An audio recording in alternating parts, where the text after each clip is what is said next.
A guy like Common. Right. What kind of guy is?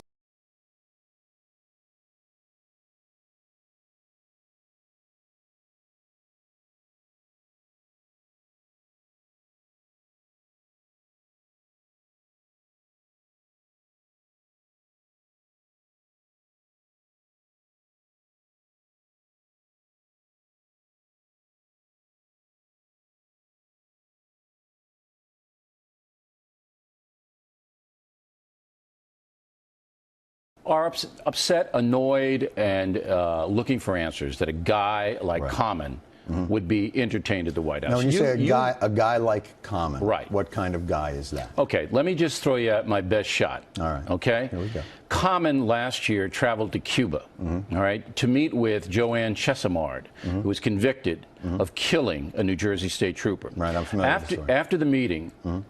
Common said, quote, this was just last year, damn, this was somebody who fought for my freedom. This is a cop killer. This is a woman who gunned down, along with two other accomplices, a woman who is a member of the Black Liberation Army, who they found 16 live rounds in her purse, in her car. And this guy thinks she's great. Thinks she's innocent. No. She's great. Well, but also this was somebody who fought for my freedom. It made me want to do better in life. I can't speak for him because I'm not him. Yes. I don't think. Not yet. I can rap. I rapped on the show, and I think it was pretty impressive. So you'll have to ask him, and I'm sure you have. Have you contacted him to have him come on? Look, I don't really care about Common. I have to be quite frank. Right. I care about the President of the United States. Okay. All right. And this here's the distinction I would make. Here's the distinction I would make. Okay. You are saying that he is celebrating a cop killer or promoting cop killing. No, I'm not saying he's promoting cop killing. Well, people on your network are. Let's just speak to me. All right, I'm talking to you. Celebrating a cop killer, yes. Okay. Here's the only distinction I would make there, and I can't speak for him. What I think he's doing is not celebrating, but honoring someone he thinks was wrongly convicted of cop killing. I think he believes she was convicted unjustly. Okay. Now, again. So that's fine. And if Common wasn't even born when this crime took place, thinks that based on nothing because the evidence is overwhelming, all right, he's entitled as an American to do that. The President of the United States, though, takes him into the House, all right, thereby validating him. Come on, that was a bad decision. It was a bad decision. You're saying that by having him at the White House, that, in essence, was tacit approval of everything he's ever done. No. To some extent. It validates him, all right? As an individual. It elevates him as an individual. As a poet or whatever. Do you know how many poets would have liked to have been there? Let me ask you a question. No. Let me ask you a question. All right. Why was he selected, in your opinion? Why did he get that honor, in your opinion? Because I think he's not defined as an artist by this Assata Shakur case. This is big. I think he's defined. Well, I think it probably isn't as big in his career as you might think it is. Look, when the president defining. But let me go to a different point, if I may. It sounds like what you're saying is, and correct me if I'm wrong, and I don't want to be wrong when I'm with you, because you know I got mad love for you. That's a rap phrase. I got it. All right. Correct me if I'm wrong. What you're saying is, if an artist supports someone that has been convicted of killing a cop, they should not be allowed to go to the White House. Is that a reasonable paraphrase? No, it's a little bit more than that. Okay, say it again. I am saying that when a president invites someone, in this case the First Lady invites someone, the resume has to be put in front of them. And they have to select people who are almost unimpeachable, all right, because they're getting that honor to go to the White House. This guy is controversial all day long with this stuff. Not only did he support this cop killer or celebrate the cop killer, he celebrated another one in Philadelphia. Again, I make the distinction. He's not celebrating a cop killer. He's celebrating someone he thinks was unjustly. He's not celebrating. Is this Perry Mason we're talking about now? Is this the most brilliant lawyer of all time? Who? This Common. Common. Well, let me ask you a question. On. Are you familiar with Leonard Peltier? Yes. Okay. Leonard Peltier was convicted of killing 2 FBI All right, now we're agents. going on to Wounded Knee. Okay. All right? Why are we going to Wounded Knee? Because I think it's an analogous situation. All right, and that's a big word for me. You're confusing me with big words. I don't mean to. It's similar. Uh-huh. All right. No, it's not. Why is it not? Because you're pettifogging the issue. This is a simple issue. What am I pettifogging? This is a simple issue. And pettifogging is kind of a larger word than analogous, but go ahead. Okay. You're it's more of an Inspector Gadget word. But by making another analogy that doesn't really have anything to do. It's the exact same thing. It's a guy convicted of killing a law enforcement official, no? It's a totally different thing because the Why? President of the United States is not involved. Oh, well, let me get him involved for you. Okay, you do that, and then you can come back and talk about Leonard. Common wrote a song about Assata Shakur, someone he feels was unjustly convicted of killing a cop. Guess who wrote a song about Leonard Peltier, someone that they thought was unjustly convicted of killing a cop? Who? He was on your show. You said he was doing God's work. Want to know his name? Yeah. Bono. Okay. Guess where he was? The White House. That's an interesting point. Booyah! All right. That's a rap word. Okay. Did Bono yes. basically come out and say that Leonard Peltier, okay, did he actually come out and say that he was innocent? I think that's the crux of the song. No, I think it was raising questions about it. And the basic theme. Now who's pettifogging? Now I can't even see you through your pettifog. No, that is exactly the same. Okay. Bob Dylan wrote a song about a convicted killer named Hurricane Carter. He's been to the White House. Why are you drawing the line at Common is my question. And that was the point of the bit that we did, Bill. And the point of it is this. There is a selective outrage machine here at Fox that pettifogs only when it suits the narrative that suits them. Look. And you do it every time. This guy is in the crosshairs in a way that he shouldn't be. Whether you agree with him or not, you may think he's ignorant in believing that Assata Shakur is innocent. You may think he's ignorant in believing that Mumia is. But then guess what? Bono can't go to the White House. Springsteen can't go to the White House. Bob Dylan can't go to the White House. You got a lot of people that aren't allowed to sit in the White House because they've written songs about people convicted of murder, specifically cop killing. And I'll give you another one. No, wait, let me reply. Okay. So you say that because Bono, Springsteen, and Bob Dylan wrote songs defending people who were accused of heinous things, that I have to give Common a pass because he did the same thing. You have to be consistent with your outrage. Let me give you... Be consistent. I will. Common visited, went to see. So what if Bono went to see Leonard Peltier? In Cuba last year. And so now that's your line? And said, quote... You're putting yourself in a smaller and smaller box. I'm not. So this guy is worthy of it because he actually visited. Well, guess what? Yeah. When you first started this story on Fox, nobody even knew about that Assata Shakur. You spent a 24-hour infection cycle. I didn't even mention this. The first time I mentioned it was this. Okay. This was my whole thing. All right, but I'm talking about your entire... But you can't do that because unlike... Why not? Because unlike Comedy Central, we have a lot of different opinions on this network, not just lockstep liberalism like on your network. All your hosts seem to go in the same direction. No, not all. I have a completely different take than many of the others do. You're very different than Hannity. Hannity just said Hannity is Hannity. O'Reilly's O'Reilly. Shepard Smith said to me, I like Common. We have a lot of diversity here. I don't know the guy. Here's what I'm saying. You have said you had a guy on your network say this proves Barack Obama is anti-police. That's what he said. Then you can destroy that argument. I did. Here. So why did you call me? I called you because you are not seeing the big picture about Barack Obama inviting a guy who says this about a convicted cop killer. President Bush invited Bono, who said that about a convicted cop killer. He wrote a song called Native Son. It doesn't matter. This guy said, quote... It's the same thing. No, it isn't. Why? Because this guy said after visiting this woman in Cuba, damn, this was somebody who fought for my freedom. When did you find that out? We knew this research before we went ahead with the story. Why didn't you mention it last night? And by the way, I don't agree with you that that's what puts it over the top. I completely disagree with you. This makes it beyond a reasonable doubt. Oh, please. Oh, come on. You know this guy is sympathizing with two cop killers. I don't know You know that. I don't know him. He believes they were unjustly convicted. That's what I imagine this is. So you just whipped this visit to Cuba, you put it in your little drawer, it never happened.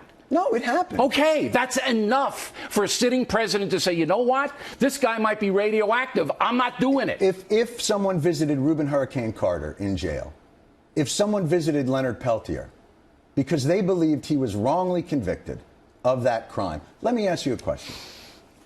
G. Gordon Liddy has been on your show many times. No, he hasn't. Well, he's been on this network many times. Okay. In the Randy Weaver case, after the ATF stormed that facility, right? When he was talking about the ATF, do you know what he said on his radio show? He said, if they break down your doors, don't shoot them here because they're wearing protective gear. Shoot for the head. Was that before or after Liddy made the gold commercial?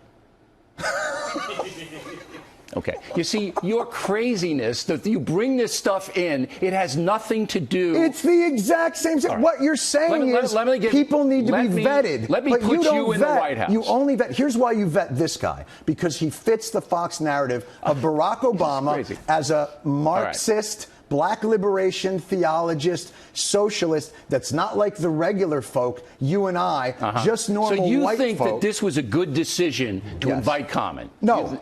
You think this was a good decision? I don't think anything. I think that it was okay with you to invite comment to the White House. Okay. I don't know enough about this guy. You're dodging, but now I'm going to make you president of the United States. Right. Ooh, wait, I just shudder when just right through. But let me ask you. No. It's my turn now, and then I you can don't believe that a person's opinion on one case or another. I'll ask you another one. Can I ask the question? Whose show is this? This is the Fox News channel. I'll ask, then you can ask. Okay. I'm making you president of the United States, which is just Every time I come here, you make me president of the United States. It's insane, I know, but all right. So you're sitting there, and you know on your resume, okay, you already have Reverend Wright. You got Bill Ayers, okay? And then a guy named Common comes in, and you know... You mean that Fox News has already put these people as...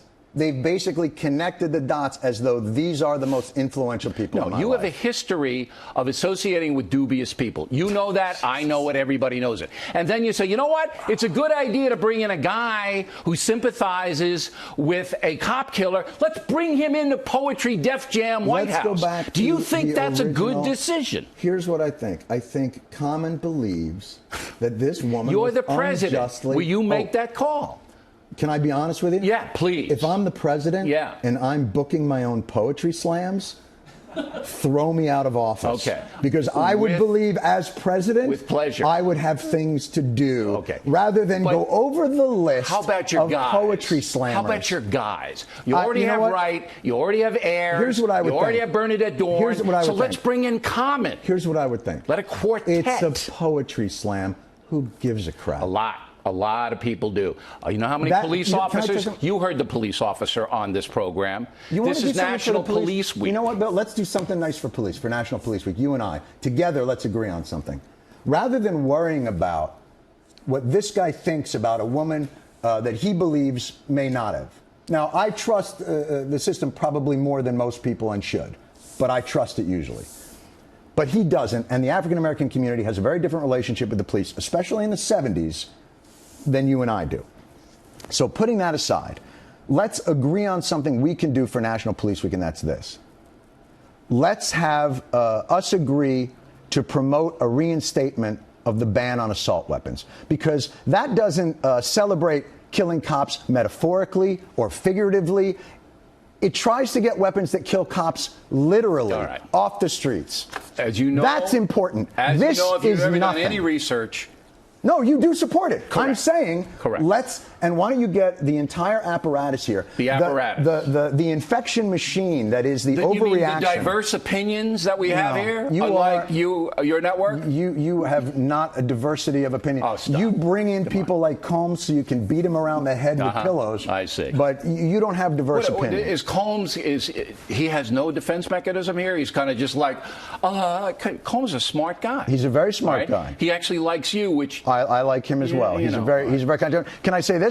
I like you as well. It saddens me to see you wasting your time. Can I say this? On these types of things. Can I see this? Yes. I think you're a smart guy. I think you have a blind spot. What is the blind spot? When it comes to common sense, this was a bad decision by the White House. Maybe. It wasn't worthy of what? It was a bad decision. You put on the headlines on Fox News. Karl Rove called him a thug and a misogynist. The cop called him a mutt. Okay? The cop called him a mutt. Yeah. Everybody's entitled to their opinion. Correct. But the what police I'm saying feel is, very strongly about this. that guy does. No, the police do. Do they feel more strongly about that or assault weapons? I think they feel it probably in the same category. Well, I don't know that that's the case. Okay. Now, let's get on to politics. What? All right? Oh, I want to talk to you a little presidential politics. All right, now. And by the way, songs are not literal. You know that, right? Oh, stop. Like He goes to Cuba. when the Stop weather with it. girls Stop with sing it. "It's Raining Men," it's not really precipitation I got of that. males. All right. It's a metaphor. Stop attacking the Weather Girls. They're one of my favorite groups. Are they really? Yeah, I love them. You would not believe. And the Weather Girls, by Do the you know way? the Weather Girls support Jeffrey Dahmer? I was just going to say. They went and visited him. No, and you're they lying. said that's two they said defamations on the Weather They Girls. said this man thought he was eating a hoagie. Okay. This is horrible, what you're doing to the Weather Girls right now. All right. And if I were them, I'd sue your ass off. I apologize. Okay. This is kind of fun, though, is it not? Yeah, it's delightful. And my frustration is not with you. Again, it's watching the entire system. I know. You in loathe action. the network, but you kind of loathe me a little less. I got it. No. I don't even loathe Let's you talk at all. politics. I actually enjoy your company. I feel like we should get together outside of this weirdly egg-shaped table. Okay, let's not push it. Presidential politics, Republican side. Any Republican possible candidate that you like, that you respect? Do we have music that we can put under Stewart? That I like? Yeah, that you respect, that you think might be I like good a few. I mean, like them personally? No, or that like would be a them, good president. That would be a good president? Yeah. Doot, doot, doot, doot. Anybody out of the 50,000 that may want to run. Doot, doot. Well, look, again, the standards for president thing, I don't expect the president to be a superhero. I would imagine that Tim Pawlenty seems like a reasonably logical individual. Tim Pawlenty. Are you willing to endorse now? Endorse? Yeah, Pawlenty. Well, right now I'm looking at whose campaign to help run. I think he seems like a reasonable guy. Has he been on your program? Mitt Romney looks like if you were to open a box labeled president and pulled something out, it would look like Mitt Romney. So I guess I would enjoy that. He's got hair like you guys. Got the same kind of hair. It goes up a lot. Little salt and pepper. And we're both Mormons. So there you go.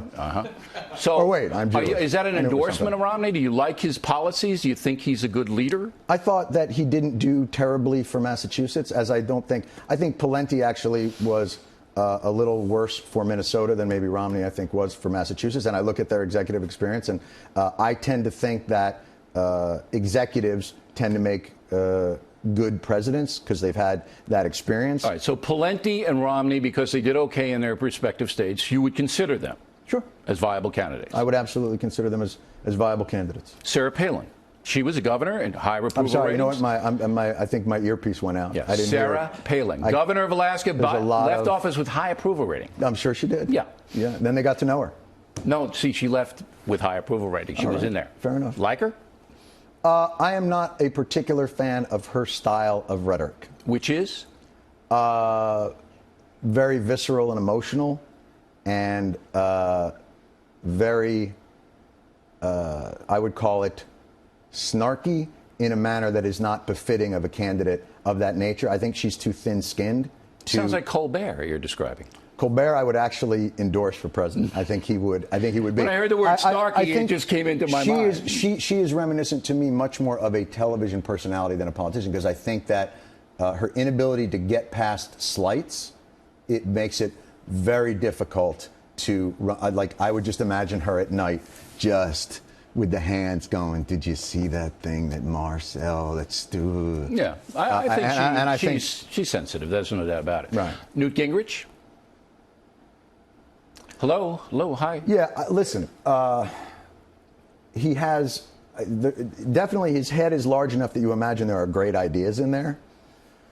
But it's so big, it's almost like they're free-range ideas, and I don't know if he could actually herd them and gather them and take them in. I think that Newt does not have the, presidents tend to be very charismatic individuals. And I'm not suggesting that he is uncharismatic, but he doesn't, when you meet George Bush, when you meet Barack Obama, when you meet Bill Clinton, you feel them. There's a certain... In a literal sense. In a literal sense, some of them. Sarah Palin has that, by the way. She has that sort of star quality and charisma. Absolutely. I feel like he doesn't. He would be an excellent guy who stands behind the president going, yes. But you don't hate him like the New York Times. They loathe him. Oh, I don't, again, I feel like this country is stronger than any individual you can throw at it. So I don't hate any of these people. And I don't think personally that the damage they can do is so drastic and so great that we would ever be run off course by one individual. Okay. James Buchanan comes to mind, but I'm no longer about that. All right. You are old. I am, and I'm ancient. All right. How about Donald Trump? I pray. For or against? That he runs. You'd like him? The man puts his name on everything he has. The only other people in the world that do that are 6-year-olds. Like that for a comedian, he has his name on a helicopter. Who puts your name on a helicopter? Does he lose it in the parking lot? Like what? Why would you have your name on a helicopter? He has silly hair and crazy thoughts. That to me, I mean, he spends, before he runs for president, he spends his day arbitrating arguments between Meatloaf and Gary Busey. For me, that could be good in diplomacy, though. I could put another wing on my house if that guy runs. I'd be honored. So you're not taking him seriously? No. You don't take any of these guys seriously, though. That's you mock probably them all. Right. Because I think, unfortunately, the system that we've got makes it harder and harder for people to govern effectively because so much of their time is spent running. I actually agree with that. You do, don't you? Yeah. Look at you now. I know. You're becoming very comfortable with me. You don't want me to leave. You want this date to go on forever. Yeah. Okay, let's see. Is there anybody else in play there on the Republican side? Oh, yeah, Michelle Bachmann. Michelle Bachmann? Yes. I think that if Sarah Palin doesn't run, yes, Michelle Bachmann could definitely put on that blazer and try and sneak in there in costume. I think that she is... I can tell you like her, just by your face. You don't want to admit it, though, because your left-wing audience would then despise you. Oh, you like her. Look at Stewart. He likes Michelle Bachmann. I like the fact that when she did her State of the Union address, which was, I guess, the third of the night, that she never looked directly into the camera that was recording her. So I kind of got a kick out of that. Because you had the sense that she thought she was being interviewed by America as she gave her thing. She was just doing one of these. Now, this is just a treasure trove, this whole presidential run for you and your 18,000 writers. That's I mean, right. This is just unbelievable. It's unbelievable. The Holy Grail. It's no rapper invited to the White House in terms of a boon. No. We don't get it's not big. It's not that kind of juice. Why won't you have comment? Have you asked him to come on? Of course we've asked him. And he doesn't want to do it? We can't find him. We don't know where he is. You know those radicals. He probably lives in a jungle with Che Guevara. Who knows? Oh, you said it, not me. I know. Okay. Now, on the other side, Barack Obama, you've criticized the president. You said he's let you down a couple of times when he didn't do a far left thing that you wanted. How far left am I? I'm curious. It depends on the night. It depends on the ratings. It depends who you're talking to. You really don't know much about me, do you? And I don't want to. All right. No, that's not nice. It's not. Stuart's nice to come in here. But would there ever be a scenario where you could see not voting for Barack Obama and voting for a Republican? Sure. And what would that be? What would Barack Obama have to be besides kicking you in the head? What would he have to be? What would he have to do? If I didn't have a clear sense of the direction that he wanted to move the country in, and somebody else had a more logical sense of where to take it. So you're an open-minded guy on this? Well, I don't think I would ever be able to convince you of that, but yeah, I consider myself... Millions of people are watching, and I'm asking the questions that they want to know about you. Right now, grade President Obama going into the campaign. Oh, I don't do that. I don't know. The Jon Stewart scale of how much you voted for him, has he lived up to your expectations? No. Yes. But I don't know if my expectations were fair to that individual. I believed that we were at a more transformative time, and but I've come to respect a certain steadiness of his craft that I don't necessarily agree with. I think he had an opportunity more in the Reagan mold to be a little bit more of a bully pulpit president than what he appears to be, which is more of a Tip O'Neill president, like a legislative worker, more of a someone who understands a bureaucratic method as opposed to something that's more, Teddy Roosevelt, Ronald Reagan type. I didn't understand a word of that, but it sounded really good. Is that true? I'll ask you the last question. I just threw in a bunch of names. Yeah, I have no idea what you I thought he was more of a Woodrow Wilson. Here is the most important question of the interview. Sagittarius. Are you ready for this? Okay, you ready for this question? I have no idea what you're talking about. All right.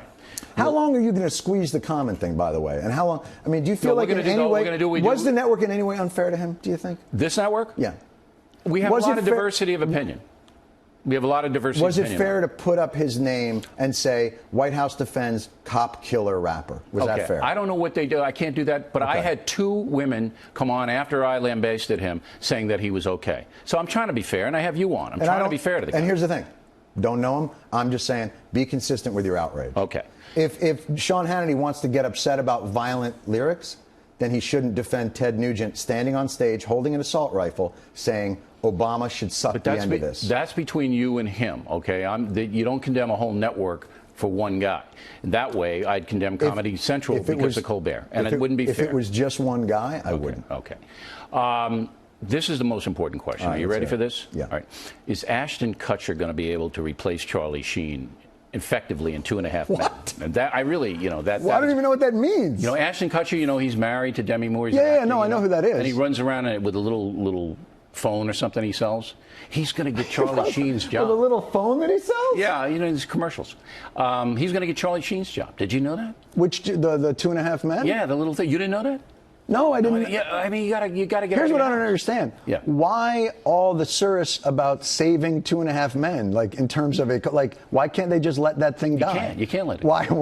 When Charlie Sheen leaves, like what is the cultural impact of just going like, hey, 2.5 Men had a good run, Sheen left. No, so you can't. You have to have that show on the air. Oh, is that true? Yeah, you can't. The cultural collapse. All right. But here's what I say: I don't want Ashton Kutcher. All right. Fair enough. You know who I want to play that part? I feel like I have to take the antagonistic role here and say, what? You're crazy. He's perfect. Okay. You have no idea what's going on, but you know who I want to play that role? Charlie Sheen's role? You know? Emilio Estevez. Close. Common. Big. How big would that be? How huge? How did you wrap that around? By the way, you know who vetted Common and found him to be okay? Who? Elmo. Elmo did? He appeared with Elmo. Okay, now you slandered the Weather Girls, now you're slandering Elmo. He appeared with Elmo. Yeah. I'm telling you, the guy is not, you picked the wrong guy. He was in a Queen Latifah rom-com. All right. It's not the guy you think. I appreciate you coming in here. I'm a very nice man to You're a stand-up guy. No, you're a stand-up guy. I will always defend, you know this. I will always defend my positions. I don't put this out there lightly. No.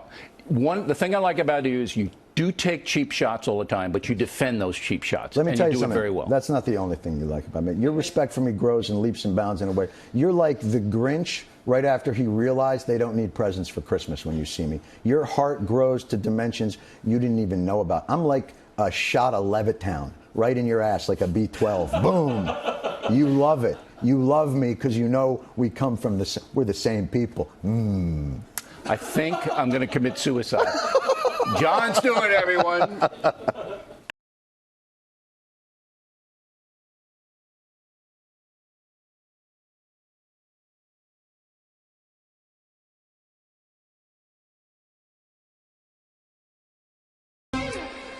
Thanks for staying with us. I'm Bill O'Reilly. We continue with Jon Stewart, who has written and directed new movie Rosewater. The story is interesting. In 2009, on Stewart's program, an Iranian-Canadian journalist named Maziar Bahari was featured in a comedy bit. Now, after that interview, Bahari was arrested and tortured by Iranian authorities, so Stewart decided to make a movie about it, which opens today across the country. All right, I didn't get to see the film because I had to do a benefit thing last night. Right. But it's great. Yeah. I think you know that. Well, it got good reviews from all the liberal papers. Gee, what a... but what's the main point? Twisted worldview you live in. For people who aren't ideological, okay, yes. And they go to see Rosewater. That's right. What do you want them to leave the theater with?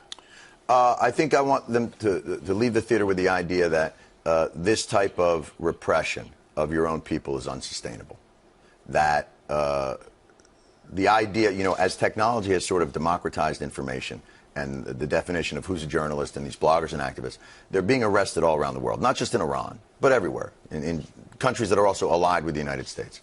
And the idea that is the apparatuses in these countries that have been set up to suppress information, to hurt their own people, are not sustainable in these countries. Okay, but this guy, he was writing articles for Newsweek. Correct. He wasn't anti-Iranian, as far as I can tell. Our research doesn't show that he was a subversive over there. And he had been working for 12 years, always with accreditation. He had worked with so why did they grab Ershad. him and rough him up? For what reason? They grabbed thousands of people. This is right after 2009. And, you know, the election between Mousavi and Ahmadinejad, obviously, many people in the country felt that Mousavi had won.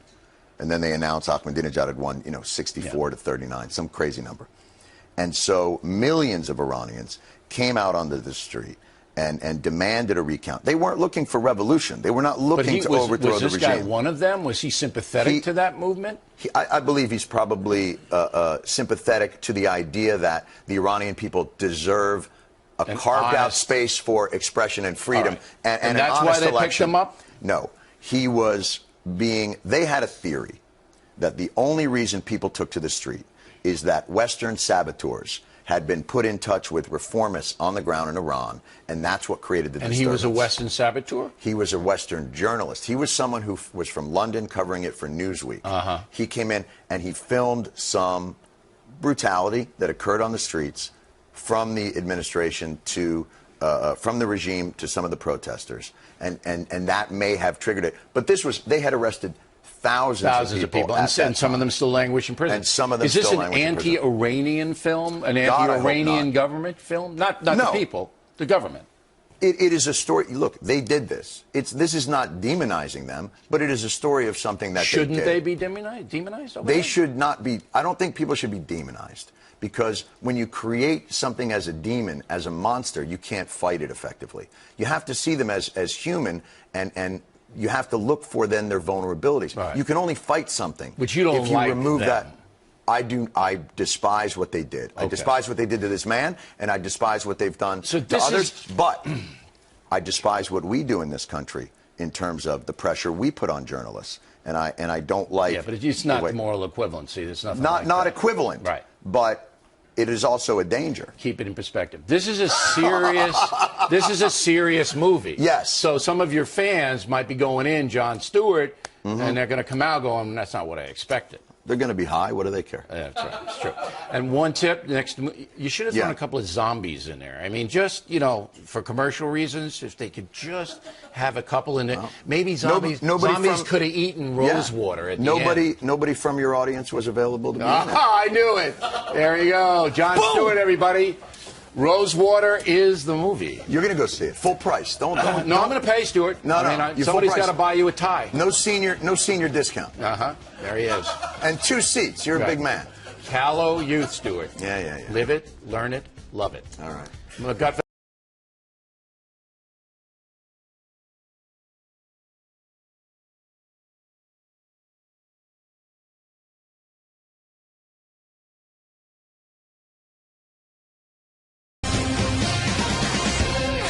Personal story segment tonight. Big-time liberal commentator, host of The Daily Show on Comedy Central, Jon Stewart. As you may know, he has a new movie out called Rosewater, which we will discuss. But first, what the heck happened last week? Here's Stewart. What happened last week, Stewart? Before we get started, I have to take issue with something you said earlier in the program. Yeah. You said that you are better looking now than you were 3 years ago. Yeah. I can assure you that is not the case. Is that coming from a man who doesn't shave in the morning? Let me tell you something. I walked in here. They said, you're doing O'Reilly. I go, are you sure I'm not at the Crypt Keeper's house? Because I was. You're looking a little tired, though, Stuart. I'm exhausted. I'm exhausted, like by the way. Okay. You actually look quite nice. I look pretty good. Pretty damn good. So what happened last week? What happened last week? You're talking about the Democrats. No, I'm talking about the election. Did you vote, by the way? I voted, by the way. And you voted for Cuomo, I bet. I voted for, probably Cuomo. Yeah. You're not quite sure? You just go right across the Democratic line, right? I actually write in Che Guevara in this line, and then just hope that maybe other people will be thinking along that way. Absolutely. He's dead. You know that? What? Yeah. Oh, my God. What am I going to do with all those T-shirts now? Okay. I got all those T-shirts. Right. Well, it's like Bob Marley. You can still wear them. I understand. Okay. You go home, you put on your Father Coughlin sweatshirt. I put on my Che Guevara T-shirt, and we meet at the diner. Right. That's how it goes. All right. So the Democrats got their butts kicked, and why? It was Ali Frazier. It was Ali Frazier. No, Ali Frazier was close. This wasn't close. No. Frazier. You misunderstand. This Frazier enlisted Floyd Patterson. No. I don't mean Joe Frazier. I mean Kelsey Grammer as Frazier. I mean Muhammad Ali. Try to weasel out of that. Against You know, Kelsey that wasn't Grammer. working. I was doing a joke setup. You stepped all over it. Because it wasn't funny. Oh, for God's sake. All right. Now, why did they get their butts kicked? I really feel like this is early Thanksgiving for me. This is, I'm preparing now. Okay. Why did they get their butts kicked? Because they curled up in a little ball and tried to make sure that nobody hit them too hard. I have no idea what they even ran on. The Democrats? Right. They ran on. Always run on. Here was they ran on. We don't like Obama either. I don't know who voted for him. We've got nothing to do with the guy. And why did they do that? Because they're frightened Of? not having principle. No, they're frightened of his low poll numbers because most Americans don't think he's doing a good job. His poll numbers are so much higher than the congressional poll numbers. He's at 40%, but the Congress is at what, 9%? That's like saying head lice does better than Congress. Yeah, that's like saying Sierra Leone's better than the Congo. I mean, come on. They're all in bad trouble, and the president is the leader. Okay? All right. You know why the Democrats lost? I don't believe he's the leader of the Democratic Party. I honestly believe. No. You know he's president, though, Barack Obama. I believe he has a bit of disdain for the Democrats. I believe they have a bit of disdain for him. I don't think I'm not going to argue with it's that. not like the Clinton machine that truly was. That's true. He's an outsider. That he's is not correct. an insider. I don't believe that there's a confluence. Here's why the Democrats lost. Because the callow youth that watches your program didn't show up. Well, then why did you ask me if you knew? We could have short-circuited the whole conversation. No. You could have just said, here's why, rather than make me say something. It's my job, all right, to make you look good. And I thought, mistakenly, that you might have some actual so you believe good opinion on your twisted, addled mind that you would ask me that question and I would say it's the callow youth that watch my show are the problem. Yeah, they didn't show up. All right, they didn't show up. You know why? Because marijuana is now legal in so many states. All right, that they can't leave the house. There's no incentive for them to go anywhere anymore. That's why they lost. No. All right, immigration, executive order. You're for that, right? I don't know if I'm for it necessarily. I do believe, though, in terms of this idea that he's a tyrant, he'll go, we have a system in place. If he oversteps the authority of his office through an executive order, then that will be addressed through the proper proceedings. That being said, the fundamental problem-solving mechanism of our government is utterly broken. And we can all blame it on the president, but let's face facts. When he came into office, when he was at his inauguration, the Republicans met in a restaurant and said, we will deny this man any bipartisan agreement. We will undercut anything that he offers to the detriment of the country, but the short-term gain of our party. And that is how they've operated over the past 6 years. Where did they meet? I believe it was a steakhouse. Let's say it was a steakhouse? Okay. Let's call it a Sizzler. Okay. Let's say they met at a Sizzler. But you are aware. Up by the salad bar. Okay. But you and your 17 writers are aware that in the first 2 years, the Congress was controlled by the Democrats with a Democratic president. That he could have passed. Well, he could have passed it if he wanted to. They worked forward through that health care option that he set an agenda. They couldn't do both? They couldn't do two things? Have you seen them work? It's been 6 years since they've done anything. But what have they done in the last 2 years? They've done nothing. He didn't really do anything 2 years when he had a chance to do it. Oh, I believe that immigration. If you go back and you look, there was a large legislative agenda. The problem was, within the Senate, you have these supermajority rules, and you can't get anything through, and the Republicans have filibustered. Now, that's not in any way exonerating the Democrats for behavior. But if we're going to have the conversation, let's lay the facts out there. The Republicans have had it so good because here's what they say. We don't put our fingerprints on anything. We don't do anything. We don't own anything. And we allow ourselves to win by attrition. Okay, there's no doubt the Republicans are not looked upon favorably by the voters. But I will tell you... And have done nothing. I will tell you one thing. Yeah, because you know why? Because the callow Republican pot-smoking...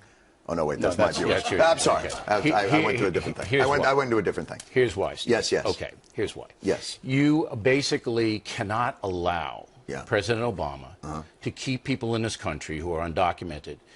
You can't allow them unless we know if any of them watch your program. Okay? Because if any of them do, they must be deported immediately. I understand. So that's all I'm asking. No, I understand. All right. Now, we're going to hold him over. All right. We're going to try to get the debris off his jacket. Is there debris on my jacket? About his new movie, Rosewater.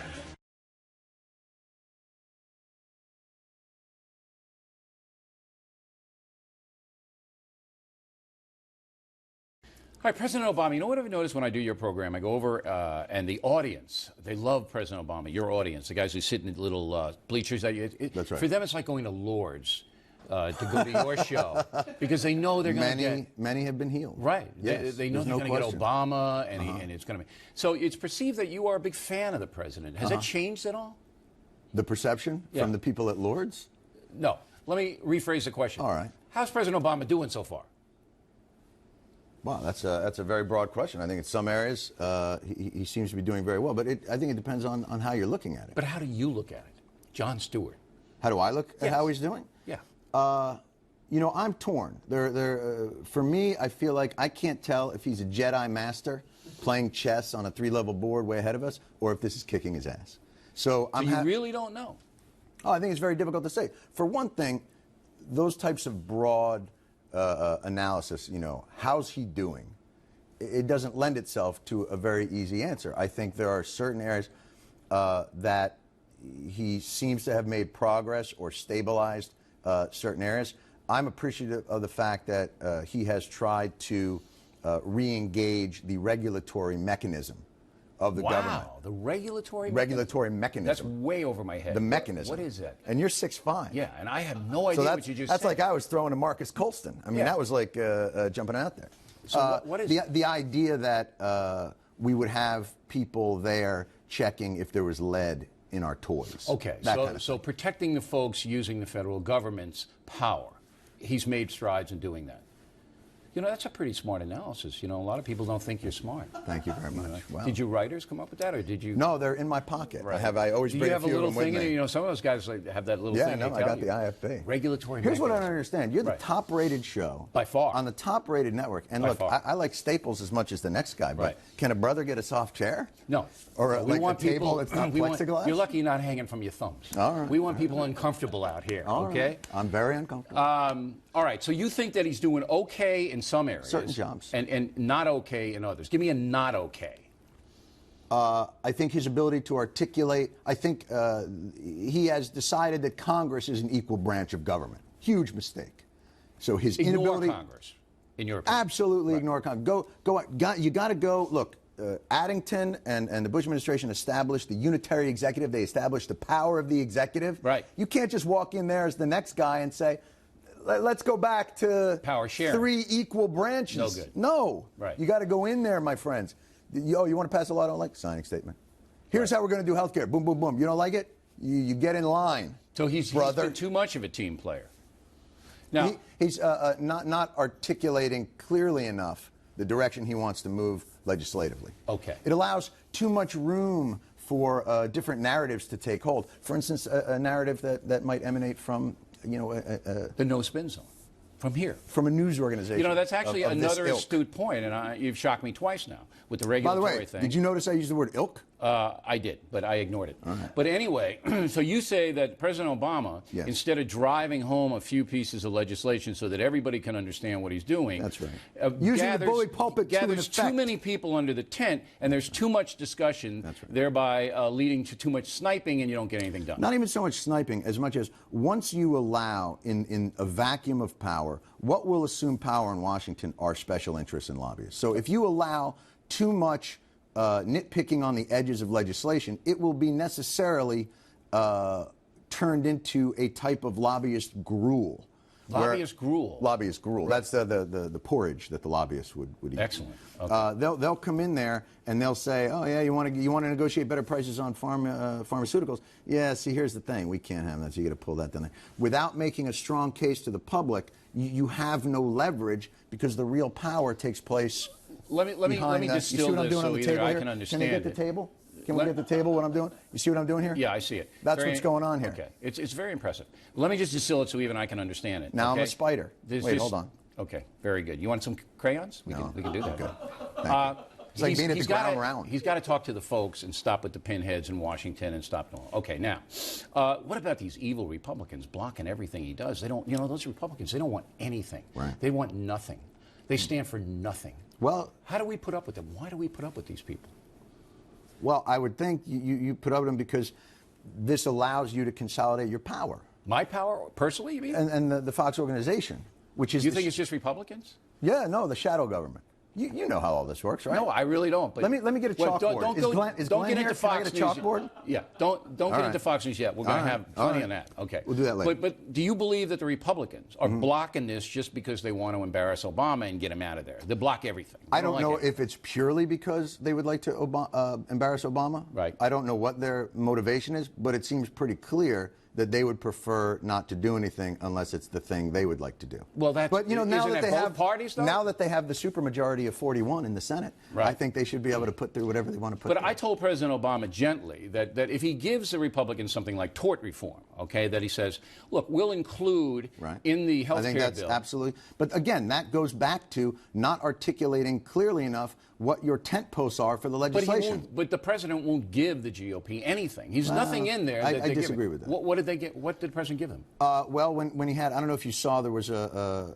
press conference that he did with the Republicans. Yes, I saw. And he was talking about tax credits, which was for small business, right? Which was a Republican idea, and he pointed to the guy who did it, and then he was talking about. But that'll get through. Tax credits for business. Then he was talking about tort reform, and he said, "Look, I would like to put tort reform on the table, but even the CBO says it's only about $5 billion a year, maybe not 2 percentage points off of what medical costs are. But I'm happy to talk about it." Why? So, just put it in. Just as you said, he's talking about it too much. Just put it in. He hasn't put anything in. That's why the Republicans don't like it. They say, give us something. That's not why the Republicans don't like it. He has given them many different angles. For instance, even in the stimulus plan, a full third of that was tax cuts, which you would think, it was like at the State of the Union when he said, and we cut taxes for 95% of middle-class Americans. And everybody clapped, and the Republicans just sat there like this. Tax cuts, that sounds vaguely familiar. Something out of, if that was Reagan who said that, I'd be up on my feet. As well as I do, everybody's going to pay more next year with this unbelievable budget. Now, I have to quote, Howard Kurtz from the Washington Post. Am I supposed to just let that go, or is that, all right. Washington Post, Howard Kurtz, like that? No, the budget thing. Everybody's we're going to switch topics now because you're confusing me. Washington Post, Howard Kurtz says that you're now being too tough on Barack Obama, and the audience may turn on you, and during one of the telecasts may, as in the movie Frankenstein, get torches and pitchforks and come at you in a. We have a tremendous security team. I actually do my show with a moat around the desk, so because you are turning on the president. I don't have any problem. Am I turning on? Well, that's what Howard Kurtz thinks. Yeah, he thinks you're turning on. Yeah. Well, they say. Is that the kind of guy you are? As Howard Kurtz goes, so goes Frumpkin. Would you turn on your guy? Is that the kind of guy you are? Well, there's so much to unpack in your statement there. Would I turn on my guy? Yeah. Is that the kind of guy I am? Because your audience, as I said, that we opened up with Lords, I mean, they don't want you to mock them. How do you know so much about my audience? Because I've been on 4 times. Have you been? I've been on your show outside? 4 times. But you are a very, I don't know if you realize this, provocative figure, or at least you used to be. You used to be a very provocative figure. What happened to me? Remember 5 years ago? You stayed the same, and the rest of the organization metastasized around you. Now you're like I'm the voice of reason. Right? You're like the Mr. Miyagi of Fox. You're just sitting alone in your garden doing a bonsai tree while the young Jedis run and play. Yeah, but somehow it works, Stuart. You know what I'm talking about. All right, now look, in this article by Howard Kurtz, this is the quote: Stewart has clearly become an important cultural arbiter. All right, he's pulled off the trick of being taken seriously when he wants to be and taken frivolously when he wants to be. Now, the statement that you have become an important cultural arbiter. Yeah, there's a lot to unpack in that one as well. That is frightening, though. Do you understand the implications of you being important in any context? Well, I think my family loves me. I mean, if that's what you're suggesting. I'm just stunned that this has found its way into print. Listen, Mr. Rowe, I'm just happy to be in the major leagues here. Thanks for calling me up to the show. Listen, I don't take any of that stuff seriously. When you deliver your stuff, are you cognizant of the fact that your audience are primarily stone slackers who love Obama? And when you criticize Obama, all right, you may be turning on them. Does that enter into your mind? Here's what I do with the show. We don't think about who is receiving it. We think about how it feels to us. All right, so we if have it's an funny internal to you, barometer. you're going to do it. That's right. Okay. Or if it feels like a valid piece of absurdity to put out there, we vet things internally. I can't. Whatever you say, someone's not going to like. Okay, that's good. Whether in your that's the way I do or not it. in your audience. Yeah, I don't calculate what my audience wants to hear. You obviously. can't. It's an impossibility. All right, now and it would make your show. Final question about you and your show, and then we'll get on to Fox News. Right. Okay? Yes. Do you feel badly when you and your pinhead writers take things out of context? Cut First clips of all, up. Do you think that? Can I get some credit for hiring pinheads. So few companies these days will go out and hire the pinheads. So you are helping the economy by doing that. Not only helping the economy, helping a sector of our population that so rarely work productively in society, which are pinheads. By bringing together this enormous group of pinheads, I am, in many respects, finding an engine of the economy that has been absolutely untapped, a vein of energy. I think I deserve credit for that. All right, we'll let the audience decide on that if they're still awake. Do you feel badly when you take a clip, cut it up to make somebody look like an idiot? Not if we think they're an idiot. Okay, so if you, Jon Stewart, think they're an idiot, then you'll do anything, however dishonest, to prove that point. No, not however dishonest. But you take a clip and you take it out of context. You did it to me. I disagree with that. You disagree with the context? I disagree that we took it out of context. Well, you cut it. You cut, the quotes were, you mocked me we do mock you. Yes, and I mocked myself, so you're in good territory with that. You showed a clip of me criticizing anti-Bush protesters. That's right. But you didn't use the whole clip. Well, your problem was, if I recall correctly, and let me see if I get this correctly. The idea was that Fox has become a liberal network, that you love protests against government.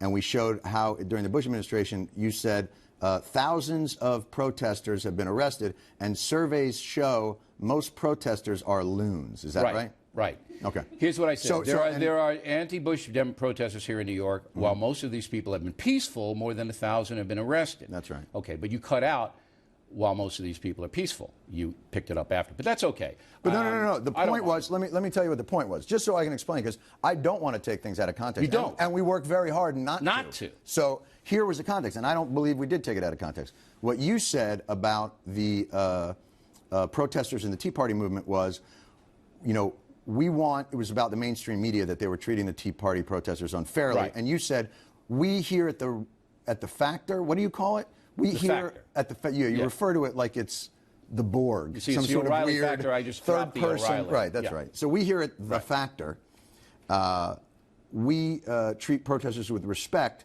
and we don't refer to them as loons. Unless they're arrested and hurt people. Well, see, that you didn't say.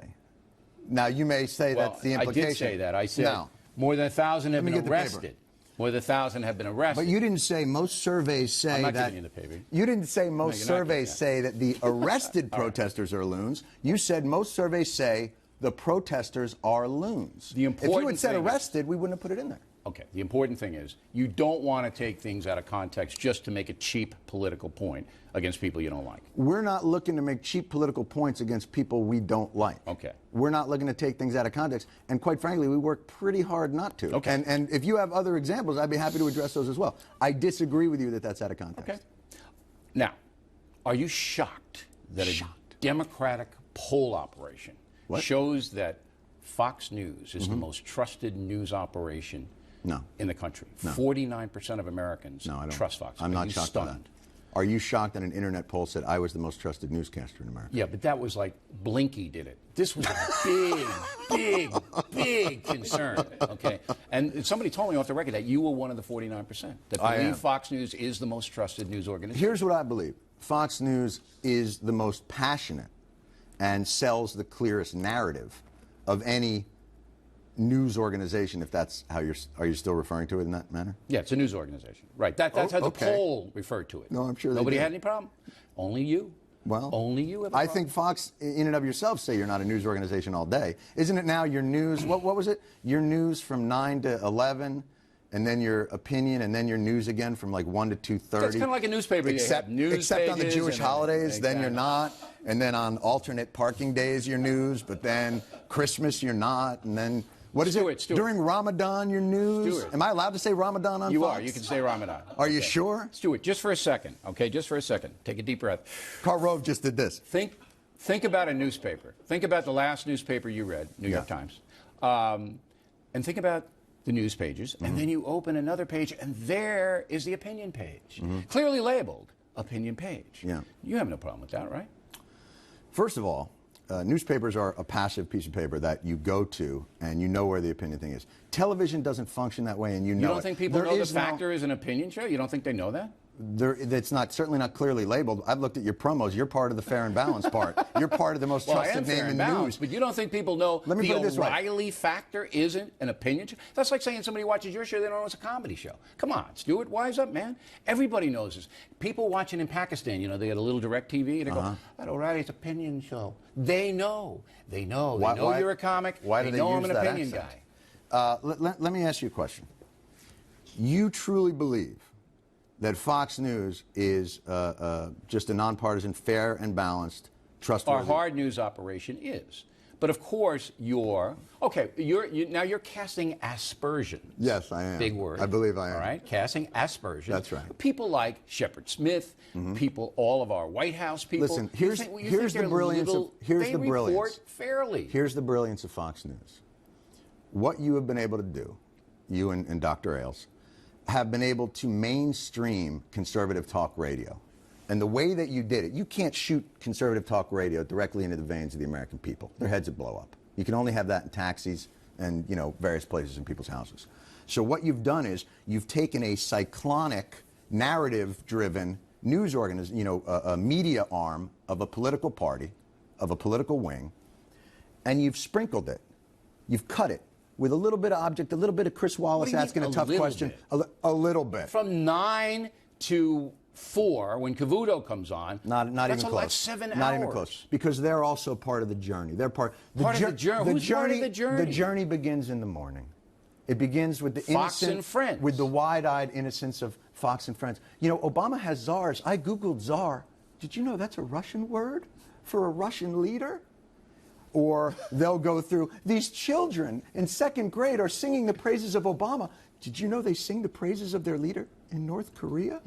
And then when the hard news comes on, they go, some people are concerned that they're indoctrinating children. So you think that the Fox News channel is set up solely to provide aid and comfort to the Republican Party and the conservative movement? That's right. Nothing else. And to make some money. Then why wouldn't John McCain come on his program during the last campaign? Why did he dodge us and not come on? If your thesis is that we're in business to help the GOP, he wouldn't come in. But you're not in business to help John McCain. He is not GOP enough for you. You're in business to help Sarah Palin. Dick Cheney. And now Dick Cheney is to you Mr. Republican.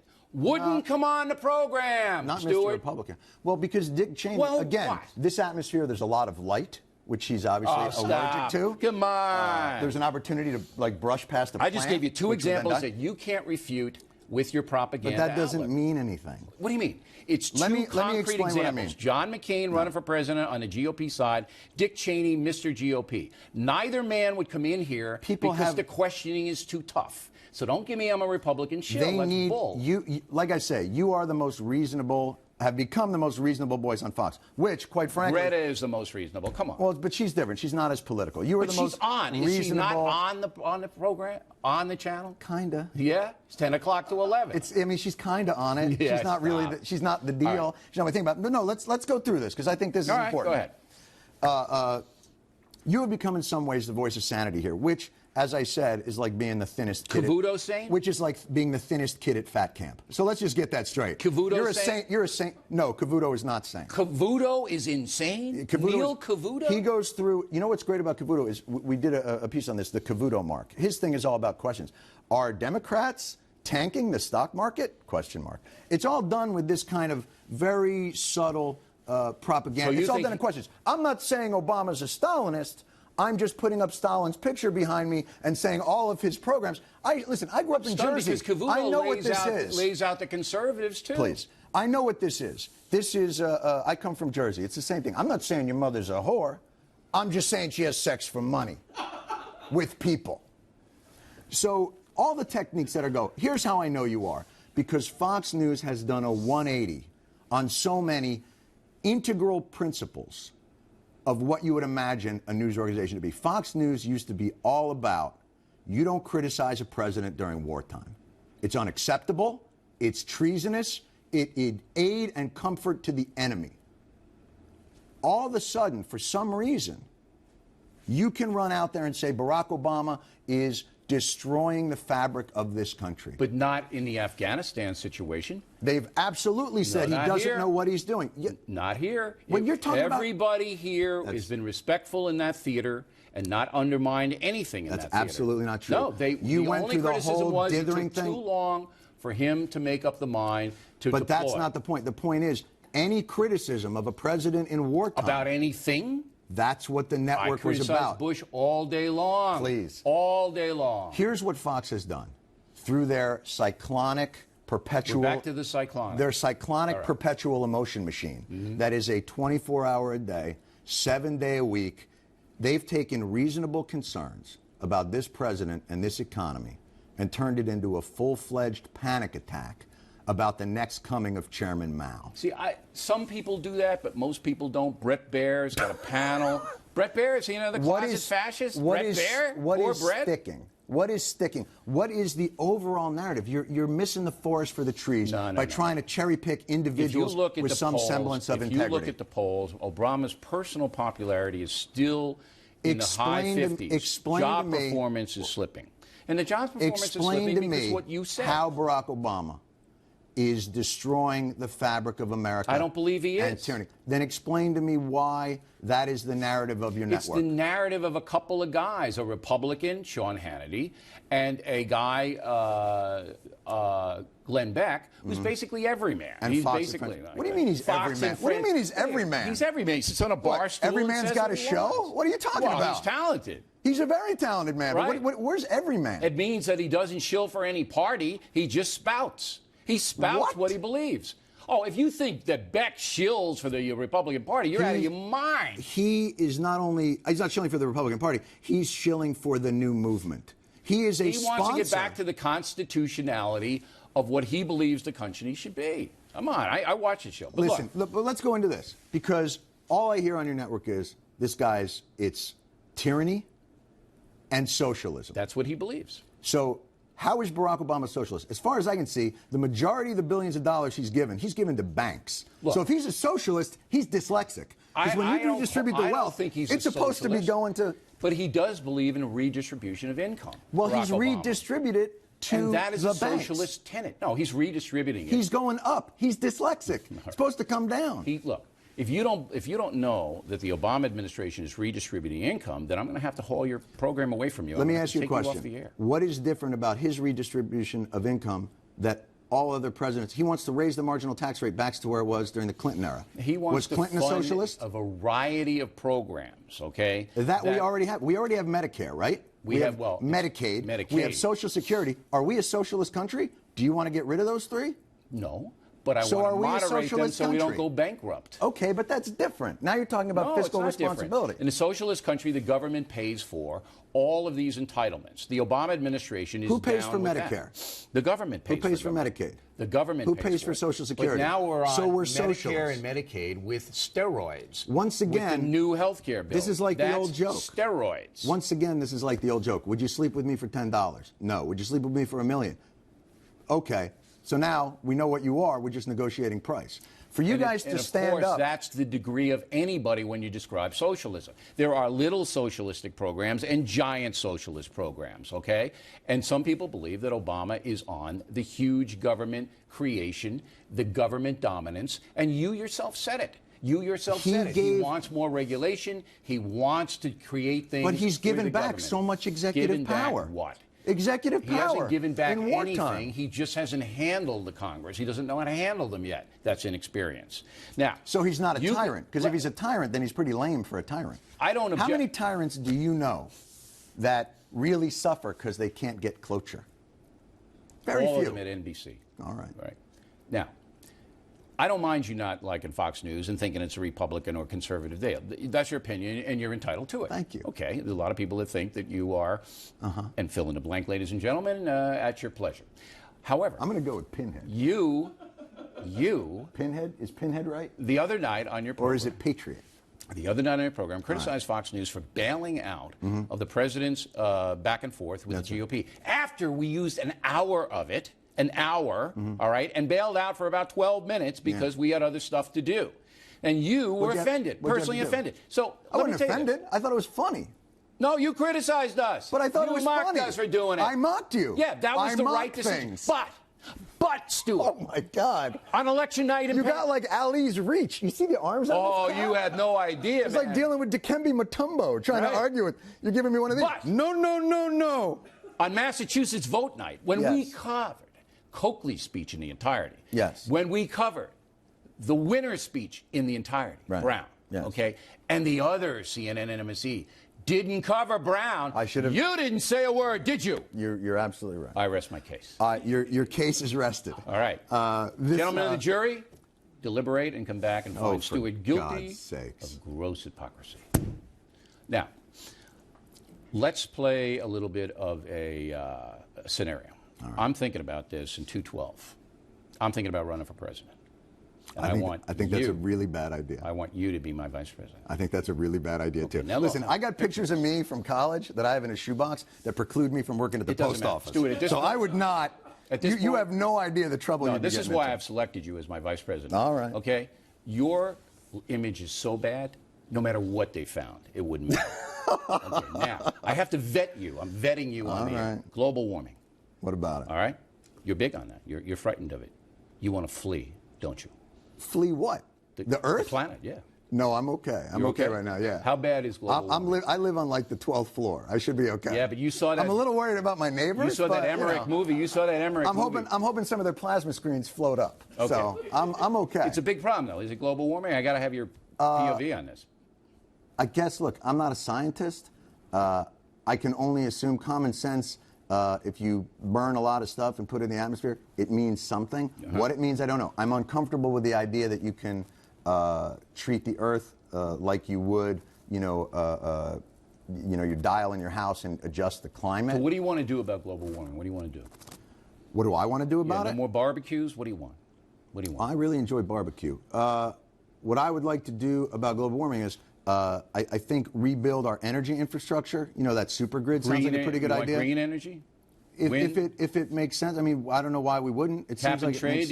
You want to? No, I think cap and trade is somewhat of a silly idea. In the same way that I think carbon credits, I guess they are. What is it called? The carbon. You want to have a party and you want to. Yeah, Al Gore, the carbon trade thing. You get credits. Right. You can go online and it's like it reminded me of the old indulgences of the Catholic Church. You're Al Gore hey, I don't mind copping a feel on that 12-year-old. Here's $100. You know that. Al Gore can fly in a private jet, but then he reads books by candlelight.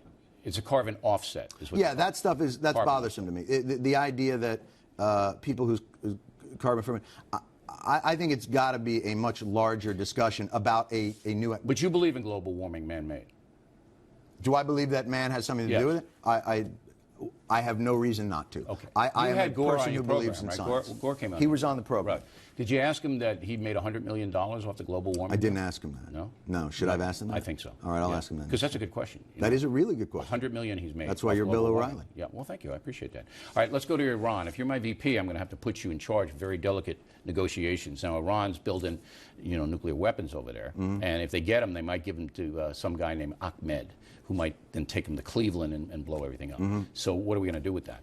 Well, doesn't Pakistan have nuclear weapons? Yes, and they do. Couldn't they give it to somebody? I don't know. Doesn't Russia have nuclear weapons? Russia Couldn't does. they give it to somebody? They could. So we should have another one? Well, no, I'm just saying, it's a problem. The problem isn't the country that gets them. The problem seems to be the weapon, rather than the country. But if Iran gets them with their bellicosity, well, let me ask you a question. Isn't that a good word? Since you're the top of the ticket, and I want to make sure that I'm comfortable because you and I are going to have to hold hands a lot. And by the way, that shot of us on stage with our arms around each other, I'm going to look like your idiot nephew. You're like 6'8". Right. And I'm 5'7". I don't think that's a winning ticket. Well, we'll get you. The Tom Jones. The Tom Jones elevated heels. Oh, that's very kind of you. Okay, you will. Here's what I think. I think the strategy of what we've done, and again, thank you guys for ratcheting up the fear on this. You're not afraid that Iran gets a nuclear weapon and they cause all kinds of. There's a lot of things to be afraid of in the world. I asked the guy. You're a Jewish guy, right? What? You're a Jewish guy. Who told him? All right. Son of a bitch! Did you tell him? So I believe I believe that the president of Iran What gave it away? Was it my happy Hanukkah when I walked in? I think there is a war on Hanukkah in this country, mister. I believe the Ahmadinejad, he wants to drive you and all the other Jewish people into the sea. So I cannot control that. I cannot control what those things are. What we can control is we can stop them from having the nuclear weapon. Here's the thing. You might be able to stop them from having a nuclear weapon, right. But as technology grows and becomes more accessible to people, this is going to become an increasingly difficult problem. And here's what we can't do. Here's what we can't do. What can't we do? Our strategy for battling terrorism can't be that you overthrow governments and then make the United States military commit 150,000 troops to those lands until they can somehow stabilize the governments long enough so that you can prevent 10 people from plotting destruction in a basement. It's bankrupting the country. It's bankrupting the country. But you don't seem too concerned about Iran. You just don't seem to be that concerned about it. Because Iran, like most of these other countries, has a self-preservationist streak. And I am a firm believer that that self-preservationist streak keeps them, they're not mad. They understand. Look, there is no theory of mutual destruction with Iran. Let's say they get one off. It would be tragic. Well, how will we trace it? We never trace it. Please. Look, they can't even get absolutely They can't even question the underwear bomber. If somebody, all right, they can't get a guy with underwear, and they can't get the answers. Let's look at the geniuses we're up against. Right, Richard Reed was the airplane bomber. He tried to take that explosive and put it in his shoes. Right. It took them 8 years, and the plan they came up with in 8 years is, why don't we try sticking it under that guy's genitals? That's what they did in 8 years. They moved from the guy's shoes up to his underwear. Right, and he got to Detroit, all right? So that's the frightening part about it. Now, trying Khalid Sheikh Mohammed in your living room, because you live downtown. That's right. And he's going to be in your living room. That's right. Are you down with that? You want that civilian I'd like him tried, honestly, in the pit. I'd like him right in there. And I'd like him to be executed at halftime of the Super Bowl. But really, and then reanimated so we could do it every year. 600 million, 700 million going to cost the city. We don't have any money here anyway. I'm glad to see that you're suddenly very concerned about cost. I am. I'm a fiscal conservative. No, and I think maybe when the Iraq War was coming up, you might have mentioned that. It would have been a big help. I said many times on this program that was not a good thing to do. All right? You said you would apologize if they didn't find weapons of mass destruction. And I did. I said I was wrong many times. That whole Iraq thing did not go well. All right? And I said it on this program. If you had watched the program, you'd know that. And your frame of reference would be much larger than it is right now. Here's the other thing, too, and I want to talk about this because I think this is an interesting point. You know, this whole Tea Party movement is about anger at the government. And it has been embraced, and some would say sponsored, by Fox News.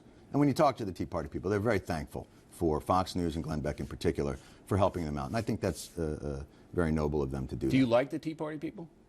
I think I don't want to speak about them generally. Do you know any Tea Party people? Yes, I do. Really? And some of them in Greenwich Village, there are Tea Party people? We're talking the protesters, not the real Tea Party people. Let me tell you something, Bill. I'll give you 4 blocks of Greenwich Village. Yeah. And I'll put that up against 4 blocks around your house. Levittown? And no, your house now. Oh, Levittown is where I was brought up. Well, you don't live there anymore, brother. No, but I live close. But let me give you 4 blocks of where you are now, where you've been ensconced for the past however many years. I guarantee you, I got a wider variety of people in the 4 blocks in Greenwich Village. Are we doing zip guns, or what are we doing? You know what I'm talking about. Enough with the whole, listen, when you and Bernie Goldberg get on here and the whole, like, these Harvard-educated media elites, and I'm like, you're a Harvard-educated media elite, O'Reilly. I'm proud of it, man. No, you're not. Okay, but they won't even let me on their campus. Well, so that says something. But here's my point. Khalid Sheikh Mohammed. Let's go back to my point. The Tea Party movement has been notarized, signed, sealed, and delivered by Fox News. I don't believe that for an instant. We just cover it. Well, what do you think? We have mailings in here, and we have promoted it as a day of celebration. We promoted it as a phenomenon taking place in the country. You promoted it as a day of celebration. Meanwhile, 75,000 people marched on Washington for gay rights. Not even a picture. We cover it? No, you didn't cover it. In fact, you got a camera in Washington, D.C. You could have just pointed it out the window. You didn't do it. When was this? When was this we didn't cover the gay march? It was like a month. It was like a month after the Tea Party thing. Well, I don't know if that's true, but I don't think it is. So you're ratcheting up the anger. You're giving it a place to reside. I think that's wonderful. What I don't understand is when all that anger about the Iraq War occurred, what you did is you made it akin to treason.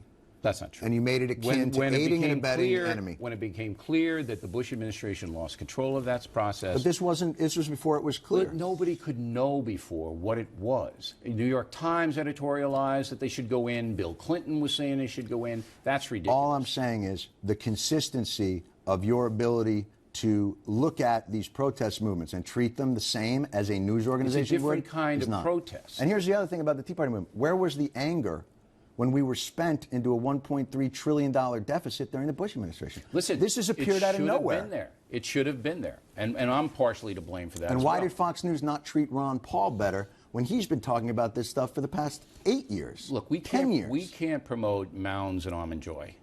Are you talking about Peter Paul? All right, Peter, Paul, and Mary? It was Ron? Okay, Ron. Let's go back to KSM. No, let's go back to... KSM.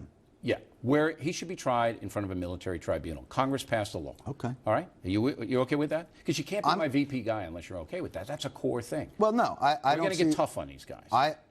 I disagree with the premise that it's not getting tough on them to try them in a civilian court. $600 million. You're willing to spend that? It's $39.95 a day. It's not about the money. It's about the integrity of the system. Now, I'm not against military tribunals. But you're waffling now. You're in the middle. I need a strong VP. I know you're waffling. I'm not running with you. Oh, you're not? You've turned it down already? I am not running with you. Come on. I'm not going to be your VP because I know what that's going to be. I get one job, and that's to light the White House menorah. Not interested. Okay, but look, I'll give you I don't want to be the guy up on that thing as you're going around. You'll get to go to every funeral you can go to. There are valid concerns about trying Khalid Sheikh Mohammed in a civilian court. Right. But one of the valid concerns isn't that it makes us a terrorist target and that it emboldens the enemy. How do you know? Because we're already a terrorist target. Okay, that's like saying you got to close Guantanamo because it's a terrorist recruiting tool.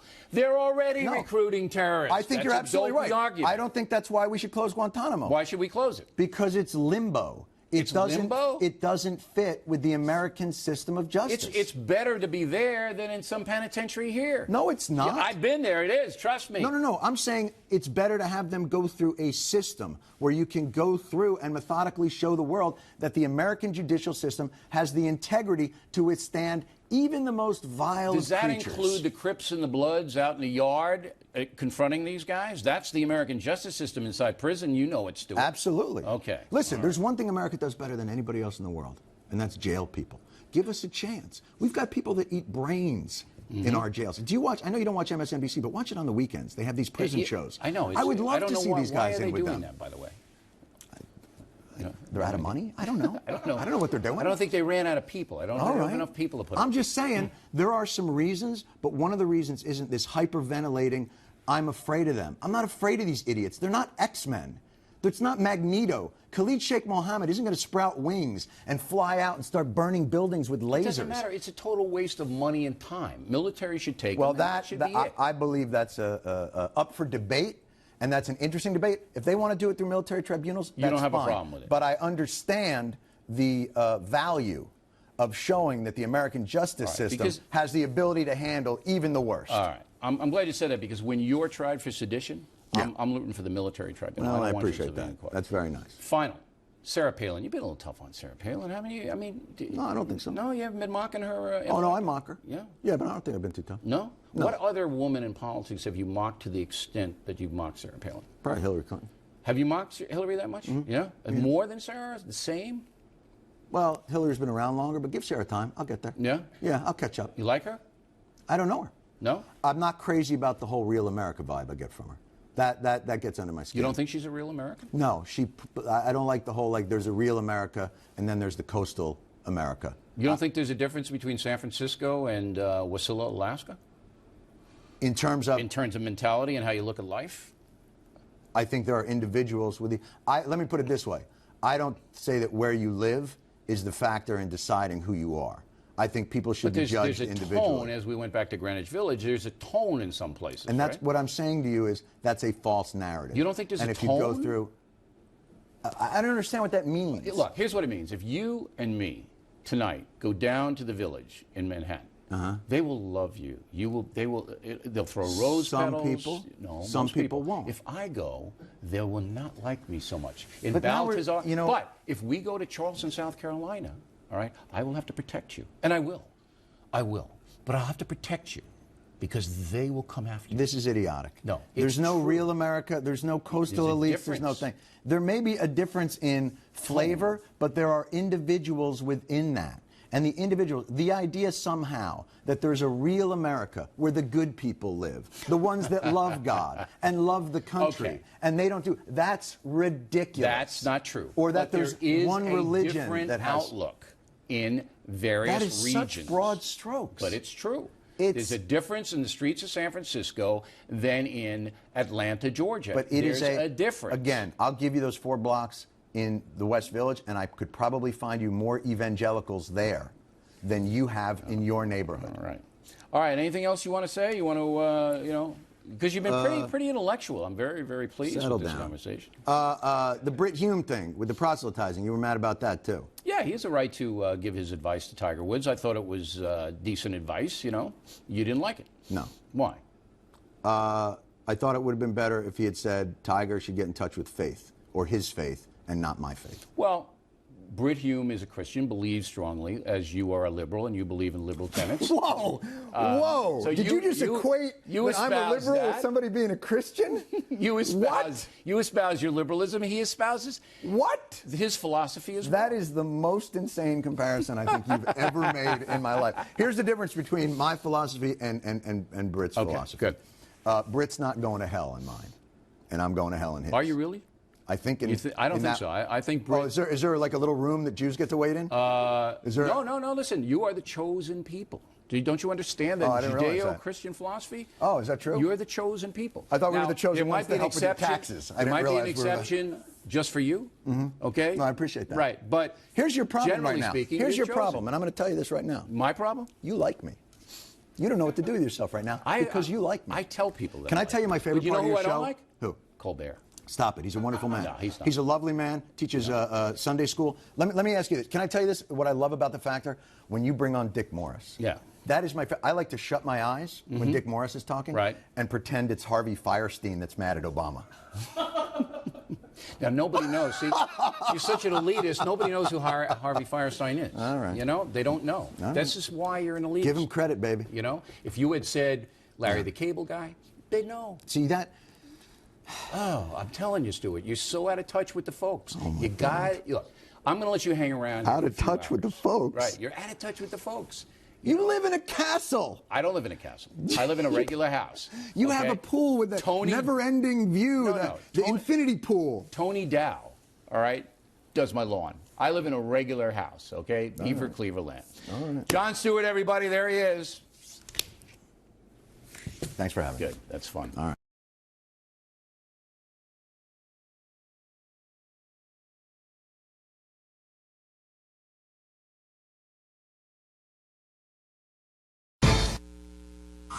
Meanwhile, the president's challenger was also in New York, also facing some difficult questions.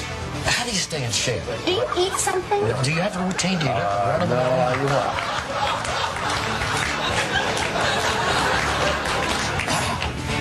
It's like Nerf Crossfire.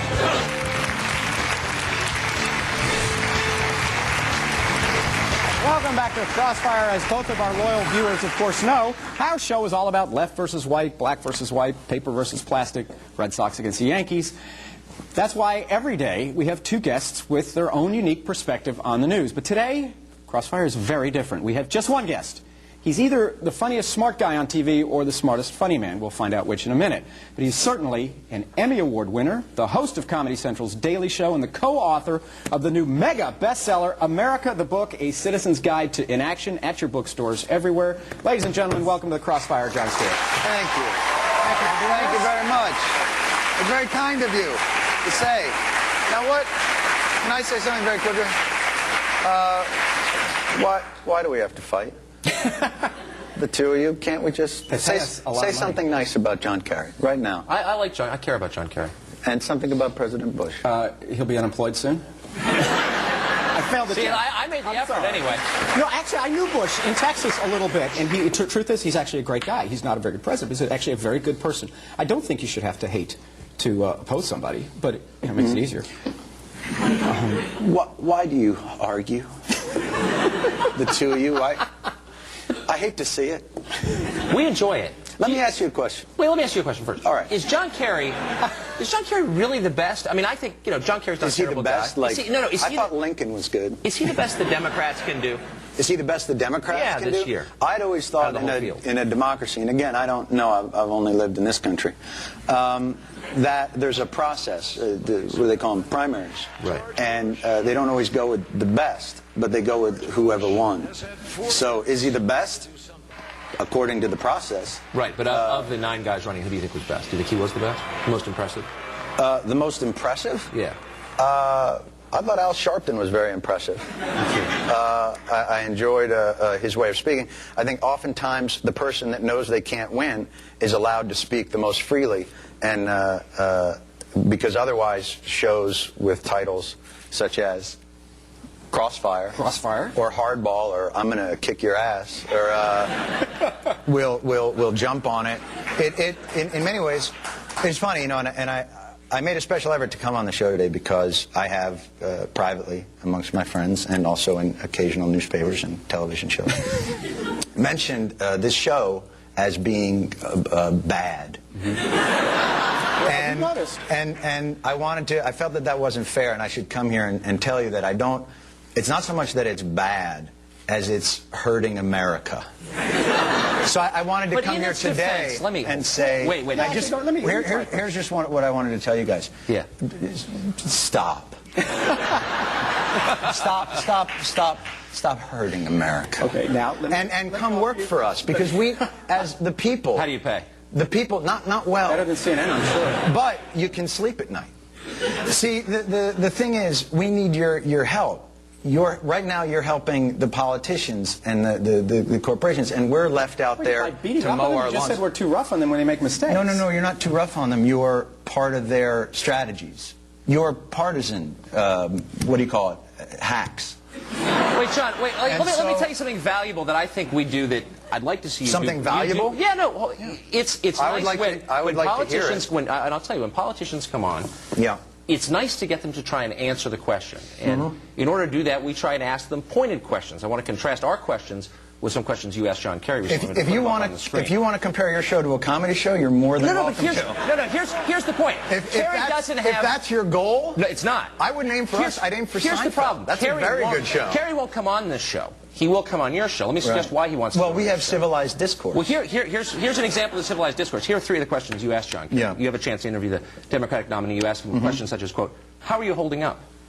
Is it hard not to take the attacks personally? Yeah. Have you ever flip-flopped, et cetera, et cetera? Yeah. Didn't you feel like you got the chance to interview the guy? Why not ask him a real question instead of just suck up to him?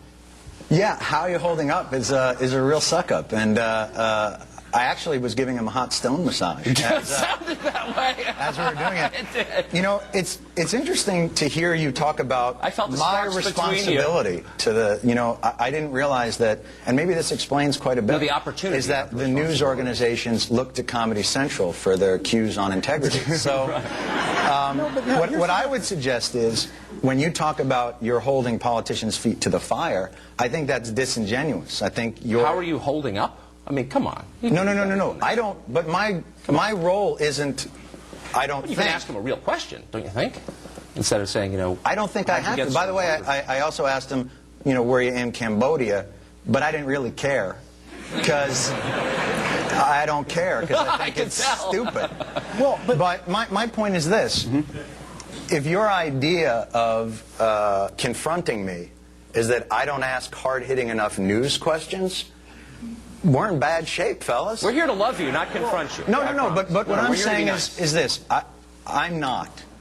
I'm here to confront you because we need help from the media, and they're hurting us. And it's the idea is. If the indictment, let me get this straight. If the indictment is. If the indictment is, and I have seen you say this, that Crossfire reduces everything, as I said in the intro, to left, right, black, white. Yes. Well, it's because, see, we're a debate show. It's like saying the Weather Channel reduces that'd be great. To a storm front. I would love to see a debate show. In a 24-hour day where we have each side on as best we can get them. No. That would be great. And have them fight it out. To do a debate would be great. But that's like saying pro wrestling is a show about athletic competition. I think you're a good comedian. I think your lectures are boring. Let me ask you a question on the news. Now, this is theater. I mean, it's obvious. How old are you? 35. And you wear a bow tie. Yeah, I do. I do. So this is... No, I know. So You're right. No, let me just go. No, come on. And listen, I'm not suggesting that you're not a smart guy, because those are not easy to tie. But the thing is that you're doing theater when you should be doing debate, which would be great. No, it's not honest. What you do is not honest. What you do is partisan hackery. And I'll tell you why I know it. You have John Kerry on your show, and you sniff his throne, and you're accusing us of partisan hackery? Absolutely. You've got to be kidding, man. You're on CNN. The show that leads into me is puppets making crank phone calls. What is wrong with you? Well, I'm just saying, there's no reason for you, when you have this marvelous opportunity not to be the guy's butt boy, to go ahead and be his butt boy. Yes, It's embarrassing. I was absolutely his butt boy. I was so far. You would not believe what he ate 2 weeks ago. You know, the interesting thing that I have is you have a responsibility to the public discourse. And you fail miserably. School, I think. You need to go to one. The thing that I want to say is, when you have people on for just knee-jerk, reactionary talk... Wait, I thought you were going to be funny. Come on, be funny. No, I'm not going to be your monkey. Go ahead. I watch your show every day, and it kills me. I can tell you love it. It's so painful to watch. You know, because we need what you do. This is such a great opportunity you have here to actually get politicians off of their marketing and strategy. Yeah, it's someone who watches your show and cannot take it anymore. I just can't. What's it like to have dinner with you? It must be excruciating. Do you like lecture people like this? Or do you come over to their house and sit and lecture them? And, you know, they're not doing the right thing, that they're missing their opportunities, evading their responsibilities? If I think they are. Look, I wouldn't want to eat with you, man. That's horrible. I know, and you won't. But the thing I want to get to... We did promise naked pictures of the Supreme Court. Yeah, we did. No. Let's get to those. Why can't we just talk? Please, I beg of you guys. I think you watch too much Crossfire. We're going to take a quick break. No. Look, hold on. Please. We've got commercials. Please. Next, Jon Stewart in the rapid fire. Please. Hopefully he'll be here. We hope. We think.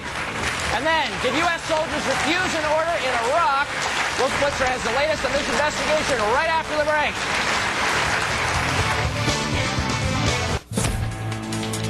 I'm Wolf Blitzer in Washington. Coming up at the top of the hour, the Pentagon investigates a report that U.S. soldiers refused to go on a dangerous mission in Iraq. We'll have details. In medical news, the FDA prescribes a strongly worded label on antidepressant drugs.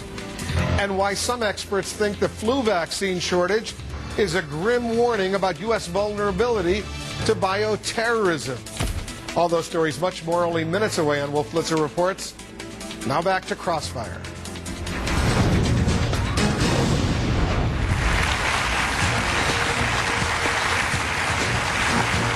Welcome back to Crossfire. We're talking to Jon Stewart, who was just lecturing us on our moral inferiority. John, you're bumming us out. Tell us, what do you think of the Bill O'Reilly vibrator story? No. I'm sorry? I don't. Oh, okay. What do you think? Let me change the subject then. Where's your moral outrage on this? I don't have any. I know. Which candidate do you suppose would provide you better material? I'm sorry? Which candidate do you suppose would provide you better material if he won? Mr. T. I think he'd be the funniest. But you have a stake in it that way, as not just a citizen, but as a professional comic. Right. Which I hold to be much more important than as a citizen. Well, there you go. Well, who would provide you better material, do you suppose? I don't really know. It's kind of not how we look at it. We look at the absurdity of this system provides us the most material, and that is best served by sort of the theater of it all, you know, which, by the way, thank you both, because it's been helpful. But if Kerry gets elected, is it good? I mean, you said you're voting for him. You obviously support him. It's clear. Will it be harder for you to mock his administration if he becomes president? Now, why would it be harder? Because the only way it would be harder is if his administration is less absurd than this one. So in that case, if it's less absurd, then yeah, I think it'd be harder. But I mean, it'd be hard to top this group. I mean, quite frankly, in terms of absurdity and their world matching up to the one that, you know, it was interesting. President Bush was saying, you know, John Kerry, his rhetoric doesn't match his record. But I've heard President Bush describe his record. His record doesn't match his record. So, you know, I don't worry about it in that respect. But let me ask you guys again a question, because we talked a little bit about, you know, you're actually doing honest debate and all that. But after the debates, where do you guys head to right afterwards? The men's room. Right after that. Right, home. Spin Alley. Home? No, Spin Alley. What are you talking about? I mean, at these debates? Yeah, you go to Spin Alley, the place called Spin Alley. Now, don't you think that for people watching at home, that's kind of a drag, that you're literally walking to a place called Deception Lane? Like, it's Spin Alley. It's don't you see that's the issue I'm trying to talk to you guys? I actually believe I had a lot of friends who worked for President Bush. I went to college with Neither some. of us was ever in the spin room, actually. No, I did. I went to Larry King show. They actually believe what they're saying. They want to persuade you. That's what they're trying to do by spinning. But I don't doubt for a minute these people who work for President Bush, who I disagree with and everything, they believe that stuff, John. This is not Here's a what lie I think. or deception at all. I think they believe in him. I think they believe. Just like I believe in my guys. I think they believe President Bush would do a better job, and I believe the Kerry guys believe President Kerry would do a better job. But what I believe is they're not making honest arguments. So what they're doing is, in their mind, the ends justify the means. I hate That's not true at all. I do think you're more fun on your show. Just my opinion. But Next, Jon Stewart goes one-on-one with his fans. You're as big a dick on your show as you are on any show. Now you're getting into it. I like that. Yeah. Okay, we'll be right back. Eastern.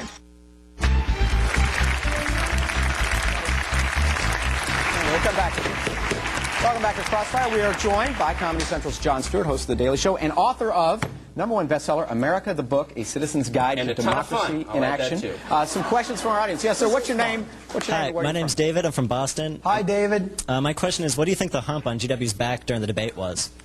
Say it again. What do you think the hump on George's back during the debate was? The hump on his back? Oh, you're not familiar? This is a conspiracy theory. Can I take this one? Yeah, please. It was nothing. His suit was puckering. A lot of people believe he had one of these in his ear. If he was being fed lines by Karl Rove, he would not have been so inarticulate, guys. It's a myth. It's not true. There's this huge myth out on the left about this. Mr. Jon Stewart. Yes, ma'am. Renee from Texas. Why do you think it's hard or difficult or impossible for politicians to answer a straight, simple question? I don't think it's hard. I just think that nobody holds their feet to the fire to do it, so they don't have to. They get to come on, shows that don't. Were they too easy on them? Yeah. Not Ask easy. him how you hold You it up and began stuff by like saying that. we were too hard on people and too difficult or contentious. And I think you're. Yeah. All right, Jon Stewart, come back soon. Jon Stewart, good of you to join us. Thank you very much. The book is America, A Citizen's Guide to Democracy in Action. From the left, I am Paul Begala. That's it for Crossfire. And from the right, I'm Tucker Carlson. Have a great weekend. See you Monday. Oh, that went great.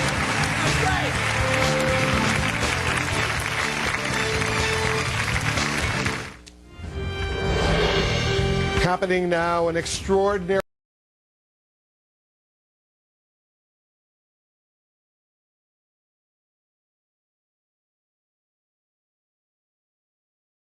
The Company Town, a settlement built, owned, and controlled by a single corporation, was one of the most defining characteristic features of the 19th and early 20th century industrial economies.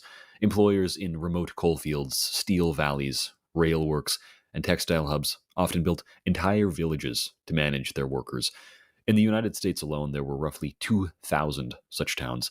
These communities ranged from New England mill villages to Appalachian coal patches, and from British model estates to the various European mining camps. By design, these towns combined the factory or mine with company-owned housing, stores, schools, and churches, placing the workers' lives under total corporate control. But what was life like on these patch towns, and why does it matter today? In 1820, Lowell, Massachusetts was founded along the Merrimack River as America's first large-scale planned industrial community. Textile mills there recruited thousands of farm girls and young women from New England by promising unusually high wages, payable in cash. The feminist Harriet Robinson recalled how troops of young girls were brought from distant states and even Canada to fill Lowell's mills.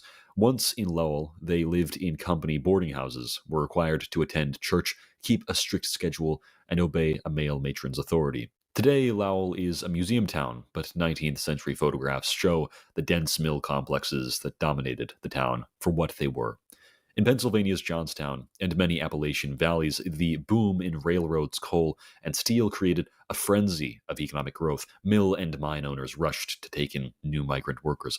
Companies like Cambria Steel in Johnstown built rows of frame houses to rent to mill workers. Rent and even utility charges were simply deducted from paychecks. Cambria proclaimed that it had solved the housing problem by deducting rent from workers' wages. As in other company towns, in coal patch towns, as they were called, often in the middle of nowhere, the company would build the whole village down to the last school and church.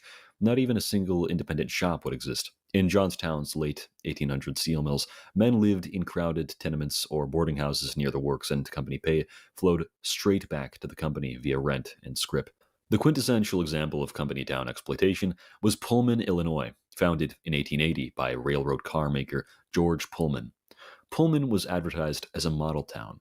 And a model town it indeed was, but not in the way that it portrayed itself. When George M. Pullman built his model town in 1880, he boasted of a beautiful, clean community for his workers. But the very next decade proved Pullman to be a merciless autocrat.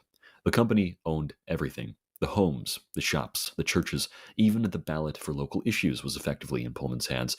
As reformers later documented, the workers thought the Pullman Company exercised too much control, governing town affairs instead of an elected council.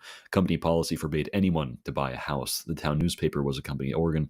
Labor meetings were banned, and company spies were everywhere. These were the recollections of observers of Pullman's rule. In other words, Pullman attacked both the independence and the privacy of his own laborers. Every movement was watched, every word reported. When the economy slumped, in the panic of 1893, Pullman cut wages dramatically. But he kept rents and prices fixed, squeezing his families to the point of starvation. Seamstress Jenny Curtis, who had lived in Pullman for years, testified under oath of how devastating it was. She and her co-workers worked as hard as they possibly could, but by early 1894, the most experienced of them could only make 80 cents per day, and a great many of the girls could only average 40 to 50 cents per day. These women could barely feed themselves on that money. Meanwhile, the company sold essentials at huge markups, earning their money from the workers' misery. The union's account bluntly noted, "Water which Pullman buys from the city at 8 cents, he retails to us at 500% advance. No dollar of a worker's wage escaped Pullman's grasp." One striker complained that Pullman pays out with one hand and takes it back with the other. The Pullman Palace Car Company, wages, and the Pullman Land Association, rent. In practice, not a single cent of wages left the corporation. Families were broken by debt. Jenny Curtis described how, after her father died still owing back rent, the company made me, out of my small earnings, pay rent due from my father. When she could not scrape together the full weekly payment, Pullman's clerks publicly humiliated her. "I was insulted and almost put out of the bank by the clerk for not being able to pay," Jenny recalled, describing how even a clerk would stand by to snatch up whatever spare cents a widow could manage. All around Pullman, workers felt this hammerlock. One man, after 2.5 years of service, lamented in a letter home, "I find myself in debt for a common living. Something must be wrong."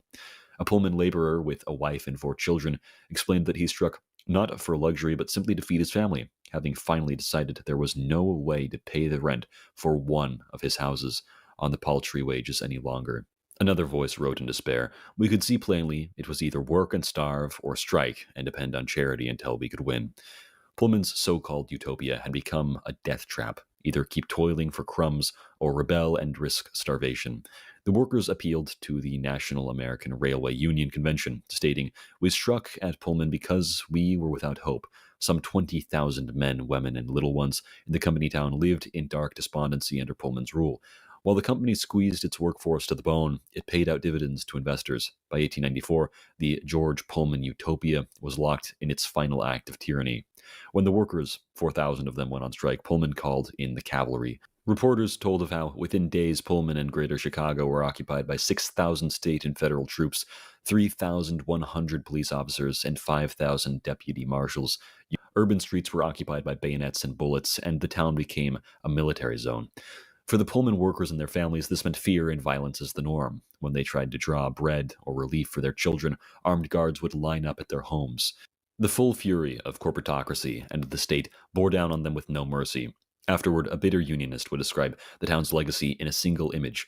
By 1894, it had erected a merry war, the dance of skeletons bathed in human tears, where landlords and tycoons profited while humans starved. The company town's promise of care was exposed to be a hollow mockery and a sham. Pullman's nightmare was mirrored in the coalfields of West Virginia and beyond. There, 2 remote mountain towns were built and run by local coal companies as totalizing fiefdoms. Every house had the company's name on the rent card, every purchase charged by company script, every church committee appointed by the boss. As the historian Lou Martin stated, the company owned the houses, the only store in town ran the church, and controlled every aspect of the miners' lives. To live in Matawan or Cabin Creek was to have the company microscope on your doorstep, inspect your home, your comings and goings, even your church going. Any hint of disobedience brought eviction squads. The system treated people not as citizens, but as atomized economic units. As one organizer, Mother Jones, wrote, West Virginia was nothing short of medieval, with its tent colonies on the bleak hills, with its grim men and women, ghostly rows of shacks on mountainsides, families living at starvation's edge under martial-like company control. In this medieval setting, the company's word was law. Miners who dared unionize were immediately targeted. They could be fired on the spot, and their wives and children thrown onto the streets. Strikers were evicted from their company houses en masse, as if the very roofs over one's head were conditional on submission. In Matawan, when Baldwin Felt's detectives moved to throw union families into the street in May of 1920, Matawan's pro-union police chief, Sid Hatfield, rallied armed miners to defend them. A gun battle erupted on Main Street in which 10 men died. The daily life of miners under company rule was suffused with fear and indignity. As veteran miner Terry Steele once recalled, local wisdom was blunt. If you got a mule killed in the mines, you could lose your job. If you got a man killed, he could be replaced.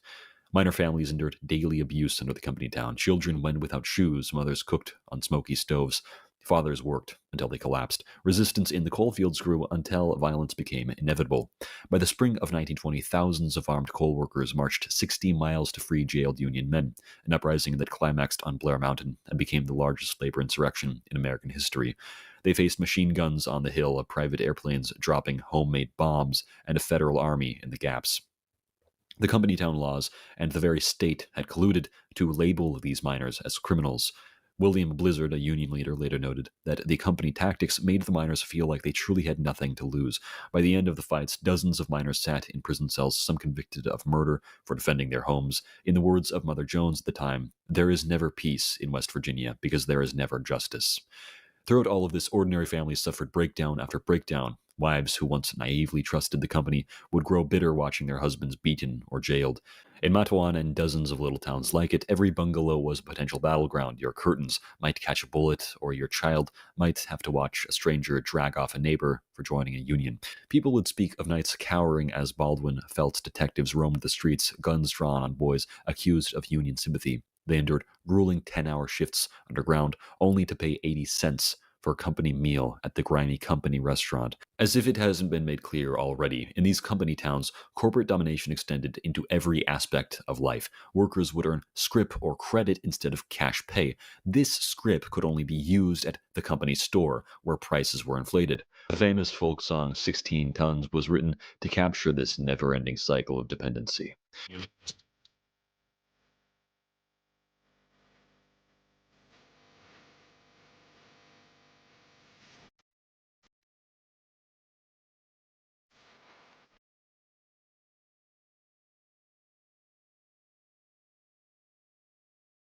Without outside shops or creditors, workers in a coal camp or mill town often fell into perpetual debt to the company. Not only were schools in town often built and funded by the company, but even the curriculum was shaped by the owner's own values.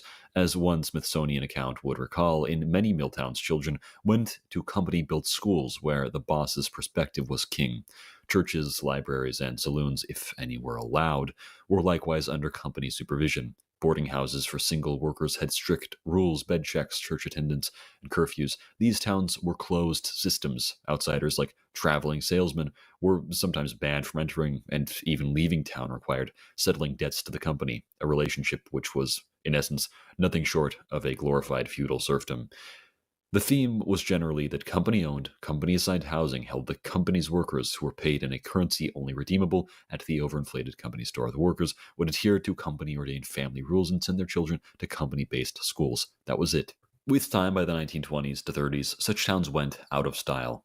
As automobiles, public transportation, and labor laws became widespread, the working class gained more mobility and regulatory protections. In the New Deal era of the United States, where higher wages were demanded for workers, a final death blow was dealt to the traditional company town, though the idea of the company as landlord never fully disappeared. That fact leads into the final part of this video, which is, why does any of this history matter? In recent years, hopes of reviving the company town model have resurfaced in newer forms. High-tech giants facing housing shortages near their big campuses are building their own company towns once again. Facebook, or Meta, has unveiled Willow Campus in Menlo Park, California, a 56-acre mixed-use development including 1,500 apartments, a grocery, pharmacy, retail space, and even a hotel. The company touts Willow as a neighborhood center, providing housing and community services, but it explicitly expects its residents to be Facebook employees, and only 15% of the units are designated as below-market affordable housing. These projects, intentionally stamped with innocuous names like Middlefield Park or Willow Village, have been jokingly dubbed Google City or Zucktown. Other tech firms have also stepped into housing. Amazon doesn't build its own dorms yet, but it has pledged $2 billion toward affordable housing near its huge campuses in Seattle, Nashville, and Arlington. Microsoft gave millions to affordable housing funds in the Seattle area. Even Tesla founder Elon Musk has floated his own ideas about building master planned living communities for employees. The stated goal is to mitigate the very housing crisis that these companies helped to create by extending their reach into the everyday lives of their employees. Despite the polished marketing of these new developments, in December of 2023, Business Insider observed that Google, Facebook, Disney, and others are using their sway and resources to build modern company towns, mini-cities that will feature all the trappings of traditional civic life, including housing, shops, and public spaces, nothing short of a corporate solution to a corporate-driven housing crisis, where giant multinationals have first created a problem to which they now offer a dystopic solution. From 19th century New England to the present-day Silicon Valley, the pattern is very much the same, and today's tech and corporate campuses are showing the fact that the company town is no longer a mere relic of the past. It's evolving. So please stop just watching videos and complaining on your short-form content feeds. If this is a problem to you, the viewer, as it should be, join a union, organize with your coworkers, neighbors, and local tenants associations to demand a solution that won't push you into the claws of modern company towns. And if your workplace isn't unionized, join or make one. People are stronger together. A collective voice is the most powerful one, and history shows that when individuals stand united against tyranny and corporate control, they can reclaim their livelihood.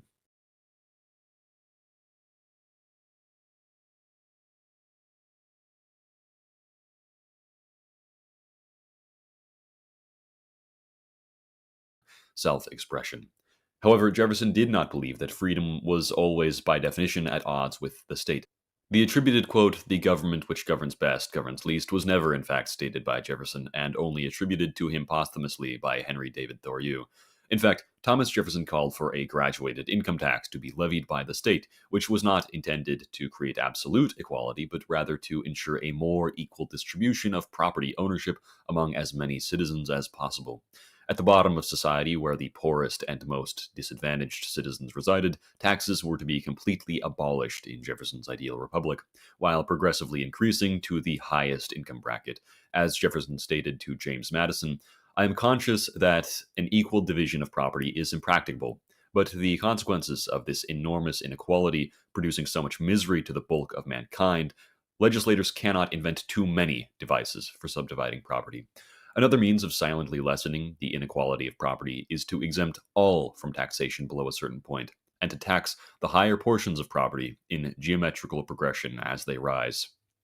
Jefferson famously upheld Republican governmental principles which demanded that the state ought to represent all members of society equally. A state which did not do as such was considered in heresy of Republican principles, as Jefferson expressed to Samuel Kercheval in 1816. Jefferson was also staunchly opposed to the values held by the traditionalist religious conservative politicians of his time, as Jefferson viewed tradition as having no binding obligations for society to uphold. Decisions to be made within society were solely to be decided between the contemporary generation, keeping future generations in mind rather than caring what dead men in centuries past believed. In his own words, the dead have no rights. They are nothing, and nothing cannot own something. Where there is no substance, there can be no accident. This corporeal globe and everything upon it belong to its present corporeal inhabitants during their generation. They alone have a right to direct what is the concern of themselves alone, and to declare the law of that direction, and this declaration can only be made by their majority.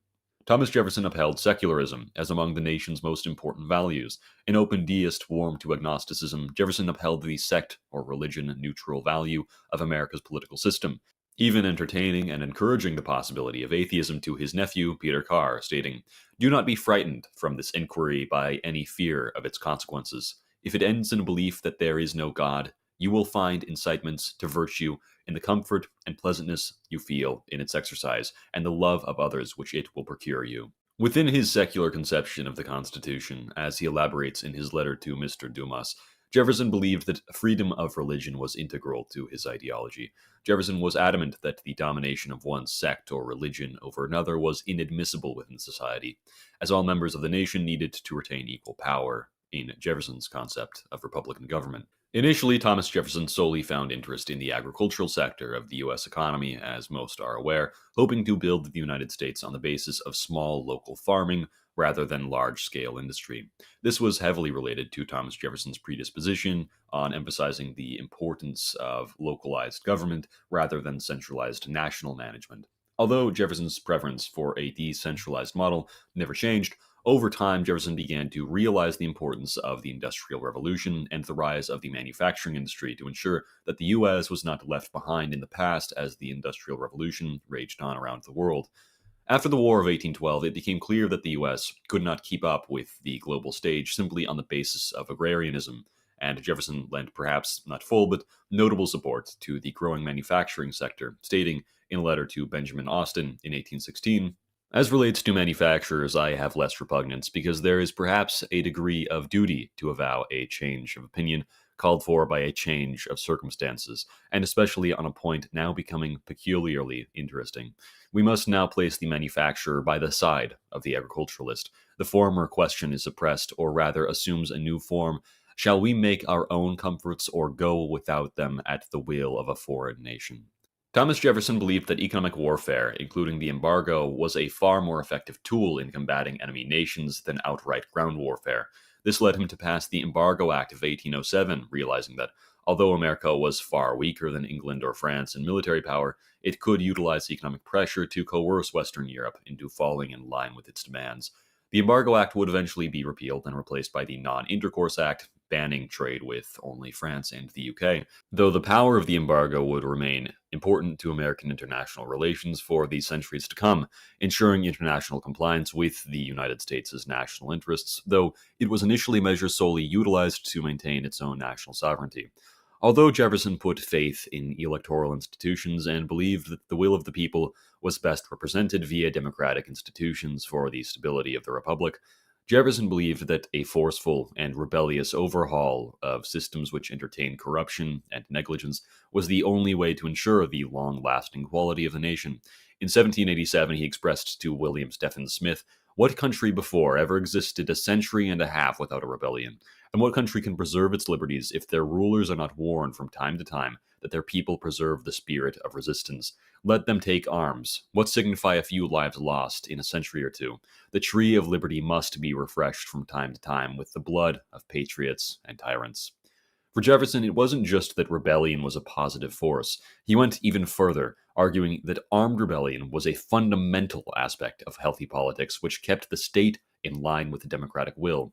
As he states in a 1787 letter to James Madison, "I hold it that a little rebellion now and then is a good thing, and as necessary in the political world as storms in the physical." Jefferson, throughout his life, proved himself to be a man of the people. He upheld the most important civilizational values of his time, representing a departure from the superstitious and outdated views of reactionary feudalists who sought to drag the world back into darkness and chaos. He upheld the necessity of freedom, the popular will, and the importance of granting support to the most fundamental and productive bases of society, rather than large private interests, rendering Jefferson to be among the most authentic and sincere revolutionaries in American history. In keeping with his consistent understanding of universal equality, which all men shared in common, Thomas Jefferson rejected a large portion of the standard racist misconceptions which most Americans held during his lifetime, including those theories which believed the indigenous to be inferior. In response to this prevalent racist attitude, Jefferson replied, stating, "I believe the Indian, then, to be, in body and mind, equal to the white man." He goes on, "I have supposed that the black man in his present state might not be so. But it would be hazardous to affirm that, equally cultivated for a few generations, he would not become so. explicitly identifying his belief that given an equal environment, the African American could be equally as equipped for civilization as his European contemporaries. This was indeed a controversial attitude at the time, as grim as that fact is. As all men were created equal in the eyes of Jefferson, slavery was an abomination. As early as the 1770s, Thomas Jefferson made it his avowed goal to end slavery, stating in 1774 that the abolition of the institution of slavery was his object of great desire. In 1785, Jefferson hoped that in the near future there would be no slaves, at least northward of Maryland. Even during Jefferson's later years, he remained a staunch and vocal advocate for the abolitionist movement, stating in 1814 to Dr. Thomas Cooper, "I am not advocating for slavery. I am not justifying the wrongs we have committed on a foreign people.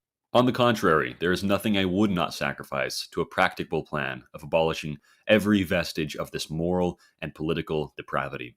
Responding to a young Virginian man who sought his advice on ending slavery on August 24, 1814, Jefferson stated regarding the slaves, "The love of justice and the love of country plead equally the cause of these people, and it is a moral reproach to us that they should have pleaded it so long in vain." The next year, he would go on to state, "We must sacrifice the last dollar and drop of blood to rid us of that badge of slavery."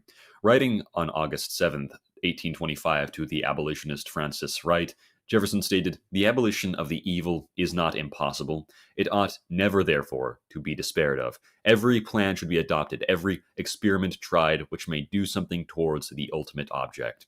Even 3 months before his death, Jefferson would write again on April 8th of 1826 to Edward Everett, stating, "On the question of the lawfulness of slavery, that is the right of one man to appropriate to himself the faculties of another without his consent, I certainly retain my earlier opinions." The astute reader would then ask, if Jefferson loathed slavery so much, why did he not attempt to bring it to its end? The answer is that he did. In 1769, at the age of 26, as a Virginia burgess, he co-sponsored a bill to let masters free their slaves at will. It was defeated so thoroughly that his colleague was branded an enemy to his country. In 1777, Jefferson worked with his mentor, George Wythe, on an emancipation amendment to Virginia's new laws, freeing all children born to slaves, but the proposal was never presented to the legislature because the public mind would not yet bear it. In his 1821 autobiography, Thomas Jefferson claims authorship of the 1778 bill to prevent the importation of slaves into the state of Virginia, a bill which would have banned the international slave trade in that state entirely. Some have argued that since Jefferson did not hold a seat at this time in Congress, that therefore he couldn't have passed this bill, thereby implying that his claimed authorship of the 1778 bill is fraudulent. However, this critique blatantly overlooks the fact that Jefferson introduced multiple bills for bodies in which he held no seat, such as his 1779 bill concerning escheats, or his 1776 proposal for Virginia's Constitution. The introduction of this bill also aligns, of course, with his earlier condemnation of the slave trade in the Declaration of Independence and his argument in 1770 Howell versus Netherland case, where he argued that all men are created equal. In fact, on a side note, as a young lawyer, Jefferson had taken up 6 freedom suits on behalf of enslaved peoples. The 1778 bill also fits his writing style, including a preamble style unique to Jefferson's authorship, as well as the fact that Jefferson later would in fact succeed in his goal of abolishing the importation of slaves into the USA after being elected for his second term as president. As the governor of Virginia from 1779 to 1781, Jefferson eroded slavery's economic foundations by discouraging the cultivation of tobacco, Virginia's labor-intensive slave crop. Instead, he promoted the cultivation of wheat, rice, sugar maples, olives, and grapes, which required far fewer enslaved workers. With his initial 1778 bill shot down under immense controversy, Jefferson later introduced the Ordinance of April 3, 1784, which hoped to abolish slavery altogether in all of the northwestern states ceded to America in 1783 by 1800. However, the clause abolishing slavery in the new states was shot down in Congress by but a single vote. In 1785, in his Notes on the State of Virginia, Jefferson introduced a plan to gradually abolish slavery, although the plan was never adopted into law. In 1788, Jefferson congratulated Edward Rutledge for banning the importation of slaves into South Carolina, and in 1807 he would sign the Act prohibiting importation of slaves, finally succeeding in accomplishing what he had set out to do all those years ago in 1778. Let's review some basic facts. First and foremost, Jefferson repeatedly expressed both in public and private consistent and intense moral opposition to slavery. Secondarily, he pursued laws not only to end the importation of slaves from Africa and abroad, but to end slavery as an institution altogether in the new states gradually. With this being said, why did Jefferson himself own slaves? Is this not utterly and indefensibly contradictory? On its face, the answer would appear to be yes. However, Jefferson's situation was incredibly complicated, to say the least. The Virginia plantation economy, including Jefferson's inheritance, which he was born into, was built on slave labor and indebtedness. From his very birth, this left Jefferson with limited alternatives to maintain his livelihood as he inherited his family's generational debt. This unfortunate predicament stood for many other Virginia planters in the era of Jefferson who knew that slavery was a moral wrong, but acknowledged its legitimacy as a cruel economic necessity, as in the colonies there factually wasn't enough labor available from the small American colonial population to maintain economic growth on these plantations, which required an extremely vast labor force. Slave labor provided the only viable alternative to economic stagnation in agriculture during this period. Tobacco farms, for example, required hundreds of people to survive, or else the farms simply would fail to grow crops. The colonial population itself couldn't support this, as not only were there not enough people living in the colonies, but landowners such as Jefferson and Washington, who were so deeply entrenched in debt, could not conceivably abandon slavery at that specific juncture. When Jefferson inherited 175 slaves and became their master, wherever he could, he minimized the brutal elements of slavery seen elsewhere across Virginia and the Americas overall. Rather than selling slaves outright, Jefferson would often mortgage slaves to friendly creditors and lease them with the intention that the enslaved families could not be separated or torn apart, thereby protecting them from slave owners elsewhere in the United States, who were nothing short of brutal and harsh towards their subjects. Jefferson viewed the sale of slaves as a last resort, as according to his own reason, if he sold them, they were most likely to be sold to the South, where they would be worked under only the harshest conditions. This prospect horrified Jefferson. On the rare occasion that he did sell slaves, Thomas Jefferson always did so as a punishment for those who had committed serious crimes. For example, his sale of his slaves, Hercules, Gawain, and Billy, was only done so after the three had stabbed one of their overseers, while a slave named Carey was sold only after having murdered a fellow slave named Brown Colbert with a hammer in cold blood. Furthermore, Jefferson simply could not have freed his slaves, as it's entirely unreasonable to believe that the creditors who he was so deeply indebted to would have allowed this to happen.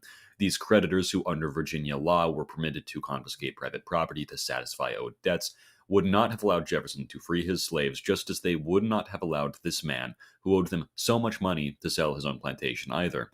To make matters worse, after 1806, under Governor William H. Cabell, freed slaves in Virginia were not allowed to reside in the state for any period longer than a single year, throwing a serious wrench into any notion of Jefferson freeing these slaves and allowing them a comfortable existence as free men, whose lives would have to be uprooted no more than a single year after they were emancipated by their owners. Jefferson commented on these laws in 1814, stating, "My opinion has ever been that, until more can be done for them, we should endeavor to feed and clothe them well, protect them from ill usage, require such reasonable labor only as is performed voluntarily by freemen, and be led by no repugnancies to abdicate them and our duties to them. The laws do not permit us to turn them loose if that were for their good, and to commute them for other property is to commit them to those whose usage of them we cannot control." After Thomas Jefferson's death, the families which he had worked to protect from being owned by malicious planters were ripped away from each other as they were sold on the auction block. There are many memoirs which demonstrate the kindness with which Jefferson treated his slaves during his lifetime, such as his former slave Peter Fawcett, who remembered living his childhood as though he had been a free boy, never even realizing in his youth that he was in fact born into slavery.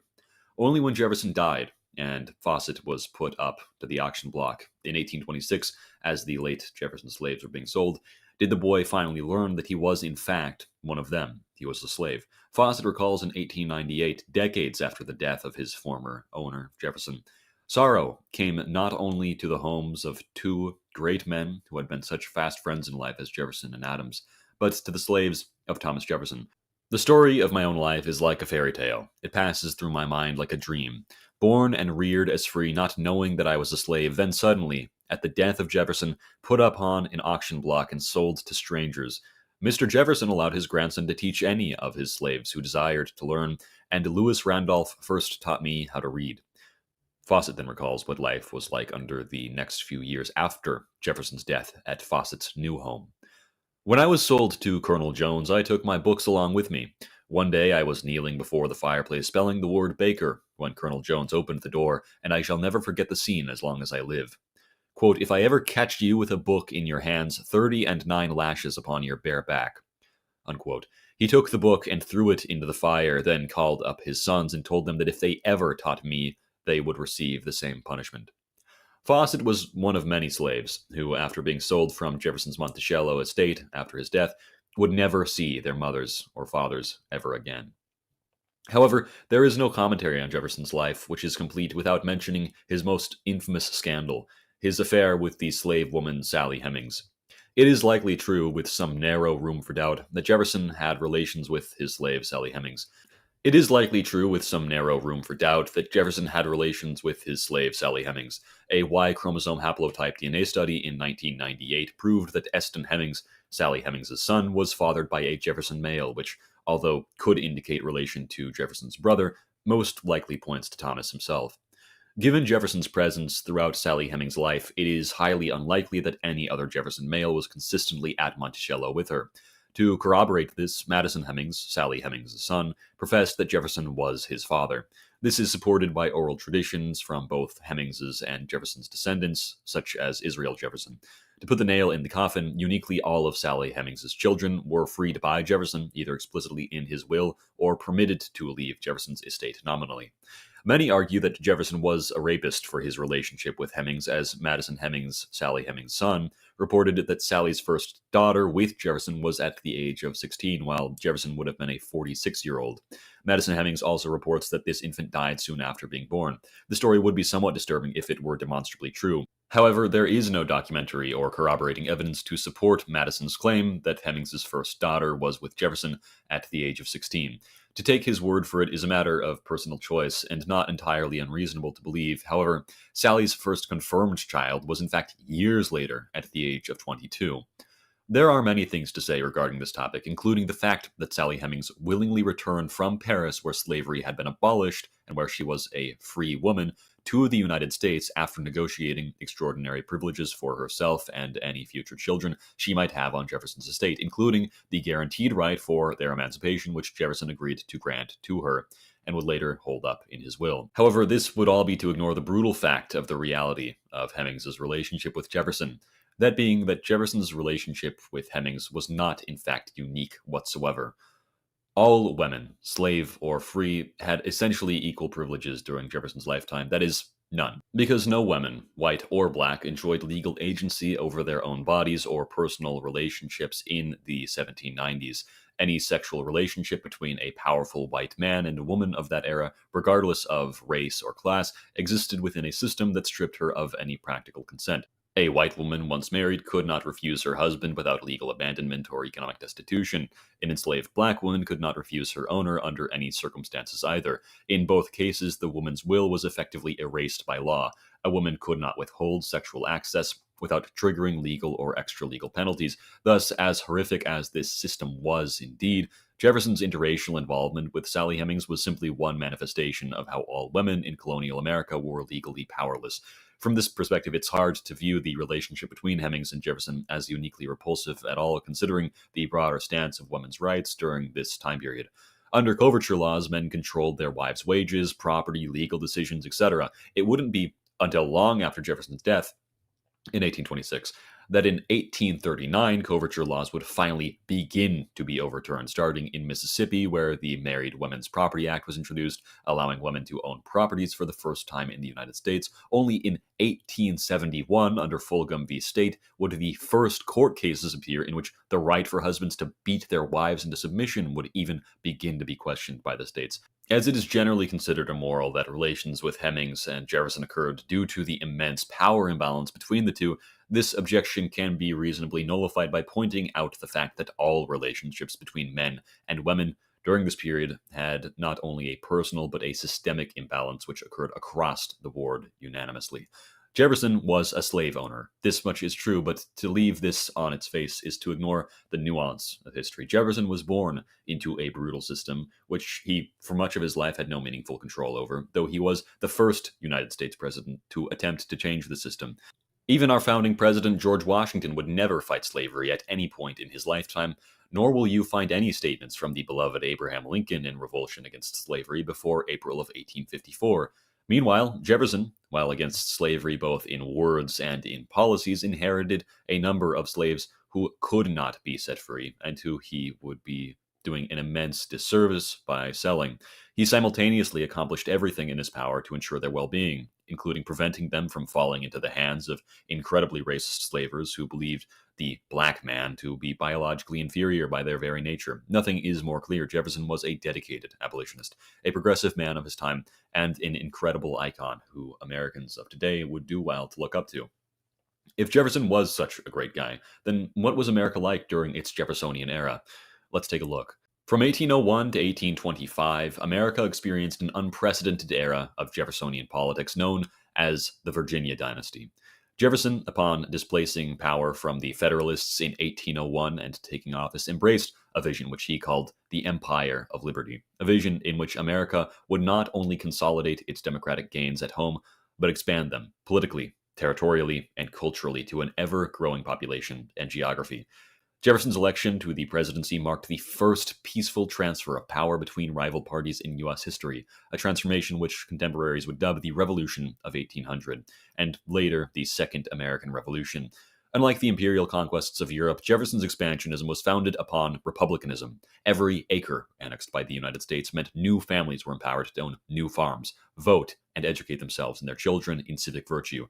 Jefferson pledged in his inaugural address to curate a wise and frugal government designed to perform only constitutionally enumerated tasks while protecting the civil liberties of the American people.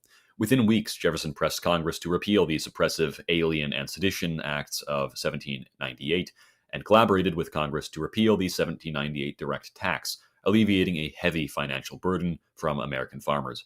In May of 1801, the Regency of Tripoli in North Africa declared war on the United States for refusing to pay annual tribute for a safe passage of American merchant ships, and in response, Jefferson dispatched the Navy. This conflict would later be known as the First Barbary War. April 1802, Jefferson abolished Hamilton's whiskey excise and other internal taxes and eased the naturalization process of migrants from 14 all the way down to 5 years, encouraging the assimilation of newcomers. From 1802 to 1803, Jefferson's territorial policy reached its apex. In 1802, Georgia ceded its territorial claims on the Yazoo lands to the federal government, and Jefferson signed the Territory Enabling Act, which empowered the Indiana Territory to seek admission as a state among equals. A month after that, Washington, D.C. was formally incorporated, while in April of 1803, all of the Louisiana Territory, 828,000 square miles, was purchased from France by the U.S. government. Overall, Jefferson's acquisitions doubled the size of the USA and secured navigation of the Mississippi River, providing invaluable farmland for future generations of Americans.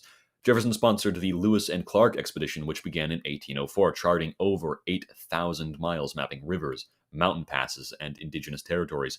Jefferson won a landslide re-election in November 1804, securing 73.2% of the vote and being inaugurated on March 4, 1805. Meanwhile, the conflict with Tripoli reached its climax.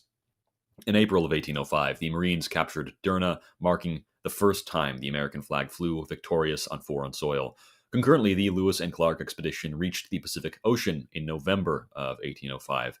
Their journals provided the first comprehensive accounts of Western flora, fauna, and indigenous cultures. Jefferson's fifth year focused on enabling commerce and connectivity across America. On March 9, 1806, Congress authorized construction of the National Road, or Cumberland Road, which was the first federally funded highway which extended from Cumberland, Maryland, to the Ohio River. In response to the British barring neutral ships from European ports in April of 1806, Jefferson banned many British imports into the states, a move which acted as a precursor to economic protectionism. In December of 1806, Thomas Jefferson urged Congress to ban the international slave trade on the grounds that it violated Enlightenment principles and threatened social cohesion. Congress complied on March 2, 1807, outlawing the importation of enslaved Africans effective January 1, 1808, the earliest possible date allowed by the Constitution. In response to a British attack upon the USS Chesapeake off the coast of Virginia in June of 1807, President Jefferson endorsed the Embargo Act of 1807, which closed all U.S. ports to foreign trade, attempting to coerce Britain and France into respecting American neutrality. By early 1808, however, the U.S. came to realize that the embargo had failed to sway European policy, leading Congress to repeal it shortly before Jefferson's departure from office, though trade with Britain and France was still restricted. Throughout his presidency, Jefferson slashed military expenditures, eliminated internal taxes, and utilized customs revenues and land sales to fund the state. By 1807, the national debt had fallen by nearly 50% from its 1801 levels, enabling the administration to pay interest punctually while avoiding large-scale borrowing. Though he favored private enterprise and locally led experimentation, his administration did not for a moment shy away from supporting national projects including roads, militia improvement, and scientific expeditions. The republic that Jefferson helped steward emerged from his tenure ready and primed for new challenges that would await it, such as the tension between slavery and freedom, the march toward continental union, and the evolution of a national identity that balanced liberty with order. 1809, James Madison, who Jefferson more or less ruled through, was inaugurated as President of the United States of America. In October of 1810, Madison issued a proclamation effectively annexing West Florida, and on February 21st of 1811, Madison blocked two church and corporation bills invoking the separation of church and state. By summer, he viewed war with Britain as likely, convening a special Congress in July to strengthen the armed forces. He would steer not only Louisiana into becoming an official state, but he would also guide the United States through the War of 1812 against Britain, also known as the Second War of Independence, in which British forces burned Washington, D.C. to the ground. Nonetheless, American victories at Baltimore would inspire the Star-Spangled Banner, while the 1815 victory at New Orleans under General Andrew Jackson would revive America's morale and military unity as the troops decisively secured America's sovereignty without ceding a single inch of ground to the British. President Madison chartered the Second Bank of the United States in 1816 to stabilize the dollar, signing the Tariff of 1816, which was America's first protective tariff on imports to protect new American industries such as textiles, iron, etc., as the president furthered federal subsidies for canals, roads, and bridges. In March of 1814, General Jackson defeated the Red Stick Creeks, annexing vast territory in Alabama and Georgia, paving the way for new states and even more independent farmers. Madison's seventh annual message in December of 1815 advocated for a new national bank, more protective tariffs, and further internal improvements. Indiana was admitted as the 19th state in December of 1816, and James Monroe, Madison's Secretary of State, was elected in November of 1816.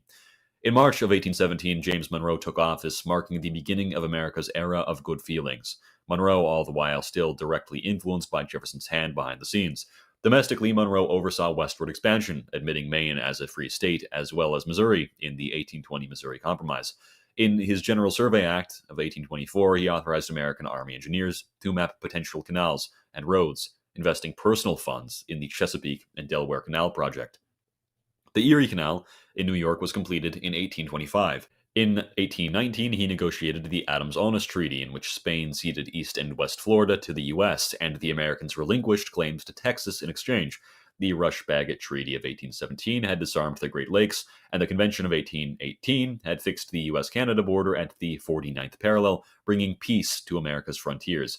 In 1823, Monroe proclaimed the Monroe Doctrine, declaring the Western Hemisphere closed to new colonization, warning Europe that any attempt to reassert colonial control over Latin America would be viewed as hostile to American interests, establishing the United States as a protector of independent American republics. Following the inauguration of John Quincy Adams in 1825, Thomas Jefferson passed away. While Quincy Adams was generally politically independent and not a Jeffersonian by any stretch of the imagination, he did have some overlap with Jefferson, approving of Jefferson's own notes on the state of Virginia, as well as his opposition to slavery and his support of infrastructure programs, high protective tariffs, as well as the establishment of scientific institutions. In 1828, Andrew Jackson, whose Jacksonian democracy built upon Jeffersonian foundations, was elected as president. By Jackson's era, almost universal white male suffrage had arrived, a culmination of Jeffersonian egalitarianism. In the early 1800s, only a few states allowed all white men to vote, but by 1828, property qualifications were abolished in nearly every state. Jackson's presidential victory was made possible by this expanded electorate. He billed himself as the champion of the common man, the yeoman farmers and ordinary citizens, against the aristocratic elites. President Andrew Jackson attacked entrenched privileges, vetoing the 1832 recharter of the Second Bank of the United States. He instituted the rotation in office to democratize the seats of unelected bureaucrats. In 1830, Jackson orchestrated the voluntary migration of the Choctaw, Creek, and Chickasaw Indians, and the partially voluntary, partially forced factional migration of the Cherokee and Seminoles, whose chiefs agreed to migrate in opposition to the broader opinions of their tribes. The Choctaw would then forge their own path to Oklahoma freely and independently. In 1837, Martin Van Buren, the final Jeffersonian president, took office. Martin Van Buren was the consummate Jeffersonian engineer, documenting and completing the battle against the Second Bank. Van Buren, like Andrew Jackson, battled against the bank due to the fact that though it was chartered under good intentions, by the 1830s it had become an anti-national identity that is no longer functioning as an instrument of the people's government, but rather serving as a powerful private monopoly under a single man's direction. Van Buren's long-hidden 1860 manuscript, finally published in 1920, laid bare the bank's reckless credit expansion, noting loans ballooning from 40 million USD to over 70 million between October of 1830 and May of 1832. Even according to Andrew Jackson, it was Van Buren's brains and persistence alongside Jackson's popular prestige that ultimately wrestled national credit from private hands. Confronted with the panic of 1837, Van Buren established the independent treasury, making Treasury free of private bank deposits. Throughout his presidency, Van Buren ensured that the de facto one-party Jeffersonian system endured through Jackson's 2 terms as well as his own, preserving popular sovereignty and restraining federal power well into the antebellum era. At the close of Van Buren's administration, which had been undermined by the Panic of 1837 and Van Buren's loss to William Henry Harrison in the campaign of 1840, Jeffersonian dominance gave way to the Whig Party. In November 1840, Harrison carried 234 electoral votes to Van Buren's 60, as voters embraced the Whigs' promise of a more active federal role in economic development. William Henry Harrison's death just a month into office elevated John Tyler, a man without any Jeffersonian convictions, to the presidency. Tyler refused to recharter the Second Bank of the United States, yet he likewise spurned the Whig-sponsored National Bank Plan. In effect, the balanced government of the Jeffersonian era had given way to a series of erratic policy experiments under a president whose allegiances had now shifted between parties. The ensuing decades were a holiday in which the earlier developmental trajectory of the United States was interrupted, more or less, by a massive parenthesis in which black chattel slavery was abolished and America was plunged into an era of mass unconsciousness. The Civil War and Reconstruction upended America's political institutions, sidelined the state-limiting vision of Jefferson and Van Buren in favor of expansive governmental expansion, all excused by the abolition of slavery and Southern Reconstruction. After the post-Civil War Reconstruction, real power increasingly retreated into the hands of financiers, industrialists, and behind-the-scenes political operatives. This marked the true end of the Jeffersonian era, characterized by recurring financial panics, corporate control over legislation, and a federal apparatus far larger and far more interventionist than anything our first few presidents would have ever recognized.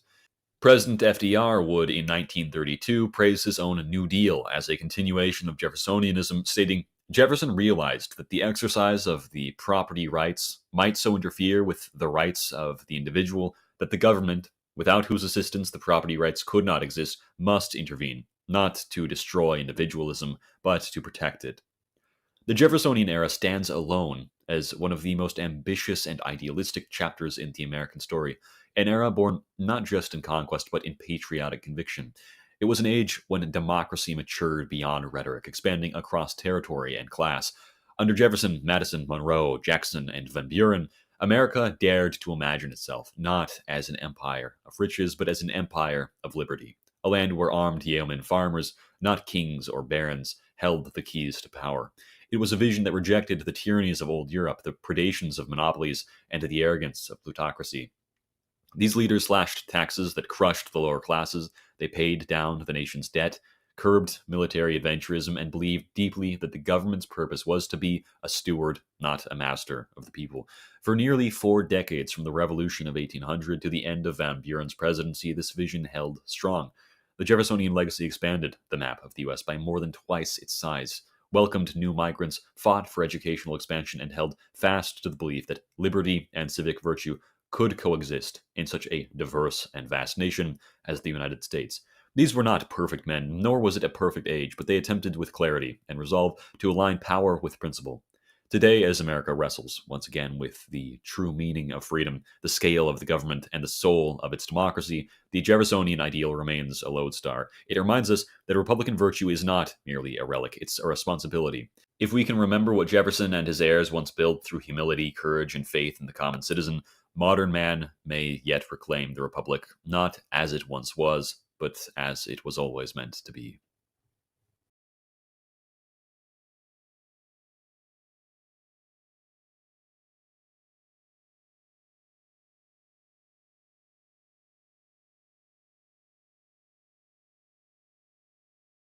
Who was the American revolutionary known as Thomas Paine? Thomas Paine was born on January 29th, 1737 in Thetford, Norfolk, England, the son of Joseph Paine, a Quaker artisan, and Frances Cock Paine, an Anglican. Raised in modest circumstances and educated only until age 12, Paine was largely self-taught, apprenticing first to his father and later working as a corset maker, as well as a schoolteacher. By age 15, he had already flown the coop, first to sea, then to London's free-thinking lecture halls. By 1759, he married Mary Lambert, who tragically passed away in childbirth, leaving him mourning yet financially able to refocus on his intellectual pursuits. By the 1760s, Paine was active in the literary and theological circles of London, and he published his first political pamphlet, The Case of the Officers of Excise, in 1772, a writing arguing in favor of a wage increase for customs officers. Despite a heavy debt, job losses, and 2 failed marriages, Paine's mind and persuasive pen had started attracting attention by this time. In September of 1774, with a letter of recommendation from Benjamin Franklin, Paine embarked for the American colonies, crossing the Atlantic while suffering from typhus. Landing in Philadelphia in November 1774, Paine immediately immersed himself in America's revolutionary circles. His first Pennsylvania essays already targeted slavery and welfare, declaring that the heir of America disagrees with the constitution of foreign vices, urging state-funded support for widows and orphans. As editor of the Pennsylvania Magazine, he witnessed that many colonists still held out hope for some sort of reconciliation with the British Empire. Determined to oppose this sentiment and crystallize popular support for independence, he began writing a piece known as Common Sense in late 1775 under the working title Plain Truth. Published anonymously on January 10, 1776, the 47-page pamphlet delivered a brilliant and easily accessible argument for complete separation from Britain. Within this article, Paine discussed a number of topics, such as how society arises from our needs and brings happiness by drawing us together, while the government arises in response to our faults and at best restrains a vice.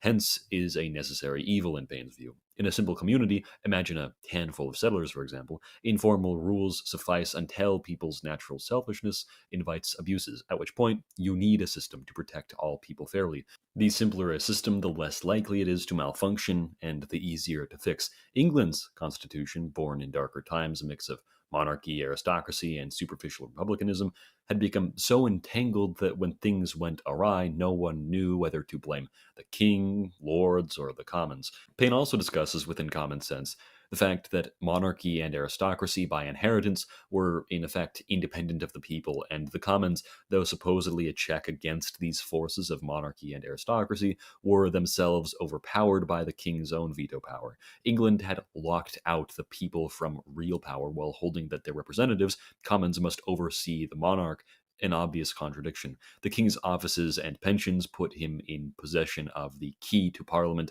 which made any real checks impossible. Paine proposed that all humans are born with equal worth, and so to elevate one person or a family or a group of families above the rest with divine or natural sanction is simply a falsehood.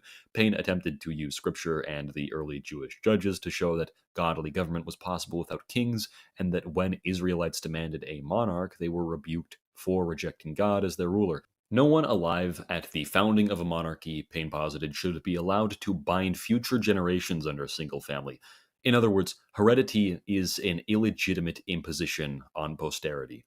All too often, succession passed into the hands of the incompetent, the tyrannical or literal children or infants. Instead of preventing civil strife, hereditary monarchy in England spawned countless wars and rebellions. In many monarchies, the king did everything as ultimate judge and general, while in 18th century England, all he did was wage war and distribute offices, impoverishing the nation to fill his own coffers. With this context in mind, Common Sense goes on, essentially arguing that America had grown richer under British trade, but only because of necessity, not affection, as Britain's motive was its own commercial and imperial gain.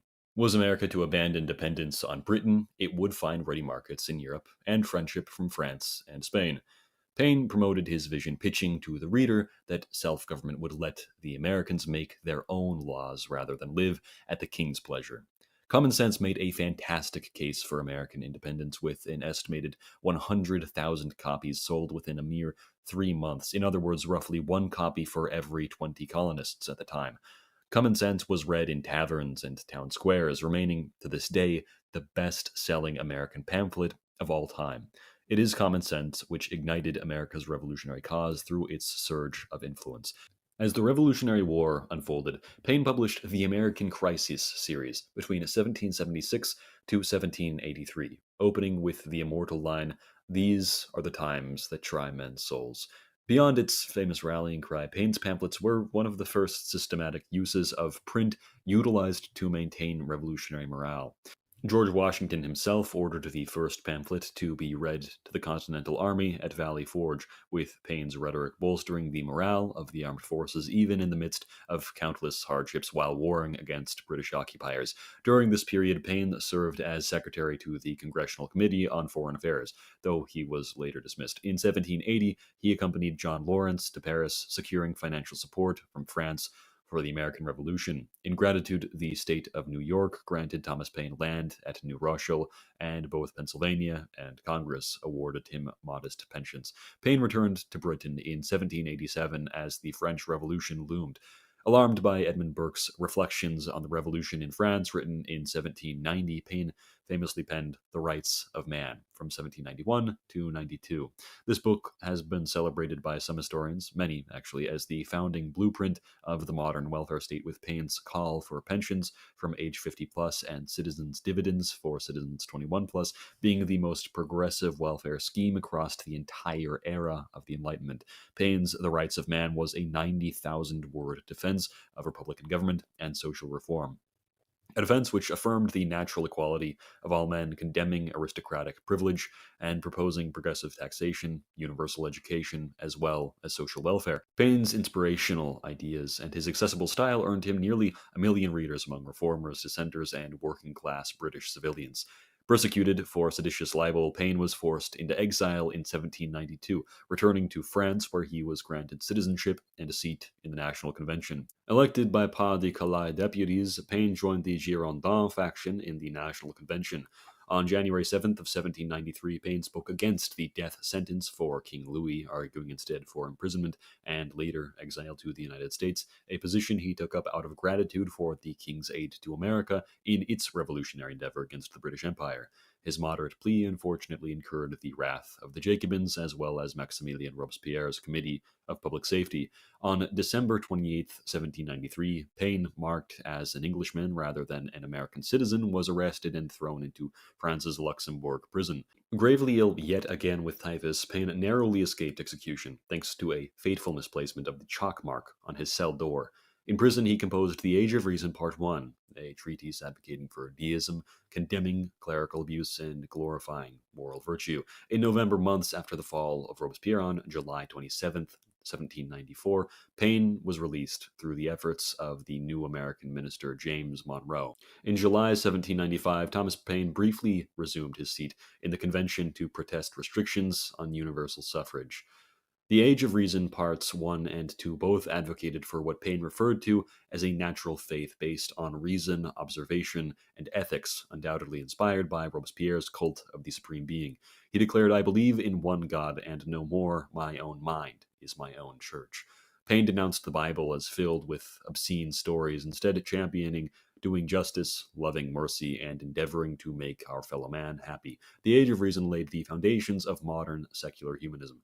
Following the end of the Reign of Terror in France, and In the midst of the French Directory's efforts to curate a civic religion, Paine, in 1797, became one of the founders of Theophilanthropism, or the Friends of God and Man.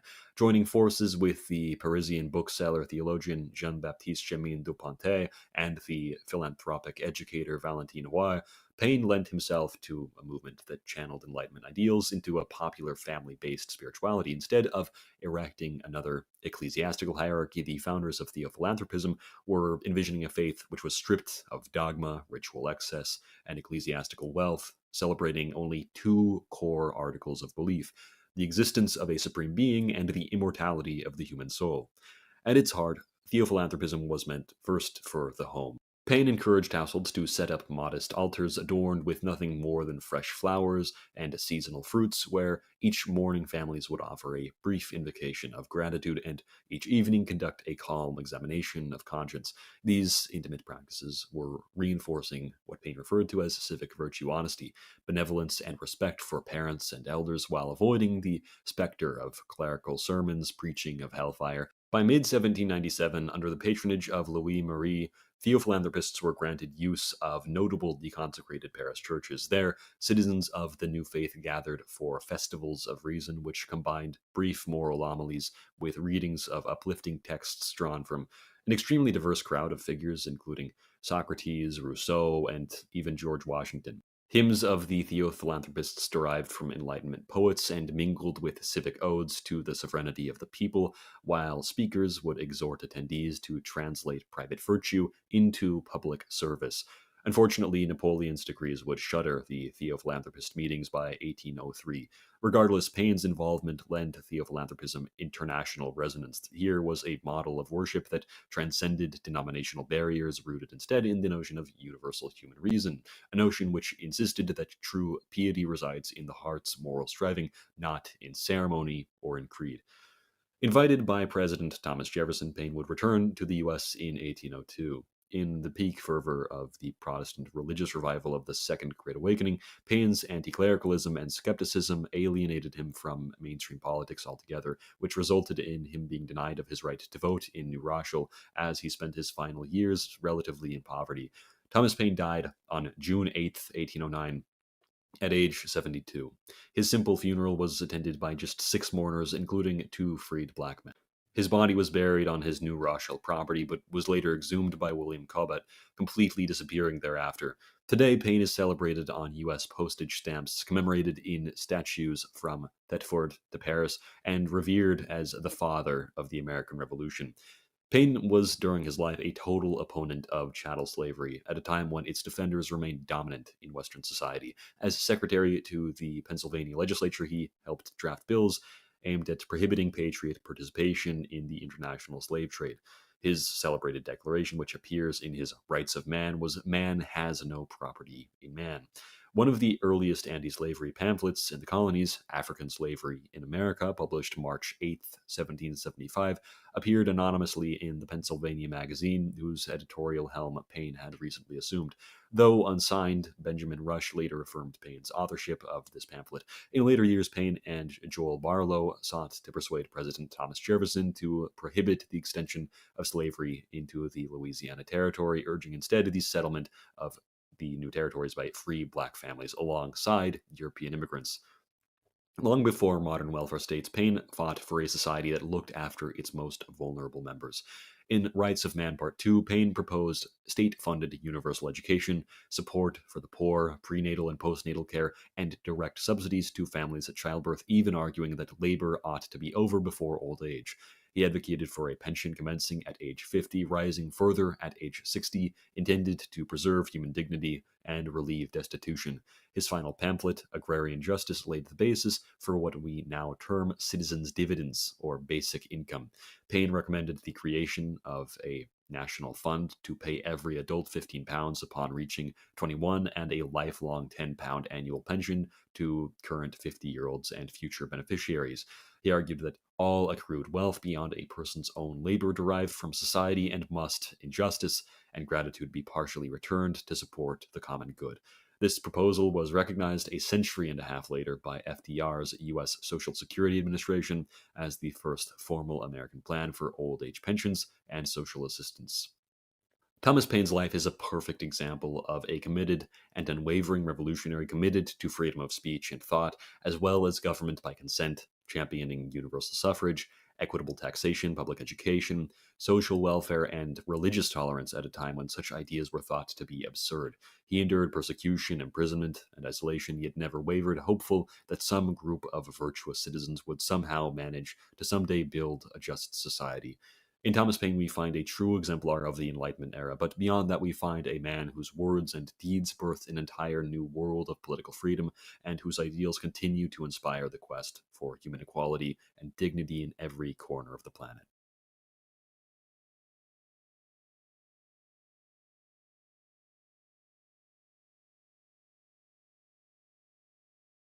America's new isolationist movement has been trained to see President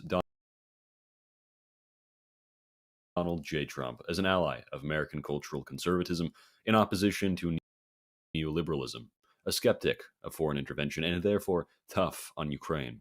This image of Trump as a Russian sympathizer has been bolstered by a media slurry of anti-Trump hysteria and propaganda. Whether or not Trump deserves the hate he's received, or whether he stands out as a uniquely horrible politician, is irrelevant to this particular discussion. Here we are referring solely to his geopolitical ambitions.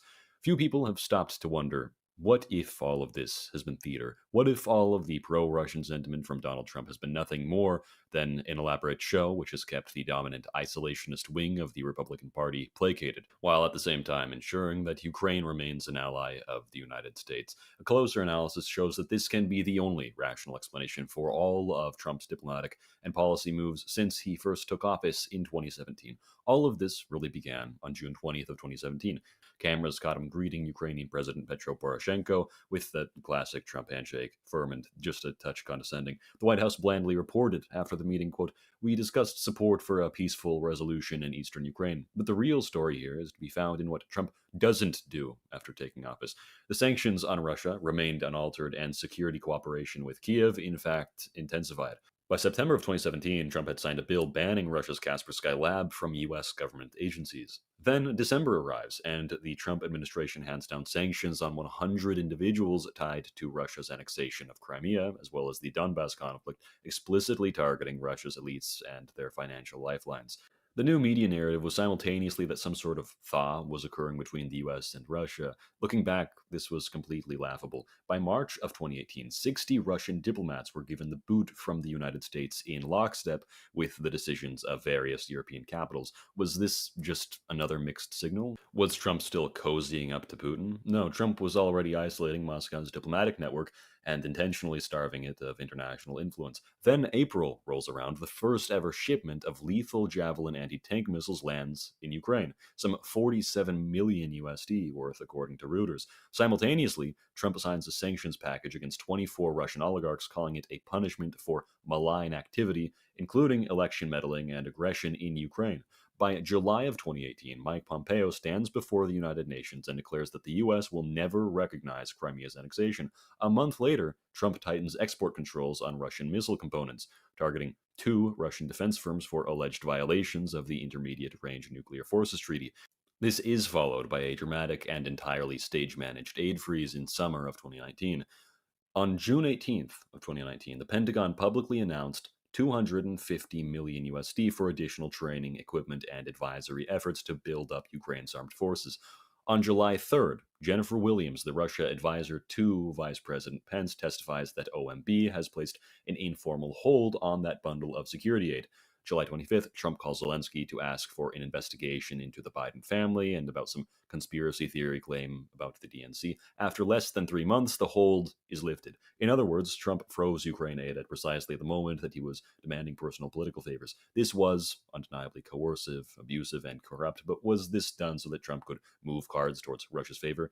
No, this hold was made over stupid concerns brought to Trump by his base of support and then released once Trump had concluded his political stunt. This was nothing other than a political maneuver meant to appease domestic supporters, but all the American people remembered was that Trump pivoted. September rolls around and the administration releases the 250 million USD in Congress-approved aid. Then only 3 months later, on December 20th of 2019, Trump signs the National Defense Authorization Act for fiscal year 2020, which included Section 7503D, which, mind you, was the Protecting Europe's Energy Security Act, or PESA, of 2019. Under PESA, any vessel involved in the pipelaying of Russia's Nord Stream 2 at depths of 100 feet or more was required to immediately cease construction-related activity and enter a good faith wind-down or face targeted sanctions via the OFAC. This wasn't just a sideshow. Nord Stream 2 was, of course, going to allow Russia to bypass Ukrainian transit routes and cut Kiev off from substantial fee revenues, which would then deepen its vulnerability to Kremlin coercion. It also would have amplified Europe's dependence on Russian gas, which then would have given Moscow leverage over both energy prices and political decisions in Germany. For that reason, the Trump administration joined a whole host of European governments in condemning the pipeline and championed the diversification of energy supplies, and indeed, U.S. LNG exports reportedly saved European consumers some $8 billion USD by fostering competitive pricing. The NDAA gave the Secretary of State 60 days to name any non-compliant entities and 30 days after that to demonstrate a wind-down or face sanctions. Then, following the expiration of Trump's presidential term, came Joseph Biden, and the story shifted. In 2021, the new administration rolled out General License 8L, which allowed certain Russian firms to bypass American sanctions. CIA Director William Burns then opened a back channel to Putin and, in fact, warned Kiev not to strike within Russian territory. That should have set off alarms, as while Moscow plowed ahead with its war crimes, Washington was telling Ukraine to stand down. But the headlines fixated on moralizing about Trump's speeches, and America once again swallowed the narrative on this subject. On April 6th of 2021, Senator Marco Rubio, who would later be appointed as both Trump's Secretary of State and later as the interim National Security Advisor, gave support to Senate Bill 814, which authorized the State Department to give grants or loans for U.S. defense equipment and training to Ukraine, and granted Ukraine priority access to excess defense articles under foreign military financing and IMET programs. However, it is important that under Biden, the first major Ukraine aid package of 13.6 billion USD was passed, known as House Resolution 2471, which was part of a 1.5 trillion omnibus package passed by the House on March 9th of 2022 and then by the Senate on March 10th. Representative Mike Waltz, who would later become Trump's national security advisor and then the ambassador to the UN, voted yes on the package in the House. In April of 2022, both Rubio and Waltz also gave support to the Ukraine Democracy Defense Lend-Lease Act, which allowed the U.S. president to send military equipment to Ukraine and other Eastern European allies with the explicit goal of deterring Russia's expansionism. The second package, House Resolution 7691, consisted of 40.1 billion USD and was passed in the House on May 10th and the Senate on May 19th of 2022. Both Waltz and Rubio together voted in favor of this package. Mike Waltz then voted in favor of House Resolution 5692 of 2024, which was a standalone 2024 fiscal year defense supplemental passed in the House on September 28th of 2023. Note, both Rubio and Waltz voted for both the 2023 National Defense Authorization Act as well as the 2024 National Defense Authorization Act. The 2023 NDAA in Section 1241 extended the Ukraine Security Assistance Initiative into fiscal year 2024 with 300 million USD for equipment and training. The 2024 NDAA maintained and expanded USAI funding through to 2026. These are the people who would later and presently do spearhead Trump's foreign policy. January 20th, 2025, Trump comes back to office pretending as though he's going to shut down all of America's foreign aid. Despite this rhetoric, he appoints Marco Rubio as Secretary of State and names Mike Waltz National Security Advisor. 2 days later, he blasts on Truth Social, "If a deal is not reached, I will have no other choice but to put high-level taxes, tariffs, and sanctions on anything being sold by Russia to the United States and other participating countries." Early February, he pitches a quid pro quo, U.S. military aid for Ukraine in exchange for rare earth minerals.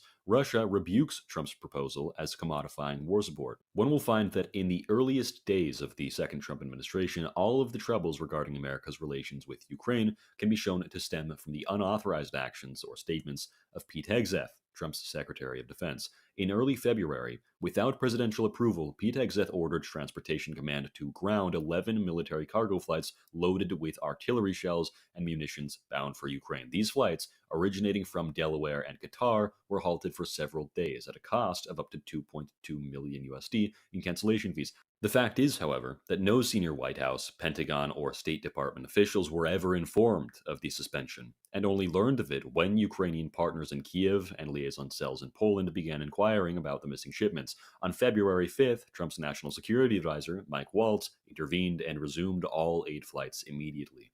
Reuters published an expose about this on May 6th of 2025, revealing that Trump himself, alongside his chief national security officials, had been completely unaware of this order given by Hegseth throughout the entire ordeal. On February 11th, Pete Hegseth then proclaims that no U.S. combat troops will ever go to Ukraine. Only a few days after that, Hegseth spontaneously backtracks his earlier qualifying statements, instead revealing everything's on the table, and even flirts with the idea of granting Ukraine nuclear weapons. The only reasonable conclusion which can be drawn from this 180 in Hegseth's statements is that disciplinary action was taken against him behind closed doors. By the end of February, Trump extended sanctions against Russia for another year, extensions which have tightened the noose on Russia's economy, while Ukraine's lifeline has by all means stayed robust.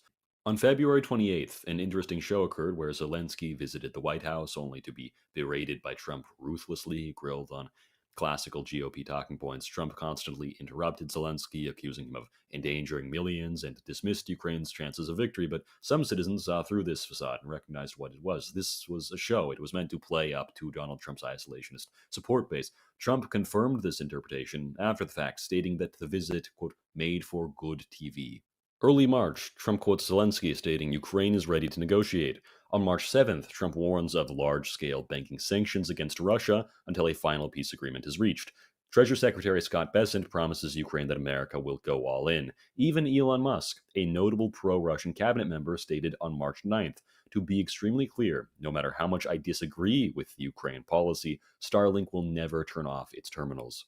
On March 10th, Marco Rubio affirmed to reporters that the U.S. had engaged in no discussions with the EU on easing any sanctions against Russia. March 11th sees a whirlwind meeting in Jeddah where Marco Rubio presented a 30-day ceasefire proposal to Russia, stating ball in Moscow's court. On the same day, Mike Waltz confirms the resumption of military aid to Ukraine roughly a week after its temporary suspension. On March 12th, Trump refuses to renew Biden's General License 8L as it expires.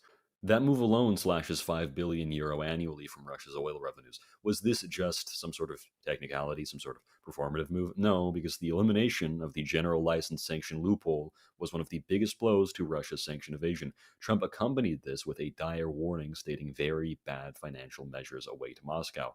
Come March 30th, Trump is threatening Russia directly, stating if Russia does not make a deal to stop the war in Ukraine, I'll impose 25 to 50% secondary tariffs on all Russian oil. If you buy oil from Russia, you can't do business in the U.S. These tariffs, though not yet implemented, would target primarily China, India, and Turkey. Whether these countries balk or not, Russia's bargaining chips are being forced out of their hands. April 11th, Trump's envoy for Ukraine, Keith Kellogg, proposes a reassurance force led by the UK and France in western Ukraine, as well as a concentration of Ukrainian troops east of the Dnipro River, where a demilitarized zone would be established around the current lines of control between Russia and Ukraine. This proposal, however, was taken out of context by the news media, which made slanderous reports that Kellogg was somehow proposing dividing Ukraine like post-war Germany was. On April 13th, Kellogg condemned Russia directly, stating, today's Palm Sunday attack by Russian forces on civilian targets in Sumy crosses any line of decency. On April 25th, according to the New York Times, the White House officially rejected Russia's demands for Ukraine's full withdrawal from partially occupied oblasts. On April 26th, the next day, at Pope Francis's funeral, Trump met with Zelensky on the sidelines, and during that meeting, sources gave reports that Zelensky informed Trump that Putin would not budge unless Trump applied more pressure, to which Trump replied that he might have to change his approach to Putin. Zelensky then attempted to convince Trump to return to his initial proposal of an unconditional ceasefire as a starting point for peace talks, which, as Zelensky points out, Ukraine had accepted. One source reported that Trump seemed to agree with Zelensky's proposal, a report which the White House didn't confirm or deny. On his way back to the U.S., Trump posted on Truth Social following a Russian missile attack in Ukraine, "It makes me think that maybe he, Putin, doesn't want to stop the war. He's just tapping me along and has to be dealt with differently through banking or secondary sanctions. On April 27th, Trump stated, "I want Putin to stop shooting, sit down and sign a deal. We have the confines of a deal, I believe, and I want him to sign it and be done with it."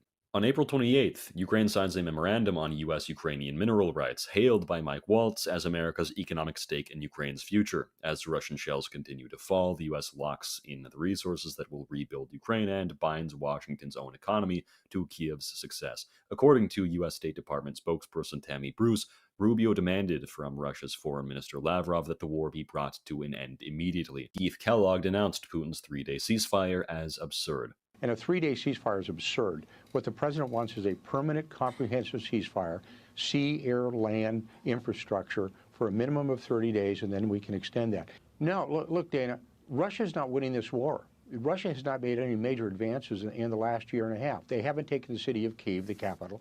They haven't pushed to the west of the Dnieper River, which is a major obstacle.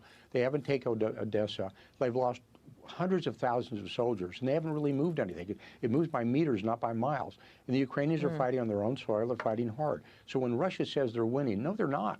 If they are winning, they've already won this war after 3 years, and now we're into our fourth year. So I think they need to sit back and realize it. I think the Ukrainians are in a good position. May 1st came as I was drafting this video up, and the State Department by now has approved 50 million USD in aid or more to Ukraine for the sales of defense hardware and services. Ukraine's parliament prepared to ratify the long-waiting U.S.-Ukraine Minerals Agreement signed on April 30th, which grants the U.S. preferential access to Ukrainian critical minerals while establishing a joint investment fund to support Ukraine's reconstruction and defense projects. The Institute for the Study of War reported that Russia became angered at American and European proposals for Western peacekeeping forces in Ukraine that same day. On May 2nd, the U.S. finalized a package of economic sanctions targeting Russian banking and energy sectors, sanctions which Zelensky had proposed to Trump during his meeting with Trump at the funeral of Pope Francis.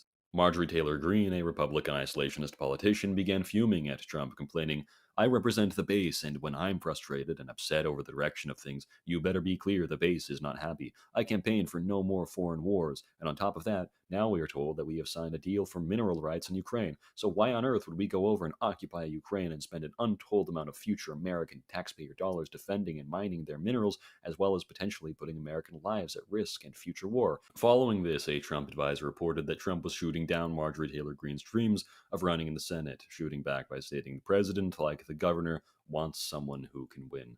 May 4th, Trump made the following statement regarding the peace talks between Ukraine and Russia.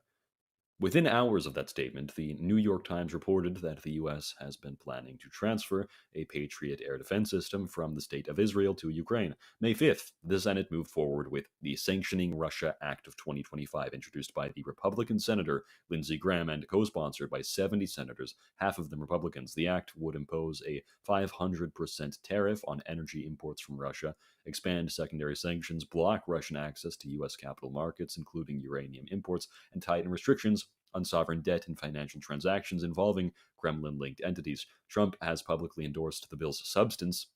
In fact, he is the one who proposed secondary sanctions on Russia, and it is clear that he intends to sign the now veto-proof resolution into law. But hasn't Mike Waltz, the Trump administration's most pro-Ukraine hawk, already been fired? On May 1st, President Trump publicly announced that he was moving Waltz from the position of National Security Advisor to U.S. Ambassador to the United Nations, replacing him immediately with Secretary of State Marco Rubio in an interim capacity. This is, of course, in part due to the Signal group chat leak, which occurred recently, but more importantly because the intended UN Ambassador Stefanik was dismissed from her nomination for the position, and the Trump administration has desperately needed a new nominee since then. Yet in truth, Waltz hasn't really left the National Security Council and is still among its regular attendees. This is because the position which he has been moved to, which is the ambassador to the UN, still has a permanent seat at the National Security Council. So why are you still told that Trump is tough on Ukraine? Because the illusion of isolationism keeps his base of support from revolting, but the real story is that Donald Trump has been the most consistently pro-Ukraine president since the conflict started in 2014. Overtly reinforcing Kiev's defenses, economically strangling Moscow, and binding U.S. global economic power to Ukraine's survival. The unfortunate thing for GOP voters is that they have simply been conned into celebrating a performance rather than evaluating the results, allowing the narrative masters of the same news media they despise to frame Trump as an isolationist who hates Ukraine, a narrative which has been curated to keep you from realizing that Trump has been the largest force standing between Russia and a triumphant conquest of Ukraine. It's the greatest bait and switch in modern American politics, and you're the ones who fell for it.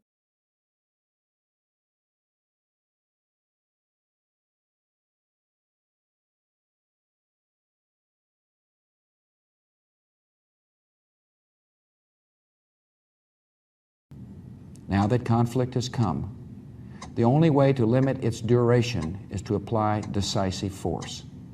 And I assure you, this will not be a campaign of half measures, and we will accept no outcome but victory.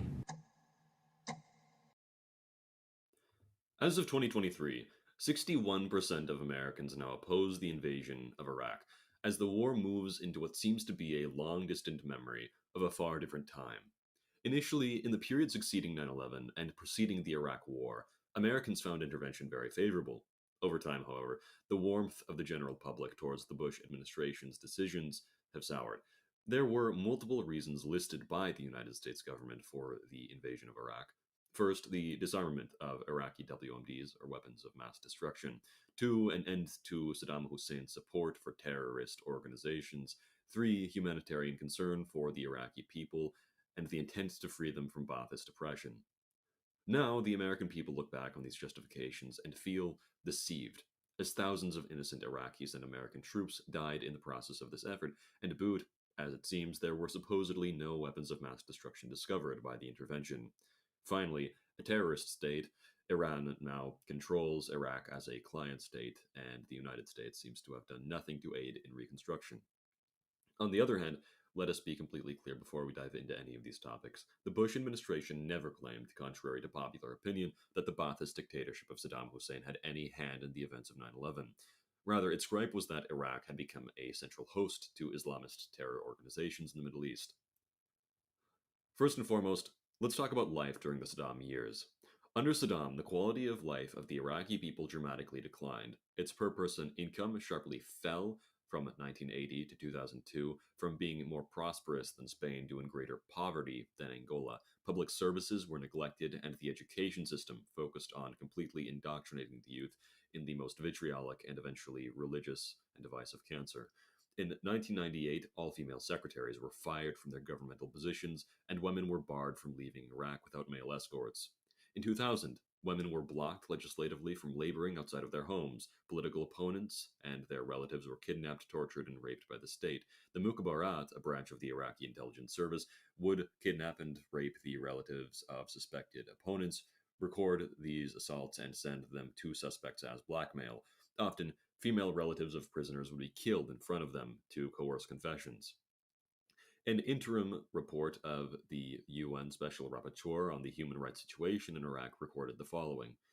General al-Salehi reported that on June 7th of 2000, he received a telephone call from Baghdad and was told to go and collect a gift from a store in Amman. This consisted of a videotape showing the rape of a female family member. 10 days later, he reportedly received a call from the Iraqi intelligence service. He was asked if he had received the gift and was told that one of his female family members was in the hands of Iraqi intelligence. He was then again urged to stop his activities. General al-Salehi, during an interview with the Special Rapporteur, stated that he was willing to surrender the videotape, only at the trial of a top Iraqi government official. Saddam Hussein attempted to exterminate the Kurds through the Al-Anfal campaign, using the mobilization of mustard gas, sarin gas, and VX, all of which are WMDs. The death toll of this genocide could not have been less than 50,000 individuals, according to the Human Rights Watch. Non-Arabs were excluded from Iraqi society, and hundreds of thousands of Kurdish men, women, and children were displaced. Foreign news broadcasts, satellite dishes, modems, and fax machines were banned by the Ba'athist dictatorship as well for general public use. Iraq under Saddam attained more foreign debt per capita of GNP than any other nation on the planet. 124 billion USD was owed to other nations and foreign corporations. Throughout all of Iraq, there wasn't a single credit facility. Food rations needed to be imported. Productivity stagnated, and only 5,500,000 individuals had access to safe drinking water. out of Iraq's population of 25 million people. The sewage systems were a disaster, and any electricity generation which Baghdad was able to attain was only due to confiscating and redistributing electrical power from the rest of Iraq, especially the rural regions, which were left with a maximum of 12 hours of electricity per day. There was no independent judiciary, there was no free or responsible press, there were no public services in many instances, and where they were generally left on the verge of collapse, and the Shia population was left with particularly underfunded health and educational infrastructure. Throughout his time in power, Saddam Hussein funded and backed countless acts of international terrorism. In 1993, the Iraqi intelligence service attempted to assassinate former President George H.W. Bush and the Emir of Kuwait. Saddam sheltered the Mujahideen-e-Khalq organization during its time as a terrorist organization before its political moderation, as well as the Palestine Liberation Front, known exclusively for sabotaging civilian aircraft, and which was responsible for killing an elderly disabled U.S. Jewish civilian named Leon Klinghoffer. Saddam sheltered the Abu Nidal organization, or the ANO, and its founder as well. In fact, Abu Nidal was so closely interlinked with the Ba'athist interests that the ANO would find its foundation beginning within Iraq itself. The ANO, over the course of its existence, killed and injured over 900 individuals across the span of 20 different nations. Saddam incentivized Palestinian suicide bombings by rewarding families of suicide bombers with up to 25,000 USD. A branch of the Iraqi intelligence services known as Directorate 14, which cooperated with the MEK, was being headquartered at the Salman Pak facility, which gave training to Palestinian, Syrian, Yemeni, Lebanese, Egyptian, and Sudanese operatives in carrying out espionage and assassinations, managing explosives, and attaining training in marksmanship. In short, if you'd like to stop here, you can. The case is clear-cut. Saddam Hussein was a terrible dictator who gassed his people and emulated a form of terror and forced conformity that even Adolf Hitler could have only dreamed of. The individuals in power which Saddam Hussein enabled were completely monstrous, such as his own son, Uday Hussein, a murderer and a confirmed serial rapist. The Iraqi people lived horrible lives, and their nation was economically crippled by Saddam's own ineptitude. This was clearly a humanitarian crisis, and it was our moral duty as a power in the world stage to not simply stand by and watch. This much is indisputable. In response to the genocidal terror in the north against the Kurds and the Shiites in the south, no-fly zones were first instituted in 1991 to prevent the Ba'athist dictatorship from flying within the zones of these ethnic groups and bringing them further harm. Let's talk about the elephant in the room, the weapons of mass destruction. First, let's cover the UN inspection process before the invasion of Iraq. In the years following the invasion of 2003, the question was posed, where were the weapons of mass destruction mentioned relentlessly by the Bush administration? The public, by now, as of 2025, seems to have found its answer, unanimously agreeing that there were no weapons of mass destruction. The primary justification in invading Iraq was the presumption that they had weapons of mass destruction in violation of Security Council Resolution 687. On April 6th of 1991, Iraq officially accepted its position, bearing the resolution, and began relinquishing its WMDs, so it seemed. In June, the UNSCOM, or United Nations Special Commission, began its first chemical weapons inspection. Iraq declared 127,941 special munitions to the inspectors. The fate of thousands of unfilled Iraqi special munitions was completely undisclosed to them, while hundreds upon hundreds of filled special munitions were entirely unaccounted for by the inspectors as well. Was suspicion not already merited right off the bat? 3 tons of bacterial growth material for biological weapons, 40 kilograms of casein, enough for the formulation of 1,200 liters of concentrated botulinum toxin, 80 kilograms of thioglycolate, a bare minimum of 520 kilograms of yeast extract, sufficient at the lowest estimates as they stand to produce 26,000 liters of Bacillus anthracis spores, and 1,100 kilograms of peptone, enough to create 5,500 liters of concentrated pyrifragens agents. All of these things were left completely unaccounted for in the inspections by the United Nations. Given appropriate storage conditions, according to the UN, the yeast extract in peptone, the most dangerous items, could have been usable by at least 1999. We still do not know what happened to almost all of this unaccounted for material. All Iraqi biological weapons were declared as destroyed by their own accounts by July of 1991. However, there remained, as late as 1999, no certainty regarding the quantity of WMDs destroyed, or the conditions or locations under which such destruction of WMDs took place. For example, the Iraqi government's recollection of the destruction of the Al-Hussein warheads, which contained chemical weapons, changed with almost every new inspection team, and there was never a single scrap of evidence provided to confirm Iraq's claim of the complete destruction of these warheads. A letter dated January 27th of 1999 from the permanent representatives of the Netherlands and Slovenia to the United Nations, addressed to the President of the Security Council, stated, on weapons, the team concluded that the material balances and their subcomponents declared in the FFCD for biological bombs and Al-Hussein warheads could not be verified. Furthermore, the account in the FFCD on biological spray devices, modified drop tanks, and the aerosol generator could not be verified. The material balances for bulk biological weapons agents and their subcomponents for all declared agents could not be verified. The media material balance and its subcomponents could not be verified. At every step, the Iraqi government continued to sabotage the inspections of the UNSCOM inspectors at Iraqi sites. By March of 1995, Iraq provided the United Nations with a second FFCD, or full, final, and complete disclosure, as it's called, of its illegal weapons programs, which were banned in 1991. By July, however, Iraq admitted for the first time, after evidence discovered by UNSCOM, that they had indeed been running an offensive biological weapons program, while denying the weaponization of this weapons program. In August, Saddam Hussein's son-in-law, Hussein Kamal, the former director of Iraq's Military Industrialization Corporation, defected from the dictatorship, forcing Iraq to provide its third, final FFCD, as it admitted to having created more than 30,000 liters of anthrax and other agents for biological weaponry previously completely unknown and unaccounted for by inspectors.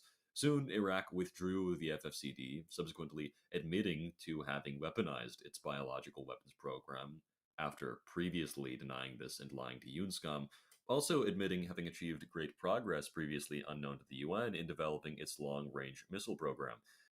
By October of 1997, UNSCOM finished destroying large sums of equipment used in the creation of chemical weapons, which Iraq had previously denied using for that purpose until a few months prior in May, when Iraq finally admitted that some of the destroyed equipment had indeed been used in the production of VX. Going into January of 1998, Iraq was still notably obstructing the attempts at inspections. By October of 1998, Iraq completely ceased cooperating with UNSCOM in their inspections, and Security Council Resolution 1205 was passed, which unanimously condemned Iraq's noncompliance with the inspection process. The fact is that Iraq was not genuinely inspected in any meaningful way. UNSCOM expressed in its records that the Ba'athist dictatorship built dummy facilities to deceive inspectors, bulldozed military sites, refused to allow inspectors to interview scientists, and concealed accumulations of chemical and biological components.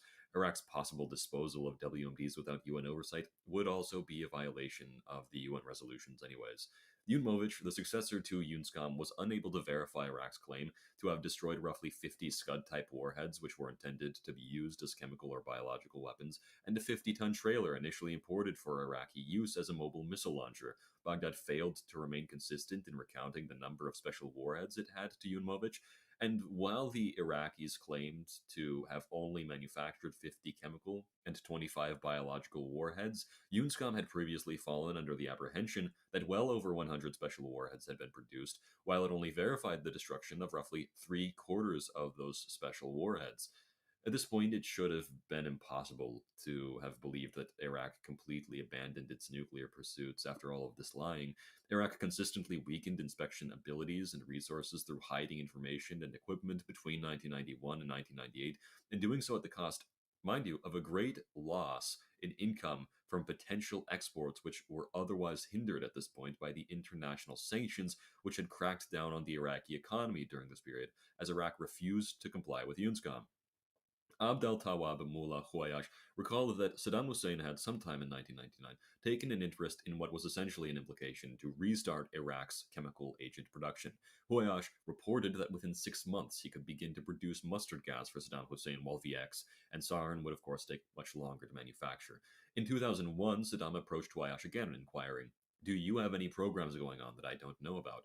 It couldn't be clearer that Saddam had interests in restarting his WMD program, but later evidence will show that it's hard to believe that he hadn't already resumed sarin production at this point. By early 2002, Qusay Hussein, the son of Saddam Hussein, asked Abd al-Tawwab Mullah Huayyash to jot down a list of Iraqi biological weapons experts, supposedly to supply Bashar al-Assad, a claim which didn't make much sense since Assad was an enemy of the Ba'athist dictatorship in Iraq. Let's talk about the Iraq War now, the main event in this discussion. Scott Ritter, an Iraqi sympathizer and a member of the UN inspections, although largely discredited due to being a horrifying person now, pointed out something very important which would later come back to shoot him in the foot. Sarin has a shelf life of no more than 5 years. By even 2002, even if Iraq had maintained old sarin gas from 1991 under proper storing conditions, the sarin gas from a disbanded weapons program should have been nothing but harmless goo, as he put it. And therefore, if Iraq did stop sarin production in 1991, it would no longer be volatile by 1996. It should be noted that sarin does not last past a few weeks on its own without proper conditions. Keep the previously iterated facts in mind. Keep in mind as well that Iraqi insurgents couldn't have possibly created VX or sarin gas, which they did in fact use, as in one instance of 41 Soccer 18 rockets, which were recovered by Polish forces from Iraqi insurgents, and which they could have only come into contact with if they were given it by Saddam Hussein's regime and its leftovers. Surely, the munitions utilized did date back to a pre-Gulf War time, as the UN addendum states. However, these munitions were not kept in appropriate storage and were extremely degraded when recovered. If Ritter's statement regarding sarin is true, then the rulings of the addendum which stated that the residual sarin was not provided by the Ba'athist regime to insurgents cannot be correct, and the sarin within the munitions could not have been that old at all, regardless of the fact that the munitions used by insurgents was. This is due in large part to the fact that sarin needs to be stored in appropriate conditions to be able to last its full lifetime, and these munitions simply were not. Furthermore, some may object that Syria may have provided the Iraqi insurgents with sarin. This is, however, extraordinarily unlikely, as it was the regime-loyalist organizations such as Ferai and Saddam which were using sarin, organizations which Bashar al-Assad loathed, not Iraqi insurgents which Syria was sympathetic to. So, where did the sarin come from? There are two options. One, there was an Iraqi sarin production facility which Ba'athist troops destroyed during the Iraq War. Two, a sarin production facility had been given to the Ba'athist insurgency which was eventually destroyed as well. Sarin couldn't have otherwise been used. We shouldn't be too disheartened by the fact that mobile WMD production facilities which had been reported by eyewitnesses were never found, as the Iraqis, as demonstrated through UN inspections, seemed to have a hard enough time keeping track of their own materials as it was. The assertion that the Iraqis would destroy evidence of WMDs is frequently scoffed at. After all, it seems awfully convenient to spectators that once the United States invaded, the evidence for WMDs just up and vanished. A statement by David Kay on the Interim Progress Report on the activities of the Iraq Survey Group states the following. In addition to the discovery of extensive concealment efforts, we have been faced with a systematic sanitization of documentary and computer evidence in a wide range of offices, laboratories, and companies suspected of WMD work. The pattern of these efforts to erase evidence, hard drives destroyed, specific files burned, equipment cleaned of all traces of use, are ones of deliberate rather than random acts. For example, all IIS laboratories visited by IIS exploitation teams have been clearly sanitized, including the removal of much equipment, shredding and burning of documents, and even the removal of nameplates from office doors. David Kay did quickly retract his stance on the Iraq War, believing that there were heavy intelligence errors that occurred. However, this very video is intended to challenge that assertion, so bear with me. The sanitization clearly did happen. The evidence of sanitization done by the regime remains as clear as day. Furthermore, plenty of regimes have done this scrubbing in the past. The Third Reich, for example, I don't mean to overuse the Hitler comparisons, but they burned their documents, and further evidence of crimes as the Allied powers marched through Germany. They even destroyed much evidence of Holocaust-related crimes. The question then stands, if Saddam had WMDs still as late as 2003, why did Saddam not utilize them himself against the US invasion? Simple. Saddam personally expressed that he feared retaliation by America if he deployed chemical weapons on them as early as 1991 during the Gulf War. He had been told that the deployment of WMDs on American troops would be disastrous for Iraq. On top of this, the deployment of the WMDs, which Saddam had access to, would have easily been counteracted by American troops, who do have easy access anti-WMD military technology. Insurgents using sarin doesn't show a deliberate attempt by the Iraqi army to use WMDs on American troops, but rather a breakdown in military command control. Iraq expressly did not want to use chemical weapons on U.S. troops ever since the Gulf War in 1991. Iraq's WMD program was for Iran, not the United States. On the other hand, the usage of WMDs by insurgents does show that they did know of where sarin gas had been stored by the Iraqi military, which allowed them to deploy it. On May 17th of 2004, a 155mm artillery round filled with 43% pure sarin gas exploded near American troops, the first of many instances of sarin gas usage in Iraqi bombs, as between 2005 to 2006, a shocking discovery would be made. Through Operation Avarice, 400 Borak rockets were bought from Secret Dealer, a rocket model which was manufactured in Iraq during the late 1980s, which was now internationally banned, which had previously been unaccounted for by the UN.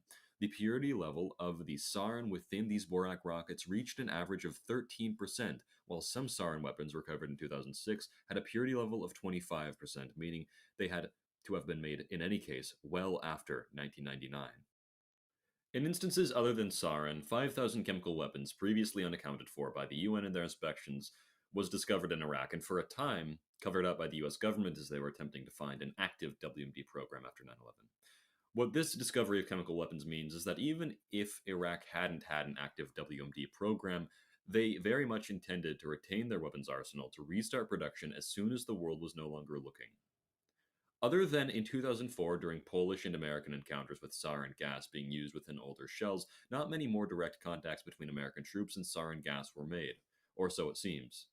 In 2013, it became known through a report that many new vets from the Iraq War at the time were suffering from a disease known as the Gulf War Syndrome, known to be caused in many cases now from nothing other than exposure to sarin gas. After the fall of Baghdad, the backyard garden of Iraqi nuclear scientist Mahdi Obeidi was uncovered.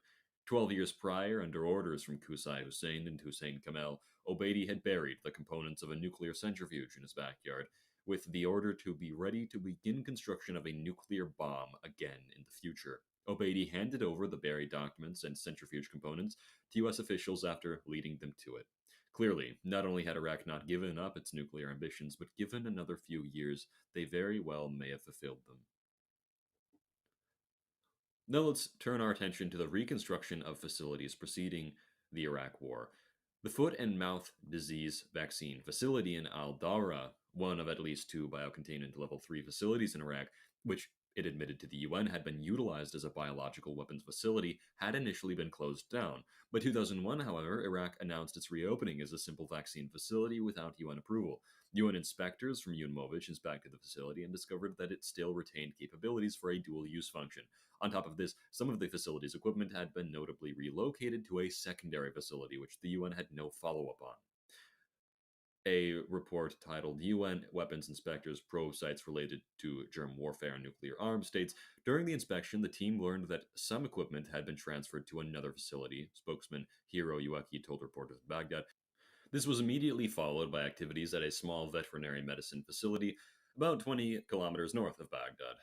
The U.S. reported in its authorization for use of military force against Iraq resolution of 2002 that Iraq was seeking to purchase chemical weapons, agents, precursors, and applicable production equipment, and was making an effort to hide activities at the Fallujah plant, which was one of Iraq's chemical weapons production facilities before the Gulf War. When the United States invaded, thousands of Ba'ath insurgents flocked to Fallujah when reasonably they should have been at Baghdad while it was under siege, but they weren't. Defending the palace at Baghdad would have been the only reasonable option, unless the insurgents were hiding something, as they heavily resisted the arrival of U.S. forces. The insurgents defended Fallujah for 8 months before their defeat, during which time the 1920 Revolution Brigades and Ansar al-Sunnah appeared in Fallujah as well to defend the location alongside al-Qaeda, the Islamic Army, and the Ba'ath Party.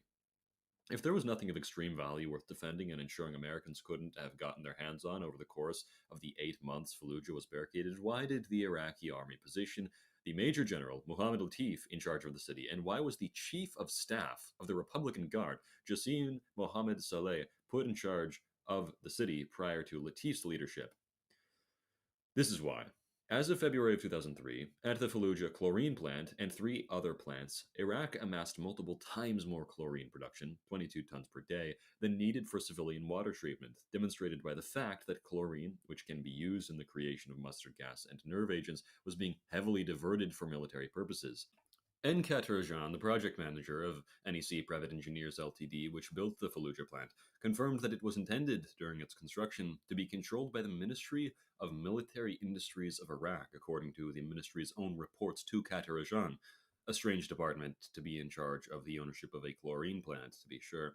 On top of this, NEC provided Iraq with titanium vessels, spherical aluminum powder, titanium centrifugal pumps, and industrial cells with platinum anodes, which it was investigated for having sold to Iraq illegally.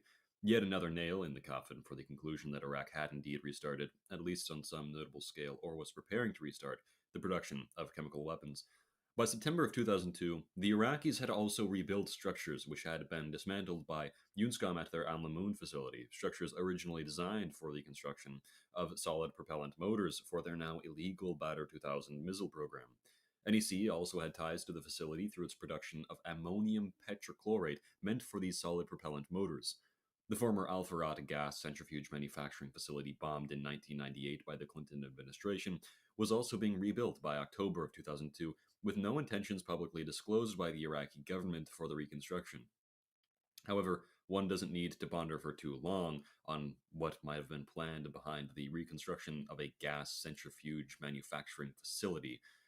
In short, Saddam did have weapons of mass destruction, and nobody should allow themselves to be told that he did not. His nuclear program was defunct for the time, but it certainly would not have been for long. As the evidence shows from what we found buried in Obeidy's backyard, it was our duty, as a world power, to ensure that the despotic Ba'athist dictatorship in Iraq did not have even more time than it did in its period of international non-compliance to recalibrate its chemical and biological weapons program on a large scale, and to ensure that it did not succeed in reestablishing its nuclear program, not only for the sake of the Kurds and the Shia community, but for the world as well.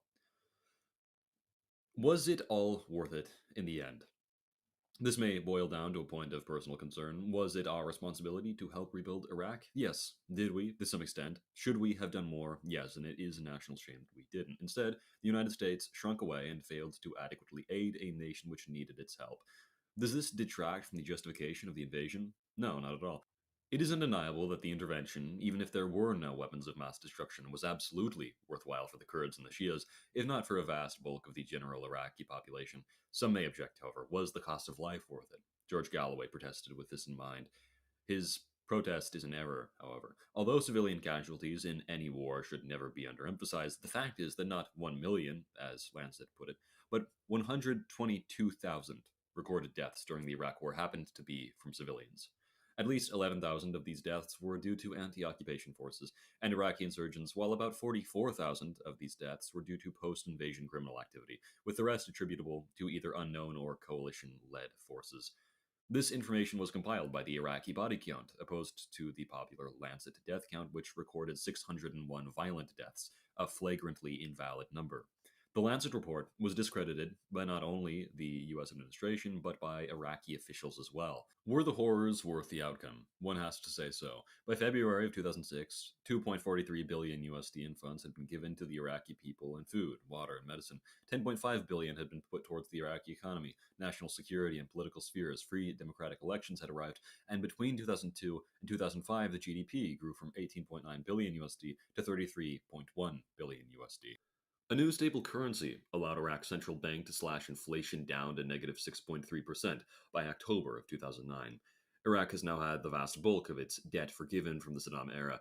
43.7 million Iraqis as of 2022 had access to cell services after having only a few dozen thousand with access in 2003, indicating a massive explosion in consumer power. By February of 2006, we, the United States, had constructed and reconstructed water treatment plants for 2,700,000 Iraqis and sewage plants for 4,900,000. There were far more benefits that I can't really mention in the allotted time, provided in the areas of agriculture, immunization, etc. Today, Iraq is on the track to ending its water crisis. As the UN has noted in stating, Iraq is not only accelerating progress towards clean water and sanitation, but also strengthening climate action, protecting biodiversity, and fostering a more resilient and equitable future for all. Beyond these benefits for future generations, the world as a whole became safer when Saddam was deposed from power. The world no longer needs to worry about the curation of a nuclear program in the hands of the Ba'ath Party or any other WMDs, as the Ba'athist Party in Iraq will never return to power. Today, over 74% of Iraqis finally feel safe walking alone at night. There's been a 12% decline in the percent of Iraqis perceiving themselves as in suffering since at least 2008, and the amount of well-being experienced overall by Iraqis has increased by over 10%, according to self-reports, since then. One cannot imagine that Iraq would be seeing this progress today, albeit incremental and slow, if the Ba'athist dictatorship was still in power. Although the present situation is not ideal, and Iran presently controls Iraqi politics in large part, hope remains for the future.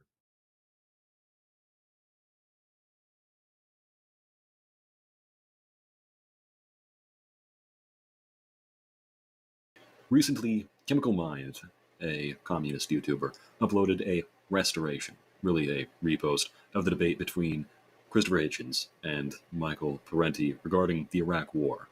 This debate occurred in 2005 and was re-uploaded by Chemical Minds in September of 2024. He titled this so-called restoration of the debate, "When Christopher Hitchens Got Dismantled in a Live Debate." Chemical Mind clearly either did not watch the debate or does not have the slightest clue of how debates work, and may simply have settled for interpreting Michael Parenti's ideologically driven, emotional rambling to be genuine points. Parenti, throughout the debate, fails to address almost any of Christopher Hitchens' points, instead pivoting away to complain about the negative impacts of American intervention in history at whatever point he can. He fails to engage meaningfully with the dialogue, and instead incessantly rambles on in massive tirades, instead of addressing the points laid forward by Hitchens throughout the discussion. To be sure that I was not deluding myself, I've watched the debate, what must have been almost half a dozen times, and read through the entire formatted transcript, taking notes along the way. Let's start with Christopher Hitchens' first point, highlighting Saddam Hussein's genocidal actions against the Iraqi people in violation of the UN's Genocide Convention, as he utilized sarin gas against Kurdish civilians.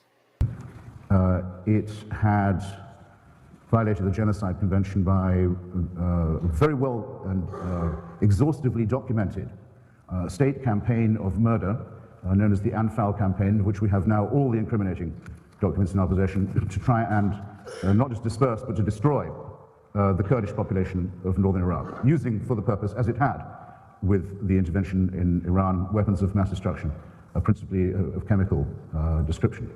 Parenti fails to address or even acknowledge the genocide carried out by Saddam Hussein, instead pivoting in his response immediately to mention the complicity of the U.S. in arming Saddam during the war against Iran. During those years when he was doing most of his torturing and most of his murder, he was Washington's poster boy. And at this point we hear, well, isn't it good that we finally moved against him? If this isn't a pivot, I'm not quite sure what is. Parenti notably leaves out the fact that the US's intervention in favor of Iraq was in the context of combating Iran, not hoping to arm Iraq and gassing Kurds. Not only is this framing dishonest, it's also deceitful. Later on in the discussion, Christopher Hitchens points out that Iraq harbored terrorists, such as Abu Nidal and Abdul Rahman Yassin, who was involved in 9/11. Type.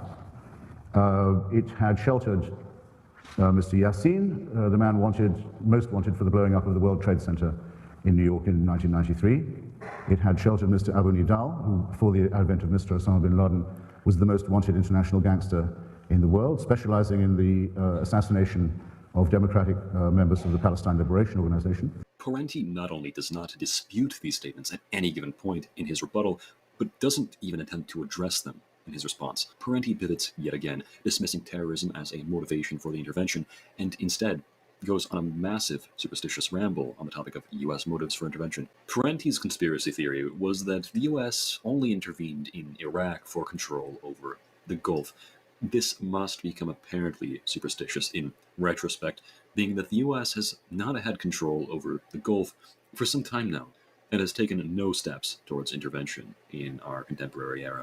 Hitchens then pointedly makes clear that Saddam Hussein had adopted jihadist ideology post-Gulf War, as he added Allahu Akbar to the flag of Iraq where it had not been before, and funded jihadist suicide bombers in Palestine.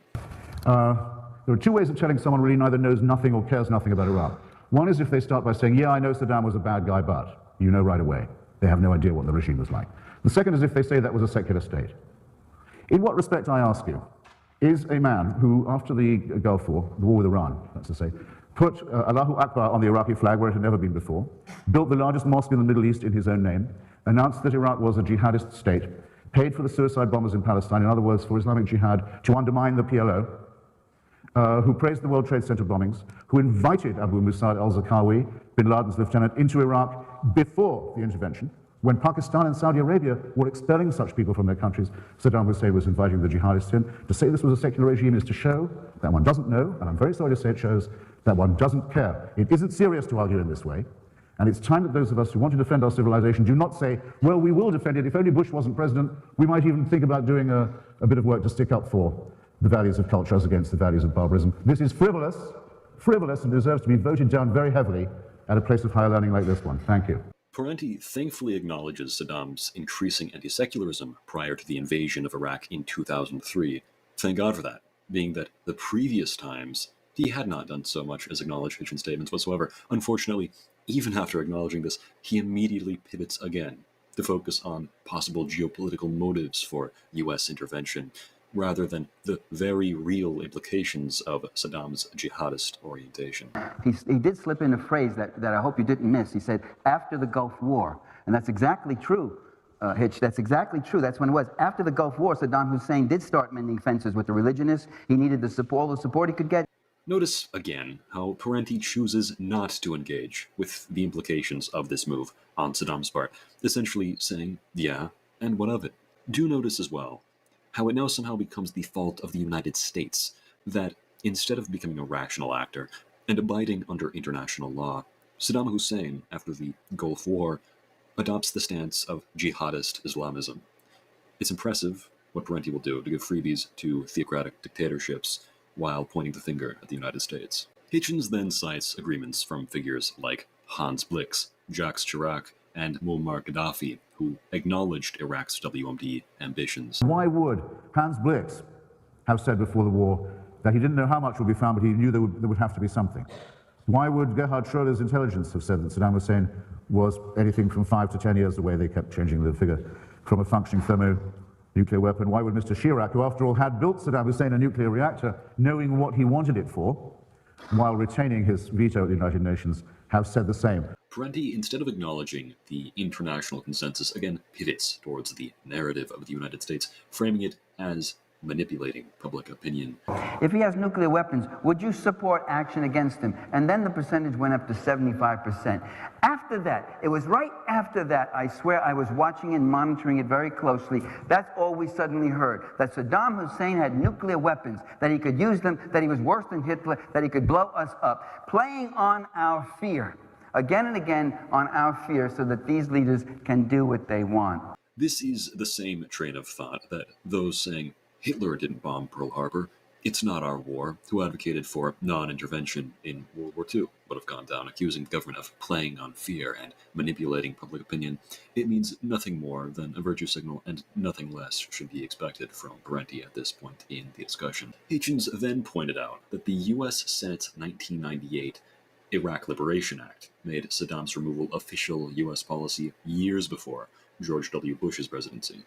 Before the year 2001, it had been decided by a vote in the Senate, the Iraq Liberation Act in the year 1998, on the initiative of the Clinton-Gore administration, that the policy of the United States government should be the removal of the government of Saddam Hussein. That was a vote in which there was no contrary vote in the Senate, a unanimous vote to adopt the Iraq Liberation Act as American policy. The two best speeches given, in fact, about the certainty of an ultimate confrontation with Saddam Hussein on the matter of weapons and terrorism, if nothing else, were both made by President Clinton at that period. Parenti did not discuss this legislative history whatsoever. Instead, again, he simply turns to focus on the extremely brief period in which the U.S. supported Saddam in 1989.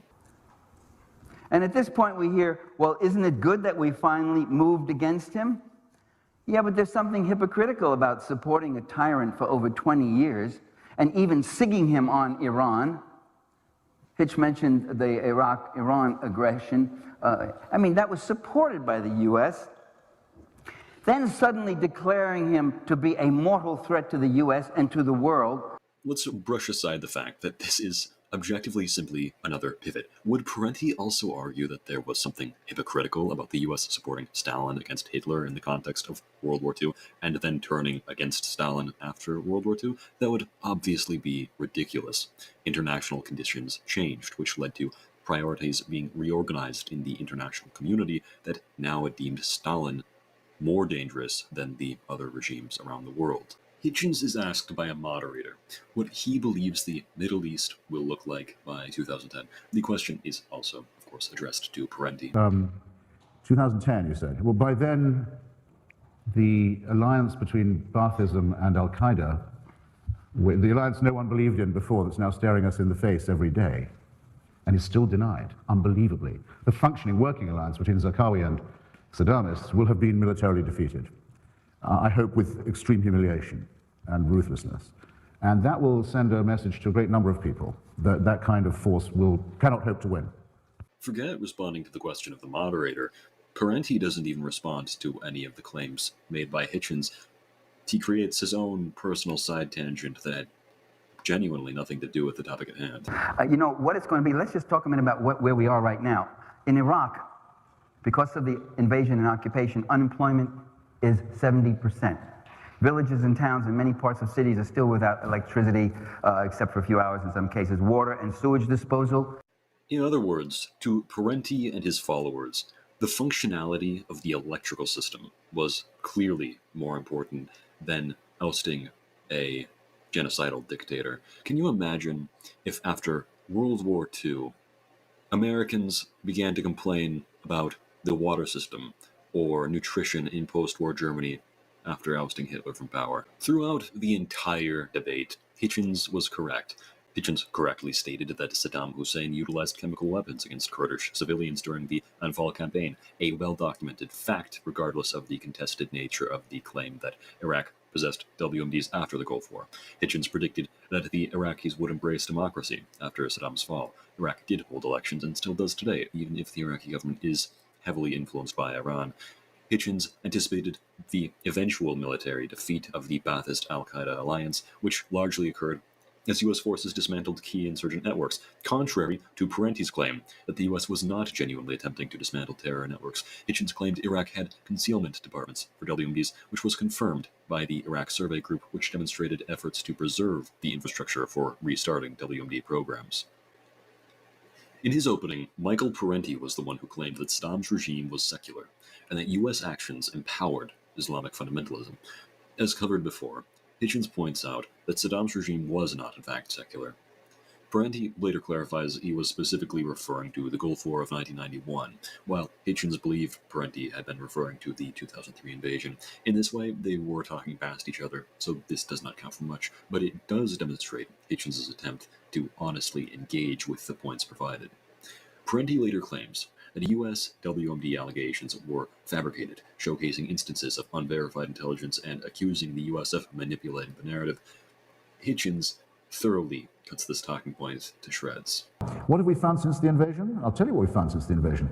Dr. Mahdi Obeidi, Saddam's chief nuclear scientist, whose book, The Bomb in My Garden, I thoroughly recommend to you, among other things for its portrayal of the life of a scientist under the Ba'ath Party regime, buried in his garden, and we know he's not making this up because he's produced it, along with several yards of instruction manual, the elements of, in fact, the whole constituent of a nuclear centrifuge, the most important element in the creation of a nuclear weapon. He buried it under the orders of Qusay Hussein, one of Saddam's two charming possible successors if we'd let it run. who was in charge of the concealment program. We have that centrifuge now. The United Nations inspectors would never have found it, even if they'd been looking.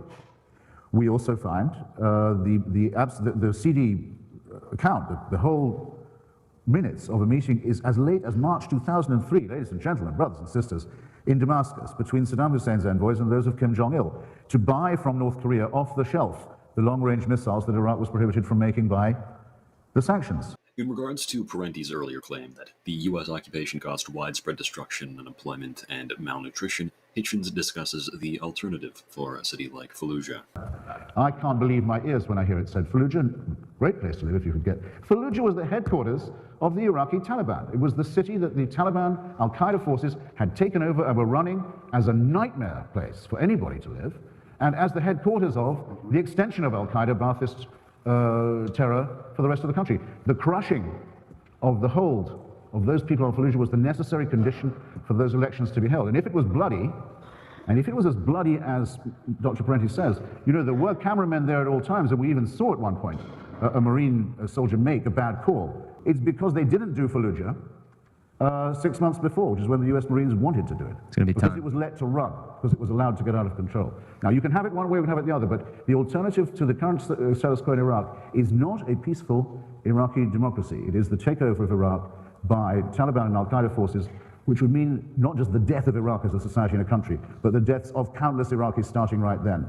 The debate between Christopher Hitchens and Michael Parenti regarding the Iraq War is nothing short of a great demonstration of the vast chasm that separates the fact-based and argument-driven approach of the humanist left in opposition to the emotive and irrational nature of the arguments laid out by communists such as Parenti and swallowed up uncritically by his followers. Hitchens consistently grounded his arguments in evidence such as the atrocities of the Ba'athist regime, its geopolitical implications, and the consequences of intervention as opposed to inaction and neutrality. Michael Parenti, on the other hand, avoided engagement with Hitchens' points, resorted at all times to pivots, made moralistic generalizations and baseless accusations against U.S. policy, failing to address the substance of the conversation. Hitchens' arguments were backed up with documented evidence, such as the Anfal campaign, the harboring of Abu Nidal, or Saddam's aspirations for nuclear and chemical weapons. Parenti, on the other hand, failed to address the points laid out by Hitchens regarding the immediate ethical and strategic imperative for removing such a dangerous dictator.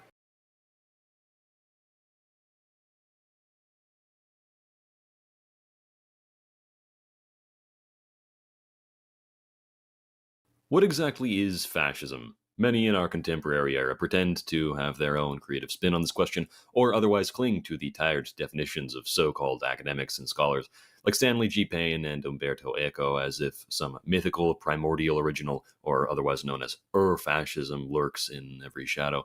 Eco's laundry list of what supposedly defines fascism: cult of tradition, rejection of modernity, blind action for action's sake, treating disagreement as treason, fear of difference, social frustration, conspiracy obsession, and contempt for the weak. This reads like a hit list for every reactionary impulse crammed into one singular boogeyman. But this portrayal is as delusional as it is laughably stupid. To truly understand fascism from an analytical perspective, we must dig into its historical roots, something most so-called scholars conveniently avoid. Ever notice how, when asked what fascism is, scholars such as Eco claim it to be an incoherent, ever-shifting beast, some sort of nebulous social phenomena? This is because they prefer to keep the label slippery, allowing any ideology to be branded with the boogeyman moniker fascism. Ask yourself, Aristotle, Karl Marx, Pierre-Joseph Proudhon, Jean-Baptiste Vico, Henry Bergson, Ernst Renan, Alex de Tocqueville, Charles Pigouin, and finally George Wilhelm Friedrich Hegel.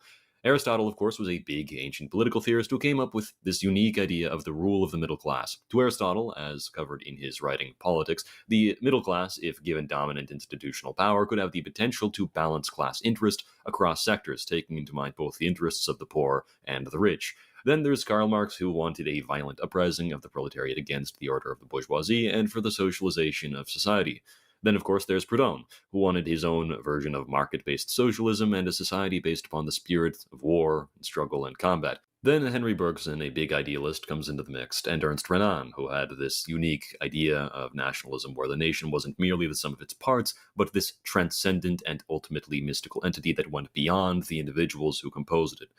There's this aristocratic liberal de Tocqueville who brings his own voluntarist ideas alongside Charles Péguy, who was an early anti-clerical libertarian socialist figure, both very influential as well. The most important individual within this early backdrop was undoubtedly Hegel, however, whose phenomenology of the spirit and philosophy of right, alongside his conception of the ethical state, influenced what would become fascism to the highest degree. These ideas all reach somewhat of a messy synthesis in the theories of a French Marxist named Georges Sorel. Sorel, born on November 2nd of 1847 in Cherbourg, starts out as an unimpressive conservative hack who initially centers his scholarly career upon lamenting over the French Revolution until his mid-40s. But then, in 1893, Georges Sorel officially turns to Marxism and becomes a radical orthodox Marxist hardliner for a time. Early on in his studies as a Marxist, Sorel picks up many non-Marxist ideas brought to his attention by the readings of the Italian idealist Benedetto Croce, the father of anarchist socialism Pierre-Joseph Proudhon, and the French economist and sociologist Wilfred Pareto, whose ideas also introduce him to more Machiavellian political notions and the neoclassical economic ideas of the Lausanne School of Economics. Now, at the turn of the century, an ideological crisis happens within Marxist thought, and there's a split between two important German Marxist figures, Edward Bernstein and Karl Kautsky, with Bernstein promoting the idea that socialism can be reached through gradual reform, that the doctrine of Marxism needed to be fixed to accommodate four new changes in the world, that socialism needed a broader social base, etc. Kautsky, however, still believed in the necessity for revolutionary insurrection and the analysis provided by traditional orthodox Marxism.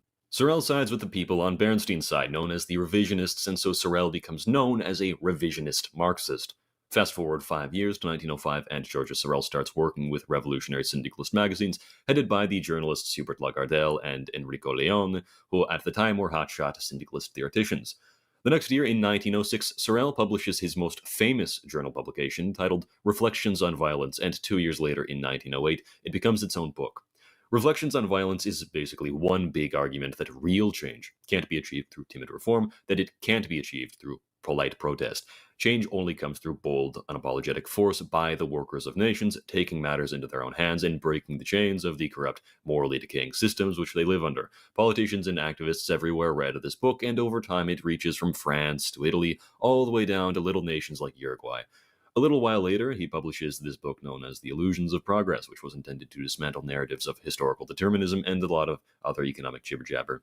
Sorel becomes disillusioned with France's General Confederation of Labour, and in 1910 he moves towards attempting to spread his ideas through the integral nationalist movement of France, even though Sorel was never himself an integral nationalist and in fact denounced both conservatism and nationalism throughout his life.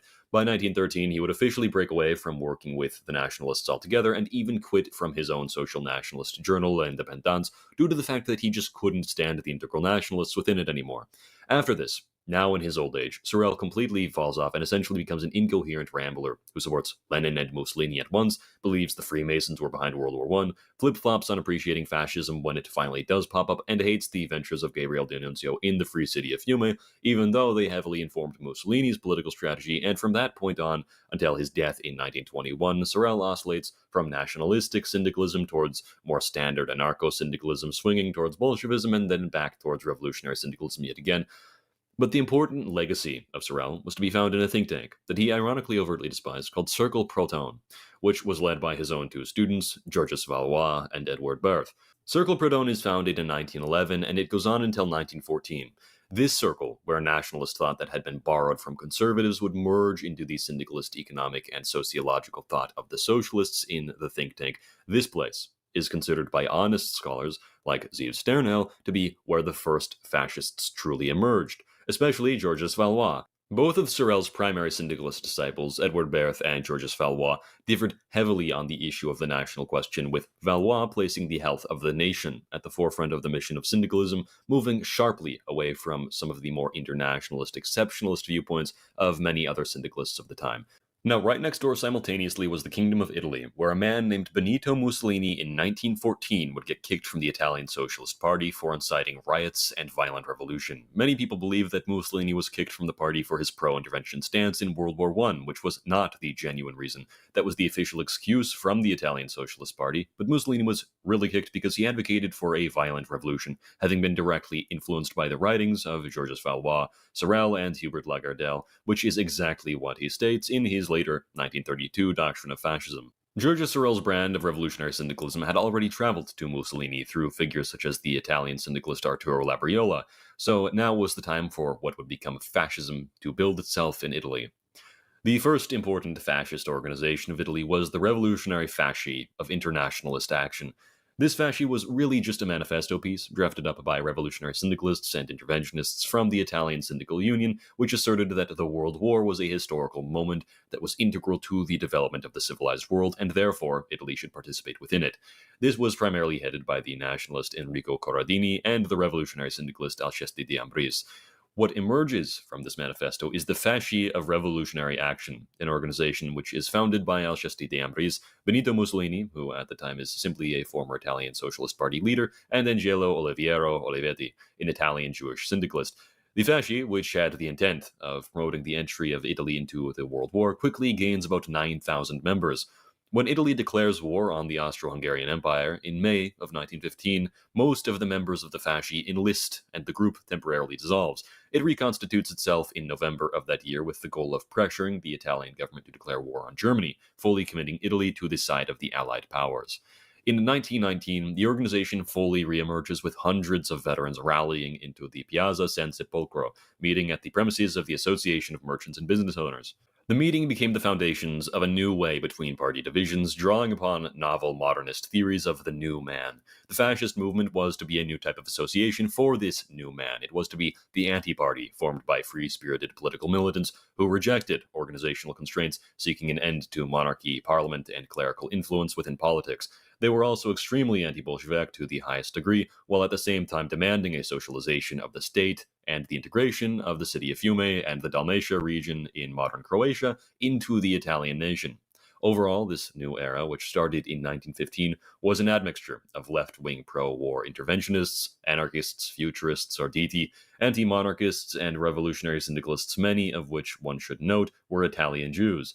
This new organization was known as the Italian Fascis of Combat. The Fasci became violent opponents of the communist terrorists in Italy and granted heavy support to Gabriele D'Annunzio's occupation of the city of Fiume, which was then under the control of the Kingdom of Yugoslavia. The occupation and attempted annexation of the city of Fiume from Yugoslavia began on September 12th of 1920 and lasted until December. During that period, it gained its own constitution, the Charter of Carnaro, which was written by the fascist syndicalist Alcesti de Ambris, who organized the charter to form Fiume into what was essentially the first syndicalist state in history, albeit very short-lived. Alcesti de Ambris would co-author the Fascist Manifesto with Filippo Marinetti, the founder of the Italian Futurist movement, and though de Ambris would split away from the fascist movement shortly thereafter due to perceived differences with Mussolini, he would later personally note of his regret of splitting away from the fascist movement. The Italian Fascis of Combat, which had gained 312,000 members by the end of 1921, dissolved and reformed itself into the National Fascist Party on November 9th of 1921. The Fascist Party would then, on October 27th and 28th, march on the capital, Rome, bringing over 25,000 fascists from around the nation to demand political power from the king, and so began the infamous fascist state. Over the last century, fascism has attracted many opponents who have attempted to dirty its name through intellectually dishonest critiques. One most prominent example is the lie spouted that Mussolini called fascism a merger of corporate power and the state. This is a completely made-up quote, invented by the moronic and lazy columnist Molly Ivins, who invented the quote in November of 2002. The quote is sometimes also attributed to the 1932 Italian Encyclopedia, but it is not there either. Some people simply like to lie for lying's sake. Enough about fascism in Italy, however. What about the development of fascism in other countries like France, Spain, and Britain? The most influential French Sorelian syndicalist and forerunner of fascism in France, Georges Valois, would found his Fasciste party in 1925, known in French as Les Facheux. The foundation of the Fascistes marked Valois' definitive break from the French integral nationalists whom he had cooperated with since 1906. The party's foundational meeting had 4,000 attendees and 1,800 defectors from the integral nationalist group headed by the Catholic reactionary Charles Maurras, called French Action, also known as Action Française in French.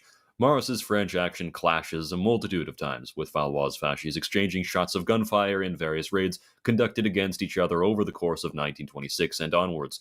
The remnants of the fascists would reform themselves in 1928 to become the the Republican Syndicalist Party, as it began to appear to Valois that the fascist experiment in Italy had sold out to reactionary and bourgeoisie interests, betraying the mission of revolutionary syndicalism. The leaders of the Republican Syndicalist Party of France, including Valois and his associate Jacques Arthuis, would turn to join the French resistance against Nazi German aggression in World War II, leading to Valois eventually dying in a Nazi concentration camp known as Bergen-Belsen, and Arthuis dying in Nazi captivity as well. Elsewhere, in 1933 Spain, José Antonio Primo de Rivera, the son of the former leader of Spain, Miguel Primo de Rivera, would found the Spanish Syndicalist movement. Within the Spanish Syndicalist movement's official propaganda, the organization would refer to itself as the Spanish Syndicalist Movement FE, which stood for Fascismo Española. I've seen some false claims emerge from scholarship that the Spanish Syndicalist movement signed some sort of pact of Escorial with reactionaries to increase its political success, and yet there seem to be essentially no sources predating the 1990s that even mention this so-called pact. Elsewhere, Britain, since the late 19th century, had seen the emergence of the Labour Party amid the growth of the urban proletariat and the reformist syndicalist movement in Britain, which had been inspired by reforms throughout the mid to late 1800s, and figures like the Scottish syndicalist Keir Hardie and the Fabian Society, which championed parliamentary socialism. In 1900, the Labour Representation Committee was formed, which evolved into the Labour Party under the leadership of Keir Hardie and the Democratic Socialist Ramsay MacDonald. The party succeeded in capitalizing on proletarian discontent, allowing it to navigate the world of electoral politics with ease amid a very polarized political climate. Emerging from the world of the Labour Party was the Mosley Memorandum, written by the World War veteran Sir Oswald Mosley. When Mosley's memorandum was narrowly rejected by the Labour Party conference in 1930, Mosley resigned, and on February 28th of 1931 he formed the new party, with 6 former Labour members at its head. Initially advocating for Keynesian-style economic reform and economic protectionism, the new party struggled electorally until it slowly began to morph into advocating for a more centralized and syndicalized political and economic system, until the new party was disbanded and most of its members reconverged into Mosley's British Union of Fascists, which polled at 16 to 17% of the vote by 1939, doing very well electorally before the British elections were cancelled due to the World War.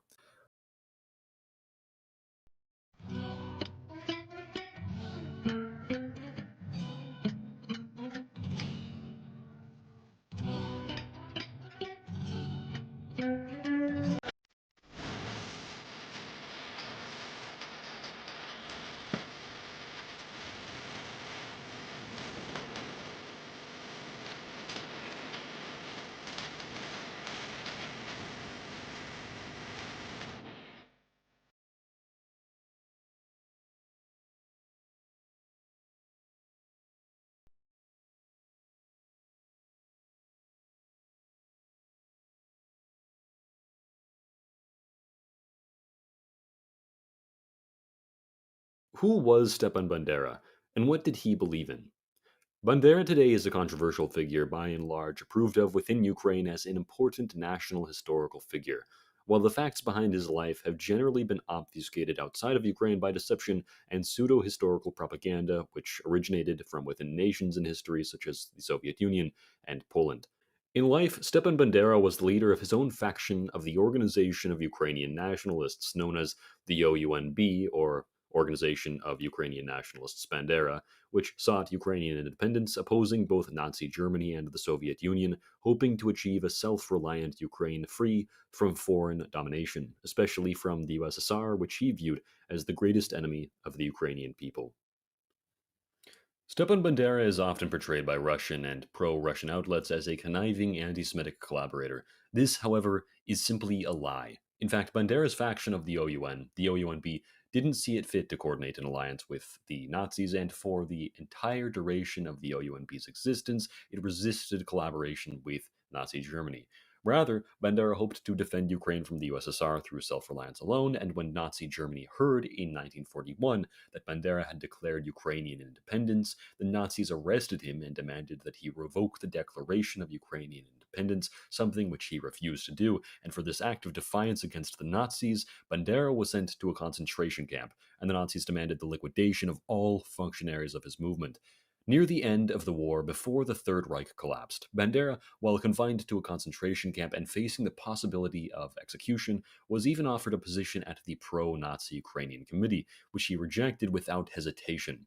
His two brothers, Alexander and Vasil Bandera, would be killed by Polish capo guards in Auschwitz in 1942.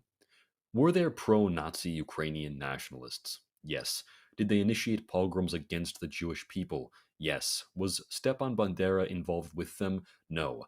Not only do we have no preserved archives of Bandera's response to hearing of Jewish pogroms in western Ukraine, as such responses have quite unfortunately not been preserved, but after his arrest at the hands of the Nazis, it's hard to believe that Bandera would have had much of a stake in these matters regardless, and as documents I will defer to later show, it is impossible to seriously believe that Bandera would have approved of them.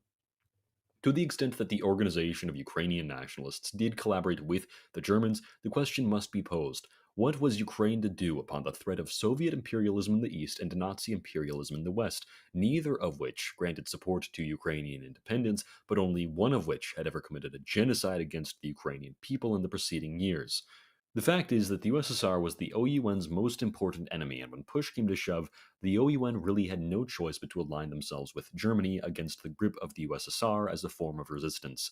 Within the OUNB's UPA, or Ukrainian Insurgent Army, there existed many openly Jewish members who experienced no discrimination within the organization, making the demonstration of Bandera's supposed pro-Nazism very difficult for Soviet propagandists.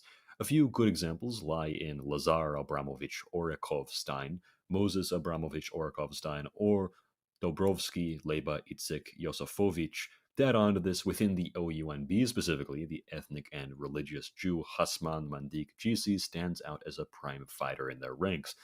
And it cannot be said that the rescuing of the 7-year-old Jewish girl, Irina Reichenberg, from Gestapo persecution by the acting head of the OUN and commander-in-chief of the UPA, Roman Shukevich, stands out at all as a particularly anti-Semitic act. Many defer to the OUN's resolution of the Second Grid Assembly of the Organization of Ukrainian Nationalists as a conclusive, documentary piece of evidence to finally confirm Bandera's supposed Nazistic beliefs. The document states, quote, "The Jews in the USSR are the most loyal support of the ruling Bolshevik regime and the vanguard of Moscow imperialism in Ukraine."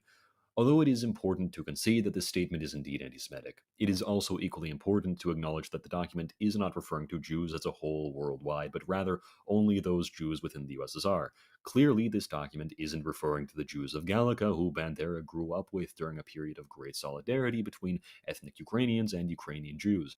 Regardless, what the document goes on to state, in the succeeding sentence, which is inarguably much more important, is that, quote, "the anti-Jewish sentiments of the Ukrainian masses are being exploited by the Muscovite Bolshevik government in order to divert their attention from the real cause of the disaster and to direct them to pogroms against the Jews at this time of disruption."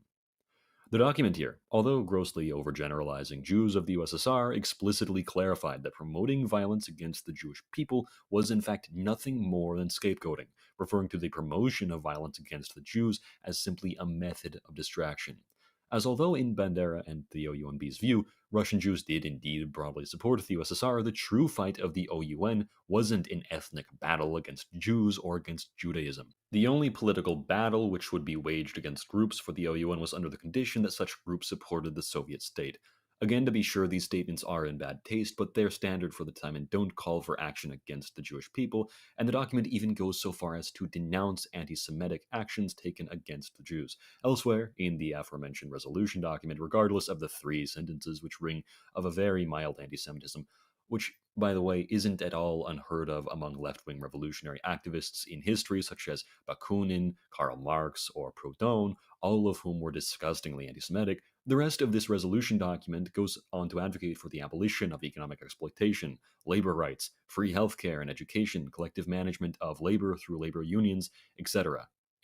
By September of 1941 in Ukraine, the German Task Force C reported to Berlin that, quote, "almost nowhere was the population involved in actions against the Jews," and in October of that year, that, quote, "there is no anti-Semitism of a racist and ideological nature among the population," as well as, quote, "for repressions against Jews, the Ukrainian population lacks both leaders and spiritual fervor." And finally, Early in the next year, and most displeasingly to the Nazi task force, they reported that, quote, today it is clearly established that the Bandera movement provides false passports not only to all its members, but also to Jews.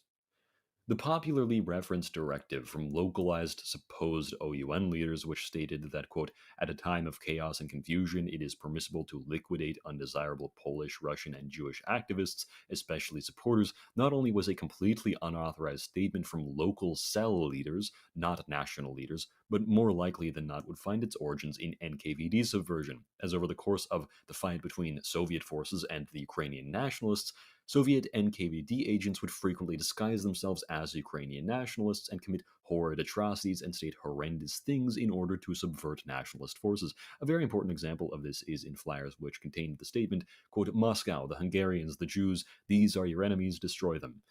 These statements were not, in fact, statements from OUN leaders at all either, but rather local-level unapproved statements.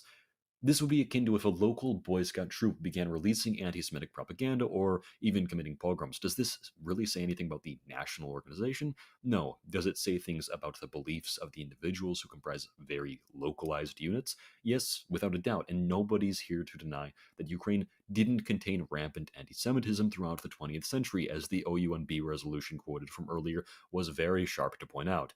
The real leaders of the OUN were quick to respond to these anti-Semitic and xenophobic occurrences with denunciations of their own, as can be shown in the following quote from Colonel Josip Poziceniuk, State Secretary of Information and head of the UPA Political Bureau. Quote, what befits the hot-tempered insurgent chieftains who, apart from xenophobia and anti-Semitism, had nothing else to do? For us, the enemy shouldn't be defined by race, but by the degree of hostility to our idea and the activity of his rank against us. There should be no anti-Semitism and any phobia in the program. The program must recognize the rights of minorities and even emphasize benefits for those who will cooperate and offer sacrifice in the struggle for the Ukrainian state. The following paper displayed on screen is an OUN-UPA anti-Nazi and anti-Soviet propaganda piece titled No to Hitler, No to Stalin. Many forget that the UPA, the Ukrainian insurgent army previously mentioned, was conceived as a direct military response to Nazi German occupation. When Nazi Germany launched Operation Barbarossa on June 22nd of 1941, Ukrainian lands were plunged into a new kind of oppression. The radical wing of the Ukrainian nationalist movement, the OUNB, in the wake of this invasion, led by Stepan Bandera, declared Ukrainian independence in Lviv on June 30th of 1941, a bold move which demonstrated that Ukrainians intended to fight for their self-determination. However, of course, the Nazis quickly suppressed the declaration and arrested Bandera in July of 1941. This event catalyzed the reorganization of nationalist forces, and by the summer of 1942, figures such as Roman Shukevich emerged as military leaders who were recognizing that armed resistance was the only viable path to safeguard Ukrainian independence. In response, the nationalist movement consolidated its fighters into what would become known as the Ukrainian Insurgent Army, which formally mobilized as a guerrilla force around October of 1942. They committed sabotage against German logistics and military installations, ambushing them in the Carpathian region during the summer and autumn months of 1942, and multiple accounts from the time provide detailed recollections of the period which linked the Declaration of Independence on June 30th of 1941, the subsequent arrests in July, and the reformation of partisan forces by October of 1942 as the most important junctures in the birth of the UPA. From its inception, the UPA attacked and antagonized German occupation forces, with UPA unit Halida attacking German forces in Lviv villages, capturing German troops to exchange for Ukrainian civilians. In Korchin in summer of 1943, UPA units attacked a Nazi logistics operation, stealing weapons and supplies. One notable event was on March 23rd of 1944, in which UPA partisans in the Kalush district killed 40 German collaborationists in an ambush, destroying their equipment as well. 3 days later, in Mizun, UPA forces ambushed a Hungarian battalion allied with the Germans, inflicting heavy casualties and seizing weapons. The UPA was notoriously not anti-Semitic. Many Jews participated openly in the Ukrainian insurgent army. One notable example is that of a Jewish doctor from Dorobich, known by the codename Kulm, or Godfather, who volunteered for the UPA in 1943 after his family was executed by German forces in 1941. In early 1944, during a training course for UPA soldiers held near Skol, Godfather served in a training unit led by Szczyt, where he taught first aid and epidemic prevention. On October 14th of 1944, during an encirclement of the Oleni school by a large Bolshevik detachment, despite heavy losses, Godfather continued ensuring that insurgents received vital medical support. Throughout 1945 to 1946, Godfather managed an underground hospital in the Carpathians, traversing hundreds of kilometers through the mountains of Stanislaviv and Dorobich. In the winter of 1946, when Soviet forces surrounded his underground hospital, Godfather organized the evacuation of wounded UPA insurgents, and faced with imminent capture by encircling Soviet forces, Godfather chose to fight rather than surrender, allowing himself to be shot by Soviet forces while defending his fellow countrymen. Godfather was posthumously awarded the Silver Cross of Merit by the Ukrainian Supreme Liberation Council. Many other Ukrainian Jews, such as Samuel Newman, Anton Coleman, and Varm Shai, were vital in the Ukrainian insurgent army as well. Perhaps the most striking example is that of the Polish Jew, which I briefly mentioned in passing before, Hasman Mandik-Dzisi, a Ukrainian military leader and soldier of the UPA who gave the infamous quote before his death, "You will win the Ukrainian state or you will die in the struggle for it." Official OUNB publications, such as one entitled Development of the Nation, laid the ideological groundwork for a multi-ethnic Ukrainian state that would include Jews as equal partners. In 1944, during the international discussions led by Josip Pozykchaniuk, a central ideologist of the Ukrainian Liberation Movement and the State Secretary of Information under the Free Ukrainian State, Josip stressed the fact that the national program must be forbidden from containing any anti-Semitism, and that it should protect the rights of all national minorities of Ukraine. Similarly, in a 1947 programmatic work by former Secretary of the Ministry of Information of Ukraine's national government of 1941, Yaroslav Staruk, national intolerance was officially to be condemned by the Ukrainian state. Bogdan Kazanovsky, an active OUN member, recalled that Deputy Commissar of the OUN, Ivan Klimov, known as Legend, had instructed that not a single member of the OUN should participate in any anti-Jewish activities. Klimov stressed the fact that many vital specialists, including foremen and doctors working for the Ukrainian Liberation Movement, were Jewish, and that they were just as much of a part of the OUN as anybody else was. Moreover, Jewish political prisoners such as Gersh Keller, a former UPA soldier, later would cooperate with Ukrainian dissidents, notably during the large-scale uprising at the Kengir camp in 1954. Furthermore, in 1950, after the war, the OUN released a pamphlet signed by Stepan Bandera himself titled Jews, Citizens of Ukraine, which concluded with, quote, "Long live the State of Israel and friendship between the Jewish and Ukrainian peoples," a statement which should fly in the face of any and all claims of Bandera's supposed anti-Semitism. The reality that few people know about outside of Ukraine is the fact that the KGB narrative constructed to link Bandera to Nazi collaborators such as Theodor Oberlander was simply an informational and psychological special operation. From his youngest years, Bandera was immersed in a multicultural environment, attending a gymnasium in Stry where Jewish children studied in Ukrainian. His involvement in PLAST, a Ukrainian scouting organization, is especially telling, as the organization was not only centered around fostering national unity, but also in engaging in cooperative activities with other Jewish scouting groups, such as friendly sports matches and joint cultural events. Osip Baziuk, a fellow villager of Bandera, provided a personal testament to his respectable character in 1964, where he recalled Bandera's deep respect and admiration for the people of Uriniv and this other Ukrainian town that I'm not even going to attempt to pronounce the name of.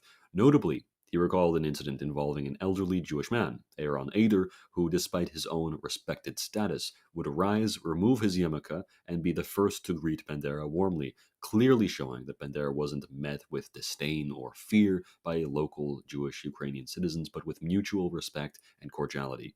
During the Warsaw trials against Bandera and his associates, Jewish citizens of Ukraine, such as Leon Berenson, openly defended Bandera.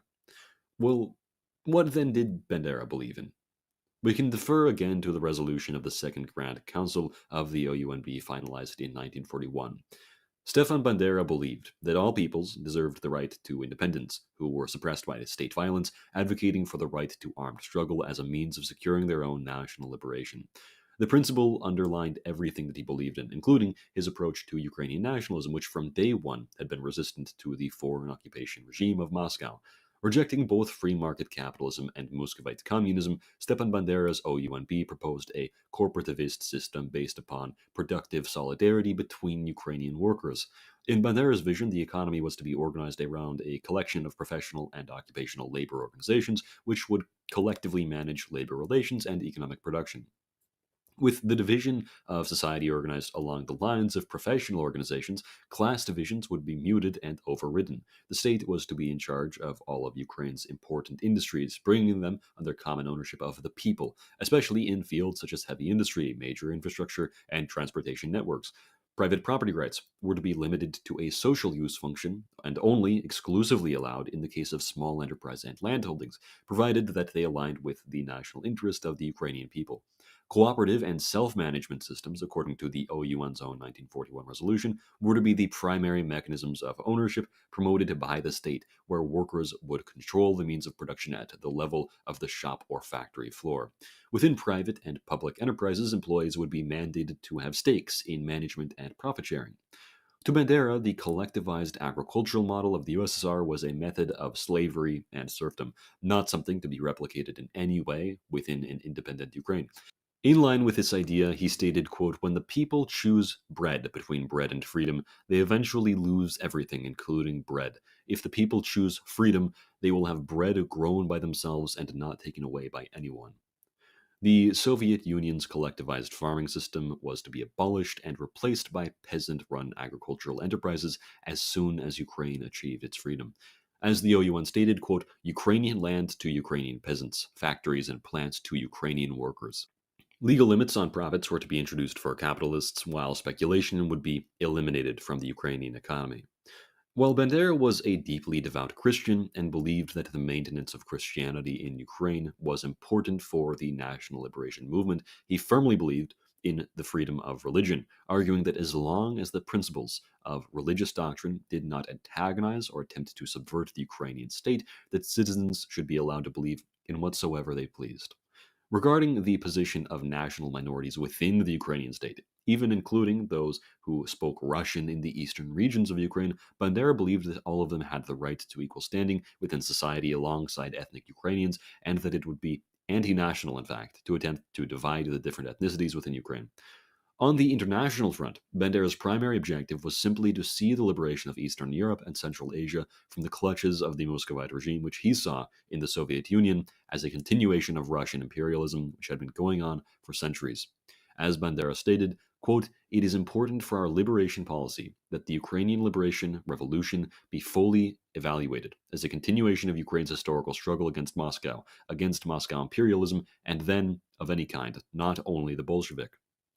This struggle will not cease until the full realization of our goal, which is the complete rupture between Ukraine and Moscow, the reconstruction of the independent, unified Ukrainian state, the collapse of the USSR, and the construction of independent national states in sub-Soviet Europe and Asia, the complete defeat of Russian imperialism, and the creation of a system of states around Russia, closed within its own borders so that it can no longer act with imperialist aggression."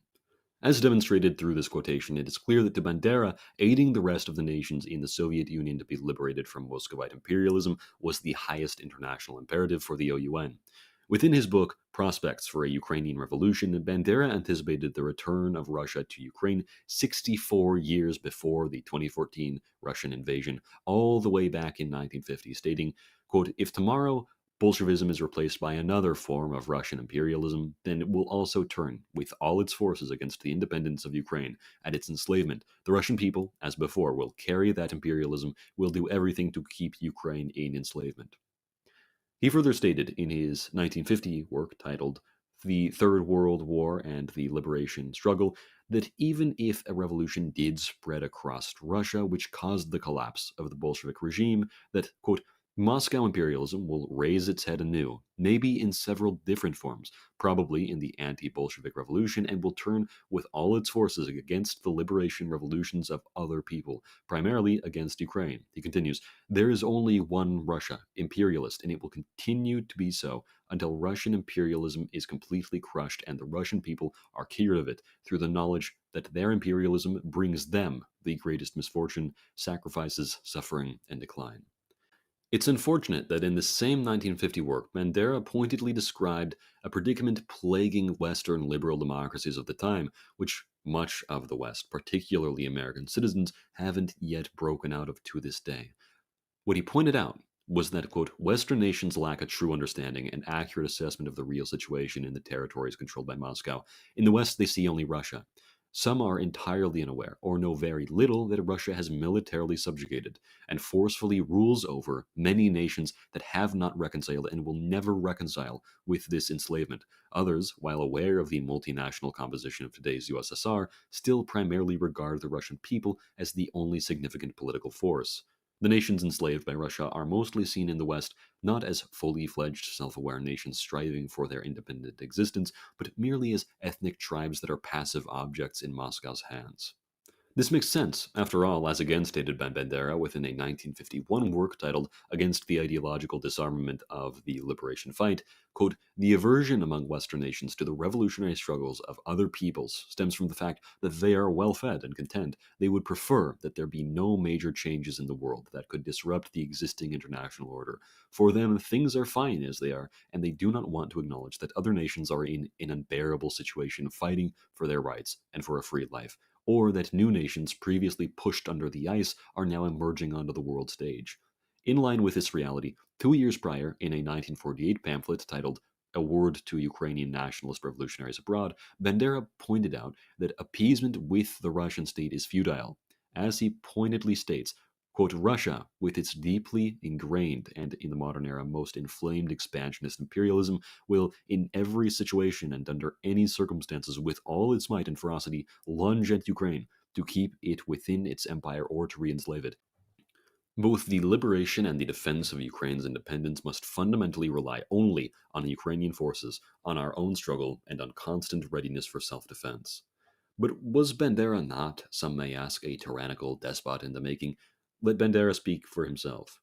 In Prospects of the Ukrainian Revolution, Bandera states, the mono-party totalitarian system is harmful to the development of the nation, always detrimental to the dominant political mono-party and its ideas. For the whole nation, as well as for every healthy political movement, the most favorable order is one in which true freedom reigns, in which ideals, political programs, and conceptions freely develop and compete with each other, and in which political organizations freely nurture, disseminate, and carry on their activities. In the system of true freedom, the rivalry between different ideological, socio-political currents and organizations is resolved by the criteria of ideological and moral order, and not by coercion and violence. We are fighting for such a system of true freedom, and we will implement it. A tree is known by its fruits, and the factors of political life are recognized by its deeds. So, what are the facts behind Stefan Bandera? Bandera was a staunch Ukrainian revolutionary nationalist, one who dedicated his life to securing Ukraine's independence from Russian imperialism. As the leader of Ukraine's OUNB, he championed armed struggle for the liberation of his people, envisioning the future of a self-reliant Ukraine built on national solidarity, worker self-management, a heavily nationalized economy, the freedom of small-scale private property, and an economic model of occupational representation that rejected both Soviet communism and free market capitalism. His principles find their origins not in reactionary thought, National Socialist ideology, or any other backwards heinous notions, but in opposition to Russian imperialism in all of its forms, whether Tsarist, Soviet, or in any other ideals that it may pop up within. He foresaw Russia's continued attempts to subjugate Ukraine, accurately predicting the resurgence of Russian expansionism, and insisted upon the fact that Ukraine's struggle wasn't simply about national sovereignty, but about fighting Russian imperialism wherever it took root. Despite Soviet and Russian propaganda intended to tarnish his legacy, Bandera remains an important symbol of survival and resistance for the plurality of Ukrainians, with his ideology continuously reinforcing and inspiring Ukraine and Ukrainian nationalism in its contemporary time of crisis. Whether you view Bandera as a hero or a deranged extremist, that's up to you. But the fact is that his impact on Ukrainian history and the liberation of the Ukrainian people is undeniable.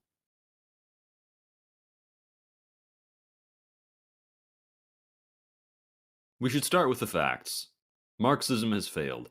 Only 4 of the 34 long-term Marxist-Leninists states still exist today, with all of them having liberalized to notable degrees throughout the last 50 or so years. Albania, Bulgaria, Czechoslovakia, East Germany, Hungary, Poland, Romania, Benin, and more fell under a multitude of pressures compounded by mass popular protests throughout the late 1980s and early 1990s, and so communism was brought to an end.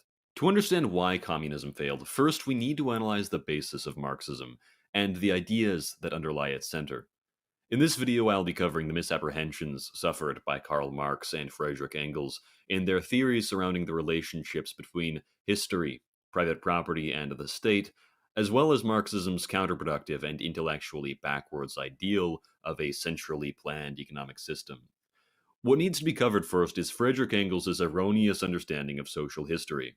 Friedrich Engels argues in The Origins of Family, Private Property, and the State that small, kin-based communities emerged first in history in the form of primitive communism, without private property, communal ownership of resources, no state, no social classes, and no class conflict.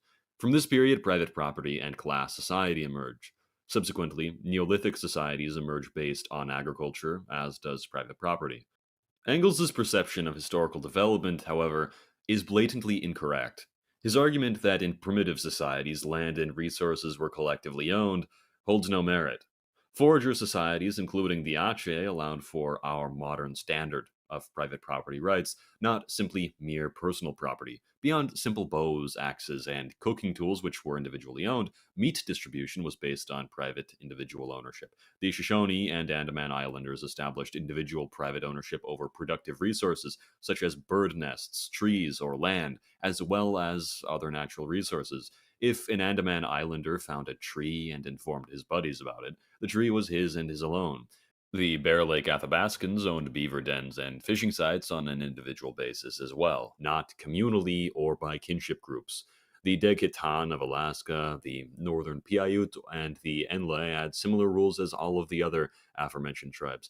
According to the economist Frederick L. Pryor, roughly 3/4 of ancient hunter-gatherer societies already had recognized private property ownership. If Engels' theory of private property is incorrect, then his theory of statehood can't be correct either, as the theory laid forward by Engels proposes the notion that the state emerges as the upholder of the propertied class. The state, according to Engels, would be emergent from class antagonism and be made to reinforce the ruling economic class's wishes to maintain control over the means of production. The Hiwi of Venezuela had hierarchical food distributions based on individual effort and social alliances, yet they had no formal state. The Natufians, a pre-agricultural society in the Levant, had heavy wealth stratification but no structured state apparatus to enforce class rule. The early Hawaiian chiefdoms had complex political structures before they fully developed private property systems, where chiefs controlled land but redistribution was based on kinship obligations rather than capitalist-style exploitation. And African groups, such as the Ashanti Empire, had strong governance but no clear economic class oppression. Social hierarchy just revolved around lineage rather than private ownership.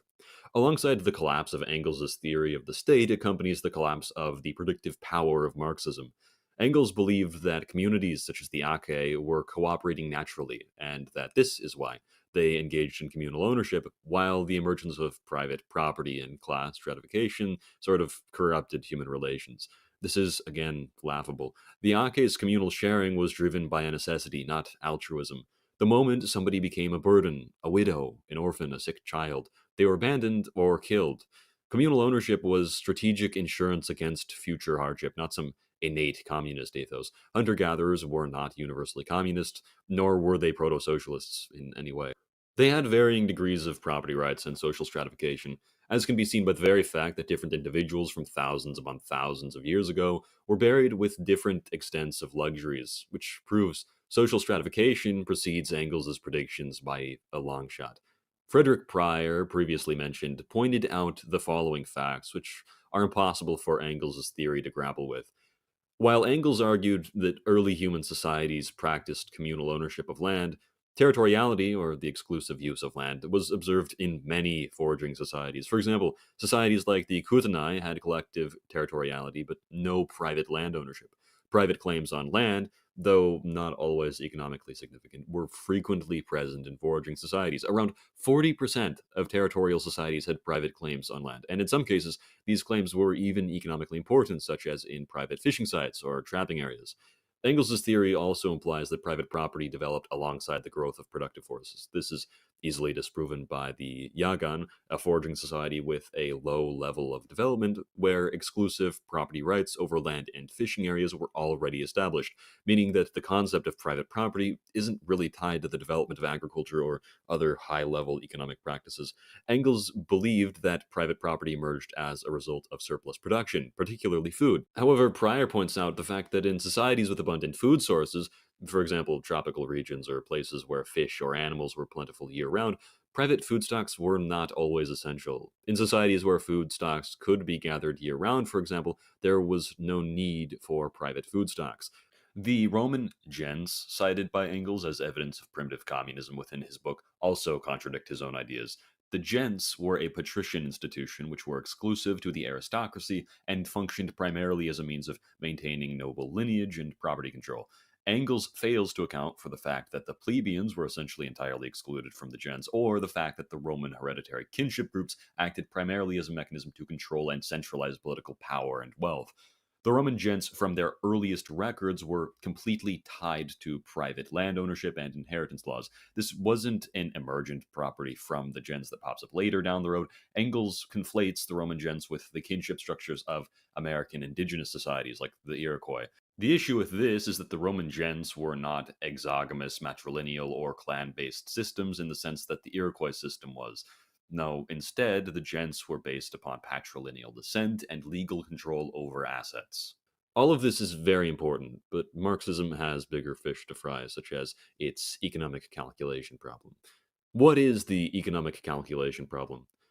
The economic calculation problem, a mouthful, or ECP for short, is the central problem that underlies Marxism and its goals of a centrally planned economic system. The ECP posits that economies are too intricate and complex to possibly be solved by a centralized method of planning, causing efficiency to rapidly decline over time in a centralized system. Marxism responds by arguing that the ECP is a fundamental non-issue, which can be solved by modern technology and theoretical advances beyond what capitalist economists of the 20th century originally envisioned. The Marxists assert that the capitalist markets do not allocate resources efficiently and that price signals are neither necessary nor sufficient for rational economic calculation, and that instead of relying on capitalism, a planned economy which employs labor time accounting, computational optimization, or democratic decision making across the entirety of society could be much better and eventually necessary for the human race. They contend that the reliance on price signals under capitalism causes inefficiency, contradictions, and crises. The boom-bust cycle is mentioned by Marx as one such failure where market speculation results in overinvestment in production and underinvestment in consumption, leading to eventual collapses. They argue that the 2008 financial crisis was a perfect demonstration of how capitalist markets are prone to self-destruction, which in theory should mean that the planned economic system succeeds in at least mitigating these crises. If price signals were as effective as capitalist theoreticians claimed, then why do these mass inefficiencies occur? Marxists argue that modern computational methods also render the ECP obsolete, as demonstrated even by the USSR's use of mathematical planning models in the mid-20th century. The failure of Soviet planning is attributed to bureaucratic inefficiencies and political mismanagement, not an inherent flaw in non-market resource allocation. They reject the notion that only competitive markets can generate the necessary information for economic calculation, arguing instead that socialist economies can adapt by incorporating feedback mechanisms and other methods of accounting for production. However, the Marxist theory completely fails in every single respect, indisputably. Rational economic calculation requires genuine price signals derived from voluntary exchange. Prices condense vast amounts of decentralized information, efficiently accounting for relative scarcities, opportunity costs, and consumer preference. Any non-market pricing mechanism is necessarily arbitrary. Planned economies, even when using computational optimization, fail to replicate market efficiency because they do not have any real exchange-based pricing mechanisms for capital goods. Socialist reliance on labor time accounting or predetermined quotas, the most popular method of economic planning for Marxists, pays no mind to the subjective nature of value or the complexity of consumer preference. Despite claims that modern computing has solved the ECP or the idea that this is possible through machine learning or other mechanisms, the sheer scale of economic calculation remains intractable.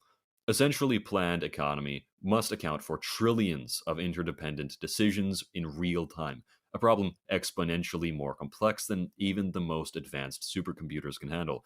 It took 18 years, from 1989 to 2007, for the Chinook computer program to succeed in solving the game of checkers, utilizing hundreds of computers working in unison. Finally, in 2007, the project, ran by the University of Alberta, came to a close, with the team having found 50 trillion possible positions.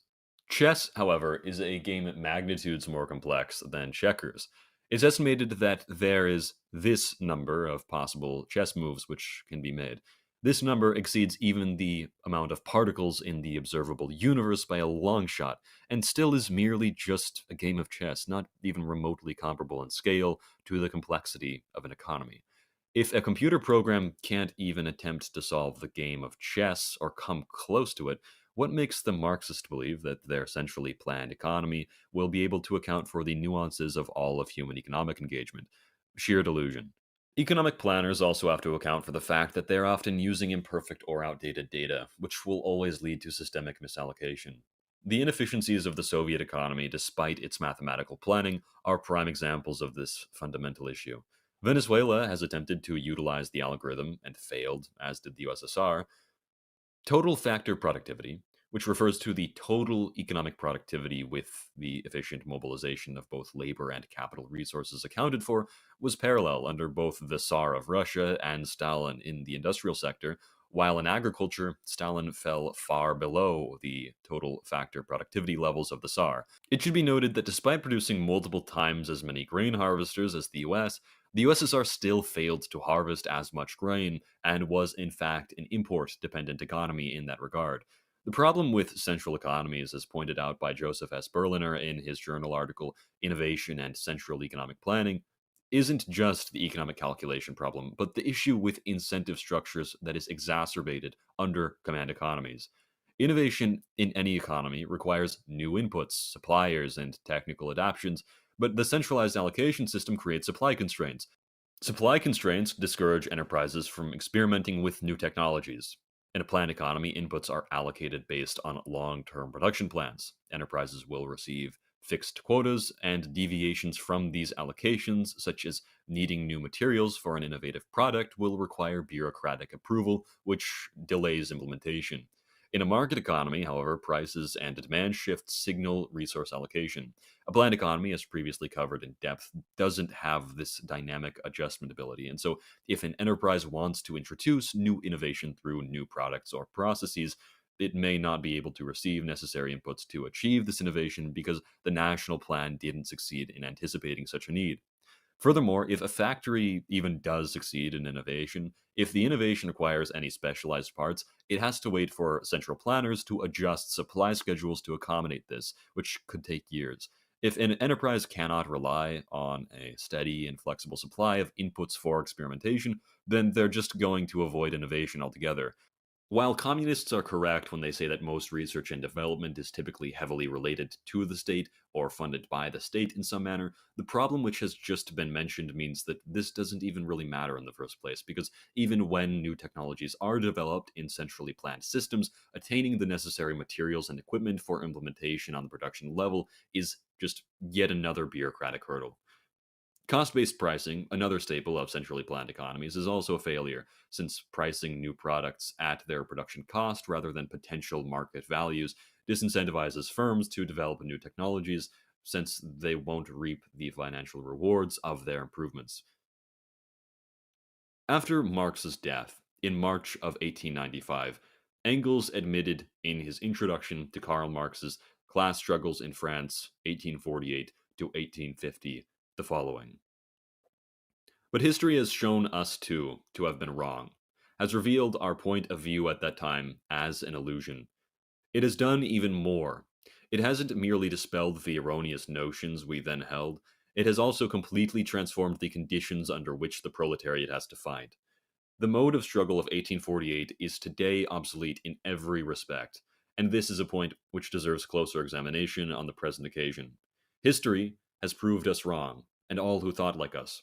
It has made it clear that the state of economic development on the continent at that time was not, by a long way, ripe for the elimination of capitalist production.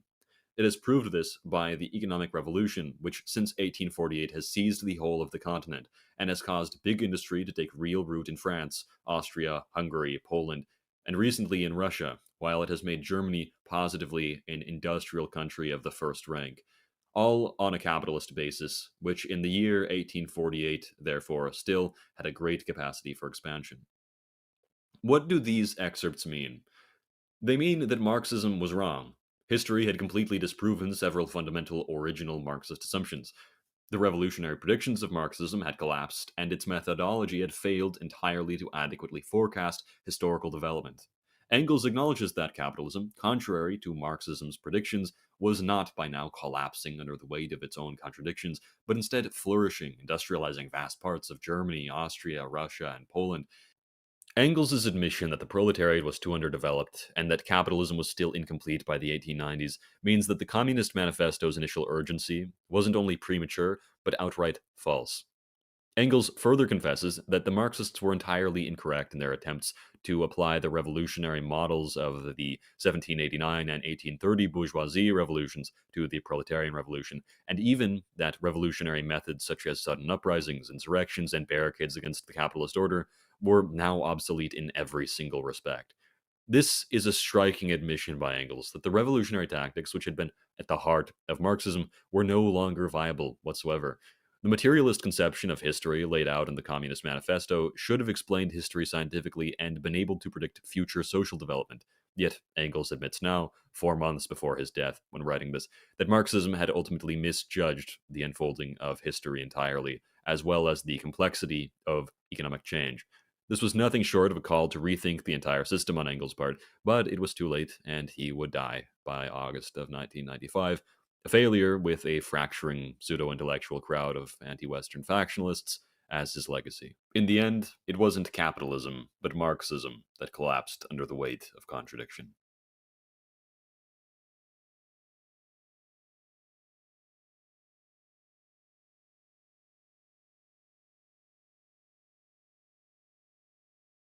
What is syndicalism?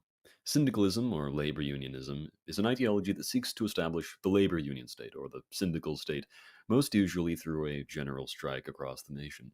This general strike was depicted by syndicalism's foremost thinkers as the event that would lead to the inevitable collapse of contemporary commercial capitalism, though nowadays the ideal of a general strike succeeding in bringing about the syndical revolution has faded. Syndicalism took heavy inspiration from the philosophy of Karl Marx in his call to mobilize the working class, in hopes for a struggle between productive and exploitative classes, and the necessity of a worker-backed revolution to overturn the existing social system. On the other hand, from the pioneer of anarchism, Pierre-Joseph Proudhon, syndicalism adopted its conception of the social function of private property, its support for the concept of a societal agro-industrial federation through which all of the economy would be conducted, and more. Syndicalism was, as noted by its thinkers such as Edward Burth, inspired not only by Karl Marx, Friedrich Engels, and Proudhon, but by the philosophers of the ancient world, with some of the first syndicalist intellectuals comparing the culture surrounding the syndicalist movement to the cultural attitudes of the ancient cities of Greece, more commonly known as the polis, or the Greek city-states. This ancient ideal that the syndicalists took as inspiration for their cause finds its roots in the 1864 book The Ancient City by Fustel de Coulanges, sorry for any French speakers if I butchered that, which endeavored to describe the ancient city's religious, social, and political structures. As the syndicalist thinkers throughout the 1910s described it, the ancient city was the ideal of a heroic city, civically religious in spirit, in which all institutions revolved around the ideals of struggle, war, and combat, which these figures considered as the source and principle of every virtue of civilization. When these virtues of the ancient city cracked, the syndicalist theoreticians expressed their belief that society, as it was known then, dissolved and gave room over time for the rise and dominance of societal decadence. Fernand Pelloutier, perhaps the first syndicalist intellectual to develop a systematized syndicalist ideology throughout the 1890s, wrote extensive critiques against traditional anarchist isolationism as well as parliamentary socialism. Throughout his writings, he hoped to bridge the gap between the trade union leaders and anarchist socialists while condemning the Blanquist, Guesdist, and Brucist socialists of his time, whose Marxist infighting had led to fracturing among the trade union movement in France. However, while Pelloutier laid the groundwork for the later syndicalist movement's ideology, he still was heavily anarchistic, something which later syndicalists would slowly begin to move away from as the ideology of syndicalism evolved. Georges Sorel, a former liberal conservative turned orthodox Marxist turned syndicalist, inspired by his friend Fernand Pelloutier, continued on as the intellectual leader of the French syndicalist movement after Pelloutier's death. Throughout his career, Sorel heavily engaged with contemporary and recent historical intellectuals such as Gustave Le Bon, an Italian psychologist who wrote The Study of the Popular Mind, Benedetto Croce, an Italian idealist philosopher, Émile Durkheim, a French sociologist, Alex de Tocqueville, a French aristocrat and historian, and Karl Kautsky, a social democrat. Many more, but some of these thinkers Sorel engaged positively with, such as Gustave Le Bon and Croce, while others he harshly critiqued, such as Karl Kautsky, Bernstein, and Jules Guesde, among other leading contemporary Marxists of the time. Sorel's primary contribution to the theories of syndicalism was the introduction of the conception of a revolutionary myth that would inspire workers to action through powerful imagery of victory. He recalled historical myths that succeeded in mobilizing the masses, such as the Second Coming of Christ in Christianity or the collapse of capitalism in Karl Marx's theories, as evidence that myths are a genuine factor that play into the ability for an idea to move people towards action. In the 20th century, the syndicalists proposed that the heroic and warlike ideals of the past had been revived and embodied in the modern institutions of labor, through which thinkers such as Edward Berth and Georges Sorel maintained that the ideal of the modern city would be revived in the form of the ancient, as the needs of labor would revive in the hearts of men the ideals of the old world. In The Misdeeds of Intellectuals, a book written by Edward Berth, the author characterized syndicalism as in continuity with the pre-Socratic Greek philosophy, agreeing with Friedrich Nietzsche that modern society is the reign of the inactive, passive, and purely theoretical man, so to speak. In other words, the destroyer of the ancient, heroic, and warlike Greek city, as he put it, which had been built upon action.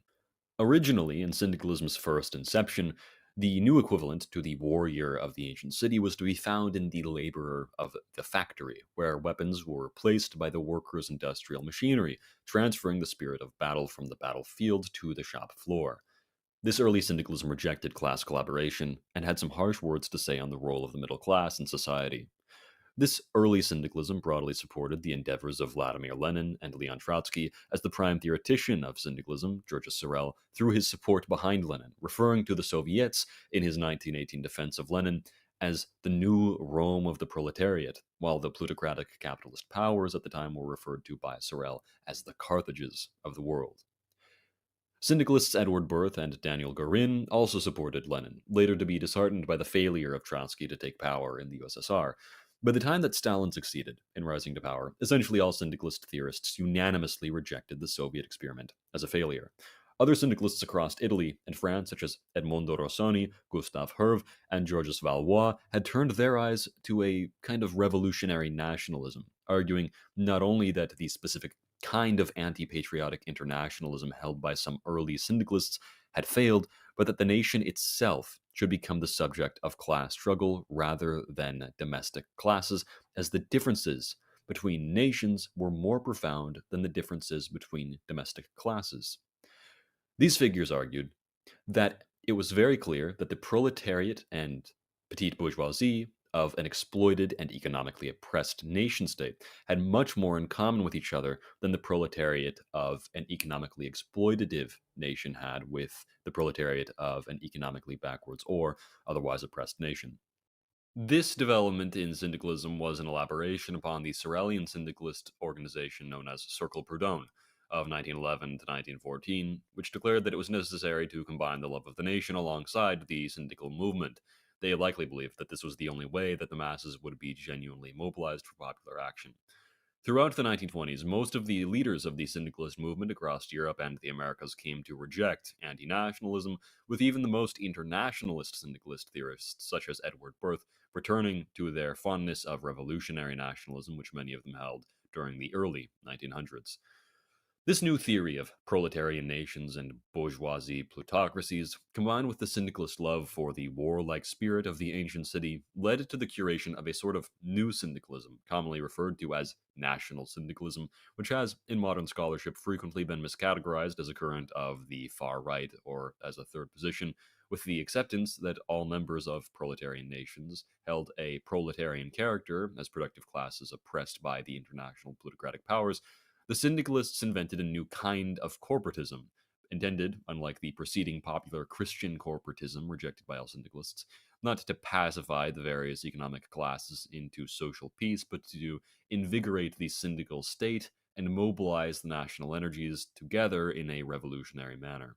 From this nationalistic syndicalism came the movement that established the progressive corporatist Free State of Fiume, whose constitution was written by the syndicalist organizer Alceste de Ambris, and heavily inspired by the Italian anarchist Enrico Malatesta. The Syndicalist Party of Spain, which advocated for collaboration between the industrial working class, peasant farmers, technicians, and the intelligentsia in their official program. The Republican Syndicalist Party of France, led by the former Mussolini-inspired Georges Valois, and various corporatist regimes around Western Europe, the Americas, and East Asia. The new development, which took syndicalism by storm in its evolution, which dictated that the nation itself was now the object of class struggle, envisioned classes and social groups being organized together on the basis of function and mutual interdependence and cooperation. On its face, many have misunderstood historical syndicalism as merely a parallel of council communism due to its staunch opposition to any collaboration with the liberal state, its tendency towards a kind of anarchism, and its goal to establish a society organized on the basis of labor organizations. As it may be made clear, or hopefully already has, this is a false perception. Although this fully fledged corporatism and revolutionary nationalism that existed within the syndicalist movement now was fully fledged and fleshed out by the 1920s, it wasn't exactly new. While the communists generally had advocated for an end-goal society ran on the basis of local administrative worker councils composed solely of proletarians, the syndicalists had always held something new in mind. Fernand Pelloutier wrote his proposals for the role of labor unions in the future social society in his book History of the Bourses du Travail, published in 1901. Pelloutier approvingly quotes a labor union delegate from Roubaix, France, in chapter 1 of his book, who says of the labor unions, "The labor union centers are actually organizing committees for a different kind of society. Each professional group elects a number of representatives in proportion to their share of the total number of citizens who compose the labor union. This system will keep abreast of every achievement." In Chapter 3, The Birth of the Bourses du Travail, Pelloutier explains the aid which the Bourses, or French labor union councils, give to corporative, or corporatist, associations, stating, "The Bourse du Travail allowed the suppression of redundant services provided by the individual labor unions, helped coordinate the demands of the corporative groups, and study the exchange mechanism, in short, to seek within the current social system the elements of a new system." The French theorist Hubert Lagardelle, a follower of Sorel, though far more explicitly Marxian in flavor, while rejecting pure Catholic corporatism, stated, even within the earlier 1900s, that economic democracy can only be established by the creation of a technical government of selected workers, which also, within the groups thus established, follow rules opposed to those of political democracy. It will have a tendency to assure the permanence of its administrators, further stating that the exclusive primacy of the occupational groups, organs of a permanent government, competent and stable, is increasingly verified in the development of the working class. Georges Sorel's primary disciple, Georges Valois, argued in his 1934 book, Doctrines and Techniques of the Revolution, a much more advanced vision than what Pelloutier, Lagardelle, or Sorel first laid out in their theories. Please note the following excerpts are extremely spaced out from different portions in the book. After the war, I set up a confederation of production that made a lot of noise until 1925. It was with this that I launched the Economic Weeks, which had a certain impact, and that the plans of a corporate organization that Italian fascism copied, by its own admission, were made. We must effectively create the syndical and cooperative state, where, alongside a parliamentary assembly that remains to allow for major expressions of public opinion, there will be an assembly of delegates from syndicates and cooperatives, an assembly that, like the other, will be an expression of sovereignty. In other words, all power to the unions, meaning all unions incorporating men producing useful work, scientists and technicians, thus organically associated with proletarian formations. This results in a syndicalist-based assembly constituted by economic sectors. It can be complemented by territorial representation delegated by municipalities themselves composed by unions, forming one or two chambers as experience advises. The syndicates will provide the framework for the essential structure of the state for economic and territorial representation and constitute, at all levels of economic and social life, the expression of the community while permanently defending labor. Within this book, Valois makes it clear that his 1925 plans for corporate organization were identical to those employed by the Fascist Party of Italy, although Valois' belief is that by 1934 Mussolini had since sold out to the capitalist class.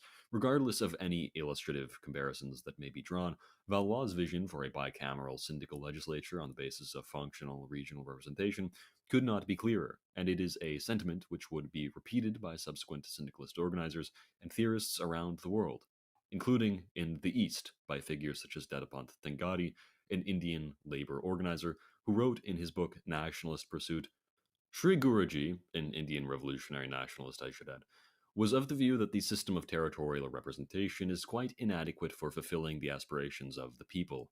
Functional representation, which is in keeping with the Hindu tradition, must be brought into the picture and should at least supplement, if not replace, territorial representation. It is high time our leaders gave serious thought to these views and did the needful without further delay. Tengari further cites the ideals of Fernand Pelloutier, Petrim Sorokin, Peter Kropotkin, the French Syndicates Congress at Lyons of 1919, the official program of the Italian Fascist Party, etc., all as historical examples of this functional representation which he advocated for. Tengari today is considered one of the greatest intellectuals of Indian history, even influencing much of the policies which the present Indian government have enacted over the last 5 years. Tengari's Indian Workers' Union, or the BMS, the largest labor union in India, has also supported this idea, calling for, quote, workers of each major industry and minor industries or their trade groups to be given representation in the Lok Sabha, the lower legislative chamber, and the state assemblies. So, what is the goal of syndicalism? In short, it can be understood as the establishment of a government of organized professionals who have worked in their respective fields, laboring for their positions and representing the interests of their common productive industries, whether they be in fishing, manufacturing, farming, commerce, education, culture, etc. These bodies must, in theory, have full legislative power equal to Parliament and ideally come to replace it altogether. This would at once eliminate the arbitrary geographic divisions put in place by political democracy, destroy the Electoral College, and ensure that those who produce are being represented by those who are aware of the unique problems facing their field. There is no meaningful primary geographical or regional position to be held on foreign policy, on legislation concerning mining codes or labor codes, or on the laws of medical science. Land does not vote, and it should not be given a position on these matters. This voice belongs to the nation, and there's no better way to ensure the representation of the people than handing power to the technicians who work in the fields they are being elected to represent and know the intricacies of. This is what is meant by the syndicalist vision of economic democracy. Syndicalist economics, through its utilization of the market economy alongside decentralized planning and the coordination of all national economic organs, at once resists the centralization, homogenization, and bureaucracy of communism, the exploitation, heavy class stratification, and coercion of free market capitalism, and the family unit centered approach taken by traditional Catholic corporatism that reinforces the old social laws and rules of ancient religious orders, thereby making syndicalism a formidable force both in history and in the present day, as it is still fought for by patriotic organizations and movements around the world in nations such as Argentina, Italy, India, Spain, Greece, Myanmar, and elsewhere.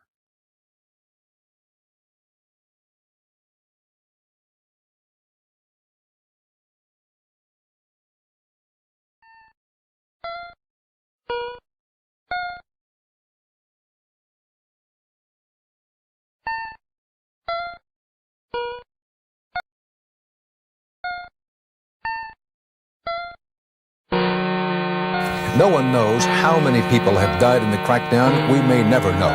Our own CBS News review of hospital figures indicates that at least 300 have died. The figure may be as high as 3,000 or more. Deng Xiaoping is frequently credited to have been the most productive leader of China since the founding of the People's Republic of China in 1954, overshadowing Mao Zedong, the previous leader of the PRC.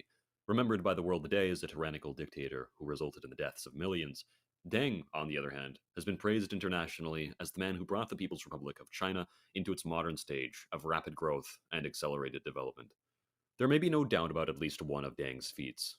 He brought industrialization and agricultural growth into the urban areas of China extremely rapidly, especially when compared with the considerable lagging of the agricultural development in China's first five-year plan, or the disruptions in the second five-year plan, also known as the Great Leap Forward of Mao Zedong. Due to the incompetence of Mao Zedong, who instigated the failed Four Pests campaign and the ineffective backyard burnings of metal in the Great Leap Forward, Deng Xiaoping's atrocities are often overlooked, and his administration is seen for the first time in the more recent Chinese history as a step in the right direction. This perception of Deng Xiaoping is in complete error. Deng's administration was responsible for the deaths of hundreds of thousands of scores of his own citizens, which could have otherwise been avoided. His economic reforms have left much of rural China struggling to catch up to the urban and developed centers of China. His systemic legacy has caused the slow erasure of Chinese rural culture due to the incentivized assimilation of farmers. He was responsible for massacres too often forgotten, and not too different from his predecessor, however, was quick to crack down on dissenting voices. However, under Deng, the scope of oppression expanded to include the Chinese labor movement. Let's talk about Chinese labor rights under Deng. There have been multiple different versions of the Constitution passed within the PRC in 1954, 75, 78, and 82. The 1954 Constitution had no legislation relating to the right to strike. However, during the succeeding versions of the Constitution, the right to strike in China was finally guaranteed in Article 28 of the 1975 Constitution. Article 28 says citizens enjoy freedom of speech, correspondence, the press, assembly, association, procession, demonstration, and the freedom to strike, and enjoy freedom to believe in religion and freedom not to believe in religion and to propagate atheism. The progressive path which China was achieving in this regard was stunted by the 1982 constitutional reform under Deng Xiaoping, in which the right to strike was officially removed from the Chinese constitution, and the article guaranteeing basic rights of freedom of speech, press, assembly, association, procession, and demonstration now excluded the right to strike. This form of the constitution is the form which is enacted in China to this day. The biggest question surrounding this controversial step backwards is why? One would suppose that the most likely reason as to why strikes were removed from the Constitution was an act taken in response to the wave of democratic movement, as Sheng and Cook in 2015 supposed in their paper on the matter. For reference, the right to strike was something which even Mao Zedong saw as essential to the Chinese Constitution, himself stating, "We should permit workers to strike, permit them to hold demonstrations. Our Constitution allows workers to hold demonstrations, and I propose we should add one article of freedom of strike when we amend our Constitution next time. It will help resolve the conflicts between the state, the director of the enterprise, and the workers." Accordingly, this right was added in the next rework of China's constitutional framework. Deng's frequent excuse, which was lacking in any real principle, for any and all actions which he committed was that China's material conditions necessitated such legislation. There was no necessity in 1982, under any pretext, to remove the right for strikes. In fact, after this was passed, it could be observed throughout all of the 1980s that there was an increase in go-slows and strikes in China in both the private and public sector. Deng didn't put any thought into workers' rights in a productive manner because what Deng Xiaoping cared about most was GDP growth. Deng's obsession with GDP growth would have long-term systemic effects that to this day are detrimental to harmony within China, as will be argued within the following sections. First, let's talk about the urban-rural divide. The CCP under Deng decided to build more infrastructure along the coastlines. The reason for this was that the coastline developments could more readily attract investors, and through this, China would be able to achieve a much more rapid growth rate. This prediction was very well developed and brought about massive leaps in economic growth. Wealthy regions retained their wealth from foreign investments, which then could be reintegrated into the development of local communities. There is, however, a shadow to these reforms, which allows for today the largest income divide in all of China, which is the divide between the rural and the developed sections of the nation. This is a massive discrepancy which has seen only the most modest improvements growing and shrinking at various points throughout the last 40 years. If China, instead of following Deng's model, allowed for a more restrictive growth rate and cared about its people over its profits, then China could have feasibly allowed for resources to have been diverted for support to the present poor rural areas. If this path was taken, then additional spending on healthcare and education could have been achieved. However, China was not a state for the people or by the people, and it shows. Continuing a growth rate around the lines of what even the Great Leap Forward was allowing for could have conceivably achieved the ability to divert resources in the rural regions, which could be argued from the perspective of certain heterodox economists, such as Victor D. Libet, who argues, contrary to popular opinion, that China in fact gained a decade of growth under the Great Leap Forward as its economic program. China's reforms under Deng and the related export boom caused a reduction in the purchasing power of the Chinese working class, which obviously has a disproportionate effect on rural populations. The reduction in purchasing power was caused due to the lack of China's public provisioning system, which was dismantled by Deng Xiaoping himself. With the removal of China's public provisioning system, prices jumped for foods, which led to a necessary reduction in the consumption of China's population. With the privatization of healthcare under Deng's tenure, mortality rates stagnated within China and did not progress well at all compared to many comparable developing nations, especially during the first half of the 1980s. This can be seen most prominently in the rural regions, in which the amount of healthcare workers dramatically decreased in response to the privatization of healthcare. As Driesen Sen in 1989 pointed out, this was a large driving factor in the increase of especially child or infant mortality rates and a decrease in life expectancy. Sullivan, Moatsos, and Hickel in 2023 showed that extreme poverty, contrary to the World Bank's projections, did not in fact go down during the Dengist reform period, but rather that extreme poverty increased during Deng's reform period. The reason for this miscalculation is because the World Bank measures the poverty line by $1.90 per day, not taking into account the purchasing power of the workers, which, as has been stated previously, decreased during the reform period, nor does this take into account a basic needs metric. Professor of Economic History Robert C. Allen designed and put forward a poverty line on the basis of a basic needs list, which is measured based on the purchasing price of 2,100 calories per day, plus 50 grams of protein, 34 grams of fat, various vitamins and minerals, some clothing and heating, and 3 square meters of housing. Based on Allen's basic needs poverty line, we find that China's poverty rate would have been 68% in 1995, an all-time peak throughout the last 15 or more years prior to that point. China's poverty rate slowly recovered, though even as of 2018, with a 5.4% poverty rate, it seems as though China's poverty level was still at that point where it was throughout the 1980s, where it averaged at about a 5.6% poverty rate. With these metrics in mind, China's claim to be alleviating poverty to any incredible degree completely collapses, and Chairman Deng Xiaoping can be thanked entirely for that. If Deng wanted to set up his reforms for a more moderate rate of growth, then he undoubtedly would have done more to improve education and healthcare within the poorer rural regions. Instead, Deng allowed localities to retain a large share of the income they generate, diminishing the resources that flow to the center, and of course, local officials know that by developing projects in their provinces, they'll be able to advance their careers, and thus they are not incentivized at all by the Chinese political system to leave more income to citizens or to expand social welfare. Because of this, now the government has less money for social welfare, as well as less money to support the poorer rural regions, even if they really did want to. Accordingly, little oversight in regard to resource allocation leaves the door open to intense corruption.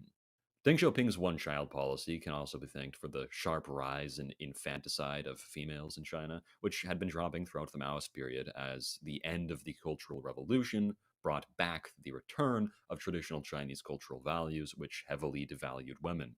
And it showed. Millions of infant females were killed by their parents over the course of decades, as men were and still are favored in Chinese society. Between 1980 and 2014, 109 million Chinese women were sterilized and 324 million received IUDs entirely against their will, as it was law. This cruel reality may be seen by many as a necessity, as the track which the Chinese birth rate was on, many may argue, was going to create a food shortage due to overpopulation. This is false. As noted by Hesketh in his study on the one-child policy, the voluntary education programs such as Late, Long, and Few had already succeeded in the decade prior to the one-child policy of Deng Xiaoping in reducing the fertility rates from 5.9 children per woman to 2.9 per woman. Education and health services were already well on the road to vastly and sufficiently easing China's overpopulation issue. China has laid claim to a form of socialism based upon historical necessity and material conditions which required its socialism to take the form of capitalism. This is its pathetic defense by which it has attempted to claim that it truly hasn't abandoned socialism. It refers to its version of socialism as socialism with Chinese characteristics. I've never met a single Marxist who believes that China is truly socialist, who's been able to explain the material conditions which necessitated, for example, the partial privatization of healthcare or the complete dismantling of much of China's public provisioning and public food systems.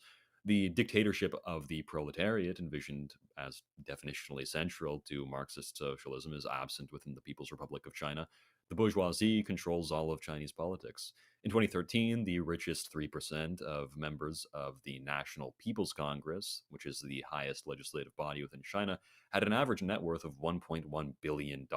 In 2017, 20% of delegates were owners of corporations, while in 2018, 153 delegates had a combined wealth of 650 billion USD. In 2019, 90 delegates within the National People's Congress were among the top 1,000 most wealthy Chinese citizens. Any idiotic whinging which claims that the National People's Congress's subjugation to the so-called Communist Party makes China socialist is silly. The CCP's leadership is just as comprised of members of the bourgeoisie and career politicians as the National People's Congress is. Xi Zhongjun, the father of Xi Jinping, the present president of the PRC, was a career politician in power since the 1950s, when he first became the first Secretary General of the State Council. Any statements which profess that China is simply discovering its own way to socialism are blinding themselves to the reality which we have watched for the last 4 decades unfold in China as it pursues more and more neoliberal reforms. Deng himself wasn't quite sure what socialism was supposed to look like, as pointed out by Mao Zedong, who stated, "This person does not grasp class struggle. He's never referred to this key link. Still, his theme of white cat, black cat, making no distinction between imperialism and Marxism, he does not understand Marxism-Leninism. He represents the capitalist class." Deng was more than willing to admit that he had absolutely no clue what he was supposed to be doing in developing the Chinese Socialist project on more than one occasion, stating, "Our basic goal to build socialism is correct, but we're still trying to figure out what socialism is and how to build it." Deng Xiaoping showed his allegiances to the capitalist order in his rehabilitation of capitalist rulers such as Liu Shaoqi, who believed that an exploitative, parasitic, and wealthy peasantry was necessary under socialism, stating, "At present, exploitation saves people, and it is dogmatic to forbid it. Hiring of farmhands in industrial farming should be left to take their own course. It is good if some rich peasants should emerge as a result. Our policy to preserve the rich peasant economy is not a temporary measure, it is a long-term measure." Liu Shaoqi was the second chairman of the People's Republic of China and had staunch disagreements with Mao Zedong in many respects, who did not hope to see the capitalistic and pragmatist reforms which Liu had in mind, highly mistrusting him, leading to him being purged during the Cultural Revolution, as Mao Zedong was well aware that Shaoqi's pragmatist faction would eventually lead China back down the road of capitalism. Deng, however, fell completely in line with Liu's ideology and believed that the rehabilitation of Comrade Liu Shaoqi is a major matter, and we have handled it very well. Deng was frequently hesitant to consider capitalism as something which ought to be denounced, choosing to reply to the Italian journalist Oriana Fallaci, who asked him whether or not capitalism is not all that bad, with, "We must distinguish what is capitalism. Capitalism is superior to feudalism." There's no question dodging clearer than this. Deng Xiaoping's regime saw an end to socialism within China. However, his successors would only make conditions worse, as the nation, both during and after his regime, opened itself up to foreign investment more and more, meaning that international capitalist interests now had direct control over Chinese economic development, ending any concept of national self-determination for good, as China's development is reliant on foreign corporate involvement in China's economy. Deng Xiaoping, on September 4th of 1989, in a conversation with the CPC Central Committee, made it clear that Jiang Zemin, the General Secretary of the Chinese Communist Party, ought to be the next individual which the Central Committee would orient itself around, stating, "Comrade Jiang Zemin should become the core of your collective, and I should like to propose that Comrade Jiang Zemin be appointed chairman of the Central Military Commission." Many blame Jiang Zemin for the excesses of the capitalist features of the Chinese economy, being reserved in their critiques of Deng, forgetting who propped Jiang Zemin up as the next great leader of China to the CCP. Jiang Zemin was the most important leader of China between 1989 and 2003. He followed in Deng Xiaoping's footsteps as the inheritor of his ideology and his spineless reforms. Jiang privatized countless SOEs, resulting in 40 million individuals being laid off from work. Urban housing was privatized, resulting in many of the soulless corporate high-rises seen across China today. Farmers protested the new high tax rates being implemented by the regime, and the millions of individuals who were left unemployed by Jiang Zemin's privatizations joined in. PNAS published a study which proved that between 1980 and 2002, the Gini coefficient in China had only increased, meaning that income inequality had risen significantly. Although Jiang's reforms partially intended to distribute more wealth into the rural poor regions which were disaffected by Deng, the reality shows that Jiang's attempts in his 13 years in power bore zero fruit, none at all in aiding the poor and disadvantaged of China. Referencing Allen's basic needs poverty line discussed earlier, the peak of Chinese poverty in 1995 was under Jiang's continuation of Dengist policy during the reform period. Deng Xiaoping's legacy is that of a crude developmentalism, which led to the detriment of the people of his nation. Skyrocketing poverty, forced sterilizations, an increasingly divergent relationship between the city and the countryside, rampant corruption both locally and nationally, and the introduction of the dictatorship of the bourgeoisie into Chinese politics is what Deng Xiaoping leaves behind. Although some of these issues have seen improvements under the government of Xi Jinping in modern China, much remains the same, and the so-called People's Republic of China of today can still be identified as exactly what it was under Deng Xiaoping, a wolf in sheep's clothing.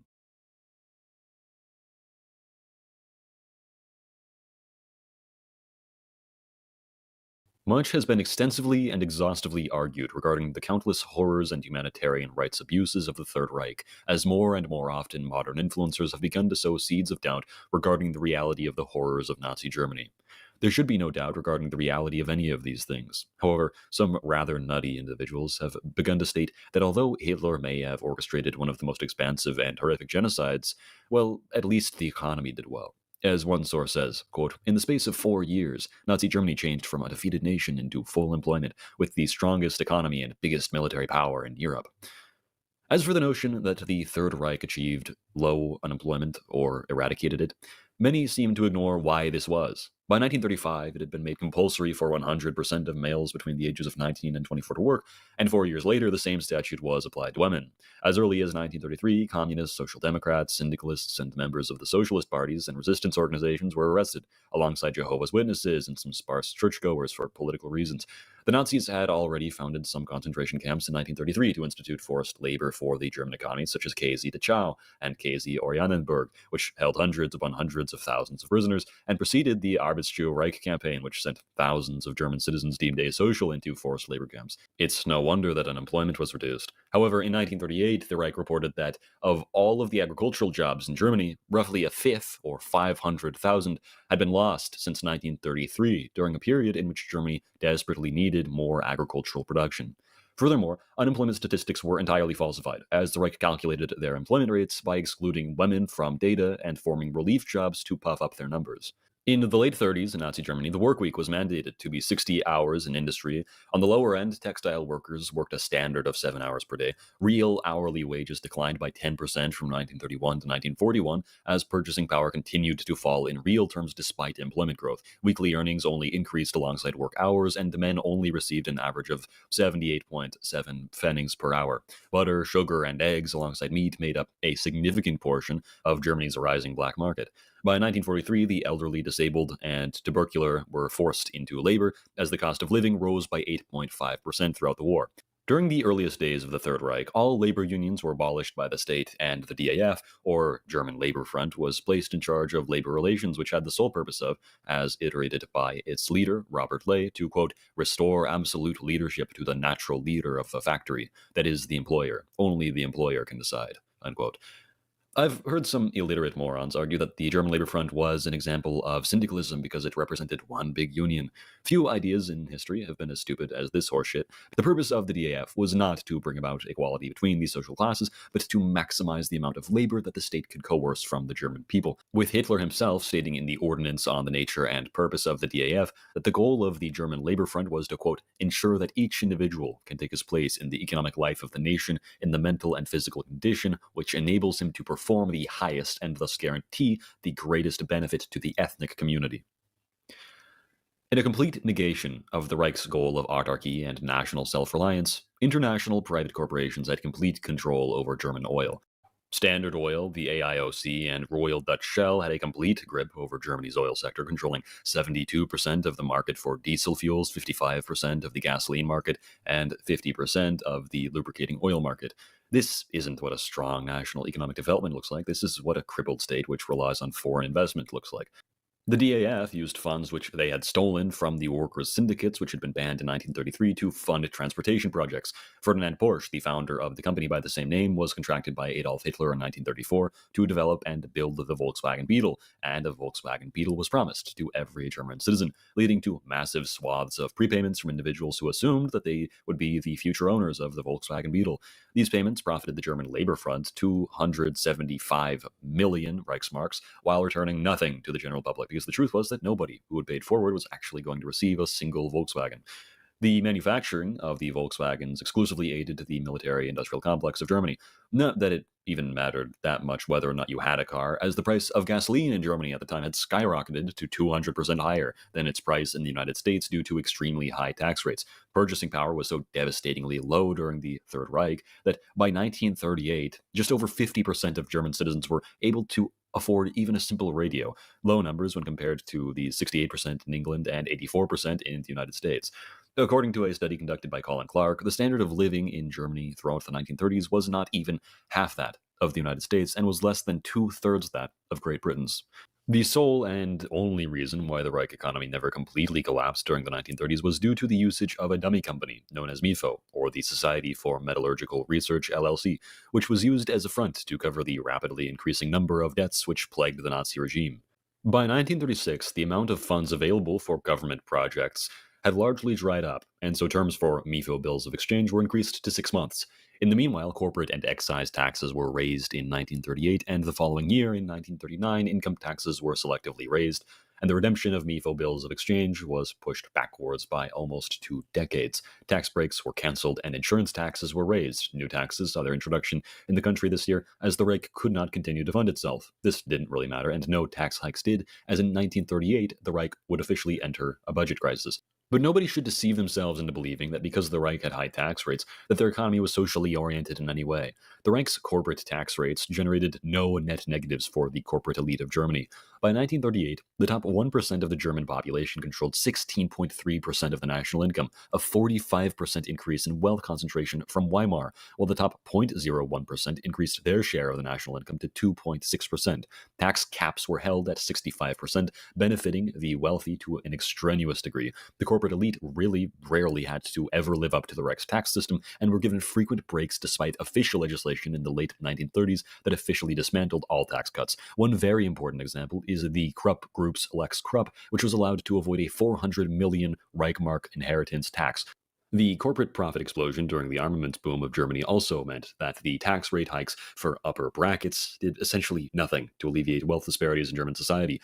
For normal, everyday German civilians, excise taxes on goods like tobacco and alcohol continued to strain their actual purchasing power. By 1944, real per capita consumption dropped by 30% compared to 1938. If you think that utilizing 1944 data is unfair because of how long the World War had been going on for, then we can just consider the extensive rationing and inflation that had eroded any real gains before the war ever even took off throughout the 1930s.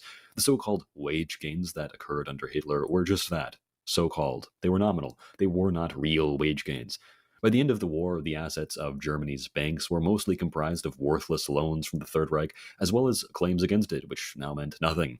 Throughout the 1930s, listed stock corporations languished and deteriorated as the number of listed stock companies fell by half, and stock exchanges were utilized to finance the horribly failing state. After 1938, the USSR became the only great friend to the Third Reich, becoming its single and only route to receive imports from Iran, Afghanistan, Manchukuo, Japan, and South America. According to the Reich, the import of raw materials to Germany was, quote, only possible with the raw materials of Russia between 1938 and 1941. Over the course of the entirety of the Reich, the government failed to inspire new foreign investment as its relations around the world deteriorated into the years leading up to the World War. The state gave extensive ground back to the capitalist class of Germany, undoing nationalizations which had occurred in the preceding era, allowing corporations to run the entire German economy. In 1936, the Vestag was reprivatized. In 1937, Dresdner Bank and Commerzbank were privatized. In 1942, Reichswerk Hermann Göring was 85% reprivatized. And, as said before, the large corporation Volkswagen was contracted by the government. The Germans used the Bond-Stock Act to strengthen their internal private finance companies. MIFO itself, which backed the German economy, was in turn backed by the corporations Siemens, Krupp, Rheinmetall, and GmbH. Not to beat a dead horse, but AOIC, Royal Shell, and Standard Oil ran Germany's petroleum. Was Nazi Germany socialist? Certainly some members of the NSDAP were socialists. The Strasser brothers were undeniably some form of socialist, as was Joseph Goebbels, but the ideological inclination of certain members of the NSDAP differs from the facts on the ground.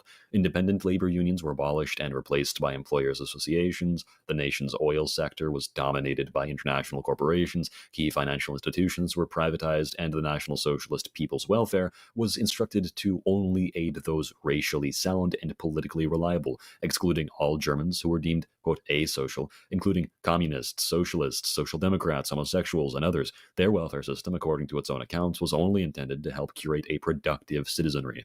This was not, contrary to what some may claim, a socialized system.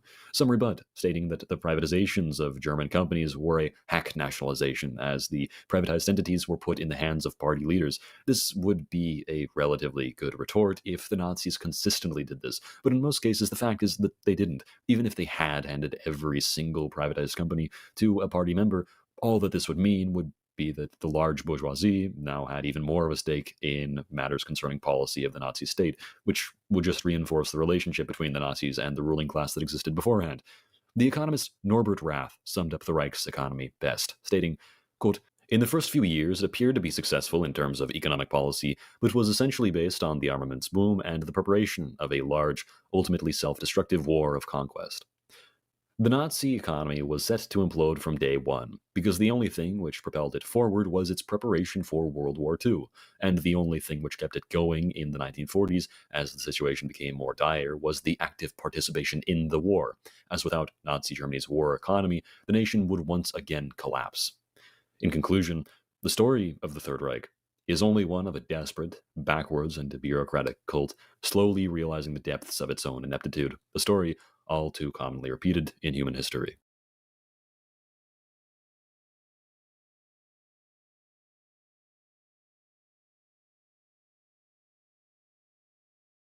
Today we are at is their theory of the role of the state. In fascism, the state is the absolute. Fascist thinkers, including Giovanni Gentile, had always envisioned a society where the state is the end-all be-all, where everyone belongs to the state, where everything belongs to the state, while the nation and the state are one and the same. A vision encapsulated in the doctrine of fascism by Giovanni Gentile and Benito Mussolini. As the doctrine states, quote, the fascist conception of the state is all-embracing. Outside of it, no human or spiritual values can exist, much less have a value. In a complete contrast, National Socialism was fixated on the ideal of the biological race. For the Nazis, the state was merely a tool to achieve racial purity. As stated in Adolf Hitler's own Mein Kampf, quote, we can conclude the state is not an end in itself, but a means to an end. No two statements could stand in a sharper contradiction than these. In fascism, we find there to be a system of corporatism in which companies and worker syndicates work together for the sake of the state on the legislative level. The official legislature represents essentially two different social groups, workers and business owners. The so-called corporatism of the Nazis, however, was not intended to have this social end, as the German Labor Front, or DAF, had no legislative or economic power. It was merely an administrative body. Even then, according to Robert Ley, the purpose of this system of the German Labor Front was to restore restore the absolute leadership to the natural leader of the factory, that is, the employer. The labor trustees system implemented was broadly welcomed by the German bourgeoisie, as Lay continues, quote, many employers have for years had to call for the master in the house. Now they are once again to be the master in the house, unquote. On the other hand, in the fascist corporatist system, the state structure intended to achieve a certain level of class balance and representation, absolutely in contradiction to the vision of the German Nazis. Now let's talk about another absolutely crucial difference.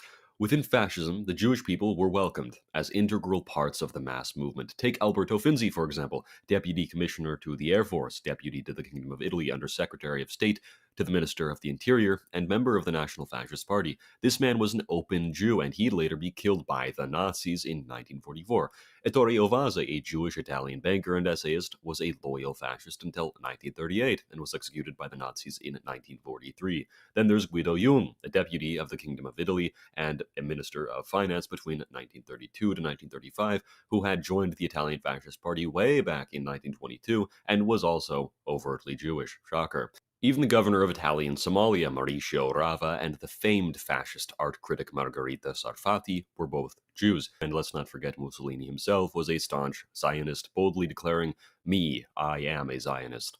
In fascism, the concept of the biological race is non-existent. The idea was ditched altogether, with Mussolini himself stating, quote, race, it is a feeling, not a reality, 95% at least. Nothing will ever make me believe that biologically pure races can be shown to exist today, while he later stated, racism is a thing of the blondes, referring, of course, to the Germans. The fascist politician Eugenio Koselski once said, quote, we fascists have profound differences with National Socialism that have clearly been affirmed at the Congress of Montreal, the Fascist Internationale. For example, we do not have such an intransigent concept of race. We do not fight against religion.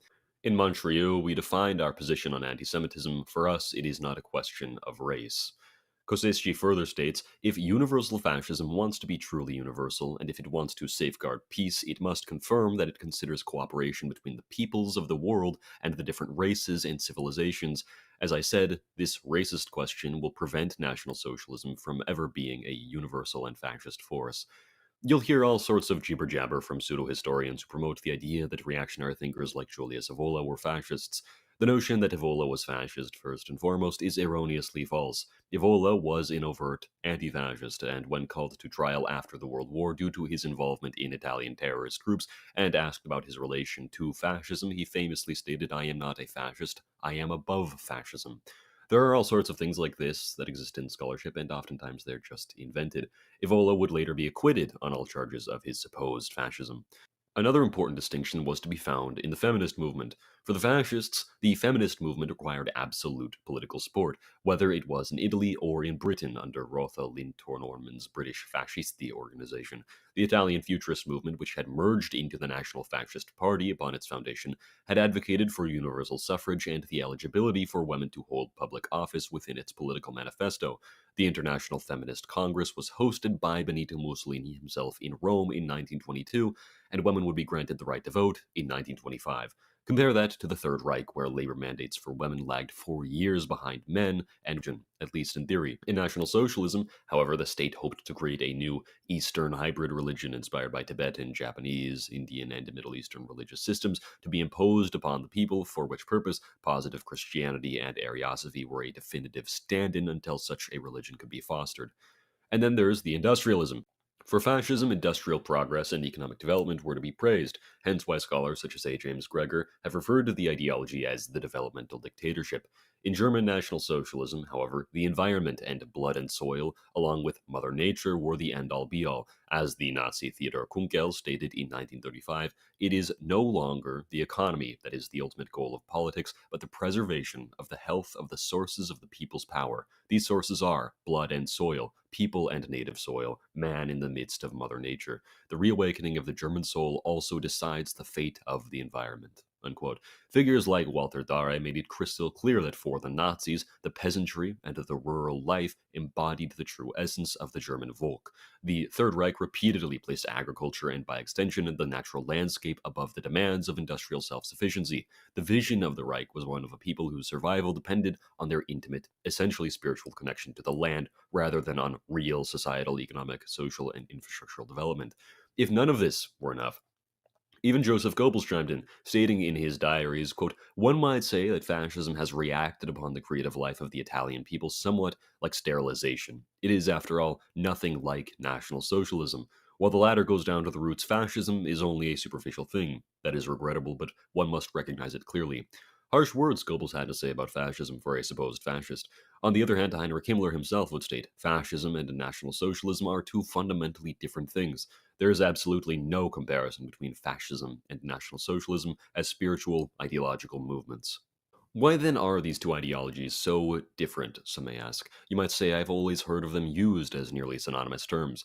Fascism, now as I explain in another video, is rooted in the idealism of Hegel and the syndicalism of Georges Sorel, a theorist who saw Marxism in a whole new light, drawing heavy inspiration from Marx's theory of proletarian violence as the prime revolutionary mechanism of modern history.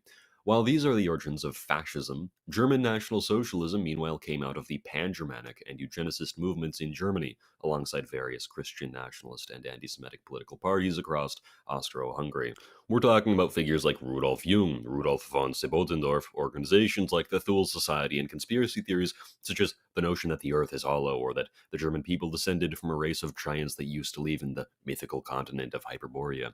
The most important ideologues, however, would be Karl Lueger and George von Schonerer.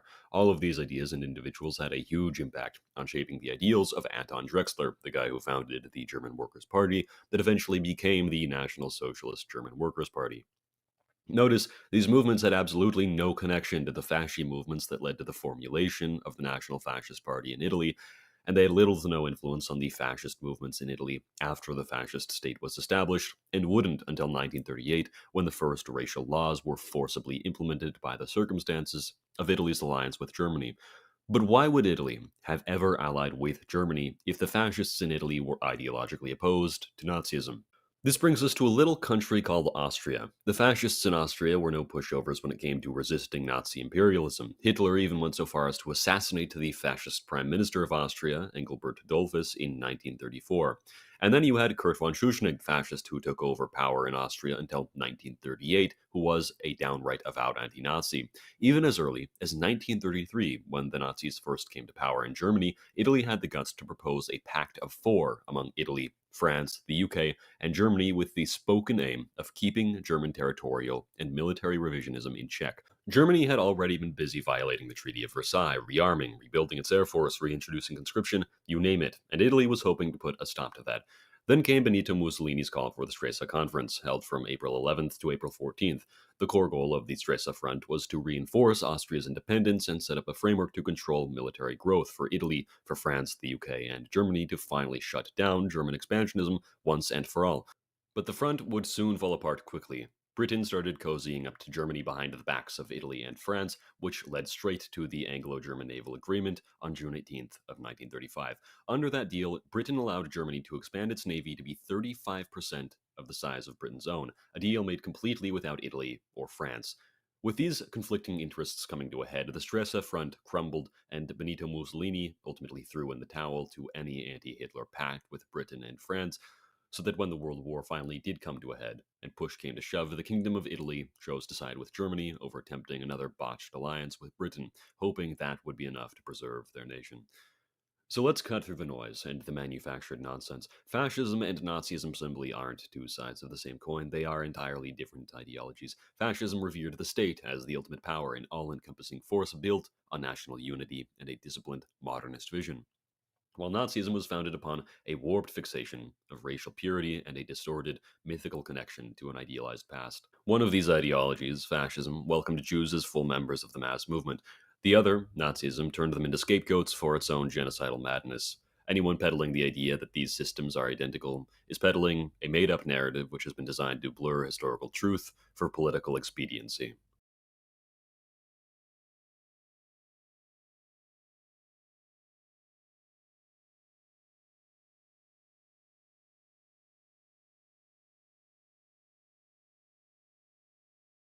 Everything you think you know about the relationship between the Soviets and the Nazis before, during, and after World War II is incorrect. Many people know about the Non-Aggression Pact signed between these two nations, known as the Molotov-Ribbentrop Pact, and many more do not. Many know of the brief period of supposed neutrality which existed between these two nations from the late 30s to the early 40s, while others downplay this as the Soviet Union merely buying time before it could attack the Nazis when they weren't looking. But what are the facts behind this intriguing era, and just how deep does the rabbit hole go? Before we discuss at any length the relationship between the Soviet state and the Third Reich, we have to lay down precedent. Precedent which is to be found in the arm of Stalinism in Germany. The Communist Party of Germany, or the KPD for short, which was dominated by the influence of Stalinism through individuals such as Ernst Thälmann, who led the party. Before being banned in 1933, the Stalinist KPD had tried its very best to befriend the Nazis in every way that they could. The anti-Social Democratic Party referendum in Prussia was backed by not only Hitler's Nazis, but by the KPD, which publicly announced on July 22nd of 1931 that it would join the Nazi-initiated plebiscite in order to overthrow the SPD government. On November 1st of 1931, the KPD newspaper Rote Fahne published an open letter to the, quote, fellow workers of the Nazi Party and its stormtroopers, declaring the Nazis to be honest fighters against the hunger system. But this collaboration wasn't new, which one ought to find extremely surprising, at least at first. The fact was that not just in 1930, 1931, and 1932, but going way back into 1924, the KPD of Germany voted on the same side as the Nazi Party in the Reichstag 7 times out of 10. The KPD, the NVP, and the Nazi Party ended up aligning the most frequently out of all of the parties in the Reichstag, followed by the close alignment of the Social Democrats and Catholic Ascension Party, which themselves tended to vote together as a bloc. There were more votes shared between the Nazi Party and the KPD than between any combination of the other parties within the German government at any point since 1924. Throughout the entire period of 1924 to 1932, between the 197 votes taken by the government, in 145 of those votes, the KPD aligned themselves with the Nazi Party. KPD leaflets took up statements such as "Down with the Jewish Republic" to appease Nazi voters as well. Pravda, the official newspaper of Soviet Russia, having heard of the new events, expressed that the rise of the Nazis could only mean that new millions have awakened from their political winter sleep. Early in the 1930s, the quasi-Nazistic strategy of the KPD had its greatest outward expression in the creation of the communist-aligned Scheringerstaffel in Linden, Germany. This unit was headed by Richard Scheringer, a German lieutenant formerly belonging to the National Socialist Party. In March of 1931, after leaving prison, Scheringer was again in the news, as he had been before, for his move from the National Socialist Party to the Communist Party.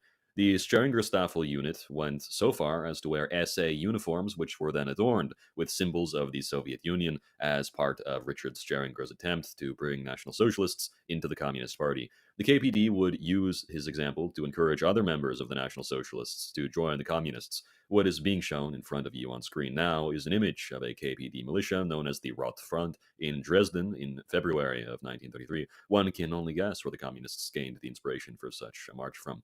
The KPD strategy would become known as the Scheringer Kurz strategy, mixing Marxist and Nazistic elements to appeal to the National Socialist German Workers' Party. Rudolf Diels, the first head of the Gestapo, pointed out that in Berlin, 70% of the new recruits to the Nazis' militant SA since January of 1933 had been former militants of the Communist Party of Germany. One of the most interesting facts provided by Diels was that entire KPD Rote Front units had been moved into the Nazis' SA. Albert Gruszinski, social democrat and head of the Berlin police between 1930 and 1932, pointed out that around a third of the members of the SA in Berlin were ex-communists as early as 1932. Hans Bernd Gisevius, an undercover member of the opposition to the Nazi regime and part of the secret police, noted that at least one-third of SA members in 1933 were former Communist Party members.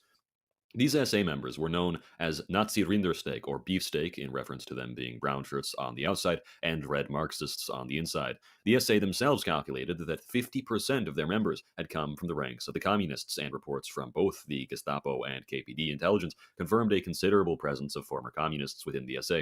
For example, in the Altona district of Hamburg, between 30 and 50 of the SA's 50 members had been communists before, including the right hand of the leader of Altona SS unit. A KPD propaganda piece meant to attract Nazi sympathy can be seen here, and an image of two National Socialist and KPD members on strike together should be seen here. This photo was taken from the 1932 Berlin transport strike, where both the Communist RGO and National Socialist Factory Cell organization worked together with KPD and Nazi street fighters, blocking depots, fighting the police, and sabotaging BVG service, sometimes together. Despite being nominally against the Nazis, leader of the KPD, Ernst Thälmann, himself believed that the Nazis should be allowed to rise to power first to make a communist revolution in Germany more politically expedient. Importantly, Joseph Stalin, when Hitler finally did rise to power, did absolutely nothing to oppose the rise of the National Socialist German Workers' Party, despite the large presence of the KPD, which took directive directly from him. Stalin lost his ideological grip over the nation entirely as the KPD was quickly banned by the Reich government in 1933. So much for internationalism. Let's fast forward about 6 years to Berlin on April 17th of 1939, after the Treaty of Rapallo, where the Russian ambassador reported to the State Secretary of the Third Reich, "There exists for Russia no reason why she, Germany, should not live with us on a normal footing, and from normal, the relations might become better and better." In August of 1939, as German Foreign Minister Ribbentrop prepared to visit Moscow, the German ambassador reported that Soviet Foreign Commissar Molotov was unusually receptive. Von der Schulenburg cabled Berlin that Molotov found the invitation very flattering, an actual proof of our good intentions, and clearly expressed a wish to conclude a non-aggression pact. Joseph Stalin would state on August 23rd of 1939, "I know how much the German nation loves its Führer. I should therefore like to drink to his health." Hitler would invade Poland on September 1st of 1939, and 7 days later, Molotov, the lead diplomat of Russia, would relay to the German ambassador, "Please convey my congratulations," Matsvoko reported. Then Stalin publicly asked for me, and when he found me, he came up to me and threw his arm around my shoulders, saying, "We must remain friends, and you must now do everything to that end." Somewhat later, Stalin turned to the German acting military attaché, Colonel Kurbs. First, made sure that he was German, and then said to him, "We will remain friends with you in any event." One could brush these off as simple diplomatic words of appeasement if it weren't for quite literally everything else Stalin and his administration did to maintain their relationship with the Reich, such as declaring that waging war for a destruction of Hitlerism was in fact a criminal act. Soviet diplomat V.M. Molotov on October 31st of 1939 stated, "One may accept or reject the ideology of Hitlerism, as well as any other ideological system. That's a matter of political views. But everybody should understand that an ideology can't be destroyed by force, that it cannot be eliminated by war. It's therefore not only senseless, but criminal to wage such a war as a war for the destruction of Hitlerism, camouflaged as a fight for democracy." If all of this weren't enough, in a twisted turn of events, the Soviets would give Germany 43,054 Polish prisoners, or 33% of all of the Poles who had ever been captured by the Soviet military up until that point in the war. Many of these Poles would find their ways into Nazi concentration camps where they would perish. In 1940, a trade agreement was organized between Nazi Germany and the USSR, which benefited the Reich's economy immensely, as the rubber and zinc which the Reich obtained from Russia was as important to them as Russia's timber was important to the Brits. Joseph Stalin stated, almost hilariously to Karl von Ritter, "If we, Russia and Germany, go on collaborating like this for another 4 or 5 years, Russia will be able to produce enough raw materials to supply 2 Germanys." On the other hand, Pravda, on February 18th of 1940, released a publication which stated, "All the agreements reached between Germany and the USSR during the last 3 months, the Non-Aggression Pact, the Boundary and Friendship Treaty, and lastly the Economic Agreement, have established a solid and lasting basis for the development of cordial economic and political relations between the two states. They fully correspond to the basic interests of the German and Soviet peoples, to the interests of peace, and to the interests of the popular masses in every country." Karl Schnur ran the calculations of the balance sheet for the trade agreement between the USSR and Nazi Germany and found that the deliveries were set well to the benefit of Germany, as in a single year Soviet grain deliveries to Germany were 1 million tons, as well as 900,000 tons of oil and more than 500 tons of metal ore. Even the day before Operation Barbarossa, a Soviet train carrying 2,100 tons of rubber entered into the Reich to deliver it to the armed forces. Soviet Russia, despite Nazi Germany's intentional delays in holding up its end of the bargain throughout the course of the agreement, stayed faithful and true to its new Nazi compatriots in delivering absolutely all resources which it had promised up until the very day it was betrayed by the Nazis in Operation Barbarossa. In an interview on September 14th of 1945, Prince Kono of Japan would state, "Again in September, Stammer, the German ambassador to Tokyo, informed the Japanese government that the German-Soviet agreement had worked out remarkably well and that it had been faithfully carried out by Russia right up to the delivery of the last drop of oil."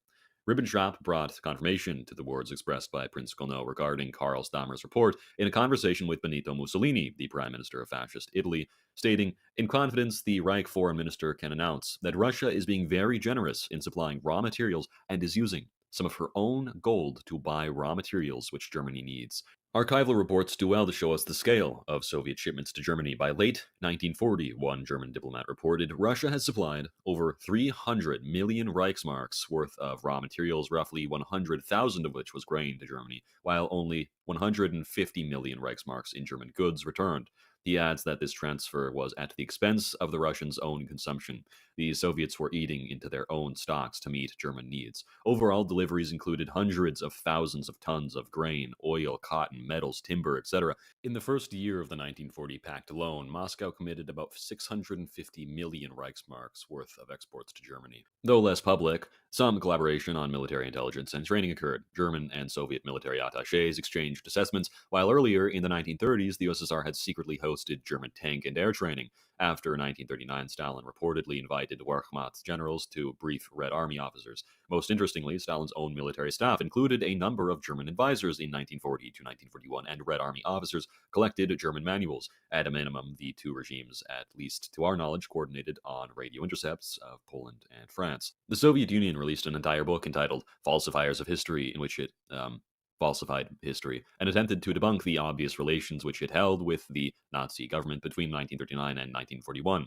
Within the prologue, the government admits that it resisted the publication of German documents which exposed the Reich's ties to the USSR under the impression that public knowledge of the coalition would make the general public more anti-communist. Falsifiers of History spends the entirety of its first chapter complaining about how the Allied powers were hesitant to resist Hitler and how Western private businesses worked with the Reich in a sad attempt to excuse the Soviet Union's own alliance with the Nazis after the war had already started. The Soviet Union then claims that it alone was doing everything in order to block the fascist aggressor's way, a flagrant lie as Russia broke away from the Allies and joined the Axis powers to pursue war conditions which benefited it more. The Soviet diplomat Viktor Israelian commented, "History's falsifiers certainly did nothing to disprove the existence of Soviet-German cooperation in the first years of World War II, a cooperation that to a certain degree assisted Hitler's plan." In 1939, Stalin personally began to oversee the purge of leading Jewish Soviet officials, including two prominent Jewish commissars, party leader Artemyan Ryutin and the foreign commissioner Maxim Litvinov. Yiddish cultural institutions were already being curtailed by 1939, and by 1940 to 41, only a few Yiddish newspapers and theaters remained, and any hint of Jewish self-organization was suppressed. In the 1940 elections to the Supreme Soviet of the USSR from Western Ukraine, White Russia, and Poland, not a single Jew was elected to the Supreme Soviet despite its 750 seats available, and within the occupied territories which the USSR had conquered, not one Jew had been placed into a single important position of power. An unexplained drop in the number of Jews in office over the previous year had occurred during the prisons and concentration camps. Between May of 1945 and January 6th of 1950, 10 principal camps held upwards of 157,000 detainees under direct control of the NKVD and later the MVD. These were death camps of malnutrition, disease, and utter isolation.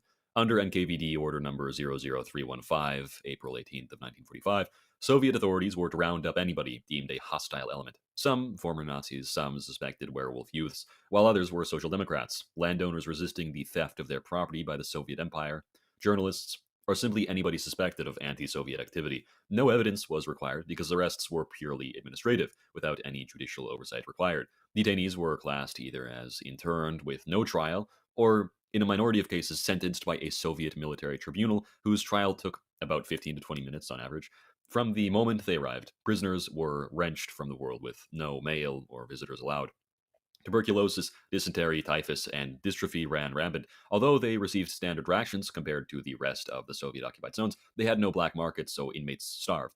Unlike Nazi camps, there was no forced labor, but that only compounded the stagnation and physical decline. By late 1946, camp populations peaked at over 80,000 men, women, and even children, as many as 10,000 youth under 18. Half of these youth never returned. In the first half of 1947 alone, 31,404 individuals had died, 60,774 remained alive but debilitated, 43% were suffering from serious illnesses such as dystrophy, tuberculosis, or open wounds.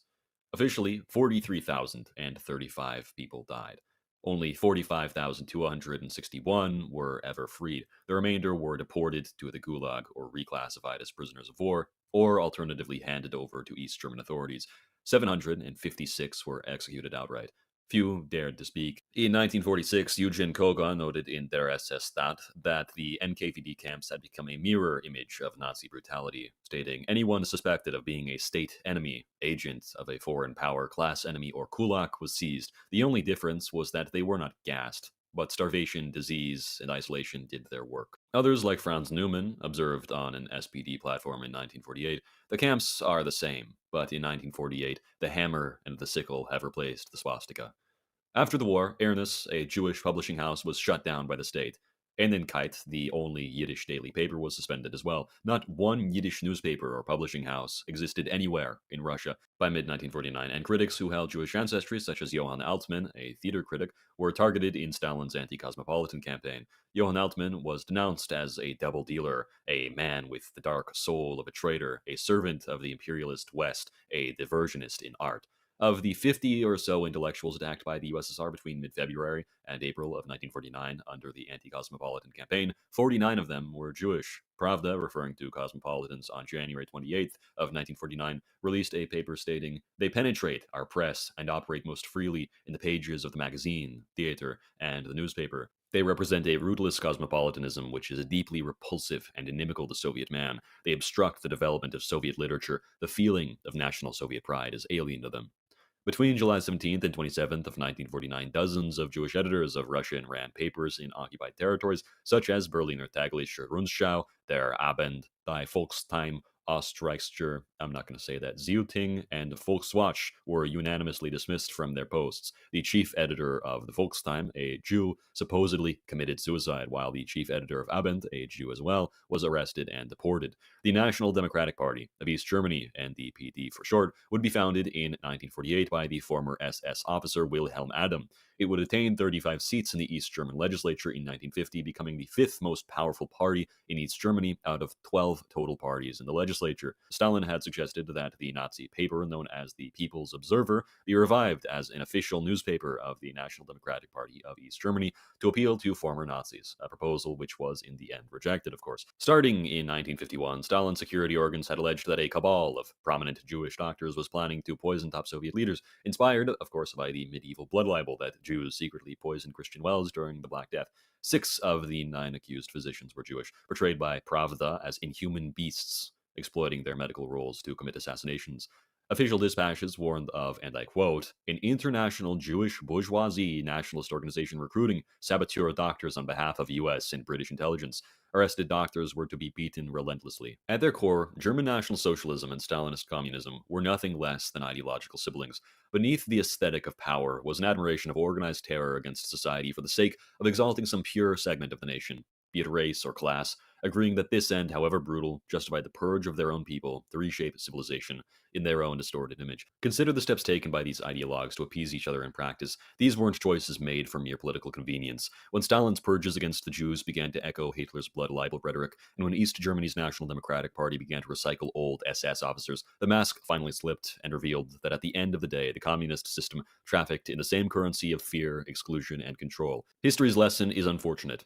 Communism and Nazism, though dressed in different colors, marched to the same drumbeat, wielding their ideologies not as outreached hands, but as hammers against the aspirations of their own people.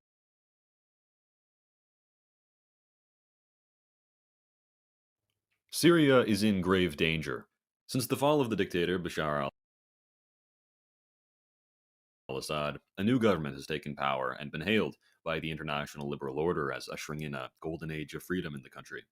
However, this praise is misguided, to say the least. The new leader of Syria, Ahmed al-Sharaa, known also by his alias al-Julani, is not who he claims to be. Prior to founding his own militant organization in 2013, Ahmed was a significant member of al-Qaeda and was also one of the founding figures of the Islamic State. The purported liberalization of his ruling HTS has been nothing more than a calculated deception which was intended to earn international legitimacy, a legitimacy that the HTS's members have since forsaken. The reality is that Sharaa was effectively a member of ISIS from his earliest militant days until 2013. As many know, Sharaa was a veteran of al-Qaeda in Iraq, or AQI, and their insurgency against American forces in 2003. AQI was the continuation of Abu Musab al-Zarqawi's JTJ, also known as Jama'at, a group in which al-Sharaa had been an important member. Originally established in 1999 and later merging voluntarily into al-Qaeda, JTJ was where al-Sharaa became a close friend and confidant of al-Zarqawi. In 2003, during the Iraq War, Ahmed al-Sharaa was captured by American forces and detained at Camp Bucca, where he developed a personal relationship with Abu Bakr al-Baghdadi, his cellmate, and the man who would later declare himself as Caliph in 2014. After al-Zarqawi's death in 2006, AQI was rebranded as the Islamic State in Iraq under al-Baghdadi's leadership, though it continued to be known as AQI until its expansion into Syria. the Islamic State in Iraq, or ISI, then established the al-Nusra Front as its Syrian branch under al-Jilani's command, initially giving him control over about 50 fighters. Al-Nusra then quickly evolves into a broader coalition, which acts as a high command for a handful of Islamic militant organizations in the region, including the Islamic State-aligned Caucasus Emirate. In essence, Ahmed al-Sharaa answered directly to Baghdadi. To put everything I've just said simply, al-Jilani's original al-Nusra was conceived as a project solely intended to extend the Islamic State's influence into Syria, a designation that was confirmed by the United States government in 2012, with al-Baghdadi entrusting him with command over ISI, or Islamic State Iraq assets in Syria, such as the Caucasus Emirate. In fact, Western intelligence initially referred to al-Nusra as Islamic State Syria, or ISS for short.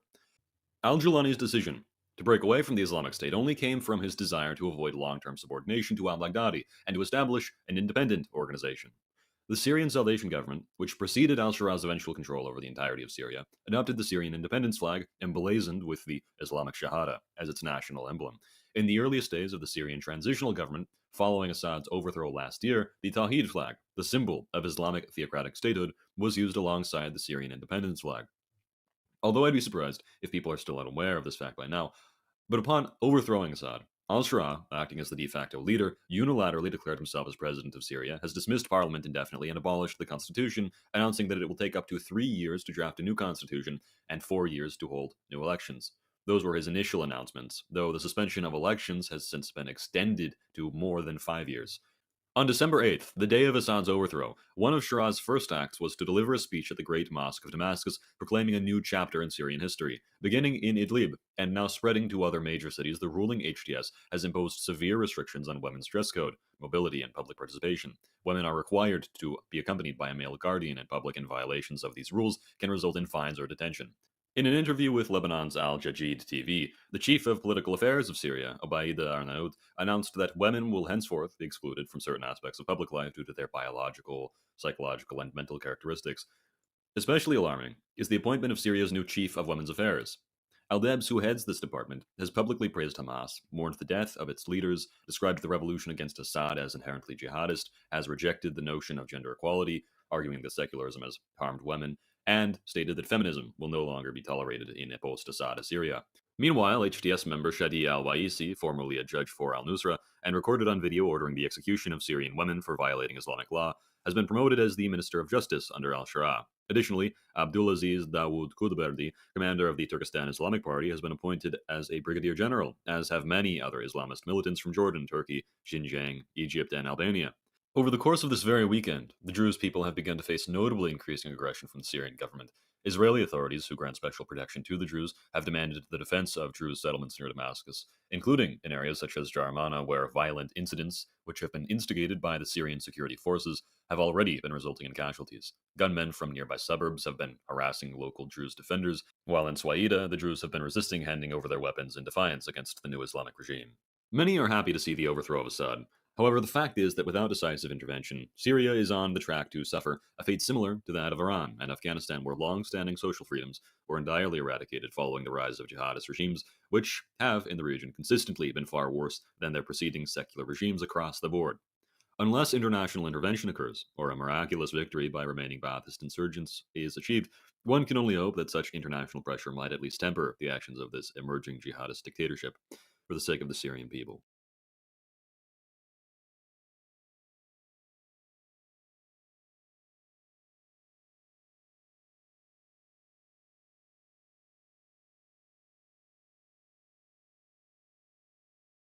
Pierre-Joseph Proudhon may be rightfully credited as the single greatest thinker to emerge from 19th century France, having first influenced a young Karl Marx, having founded the political term anarchism itself, and having later inspired Russian, Italian, and French socialist and syndicalist thinkers.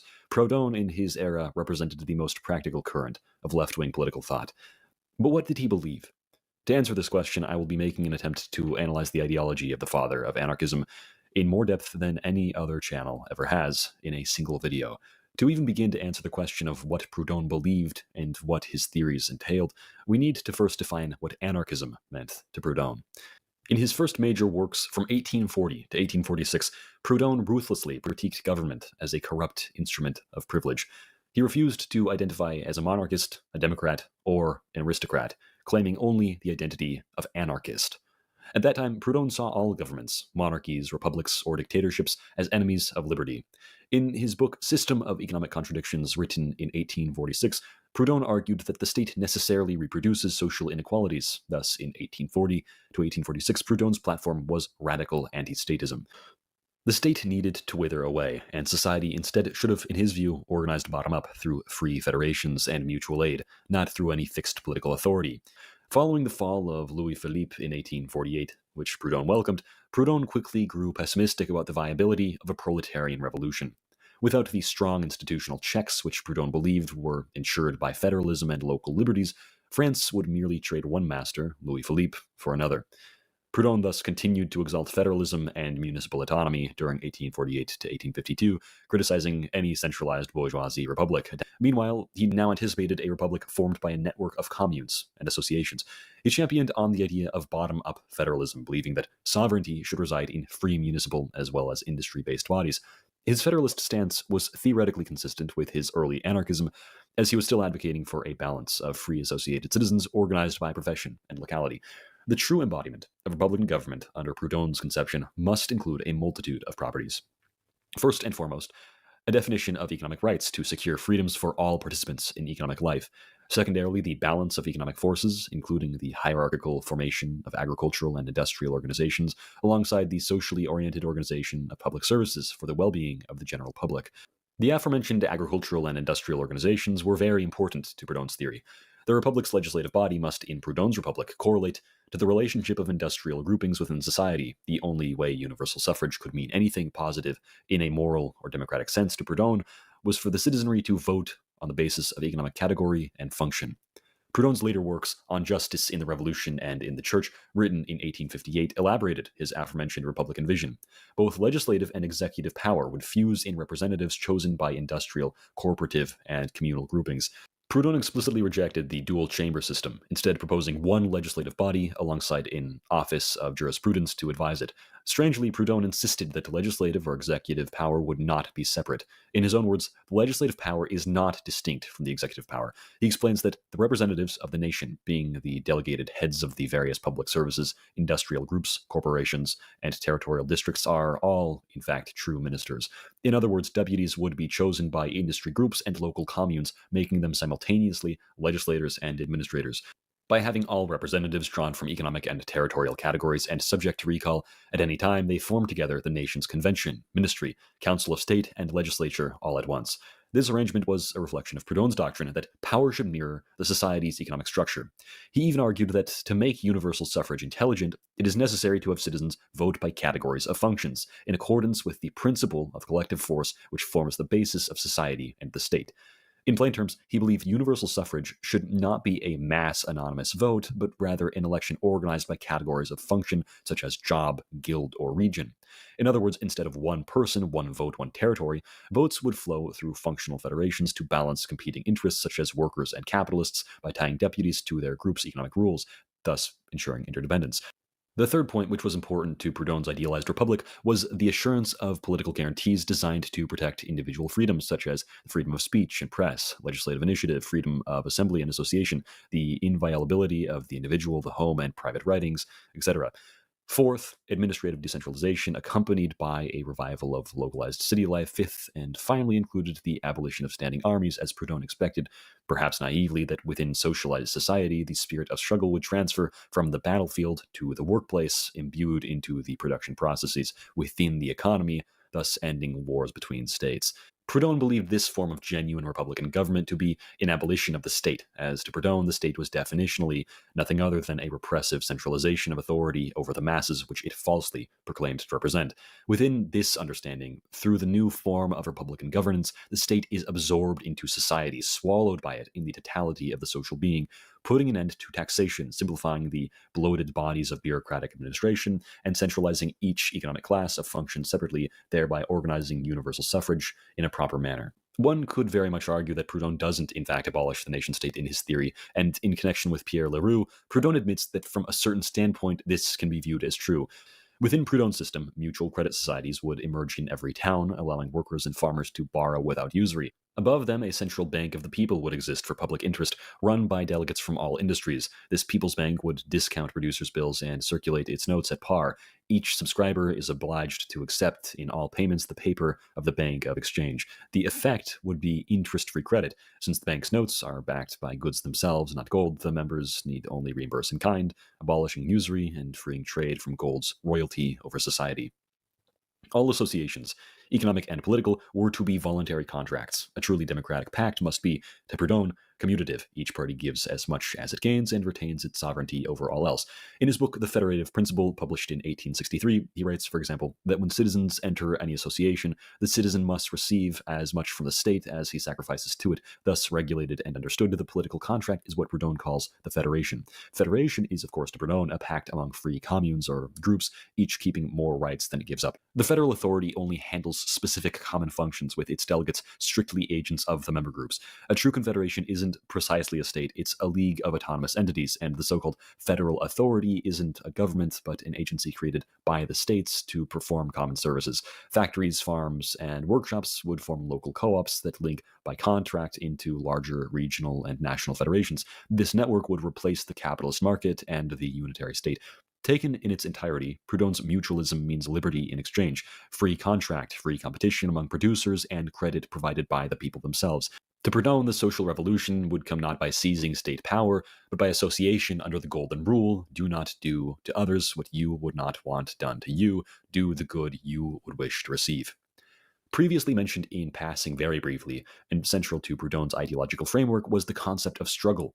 Proudhon espouses struggle and conflict and the tension which emerges from this conflict as the manner in which society progresses. Struggle determines by the trial of strength through various methods, including battles of arms, which of two or more contending powers engaging in conflict are superior. The struggle between Hercules and Eurystheus, between authority and liberty, between revolution and tradition, these represent the constant poles around which society is constantly moving and organizing itself. Because of this doctrine of Proudhon's philosophy, the world is always in a permanent state of change and revolution, regardless of whether or not we would like it to be. Proudhon, in his book Peace and War, states, "War, a still more false philanthropy, showed us nothing but a frightful scourge, the explosion of our innate wickedness and the manifestation of heavenly wrath. War is the most incorruptible expression of our conscience, the act which, in the final analysis, and in spite of the impure influence that is mixed with it, honors us most before creation and before the eternal." To Proudhon, even battle was a beautiful ideal to uphold. Not only this, but it laid down the framework for the very basis of civilization itself in his view, as only through struggle and its resolutions would the human race ever continue to evolve. On the other hand, the pacification of society into a state of consumerist and inactive stupor would mark its deterioration and eventual collapse, as without conflict, no resolution, and therefore no advancement could ever occur. Proudhon begins his book War and Peace by asserting that war, like religion and justice, is an intrinsic moral phenomenon, not a merely external physical conflict. He writes that war, like religion and justice, is in humanity a phenomenon more internal than external, a fact of moral life. In his view, war is rooted in the depths of human conscience and encompasses in its idea the universality of human relations. By this he means that war gives rise to and reveals almost every human institution: religion, law, art, economics, politics, even classes such as nobility and bourgeoisie. Proudhon declares that through war, nations are regenerated, states find balance, progress continues, justice establishes its rule, and liberty finds its guarantees. To remove the idea of war, Proudhon argues, is to extinguish all meaning in human history and civilization. Proudhon thus elevates war as a fundamental form of our reason, a law of our soul, and a condition of our existence akin to time, space, beauty, or justice. It is almost a metaphysical given to Proudhon, a divine law of society. War's inevitability is portrayed by Proudhon in cosmic terms. He states, "I'm not afraid to say it. War is eternal. Hail to war. It is through it that man, scarcely risen from the mud, asserts himself in his majesty and his bravery." When he calls hail to war, Proudhon isn't celebrating wanton violence. It's the heroic struggle that for him brings mankind out of brutishness and towards nobility. Philosophically, then, war is for Proudhon a divine and primordial reality. He declares war is divine, that is to say primordial, essential to life. It has its source in the depths of consciousness. Contrary to the common view of war as immoral murder, Proudhon argues that true war is morally justified. He rejects the notion that a warrior is either a hero or a brigand, depending on the justness of his cause. Instead, Proudhon argues that true war is no more unjust on one side than the other. It is on both sides, and necessarily just, virtuous, moral, and sacred. In other words, genuine warfare as a juridical act embodies justice on both sides and even attains a sacred character. By this very paradoxical criterion, war elevates rights instead of abolishes them. When two armies fight honorably and the honorability of the combatants and the presumption of right are equal, each side may claim the moral high ground. Death on the battlefield is, in Proudhon's framing, the crowning of life, a noble end for a free, intelligent human being. Proudhon observes that unlike animals that fight merely as instinct, human war is infused with conscience and justice. Wolves and lions make war only on other species, but they don't wage war amongst themselves, while among humans, war alone has produced civilization, freedom, and progress. Proudhon argues that without pride in heroism, the pride and spirit of valor in conflict, humanity would have sunk to the level of purely industrious, peaceful animals. And so, for Proudhon, war brings out humanity's chivalry and our capacity for justice and heroism. This conviction leads Proudhon to embrace war with almost a theological commitment. He anticipates the pacifist objection that war is murder. He calls this an abominable sophism to equate honorable war with mere homicide. In Proudhon's account, it is not war that falsifies conscience, but the pacifists who disregard the human conscience, which they do not understand. The fact that states are founded on bloody conquest is a puzzle that Proudhon throws back at the critic. For him, the moral order itself has emerged from war. Sociologically, Proudhon saw war as a fundamental institution of human society. It was more than an occasional outbreak of violence. It was to him a principle, an institution, a belief, a doctrine that permeates civilizations. One could find the true foundations of society to Proudhon by chronicling the development of both law and war alongside each other throughout history. In fact, he argues the common view that war is arbitrary conflict is completely incorrect. The law of nations, in his view, is essentially the outcome of martial struggle, the first expression of rights being determined by which side's force or right prevails. The jurists who deny any right of war misunderstand that war itself creates new rights by establishing victors and vanquished. Regardless, Proudhon is also attentive to how society resists war's brutality. Every social group instinctively seeks to avoid deadly slaughter, even as it depends on conflict for meaning. Proudhon frames this as the fundamental contradiction of society. Our very progress depends on struggle, but we flee its excesses.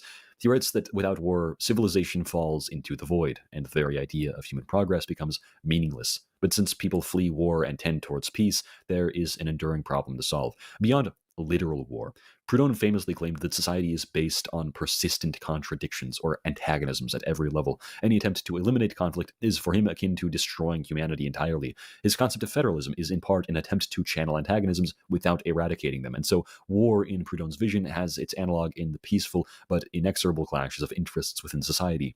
He says there is struggle or lutte before any stable resolution. Before a new social order, there is necessarily a fight. Even institutions like religion and justice arise from conflict. In Proudhon's De la Justice, for example, he portrays the Church Militante as an inherently warlike organization, conquering souls and opposing false ideas as though on a battlefield. Moreover, Proudhon argues that war, or latent war, is what ultimately disciplines society. In Justice in the Revolution, he warns that a society lacking faith turns into a deadly struggle where the law of the strongest is replaced by the law of the most cunning, ending inevitably in servitude to tyranny. In this view, the absence of any moral sanction renders all relations warlike, and the end of conflict would paradoxically be servitude and tyranny itself. So all in all, social life thrives on struggle. Out of warlike antagonism emerges any balance of power or justice we achieve. A conflict that simply destroys both sides isn't a war, but a subversion, an anomaly in the social order. The healthy war, by contrast, preserves a dynamic equilibrium. Proudhon's positive stance on war is created by his dialectical view of history. It was his belief that humanity is perfectible, born capable of progress, but that progress requires perpetual effort and conflict. War is one mode of this struggle. In War and Peace, Proudhon argued that if war truly ceased everywhere, civilization would become inert. This is something that's already been covered, but it needs emphasis. Ending antagonism means ending the world to Proudhon. Regardless, Proudhon doesn't glorify pointless massacre. He makes a distinction between war as massacre and war as production of peace. In his sociology of war, the just war is one carried out under equal rules and rights. If antagonism is the social law, as he believes it is, it needs to be checked by justice. Proudhon scorns the jurists who say there is no law of war. He argued that war itself has its own positive law, consecrated by victory, which imposes itself on the vanquished as surely as a court's judgment does. Proudhon's dialectical approach means that each struggle brings synthesis. After war, a new balance is struck and society is renewed or regenerated. Antagonism is itself creative. The end goal of humanity is progress, which only through continual confrontation of opposites proceeds. Any attempt to impose a static peace would reverse said progress. Hence, he provocatively claims that peace without war lacks substance. Yet, the tension between war and peace, the will to reconcile conflict, is itself what pushes civilization forward. Starting in 1848, Disappointed by the revolutionary incapacity of the working class on its own accord, Proudhon believed that the middle class, the property-owning class, and the workers ought to merge their interests together, as it has been said, into a singular force for the progressive movement of the revolution against the government. It was the revolution of 1848 that first drew Proudhon into politics and led him to seek a compromise with the middle classes. In 1849, it was clear that a balance, a class entente, so to speak, between the middle class and the working class could not yet be achieved quite at that point, yet Proudhon had strongly stated that the proletariat and the middle class, divided right now by the selfishness of their respective tendencies, are in essence of one mind on principles as well as on aims and on means. In the general idea of the revolution, written in 1851, he addressed the bourgeoisie as the elder sons of the revolution, praising them for advancing liberty and urging them to side with the people. As he states, "Save the people, save yourselves, as did your fathers through the revolution." Many academics posit that by 1865, Proudhon had lost his faith in the class alliance and had begun to advocate for a solely proletarian revolution. This, however, is false, as in his 1865 book, The Political Capacity of the Working Class, he counseled workers not to abolish all bourgeoisie rights. He wrote that workers should not destroy the middle classes, but win the same liberty of action that the bourgeoisie enjoy. He urged the industrialists and liberal politicians to defend societal progress, warning workers against smashing the middle class, and instead instructing workers to treat the latter as, quote, our elder brother in emancipation. On top of this, Proudhon points out that liberalism, an ideology of the middle class, has ever since its founding resisted the authority of the government in favor of individual freedoms, and argued that liberal philosophy and non-Marxian socialism complement each other as two halves of one singular whole against oppressive government. This class entente envisioned by Proudhon shows itself to have been a necessity, as all successful revolutions have required the coordination of not only the working class but the business-owning class to succeed as well, whether that be under Lenin's new economic policy, Mao Zedong's new democracy, or any of the other popular revolutions against the systems of old times.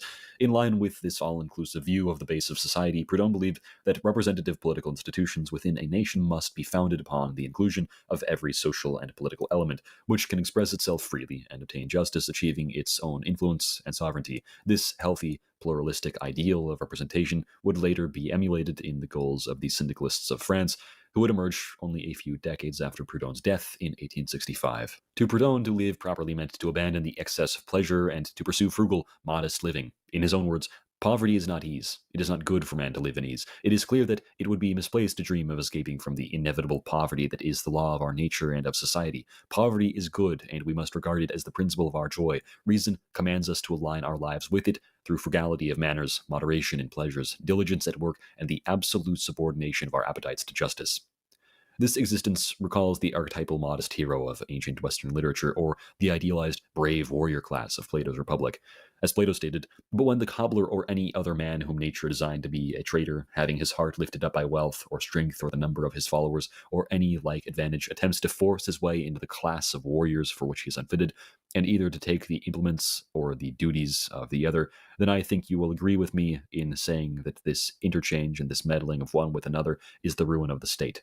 Another ancient Western thinker, which this ideal of modesty recalls, is the Spartan lawgiver Lycurgus, who called for all men to stand in solidarity with one another in complete poverty. To Lycurgus, by continuing poor and not coveting each man to be greater than his fellows, one best defends their society against those attempting to destroy it. Proudhon was a radical opponent of hyper-intellectualism during his life. He once stated, "The idea, with its categories, is born from action and must return to action, otherwise the agent decays." To Proudhon, all meaningful knowledge emerges from the necessities of actual life and labor, not due to spontaneous divine revelations, as posited by religion. Therefore, the thought of the Platonists, where the highest life was spent pondering the abstract forms, was in fact nothing short of a farce, a lie. To live purely in abstraction and in the realm of intellect bore little fruit to the only life which genuinely matters, the only life you know for a fact you are going to live. The form of thought which is genuinely meaningful is only that which can be practically applied, directly or otherwise indirectly, to the production processes which help all of humankind. Proudhon, with all of his brilliant ideas, made countless blunders, among them his summarization of the various phases of capitalism. Proudhon, as he expressed in his book, The Stock Exchange Speculator's Manual, believed that capitalism would have various phases which have now been proven to be at least partially outdated. First and foremost was industrial anarchy, whereby an era of the free market and competition was established, an era of capitalism idolized by conservative liberal thinkers today. What emerged from industrial anarchy was industrial feudalism, which oversaw the establishment of trusts and cartels. Industrial empire, a period which lasted until the 1960s and 1970s, would be classified by the centralization of private enterprise under authoritarian leadership on a mass scale, embodied in Proudhon's era under the leadership of Napoleon III, where the head of the state was nothing other than the head of large corporations. Proudhon believed that after the rise of industrial empire, industrial democracy would occur, the last stage he bothered to predict, as participation of the masses within the government and the self-management of the workers would be curated. This, however, is a proven falsehood. Industrial democracy did not succeed the rise of industrial empire, as the empire has been stripped of its industry under an era of neoliberalism, making the very category of industrial empire completely outdated. On the other hand, the classification of the development of capitalism by Proudhon up until that point does still stand as true. Another error of Proudhon was his belief that once free mutual credit banks and federations were established, as he says, the revolution externally will consist in preaching by example, with no need for conquest or armies. This, however, has proven to be not the case, even or especially within fully realized socialist revolutions. Within Economic Contradictions, we encounter another error of Proudhon, where he states that the role of the woman is the responsibility for the management of the household, for everything related to consumption and saving inferior to that of the man, whose proper function is the command of the workshop, that is, the government of production and exchange. Here is perhaps Proudhon's worst mistake. Although he touts the concept of universal suffrage, when personally inquired about his opinion on women, not only in his book Economic Contradictions, but also in his more insufferable work, The Pornocracy of Women, Proudhon expresses his absolute hatred towards them. While Proudhon's racism is another horribly thrown problem, it's never anywhere near as prominent within any of his works as his, albeit still infrequently referenced, misogyny is. Upon further consideration, in fact, it actually has to be said that his prejudice towards women was not, in fact, his most egregious stance. Proudhon was among the foremost rabid anti-Semitic theoreticians of political thought in Europe during the 19th century, stating in his private journal, in a text known as On the Jews, written in 1847, that the Jew is the enemy of humankind. They must be sent back to Asia or be exterminated. Although this was one of Proudhon's earlier works, and this extreme level of anti-Semitism never finds its way into any of his later works, it does leave a dull mark on his legacy, which he could never make up for in any of his grand reasonings or his brilliant economic treatises. The truth is that Proudhon's hatred of capitalism was, according to him, one-to-one with his hatred of the Jew, while at the same time his commitment to libertarian social order never did extend to gender or racial equality. Historical context can, in part, explain why he thought such things, but it doesn't entirely excuse them. But unlike many other reactionaries in history, Proudhon knew his views to be backwards and stupid. As he stated, "I dream of a republic where I would be guillotined as a reactionary." As Proudhon acknowledged, his cultural positions influenced by his background within a reactionary family were not and could never be progressive, hoping others would never pursue the adoption of them. In Proudhon, we find a man who acknowledges that his ideals are those of an antiquated past long forgotten, and yet also lacks the will to break free of them, a slave to his own sentiments. What was the relationship between Pierre-Joseph Proudhon and Karl Marx? In 1842, Karl Marx publicly praised Proudhon's work, What is Property?, first published 2 years prior. He declared that Proudhon had produced a penetrating work that required prolonged and profound studies to critique. In his book The Holy Family, published 3 years later, in 1845, Marx hailed Proudhon as the embodiment of proletarian thought, comparing him to Sieyès in the French Revolution. However, by 1846, Proudhon and Marx began to split over their views on the urgency of revolution.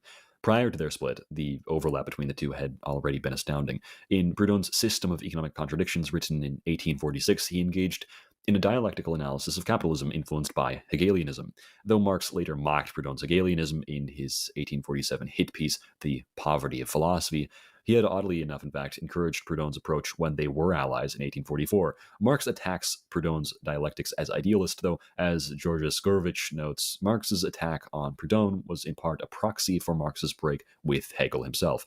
Proudhon marked up his own personal copy of Marx's 1847 Poverty of Philosophy, a book dedicated to defaming Proudhon. After Marx's scathing Poverty of Philosophy, Proudhon called it a tissue of crudities, slanders, and falsifications. Within his markups, Proudhon accused Marx of inversion of his own previous ideas, charging Marx with simply inverting Proudhon's federalism into dictatorship, one aristocratic sovereignty for another.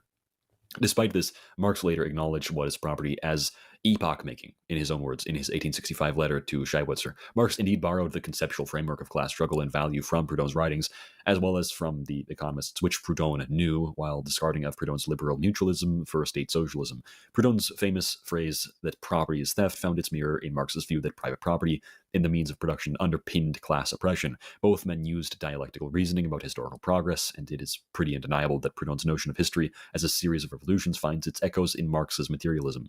Proudhon can first and foremost be thanked for introducing the concept of surplus labor value utilized by Marx in Das Kapital, originally conceived of within Proudhon's first book, What is Property? In Proudhon's What is Property, Proudhon already argues that capitalists exploit workers by appropriating the collective force, as he calls it, generated by labor collaboration, which remains unpaid. Marx expands upon this concept in Capital, but he never still acknowledges Proudhon's influence, likely due to the rift between the two socialist thinkers, which started in 1846. Not only this, but the distinction of utopian and scientific socialism, emphasized and expanded upon within the theories of Engels and Marx, was only first envisioned within Proudhon's writings, with scientific socialism being mentioned within What is Property years before its first usage by any communist theoretician. Marx himself acknowledges in Capital, written 1867, that he derived the labor value approach, what he later calls surplus value, from the classical economists, including Adam Smith and Ricardo, and even from Sismondi, though he never names Proudhon. The truth is that quite a few ideas of Proudhon's, other than this, were taken by Karl Marx, who then bastardized said concepts in the name of establishing his own theory of communism. For Karl Marx, when communism was to be finally actualized, man and society would be fully reconciled, ending conflict and beginning an era of all working towards the good of mankind. Proudhon is right and in line with a genuine scientific tradition when he upholds the fact that there is no society in which all problems are solved. In no revolution has less contradiction emerged within society, for the fact that society is constantly in a state of becoming, always transient and changing.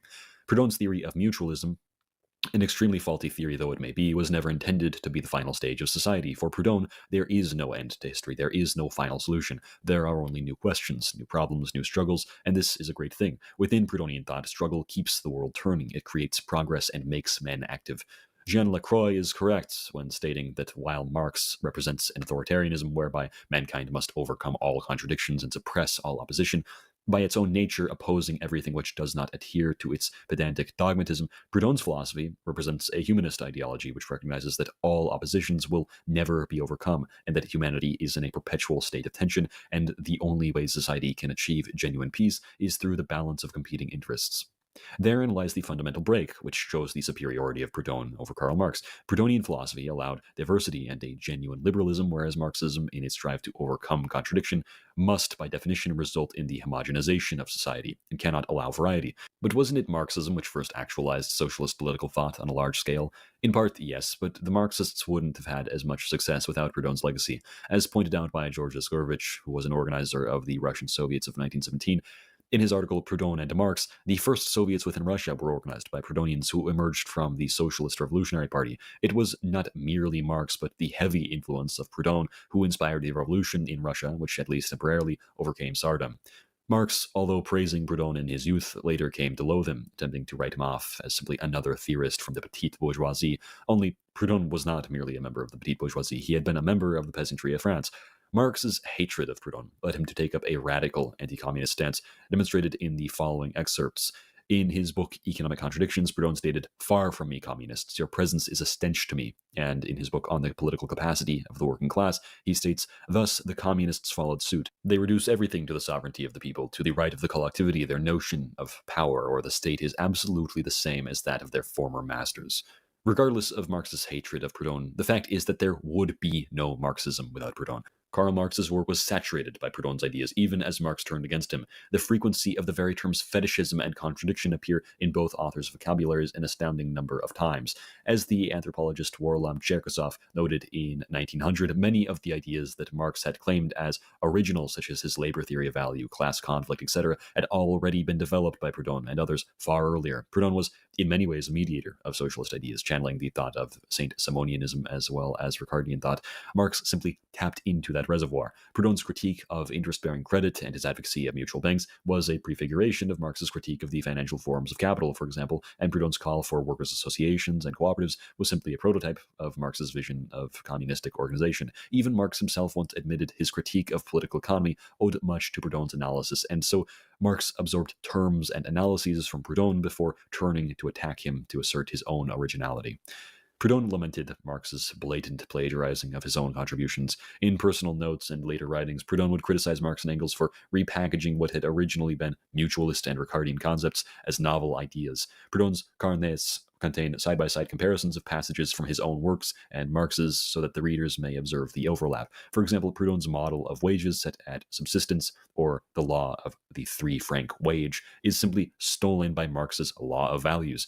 Marx even ripped off Proudhon's phrase, contradictions of political economy. There's no doubt that Marx's lexicon of exploitation, value, alienation, class, and of course revolution is completely stolen from the socialists such as Proudhon, who came far before him. Regardless of Proudhon's vitriolic social takes and his confused theory of morality, in his philosophy of man and his theory of governance and economics, we find the most well-developed and practical alternative to communism and commercial capitalism out of any theorist who lived and wrote during the entirety of the 1800s. Frequently buried behind the scathing words of Karl Marx, Proudhon has never been given the credit he is due, as not only a brilliant political theorist, but an inspiration to hundreds of thousands of forward-thinking individuals, providing the ideological backdrop to dozens of revolutions around the globe. In the year 1914, decades after his death in 1865, the socialist theorist Georges Sorel would comment on Proudhon's legacy personally, stating, "Extreme left-wing journalists discussed him without respect, as if he were an old comrade who had gone astray, while academics saw him as a paradoxical writer, victim of all of the impulses of his polemical talent. Even today, his memory remains so full of the errors, illusions, and sweet dreams of his early comrades that few people allow themselves to see in him what he truly was, namely, the greatest French philosopher of the 19th century."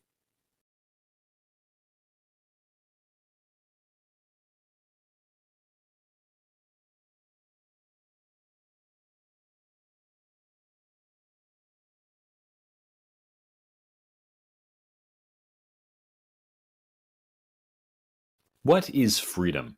Is freedom just an individual whim, or is it something much more akin to a living force? For the German philosopher George William Friedrich Hegel, the latter is correct. For Hegel, true freedom and ethical life come to fruition only through the unfolding of the shared consciousness and shared practices of society.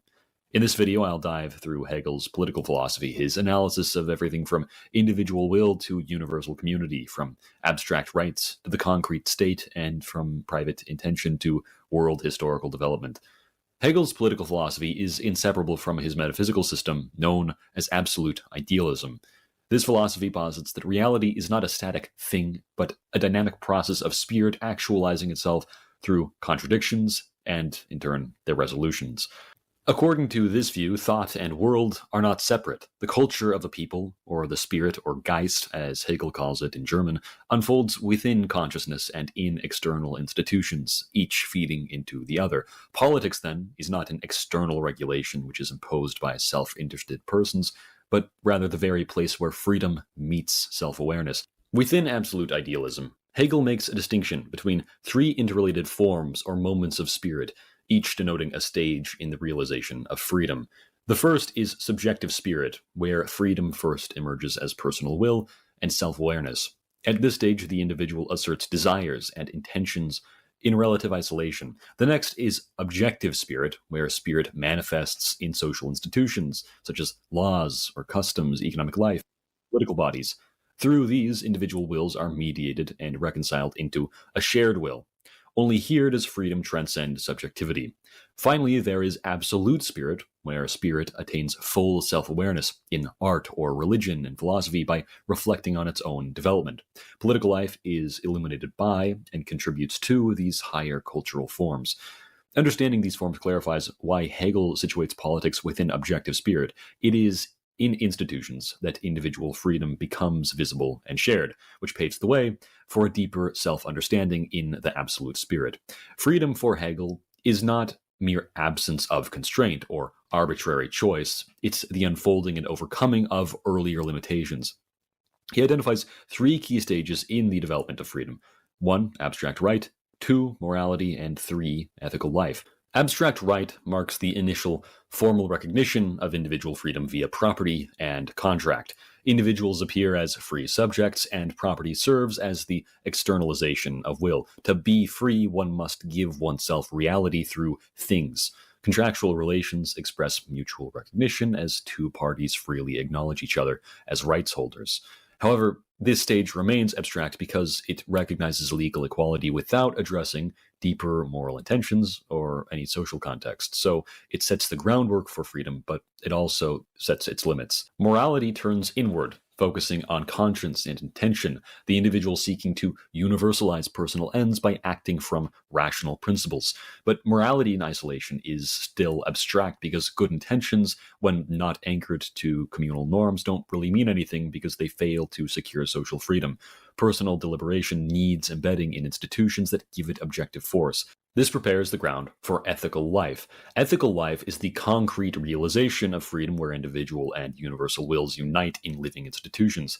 It unfolds through three interconnected spheres: family, civil society, and the state. The family is the first ethical route where individuals transcend isolation through natural bonds of love and care. Here, norms are internalized emotionally, but the family's unity is very limited because children grow up, they mature, and they leave the home, entering the differentiated world of civil society. Civil society is the sphere of economic activity and particular interests. Individuals pursue personal ends, but they continue to depend on one another in a web of mutual interest. This creates a system of complete interdependence. While the private aims of individuals often support communal welfare, civil society also fosters fragmentation, competition, and alienation. Institutions such as law, welfare mechanisms, and corporations regulate civil society, thereby channeling private interests toward the public good.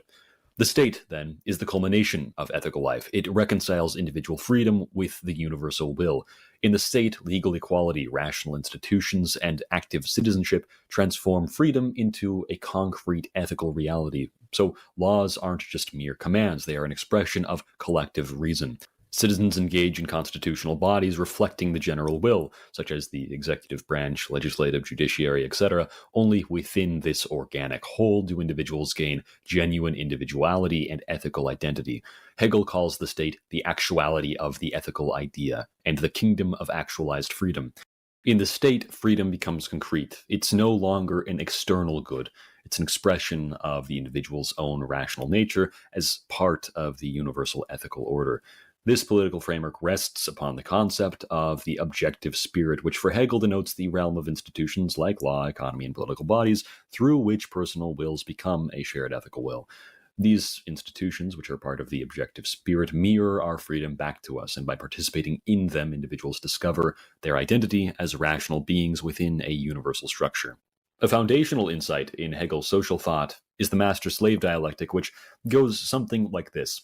Two self-conscious beings struggle for recognition. One becomes master, the other slave.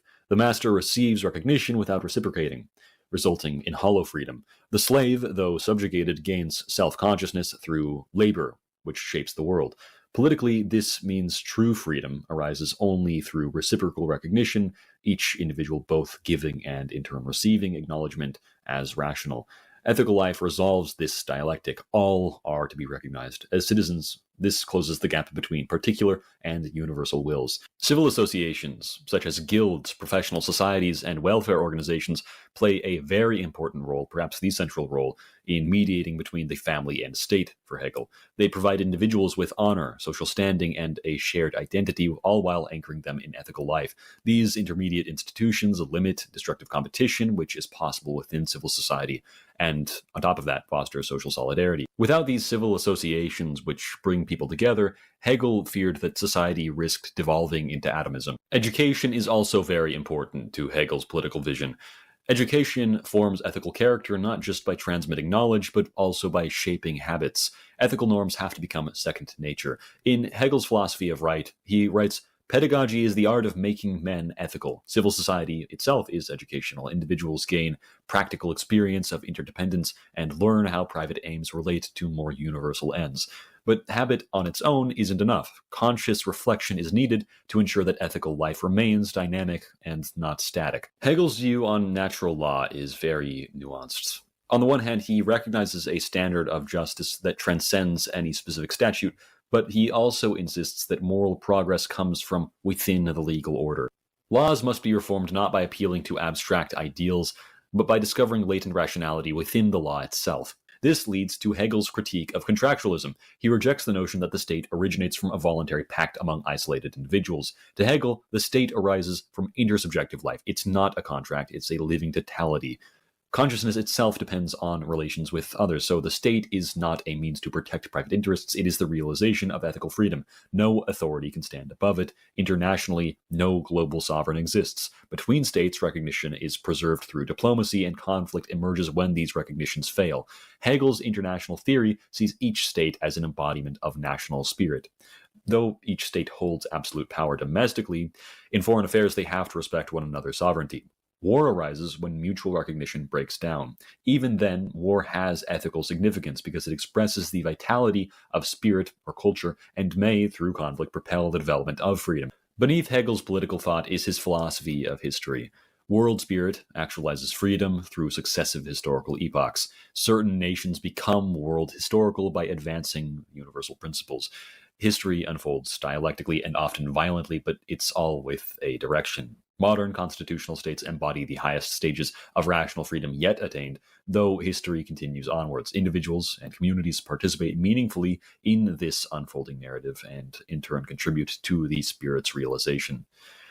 Revisiting the master-slave dialectic, we see its broader implications here. Communities that deny recognition through exclusion or oppression foster resistance and instability. Ethical life then offers a remedy, which is equal citizenship. Hegel's political philosophy indeed anticipated the modern struggle for rights and equality through its insistence that genuine community needs mutual recognition and not domination. Hegel draws his inspiration from classical models of civic virtue, such as the Greek polis. In the Greek polis, free citizens engaged in public life and shaped laws while participating in common affairs. While we can acknowledge the exclusionary nature of such societies, Hegel's aim was to sublate their virtues into a modern state that fosters public engagement while at the same time ensuring universal dignity. Civic participation, which is informed by education and embedded in institutions, then becomes the modern expression of classical virtue. Habit and custom are important to Hegel. Institutions shape behavior by cultivating habits which are aligned with ethical norms. But habit can't become just unthinking routine. To ensure this, institutions need to encourage reflection so that norms remain alive and guided by reason. Hegel attacks liberalism when it remains at the level of abstract right, isolated moral autonomy, or contractual self-interests. He acknowledges the importance of rights within liberalism, but his emphasis is that freedom isn't achieved in isolation, because genuine liberty arises from participation in institutions that embody communal norms. Hegel's political vision goes beyond just seeing individualism and collectivism as binary polar opposites, because to his philosophy, one, individualism, is precisely freed by being integrated into a rational ethical whole, which is the collective. Hegel's political philosophy argues that freedom isn't an abstract possession of individuals. Freedom is dynamic. It's a collective achievement of society. Dry abstractions are placed within a much more important context of ethical life within this philosophy. Hegel offers his readers a vision in which freedom is only real when shared within a community. Institutions matter, recognition matters, and history matters. According to this worldview, you are not just an observer, but a participant in the development of reality, simultaneously being shaped by and shaping the unfolding of freedom itself.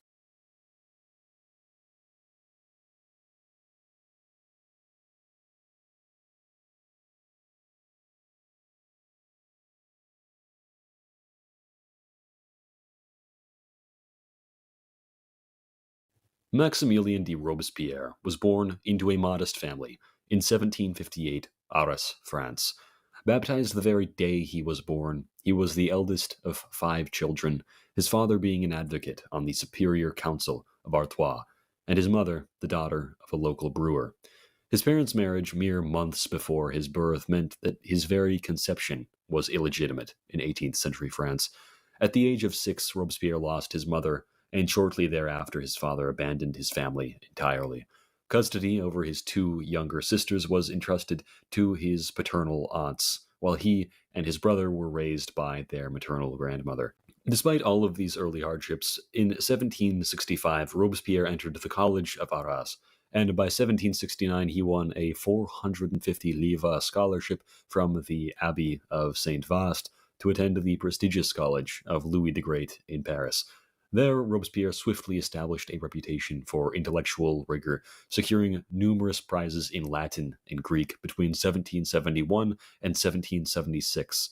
His prefect, Abbé Pouillard, would later recall the young Robespierre as studious, solitary, and thoughtful, qualities which would later earn him the enduring moniker the Incorruptible. After completing his secondary education, Robespierre enrolled in the University of Paris, obtaining his Bachelor of Law on July 31st, 1780, and his Licentiate on May 15th, 1781.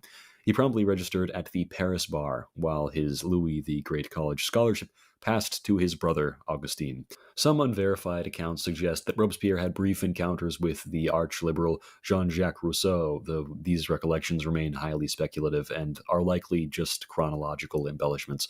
Robespierre was nonetheless an ardent disciple of Jean-Jacques Rousseau. He famously carried Rousseau's Social Contract as his guiding text, which was placed by his bedside as he slept. He referred to Rousseau as divine, praising how he taught Robespierre to, quote, know myself.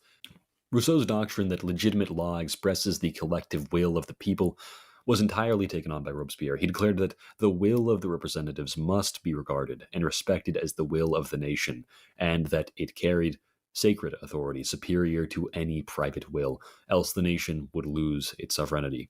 Rousseau also inspired Robespierre in the importance of public virtue as the foundation of a free republic, as they both held that only a virtuous citizenry could maintain liberty. The most direct link between these two fascinating men was the concept of a civil religion, a Rousseauian idea. In The Social Contract, Rousseau argued that any stable state must have some form of public faith to bind citizens together. They must have belief in an all-powerful, just God who rewards virtue and punishes vice, and the sanctity of the social contract itself. Rousseau himself mused that if God didn't exist, he would have to be invented, a proclamation which Robespierre would take quite seriously in the time to come. Returning to Arras in late 1781, Robespierre established his legal practice alongside his sister Charlotte on Rue Saumon, quickly distinguishing himself in the courtroom. In January 1782, he began pleading cases at the Council of Artois, and by March had been appointed judge at the Episcopal Court.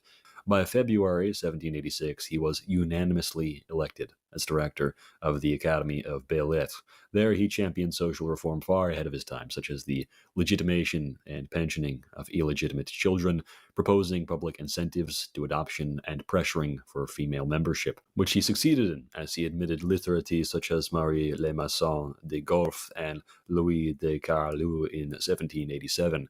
While his private life is somewhat enigmatic, Robespierre never married. Instead, his devotion to public service, as well as the ideals of the Enlightenment, occupied his every waking hour. Robespierre's experiences of personal loss in his early childhood and his early immersion in classical learning, his legal practice in Arras, all of this reinforced his belief that law and morality has to serve the common good. By early 1789, France was on the brink of collapse. Debt-ridden and hungry, the kingdom convened the Estates Generales at Versailles in May, summoning deputies from the three estates of clergy, nobility, and commoners. Robespierre, newly elected by the Third Estate of Artois, arrived in Paris as a relatively obscure provincial lawyer, yet armed with his own personal clear vision, a vision that any true reform had to begin with legal equality and popular sovereignty of the masses. His first speech, delivered on June 4th, 1789, denounced the proposed double vote system that would have granted the privileged orders of France disproportionate influence over the masses. He invoked the separation of powers as well as Rousseau's concept of the general will in his argument that the sovereignty of the people cannot tolerate any division of its own right. His stance quickly drew notice among France's own radical deputies and salon circles. As the king resisted, the deputies of the Third Estate reconstituted themselves as the National Assembly on June 17th, and Robespierre threw himself into drafting the Tennis Court Oath a day later. He served on the committees which would shape the August decrees, abolishing feudal privileges, declaring equality before the law, and introducing male universal suffrage, a proposal that, though rejected then, would later reappear in his constitutional projects. With the revolutionary attitude of France rising, Robespierre joined the newly formed Jacobin Club in July 1789, aligning with other reformers, though Robespierre was very distinct from these other revolutionaries in his defense of virtue over expedience. When the Paris mob, for example, stormed the Bastille on July 14th, Robespierre warned against the unbridled violence which occurred, insisting that any populist action has to be guided by the rule of law. The pivotal moment of the revolution came when, in June of 1791, King Louis attempted to escape Paris, fleeing to Varennes. Robespierre seized on the betrayal of the king to argue that a constitutional monarchy was at that point impossible to uphold within France. In his oration to the National Assembly, he declared that the sovereign can no longer reside in one who betrays him, pressing now for the total abolition of France's monarchy and the immediate establishment of a republic. His exact proposals, though impactful in cementing Robespierre's position within the French Revolution, were only adopted way later on, in September of 1792. He published several pamphlets on press, freedom, universal education, and the total abolition of capital punishment. All of these texts absolutely emphatic that liberty, absent of virtue within the people, would only descend into anarchy. Robespierre advocated for universal primary education under strict state oversight to ensure uniform quality of education and to inculcate patriotism and reason from childhood. By the close of 1791, Robespierre wasn't just some anonymous provincial citizen anymore. He was one of the revolution's most principled voices. Fast forward to the beginning of 1793 as the revolution enters its most radical phase. Robespierre, having secured election to the French National Convention, now confronted the gravest questions of Republican legitimacy. Should the dethroned former King Louis be tried for treason, and how should France defend itself against the internal insurrections and foreign coalitions? After about a week of protracted debate during the king's trial in late November to December of 1792, Robespierre rose November 30th, insisting that there was no trial to be had, for the people had judged King Louis by his flight and counter-revolutionary intrigues. When procedural delays were threatening the acquittal of the king, Robespierre returned on December 3rd to declare flatly, "Louis must die so that the fatherland may live." Although this motion did not carry the day, it did galvanize the Mountain faction and rendered any hope of reprieve as absolutely impossible. On January 21st, 1793, the convention voted 366 to 355 for the death sentence for the king, a margin transformed into 361 to 360 after a secondary ballot. On March 25th, 1793, the National Convention transformed its existing War Council into a Committee of Public Safety, which was initially composed of 25 members, among them Robespierre, whose reputation for being incorruptible made his inclusion within the committee absolutely necessary. Within weeks, the committee assumed near omnipotent authority, raising armies, directing provisioning, and organizing the Revolutionary Tribunal. Yet even still, Robespierre was very uneasy about utilizing violence to pursue his ends. He pressured for a precise definition of what it meant to be counter-revolutionary, to protect loyal patriots from overzealous persecution, which was a measure, in fact, watered down by Maximin Isnard. On April 24th, 1793, Robespierre presented a draft declaration that split hairs with the Girondin version. Robespierre invoked the obligation to respect the rights of others, to prevent property from undermining the safety, liberty, life, or property of our fellow citizens, and proposed progressive taxation and curbs on speculative landholding to enshrine universal fraternity and citizenship. His accompanying property speech argued that while he loved property, it must serve social utility. As he stated, "I will first propose to you a few necessary articles to limit property. I will be devoted to them, but as for mud, you who value only gold, I do not wish to touch your lands nor your houses." By mid-1793, two antagonistic currents confronted Robespierre. First, the indulgence led by Danton and Desmoulins, who decried the terror as unnecessary and destructive, and the Herbertists, radical de-Christianizers who were proponents of limitless severity, who demanded even wider purges than were even happening in France at the time. Robespierre, however, wanted a middle path, which was defined by rigorous but at the same time principled and disciplined repression wielded only against genuine traitors to the French Revolution. In December, he proposed a committee of justice to free unjustly imprisoned patriots, a proposal which earned heavy opposition from the Committee of General Security, which ultimately saw his proposal rejected. On September 17th, 1793, the convention enacted the Law of Suspects, which expanded criteria for arrest to include enemies of freedom, anyone failing to display the requisites of patriotism, or those who merely spoke or wrote against the revolution. Though Robespierre had argued for very precise definitions to protect innocent patriots from persecution, the final document was very broad sweeping, enabling local revolutionary committees to jail neighbors or family members and political adversaries on mere accusation. This law was a turning point. Virtue, once Robespierre's safeguard, was weaponized now into a license for denunciation. Robespierre observed in private correspondence that some committees abused suspect registers to settle personal vendettas, but his appeal for moderation was falling on deaf ears as regional representatives demanded even harsher measures. The Revolutionary Tribunal, created in March 1793 to try counter-revolutionaries more quickly, had become a machine of summary justice, with baseless accusations replacing authentic evidence, overseen by juries too fearful to acquit suspects. Robespierre, who had sought to restrict its jurisdiction to genuine traitors alone, was finding his efforts undermined by public panic and a mass clamor for blood. In an address on November 7th, 1793, Robespierre lamented that the tribunal must be an avenger, not an executioner, but within weeks, the number of executions was surging past 1,000 per month, something that horrified moderate deputies while boosting the morale of the extremists. At the same time as these political purges, economic legislation was strangling France's economy. The law of the maximum fixed prices on grain, bread, and essential goods under penalty of severe punishment.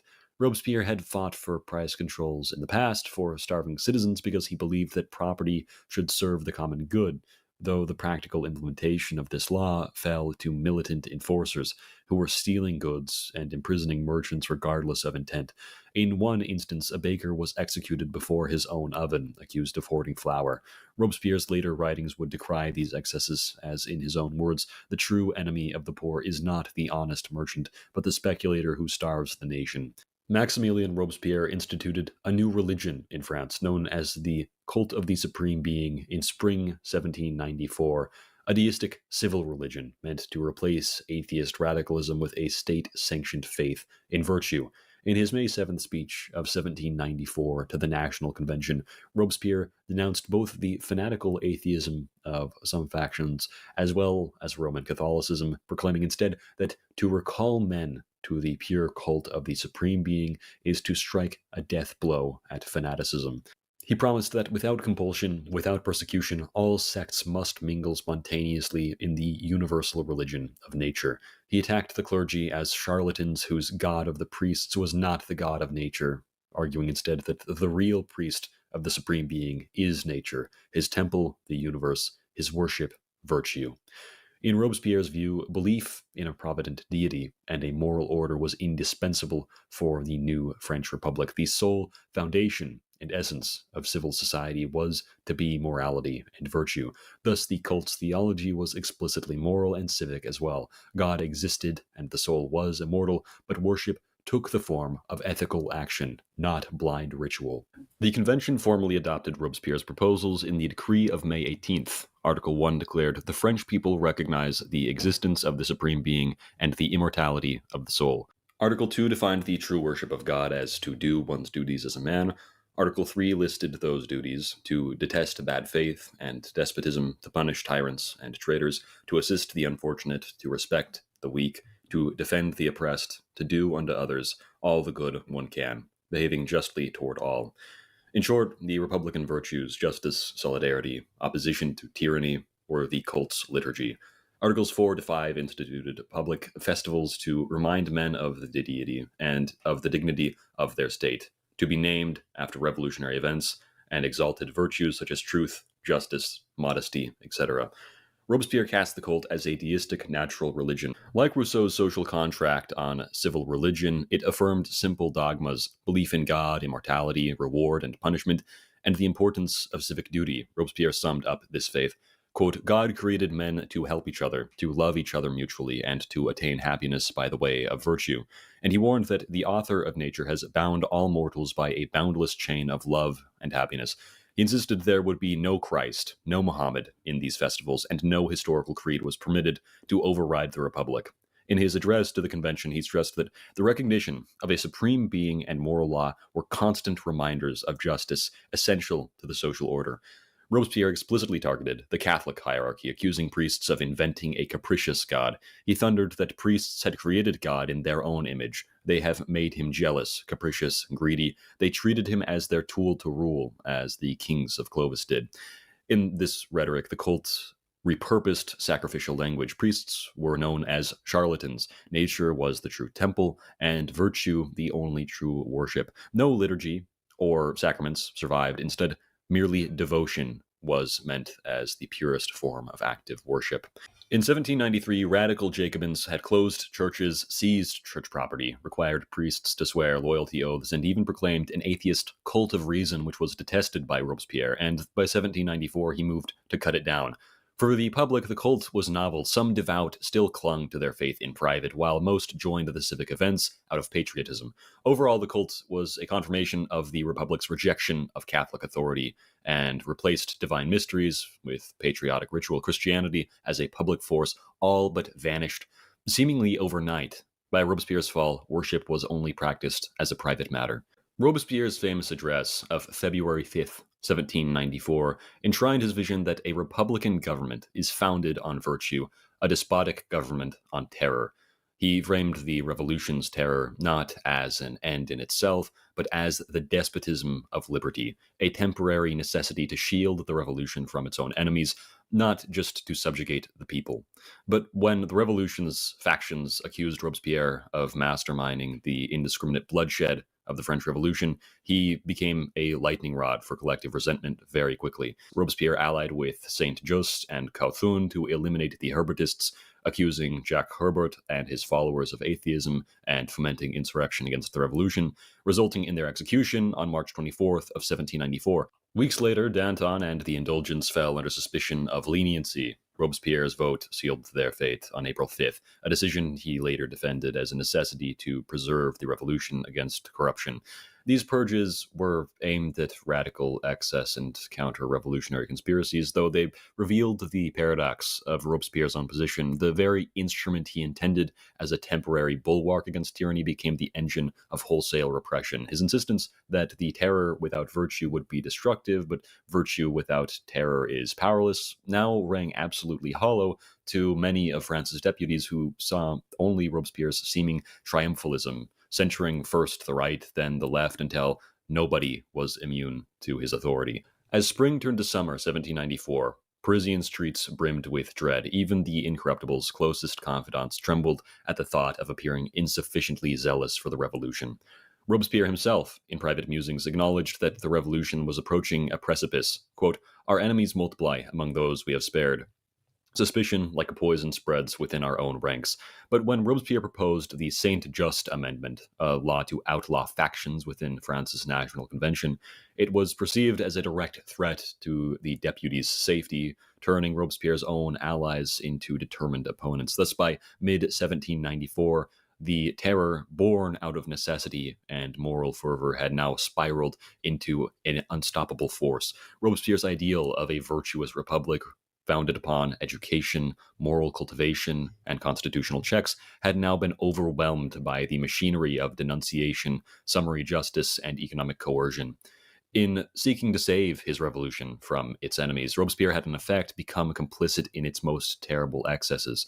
By July 27, 1794, the convention was a cauldron of fear and intrigue. At the same time, Robespierre had spent the preceding days rallying support in clandestine meetings, convinced that there was a plot to overthrow him afoot. Yet when Robespierre rose to speak that morning, intending to expose traitors within the convention, his own friends had already been neutralized. Saint-Just's proposal to outlaw factions had been withdrawn, and many deputies, among them Tallien, Fréron, and Fauci, had resolved to strike first. By the summer of 1794, the convention's deputies, many complicit in the terror, but now eager to shift the blame, painted Robespierre as the architect of a tyrannical cult. His own committee colleagues, fearing his moral rectitude would soon turn on them, moved against him.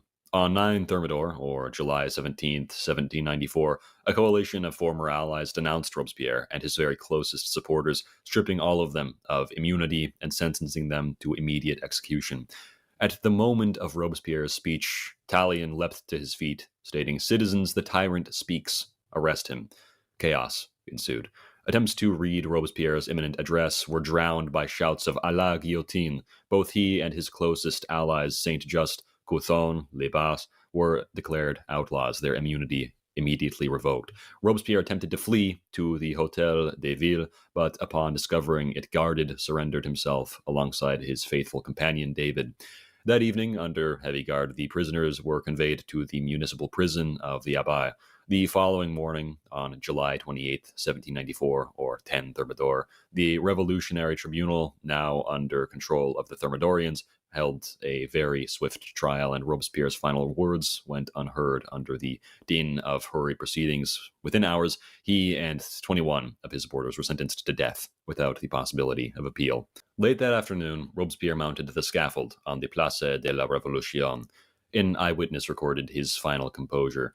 In the sight of the guillotine's shadow, his eyes remained clear, his voice unshaken. He saluted the fraternal guard as a fellow patriot, then bowed his head to fate. Thus ended the life of the revolution's most fervent idealist, executed by the very machinery he had helped to construct. The terror perpetrated in his own name was eclipsed by the Thermidorian reaction, which unleashed another wave of violence against the Jacobins. Thus, the revolution devoured its most virtuous champion. Robespierre fell not in spite of his integrity, but because his uncompromising virtues had made him many enemies, among them those who feared his own return to moderation. In the days that followed, a fierce purge of the Jacobin Club swept France. Statues of Marat were toppled, the revolutionary calendar was abandoned, and the law of suspects was repealed. Many former committee members fled or were themselves guillotined by the Thermidorians, who branded them new tyrants. But paradoxically, the Thermidorian reaction also restored many of the moderate reforms Robespierre had championed, such as amnesty for political prisoners or freedom of the press, local self-government, albeit stripped of their moral education programs and the vision of an ethically disciplined citizenry. The revolution had consumed its best advocate of virtue, only to preserve fragments of his legacy without its animating purpose. In the immediate aftermath of Thermidor, Robespierre's reputation suffered a torrent of denunciation across France. Les Montieurs and the Paris Journal, under Thermidorian influence, published scathing caricatures depicting him as some sort of bloodthirsty tyrant. But in Jacobin circles, where underground newsletters and meetings preserved his authentic memory, Robespierre was mourned as a martyr of virtue, who had been betrayed by cowardly opportunists who feared his moral rigor even more than they feared royalist counter-revolutions. In the end, the revolution he had loved betrayed him as surely as it consumed thousands of others. Deputies who once hailed his integrity turned on him overnight, and his final hours, spent in defiant silence before the guillotine, acted as a confirmation of his conviction that a republic without virtue cannot endure, and that virtue, when wielded as an instrument of cultural and political power, becomes indistinguishable from tyranny.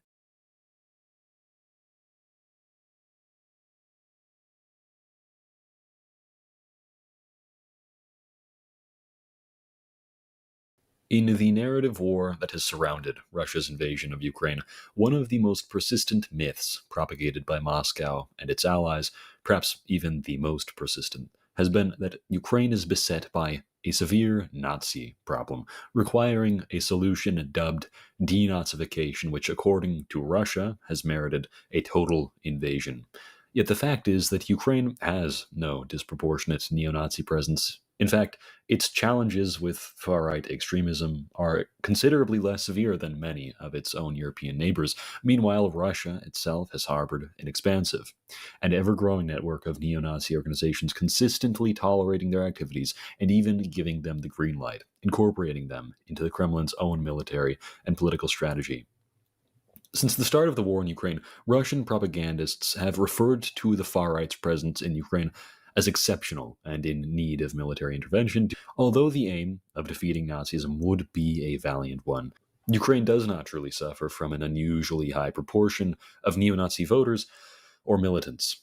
The militant organization most commonly pointed to as a neo-Nazi enclave in Ukraine is the infamous Azov Brigade, formerly known as the Azov Battalion, often portrayed alongside symbolism of the Black Sun.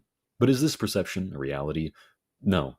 Let this fact be known in a variety of ways. First and foremost, Azov staunchly rejects the principles of xenophobia, racism, anti-Semitism, and sexism. Ethnic Georgians such as Bakfa Chigobava and Georgi Kubarishvili are two prominent examples of foreigners who have fought for Ukraine as members of Azov.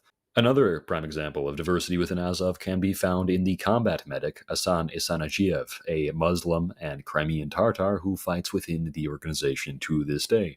For a supposed anti-Semitic military group, Azov seems to have a strange number of Jewish leaders, such as former Chief Sergeant Daniil Rybalchenko or present Chief Sergeant Oleg Krysenko. Azov has countless Jewish members, such as Ruslan Serbov or Vladimir Zvinyatski, renowned for the defense of their homeland. Vyacheslav Likachev, a Ukrainian political scientist of Jewish origin, has pointed out, to quote, "It must be clearly understood there is no kind of neo-Nazi Ukrainian militia now. Azov is a regular military unit, subordinate to the Ministry of Internal Affairs. It is not an irregular division, neither a political group. Its commanders and fighters might have personal political views as individuals, but as an armed police unit, Azov is a part of the system of the Ukrainian Defense Forces." The chief rabbi of Ukraine, Moshe Reuven Asman, gave support to Azov during the Russian incursion upon the Azovstal plant. Jewish philanthropist Leonid Nevzlin granted his public support to Azov, and the head of the United Jewish Community of Ukraine has himself stated that he does not believe that any neo-Nazi elements exist within the Azov organization. French Jewish philosopher Bernard Henry Levi has granted his support to Azov, and after having filmed 2 documentaries on Ukraine himself. What of the patch seen on screen? Is this not a clear copy of the Nazi wolf's angel, you might ask? Far from it. The symbol of Azov stands for nothing other than national idea, with the N and the I taken from the ancient traditional Ukrainian script, crossing in the form of the symbol which Azov wears. Regardless, Azov doesn't generally use this image contemporarily. Rather, Azov, specifically the 3rd Assault Brigade under the command of Beletsky, which is a continuation of the old Azov, now utilizes this symbol. But hasn't Azov had overtly Nazi members? Yes, this is true, but as Vyacheslav Likachev, who has been already previously quoted, notes, there were some individuals with neo-Nazi background and far-right views among the people who founded the Azov Battalion in the very beginning in 2014, though even not all of the founders had such a background. For example, among the first members of Azov, there were activists from the Auto-Maidan volunteer groups and many Jews, including at least one Israeli citizen. Most of the soldiers with far-right background left the regiment by the end of 2014. The rest of the far-right radicals who clearly articulated their views were discharged in 2017 by the order from the new commanders of the regiment. As of today, there are absolutely no grounds for accusations that neo-Nazis serve in the Azov regiment. Andrei Beletsky, previously mentioned as now commanding the 3rd Assault Brigade, is a former neo-Nazi who was influential in the formation of Azov in 2014, but even he has since, for the better part of the last decade or more, radically shifted his political worldview and has officially denounced Nazism and racial prejudice altogether on multiple occasions, as Cambridge noted in its 2022 paper Between Frontline and Parliament. Over the last years, Beletsky has repeatedly denied making, before 2014, racist statements ascribed to him, and even claimed that if somebody had called me white leader face to face, that person would have been beaten. Beletsky still publicly opposes multiculturalism, but he admits that to be a Ukrainian nationalist today is to believe in values, not racial prejudice, and announced that his new party does not use an ethnic criterion to define who can and cannot be part of the Ukrainian nation. To those who complain of torch marches in Ukraine, one has to ask in return, what of them? Should we next believe that the Red Cross Society's torch marches in Italy are signs of neo-Nazism? This would also be just stupid and ridiculous to believe. If none of this is enough, you can rest assured that the Azov regiment themselves have already denounced neo-Nazism officially years ago on their own Telegram when they stated in unmistakable words, "We despise Nazism and Stalinism." But what of the infamous Black Sun symbol which Azov has used? As of 2015, only a year after Azov was founded, and note, Azov is over 10 years old now, the usage of this symbol was completely discontinued.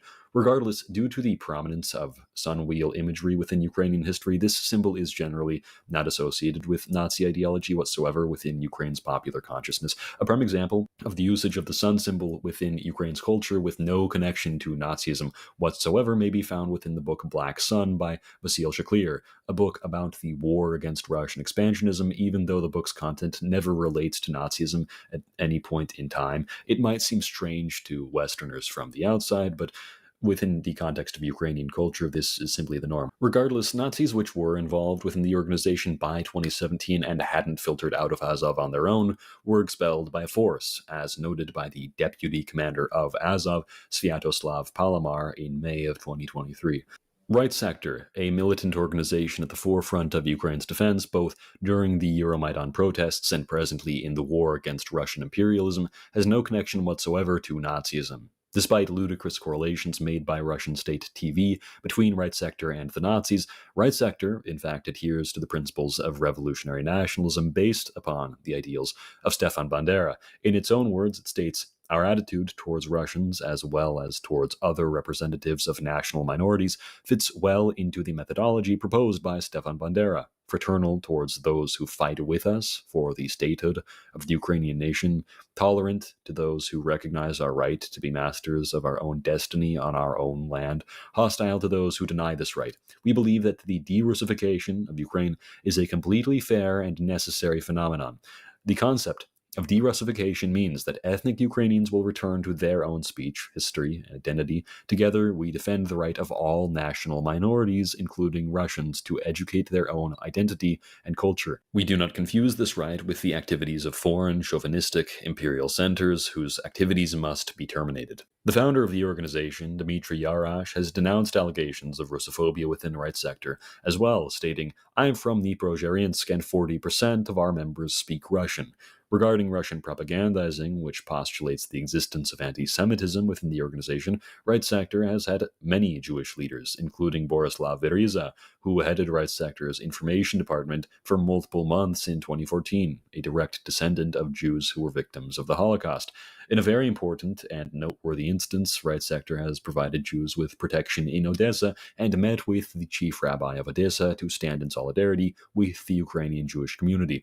The truth is that Nazism and anti-Semitism have often in the distant past been popular within Ukraine. Ukraine's own Organization of Ukrainian Nationalists was indeed correct when it stated that in 1941 the Ukrainian people could often be very anti-Semitic, and this was indeed a popular attitude. But the Ukraine of the past, the Ukraine of 1941, isn't the same as the Ukraine of today. Times change, peoples change. Even the Ukraine of 2014 is already so distinct and different from what Ukraine is today that it is an impossible serious case to make that Nazism is at all popular within modern Ukraine.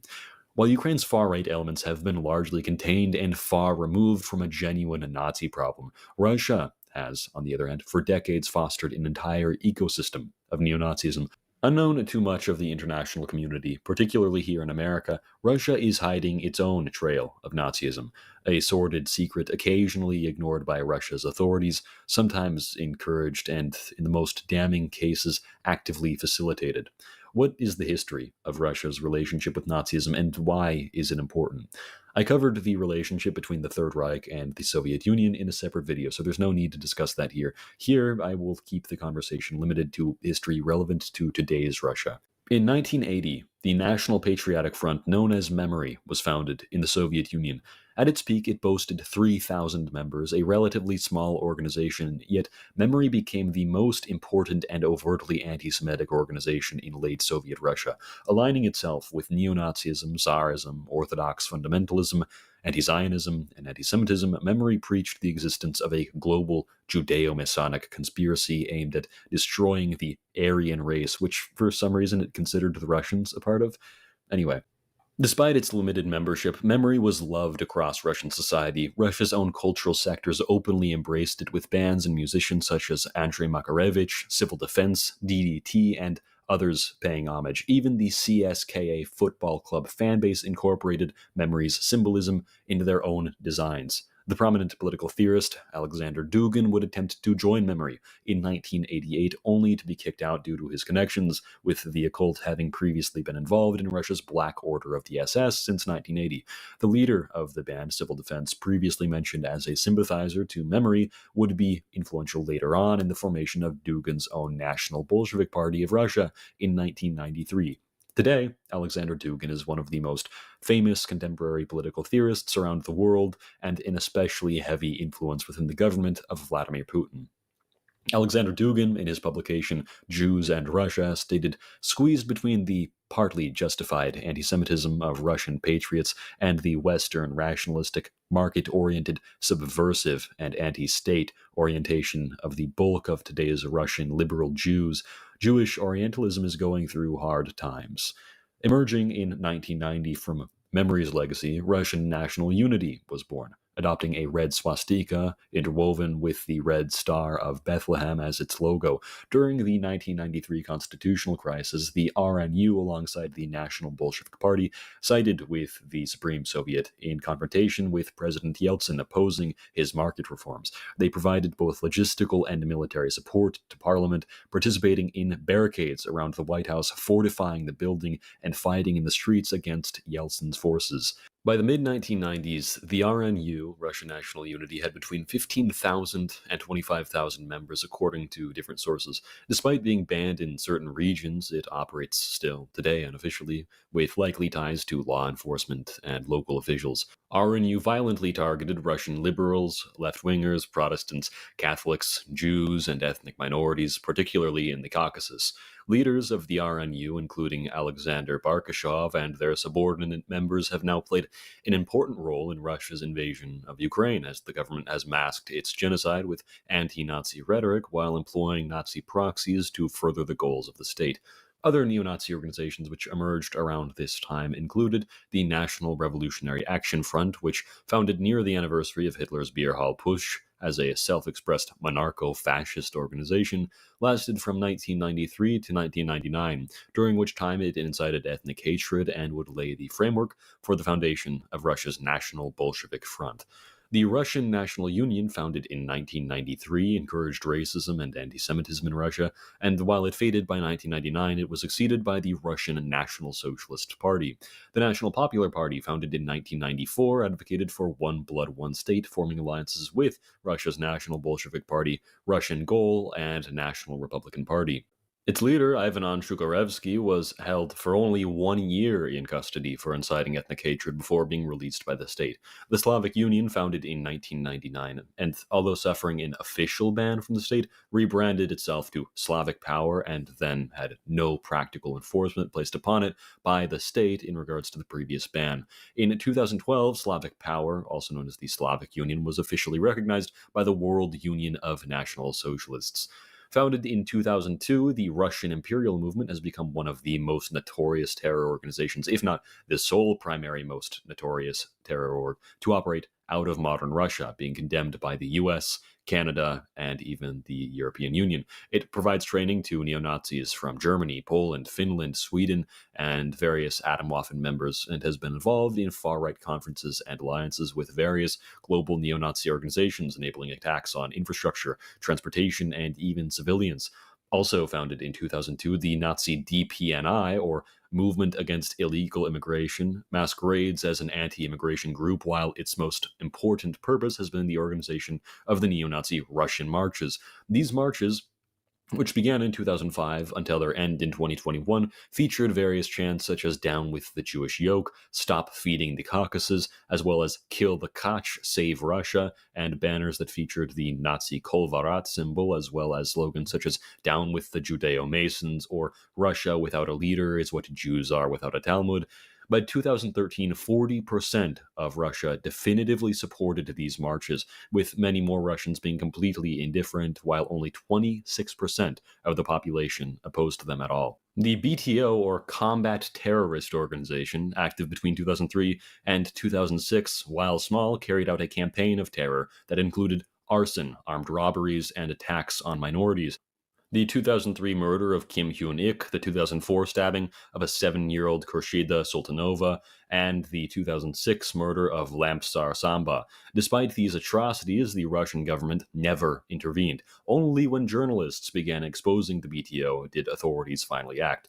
Simultaneously, politicians like Senator Nikolai Kondratenko resorted to overt anti-Semitism in their speeches, blaming Jews for Russia's problems and invoking Judeo-Masonry over 60 times in one instance, as Nikolai himself would recall regarding the Russian elections, quote, "I called for a riot at the time, and the Russian people didn't listen, didn't support. As a result, it was not the Red Zyuganov who was elected president, but Yeltsin's Putin. Newspapers do not write what the government wants, and no one cares. They went to the polls. 37% of voters voted for the communists, 60% for the Jews." Founded in 2004, the Russian NSO, or National Socialist Society, committed over 27 murders while allying with other neo-Nazi organizations. Despite its explicit extremism, it continued to operate for years, even after official bans. Similar was the White Power Crew, active until 2021, which carried out racially motivated murders, arson, and infrastructure attacks with little to no government interference either. In 2007, the Battle Organization of Russian Nationalists and the Great Russia Party were founded, with Great Russia amassing over 58,000 members. It formed alliances with DPNI and other extremist groups, and openly decried Jews as a corrupting presence in Russia. Today, it's led by Andrei Savelyev, a former member of the State Duma. On their official website, Great Russia has stated, "In the Christian era, not only Christians of all confessions, but also Mohammedans formed a disgusting opinion of the Jews. The history of all countries eloquently tells what supported such an opinion. It was supported and is now maintained by daily observation of the very method of Jewish life for 30 centuries." No discussion is complete without mentioning Russia's Wagner paramilitary company, founded by the neo-Nazi Dmitry Yudkin in 2014. Yudkin, famous for signing correspondences in lightning bolts and greeting subordinates with Heil, named the group after Hitler's favorite composer, Richard Wagner. By 2023, Wagner boasted 85,000 members, including a Rusich detachment that openly uses Nazi symbolism and played a very important role in the invasion of Ukraine under its then-leader Prigozhin. Founded in 2020, AWD Rusland, or Atomwaffen Division Russia, collaborates with the Russian Imperial Movement and the terrorist group O9A, engaging in terrorism and ritual killings. Although occasional raids occur by the government, the Russian state shows no real intent to stop these groups, preferring to maintain its ties and further its other strategic aims instead of outright ban these organizations definitively. Briefly mentioned beforehand, the Russian branch of the neo-Nazi organization O9A, or Order of Nine Angels, has been involved in a number of satanic ritual killings, a history which was cemented in the murders of O9A member Nikolai Ogolobiak, who was involved in the brutal killing of 4 young teenage girls in 2008. Ogolobiak would be pardoned for his heinous and unforgivable crimes in 2023 as a reward for fighting for Russia's Storm Z unit of convicts in its invasion of Ukraine, showing just how far the state is willing to go to gain the support of these extremists. Ogolobiak and his associates in the O9A during their 2008 killings, after murdering 4 children, had cut off the heads of their corpses, ate their tongues and hearts out, and proceeded to have sex with their dead bodies. Remember, only to be pardoned by Putin himself after 13 years for supporting the Russian state's imperial conquest. Even within the last couple of years, Vladimir Putin has turned to anti-Semitism as well, stating in one interview, "These people that are attacking the church, they're not atheists. They're absolutely faithless people, godless people. Well, ethnically, many of them are Jews. These are people without kin or memory, with no roots. They don't cherish what we cherish." In September of 2023, he first said, "The Western masters put a person at the head of modern Ukraine, an ethnic Jew with Jewish roots, with Jewish origins, to cover up the anti-human essence that is the foundation of the modern Ukrainian state." What's the takeaway from all of this? It's simple. Ukraine's Nazi problem is a fiction conveniently deployed to justify Russian aggression. Russia's own entanglement with neo-Nazism, meanwhile, is very real, deep, and ongoing. Russia is the nation that has fostered a whole biome of extremist violence, tolerated it in public life, and leveraged it for its own political and military ends.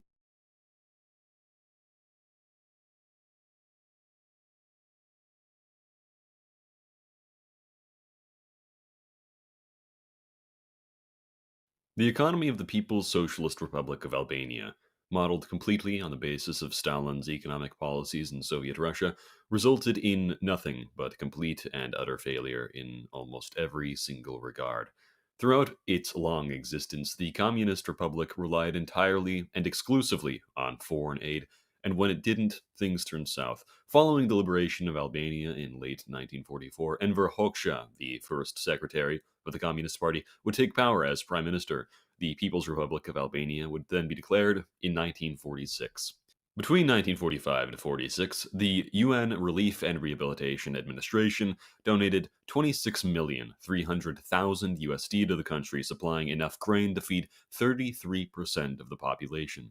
Until 1948, Albania relied on Tito's Yugoslavia, but in September of that year, it took a sharp turn and became completely reliant on Soviet technology imports. Even UN Relief itself warned that its massive grain shipments were never intended as a permanent crutch for Albania, but as a short-term emergency measure. But by early 1946, Albania was still importing over 80% of its grain needs.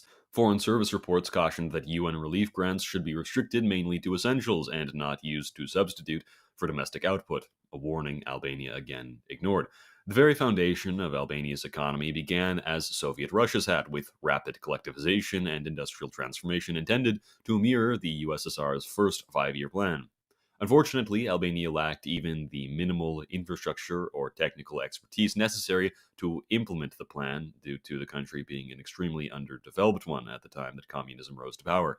Enver Hoxha's administration forced collectivization in the countryside, but with little regard for regional variations or climate conditions, which led to repeated failures in harvests. The first five-year plan of Albania, from 1951 to 55, had high hopes for increasing industrial production within the country.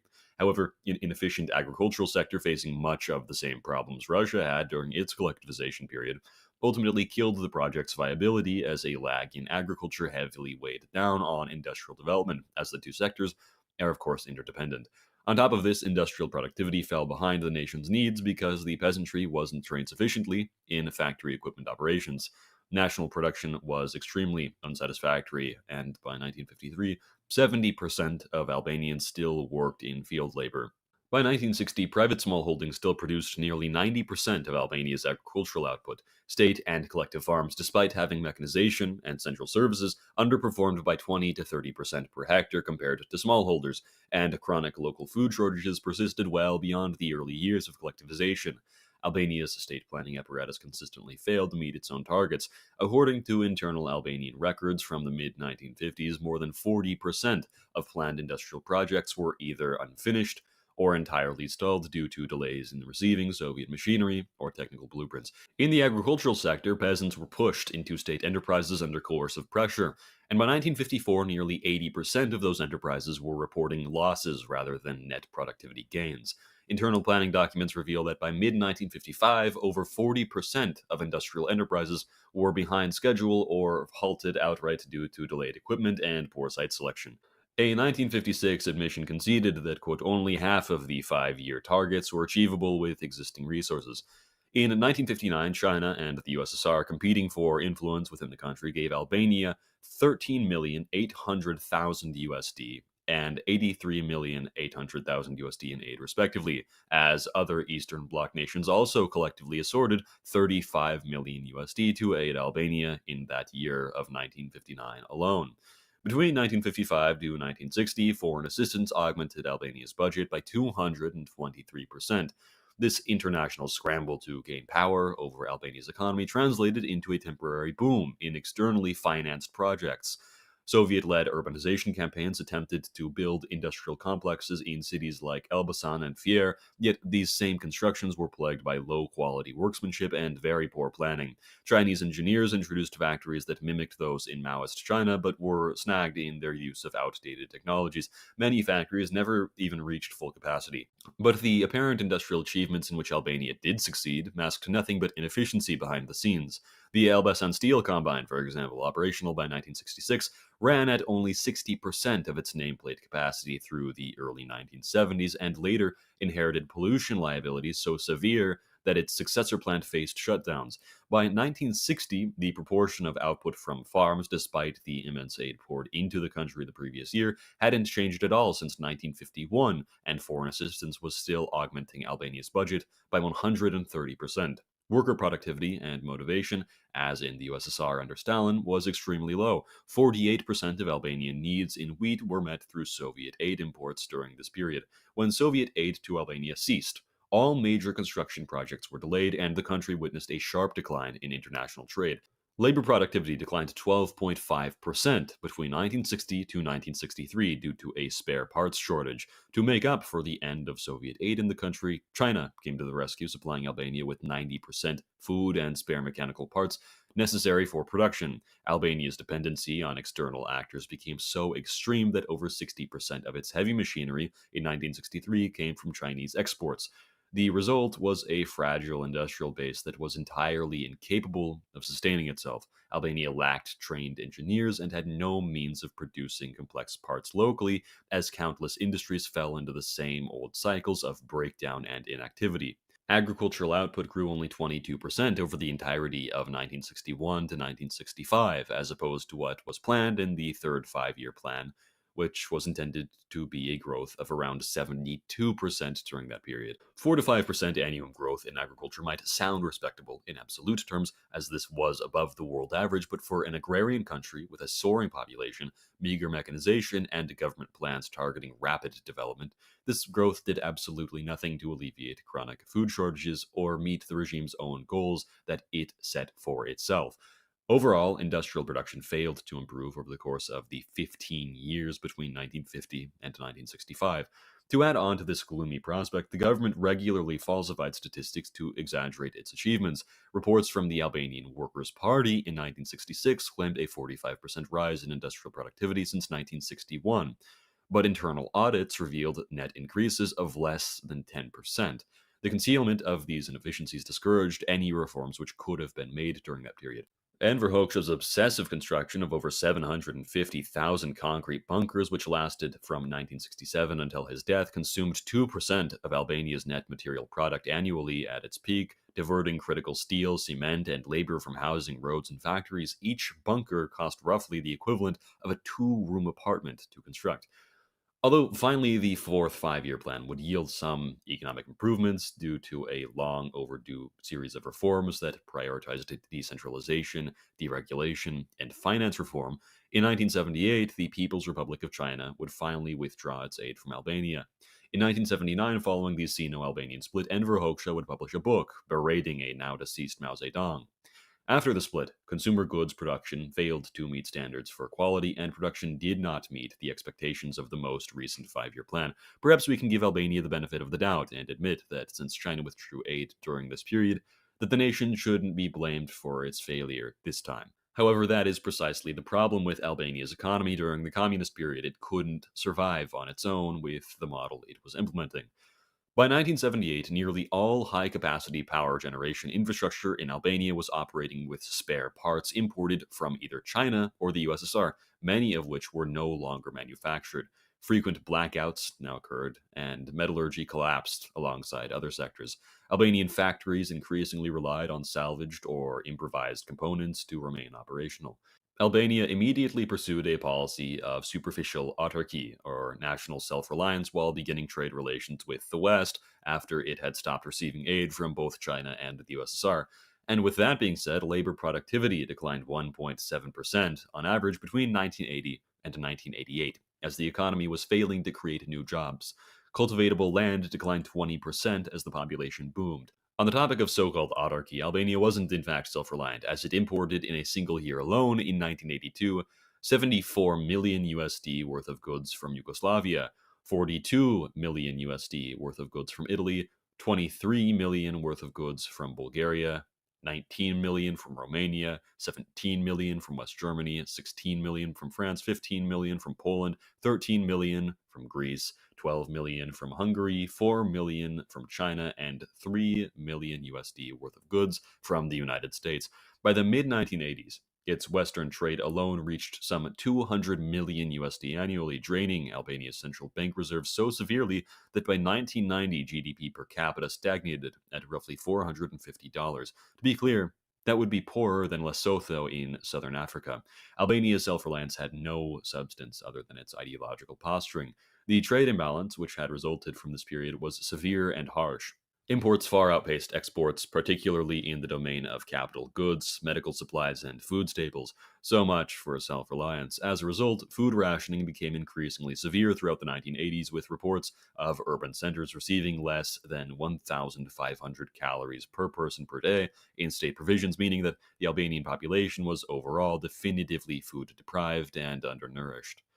Enver Hoxha, inspired by Joseph Stalin and still the leader of the Albanian Communist Party 40 years down the road, perpetually invoked a state of emergency by fabricating conspiracies and purges that reached their peak between late 1981 to 1983. Thousands of officials and their families were arrested without formal charges or due process. Arrest decrees were issued unilaterally, bypassing all checks and balances, while trials were transformed into public spectacles of denunciation where Hoxha himself would mock purged politicians in person.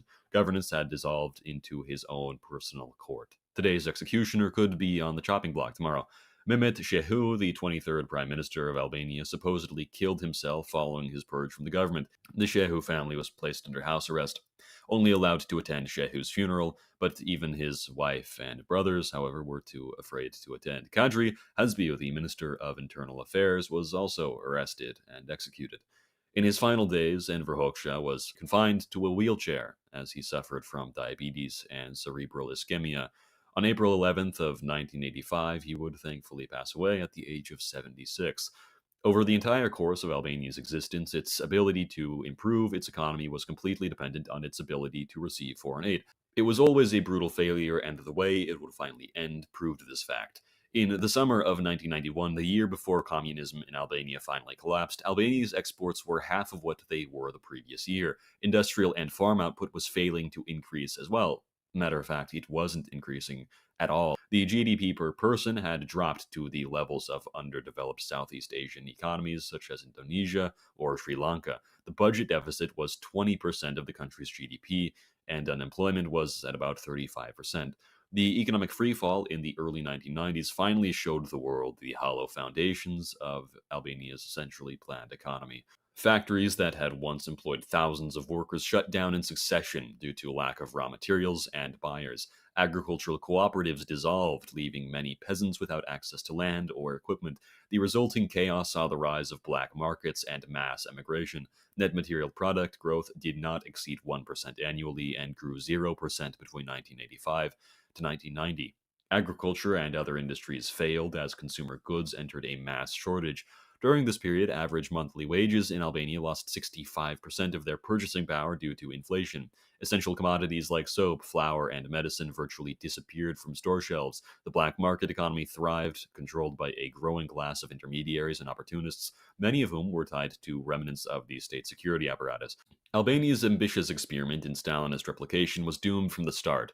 From the earliest days of post-war reconstruction through the successive five-year plans, every sector remained chronically underperforming, propped up only by ever larger infusions of foreign aid. When Soviet and then Chinese assistance finally did dry up, the facade of progress collapsed overnight, revealing Albania as a nation lacking both the technical capacity and the managerial expertise to function independently. Meanwhile, relentlessly stubborn government policy discouraged skilled labor and redirected precious resources into grandiose and unproductive endeavors like bunker building. By the time communism unraveled in the early 90s, Albania stood as yet another example of a failed centrally planned economy, divorced from local conditions and dependent on external patronage, with its population impoverished, its industries shuttered, and its promise of socialist self-reliance entirely discredited.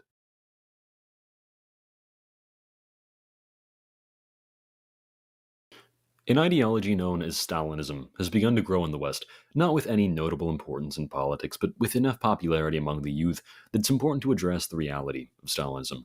The regime of Joseph Stalin has been treated as untouchable by contemporary communist circles, as any arguments against them have almost unanimously been decried as Western propaganda attempting to remove intellectual responsibility from the individuals who uphold this ideology and its historical implementation.